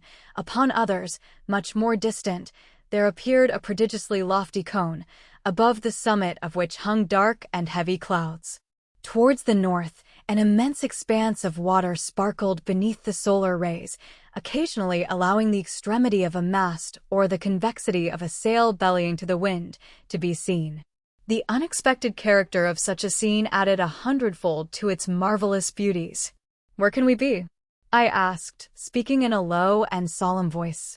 Hans shut his eyes with an air of indifference, and my uncle looked on without clearly understanding. "Whatever this mountain may be," he said, at last, "I must confess it is rather warm. The explosions do not leave off, and I do not think it is worthwhile to have left the interior of a volcano and remain here to receive a huge piece of rock upon one's head. Let us carefully descend the mountain and discover the real state of the case. To confess the truth, I am dying of hunger and thirst." Decidedly, the professor was no longer a truly reflective character. For myself, forgetting all my necessities, ignoring my fatigues and sufferings, I should have remained still for several hours longer, but it was necessary to follow my companions. The slope of the volcano was very steep and slippery. We slid over piles of ashes, avoiding the streams of hot lava which glided about like fiery serpents. Still, while we were advancing, I spoke with extreme volubility, for my imagination was too full not to explode in words. "We are in Asia," I exclaimed. "We are on the coast of India, in the Great Malay Islands, in the center of Oceania. We have crossed the one half of the globe to come out right at the antipodes of Europe."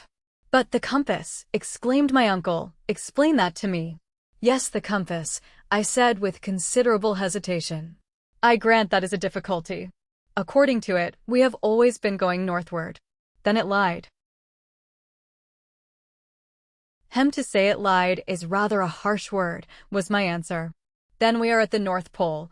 "The pole no well, I give it up," was my reply. The plain truth was that there was no explanation possible. I could make nothing of it. And all the while we were approaching this beautiful verdure, hunger and thirst tormented me fearfully. Happily, after 2 long hours' march, a beautiful country spread out before us, covered by olives, pomegranates, and vines, which appeared to belong to anybody and everybody. In any event, in the state of destitution into which we had fallen, we were not in a mood to ponder too scrupulously. What delight it was to press these delicious fruits to our lips and to bite at grapes and pomegranates fresh from the vine. Not far off, near some fresh and mossy grass, under the delicious shade of some trees, I discovered a spring of fresh water, in which we voluptuously laved our faces, hands, and feet. While we were all giving way to the delights of newfound pleasures, a little child appeared between 2 tufted olive trees. "Ah," cried I, "an inhabitant of this happy country." The little fellow was poorly dressed, weak, and suffering, and appeared terribly alarmed at our appearance. Half-naked, with tangled, matted, and ragged beards, we did look supremely ill-favored, and unless the country was a bandit land, we were not likely to alarm the inhabitants. Just as the boy was about to take to his heels, Hans ran after him and brought him back, despite his cries and kicks. My uncle tried to look as gentle as possible and then spoke in German. "What is the name of this mountain, my friend?" The child made no reply. "Good," said my uncle, with a very positive air of conviction. "We are not in Germany." He then made the same demand in English, of which language he was an excellent scholar. The child shook its head and made no reply. I began to be considerably puzzled. "Is he dumb?" cried the professor, who was rather proud of his polyglot knowledge of languages, and made the same demand in French. The boy only stared in his face. "I must perforce try him in Italian," said my uncle with a shrug. I, dove noi siamo slash I? Yes, tell me where we are. I added impatiently and eagerly. Again the boy remained silent. My fine fellow, do you or do you not mean to speak? Cried my uncle, who began to get angry. He shook him and spoke another dialect of the Italian language. Ia come assai noma questa isola slash I? What is the name of this island? Stromboli, replied the rickety little shepherd, dashing away from Hans and disappearing in the olive groves. We thought little enough about him. Stromboli. What effect on the imagination did these few words produce? We were in the center of the Mediterranean, amidst the eastern archipelago of mythological memory, in the ancient Strongylos, where Aeolus kept the wind and the tempest chained up. And those blue mountains, which rose towards the rising sun, were the mountains of Calabria. And that mighty volcano which rose on the southern horizon was Etna, the fierce and celebrated Etna. Stromboli. Stromboli. I repeated to myself. My uncle played a regular accompaniment to my gestures and words. We were singing together like an ancient chorus. Oh, what a journey, what a marvelous and extraordinary journey. Here we had entered the earth by one volcano, and we had come out by another. And this other was situated more than 1,200 leagues from Sneffels, from that drear country of Iceland cast away on the confines of the earth. The wondrous changes of this expedition had transported us to the most harmonious and beautiful of earthly lands. We had abandoned the region of eternal snows for that of infinite verdure, and had left over our heads the gray fog of the icy regions to come back to the azure sky of Sicily. After a delicious repast of fruits and fresh water, we again continued our journey in order to reach the port of Stromboli. To say how we had reached the island would scarcely have been prudent. The superstitious character of the Italians would have been at work, and we should have been called demons vomited from the infernal regions. It was therefore necessary to pass for humble and unfortunate shipwrecked travelers. It was certainly less striking and romantic, but it was decidedly safer. As we advanced, I could hear my worthy uncle muttering to himself, but the compass. The compass most certainly marked north. This is a fact I cannot explain in any way. Well, the fact is, said I, with an air of disdain, we must not explain anything. It will be much more easy. I should like to see a professor of the Johanneum Institution who is unable to explain a cosmic phenomenon. It would indeed be strange. And speaking thus, my uncle, half naked, his leathern purse round his loins, and his spectacles upon his nose, became once more the terrible professor of mineralogy. An hour after leaving the Wood of Olives, we reached the fort of San Vicenza, where Hans demanded the price of his 13th week of service. My uncle paid him with very many warm shakes of the hand. At that moment, if he did not indeed quite share our natural emotion, he allowed his feelings so far to give way as to indulge in an extraordinary expression for him. With the tips of 2 fingers, he gently pressed our hands and smiled. Chapter 44. The journey ended. This is the final conclusion of a narrative which will be probably disbelieved even by people who are astonished at nothing. I am, however, armed at all points against human incredulity. We were kindly received by the Strombolite fishermen, who treated us as shipwrecked travelers. They gave us clothes and food. After a delay of 48 hours, on the 30th of September a little vessel took us to Messina, where a few days of delightful and complete repose restored us to ourselves. On Friday, the 4th of October, we embarked in the Volturne, one of the postal packets of the imperial messageries of France, and 3 days later we landed at Marseilles, having no other care on our minds but that of our precious but erratic compass. This inexplicable circumstance tormented me terribly. On the 9th of October, in the evening, we reached Hamburg. What was the astonishment of Martha? What the joy of Gretchen? I will not attempt to define it. Now then, Harry, that you really are a hero, she said, there is no reason why you should ever leave me again. I looked at her. She was weeping tears of joy. I leave it to be imagined if the return of Professor Hardwigg made or did not make a sensation in Hamburg. Thanks to the indiscretion of Martha, The news of his departure for the interior of the earth had been spread over the whole world. No one would believe it, and when they saw him come back in safety, they believed it all the less. But the presence of Hans and many stray scraps of information by degrees modified public opinion. Then my uncle became a great man, and I the nephew of a great man, which, at all events, is something. Hamburg gave a festival in our honor. A public meeting of the Johanneum Institution was held, at which the professor related the whole story of his adventures, omitting only the facts in connection with the compass. That same day he deposited in the archives of the town the document he had found written by Saknussemm, and he expressed his great regret that circumstances, stronger than his will, did not allow him to follow the Icelandic traveler's track into the very center of the earth. He was modest in his glory, but his reputation only increased. So much honor necessarily created for him many envious enemies.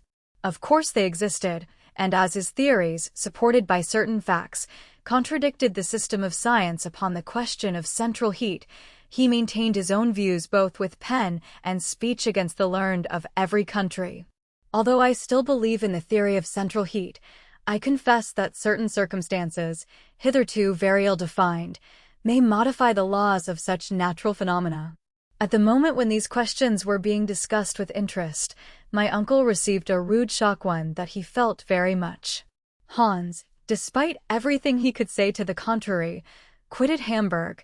The man to whom we owed so much would not allow us to pay our deep debt of gratitude.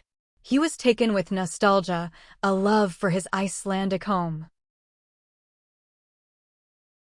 "Farvel," said he, one day, and with this one short word of adieu, he started for Reykjavik, which he soon reached in safety. We were deeply attached to our brave eider duck hunter. His absence will never cause him to be forgotten by those whose lives he saved, and I hope, at some not distant day, to see him again. To conclude, I may say that our journey into the interior of the earth created an enormous sensation throughout the civilized world. It was translated and printed in many languages. All the leading journals published extracts from it, which were commentated, discussed, attacked, and supported with equal animation by those who believed in its episodes and by those who were utterly incredulous. Wonderful! My uncle enjoyed during his lifetime all the glory he deserved, and he was even offered a large sum of money by Mr. Barnum to exhibit himself in the United States, while I am credibly informed by a traveler that he is to be seen in waxwork at Madame Tussauds. But one care preyed upon his mind, a care which rendered him very unhappy. One fact remained inexplicable, that of the compass. For a learned man to be baffled by such an inexplicable phenomenon was very aggravating. But heaven was merciful, and in the end my uncle was happy. One day, while he put some minerals belonging to his collection in order, I fell upon the famous compass and examined it keenly. For 6 months it had lain unnoticed and untouched. I looked at it with curiosity, which soon became surprise. I gave a loud cry. The professor, who was at hand, soon joined me. "What is the matter?" he cried. "The compass." "What then?" "Why, its needle points to the south and not to the north." "My dear boy, you must be dreaming." "I am not dreaming. See, the poles are changed." "Changed?" My uncle put on his spectacles, examined the instrument, and leaped with joy, shaking the whole house. A clear light fell upon our minds. "Here it is," he cried, as soon as he had recovered the use of his speech. After we had once passed Cape Saknussemm, the needle of this compass pointed to the southward instead of the northward. Evidently, our error is now easily explained. But to what phenomenon do we owe this alteration in the needle? Nothing more simple. Explain yourself, my boy. I am on thorns. During the storm, upon the Central Sea, the ball of fire which made a magnet of the iron in our raft turned our compass topsy-turvy. "Ah," cried the professor, with a loud and ringing laugh. It was a trick of that inexplicable electricity. From that hour my uncle was the happiest of learned men, and I the happiest of ordinary mortals. For my pretty Verland girl, abdicating her position as ward, took her place in the house in the Königstrasse in the double quality of niece and wife. We need scarcely mention that her uncle was the illustrious Professor Hardwigg, corresponding member of all the scientific, geographical, mineralogical, and geological societies of the 5 parts of the globe. End of the voyage extraordinaire.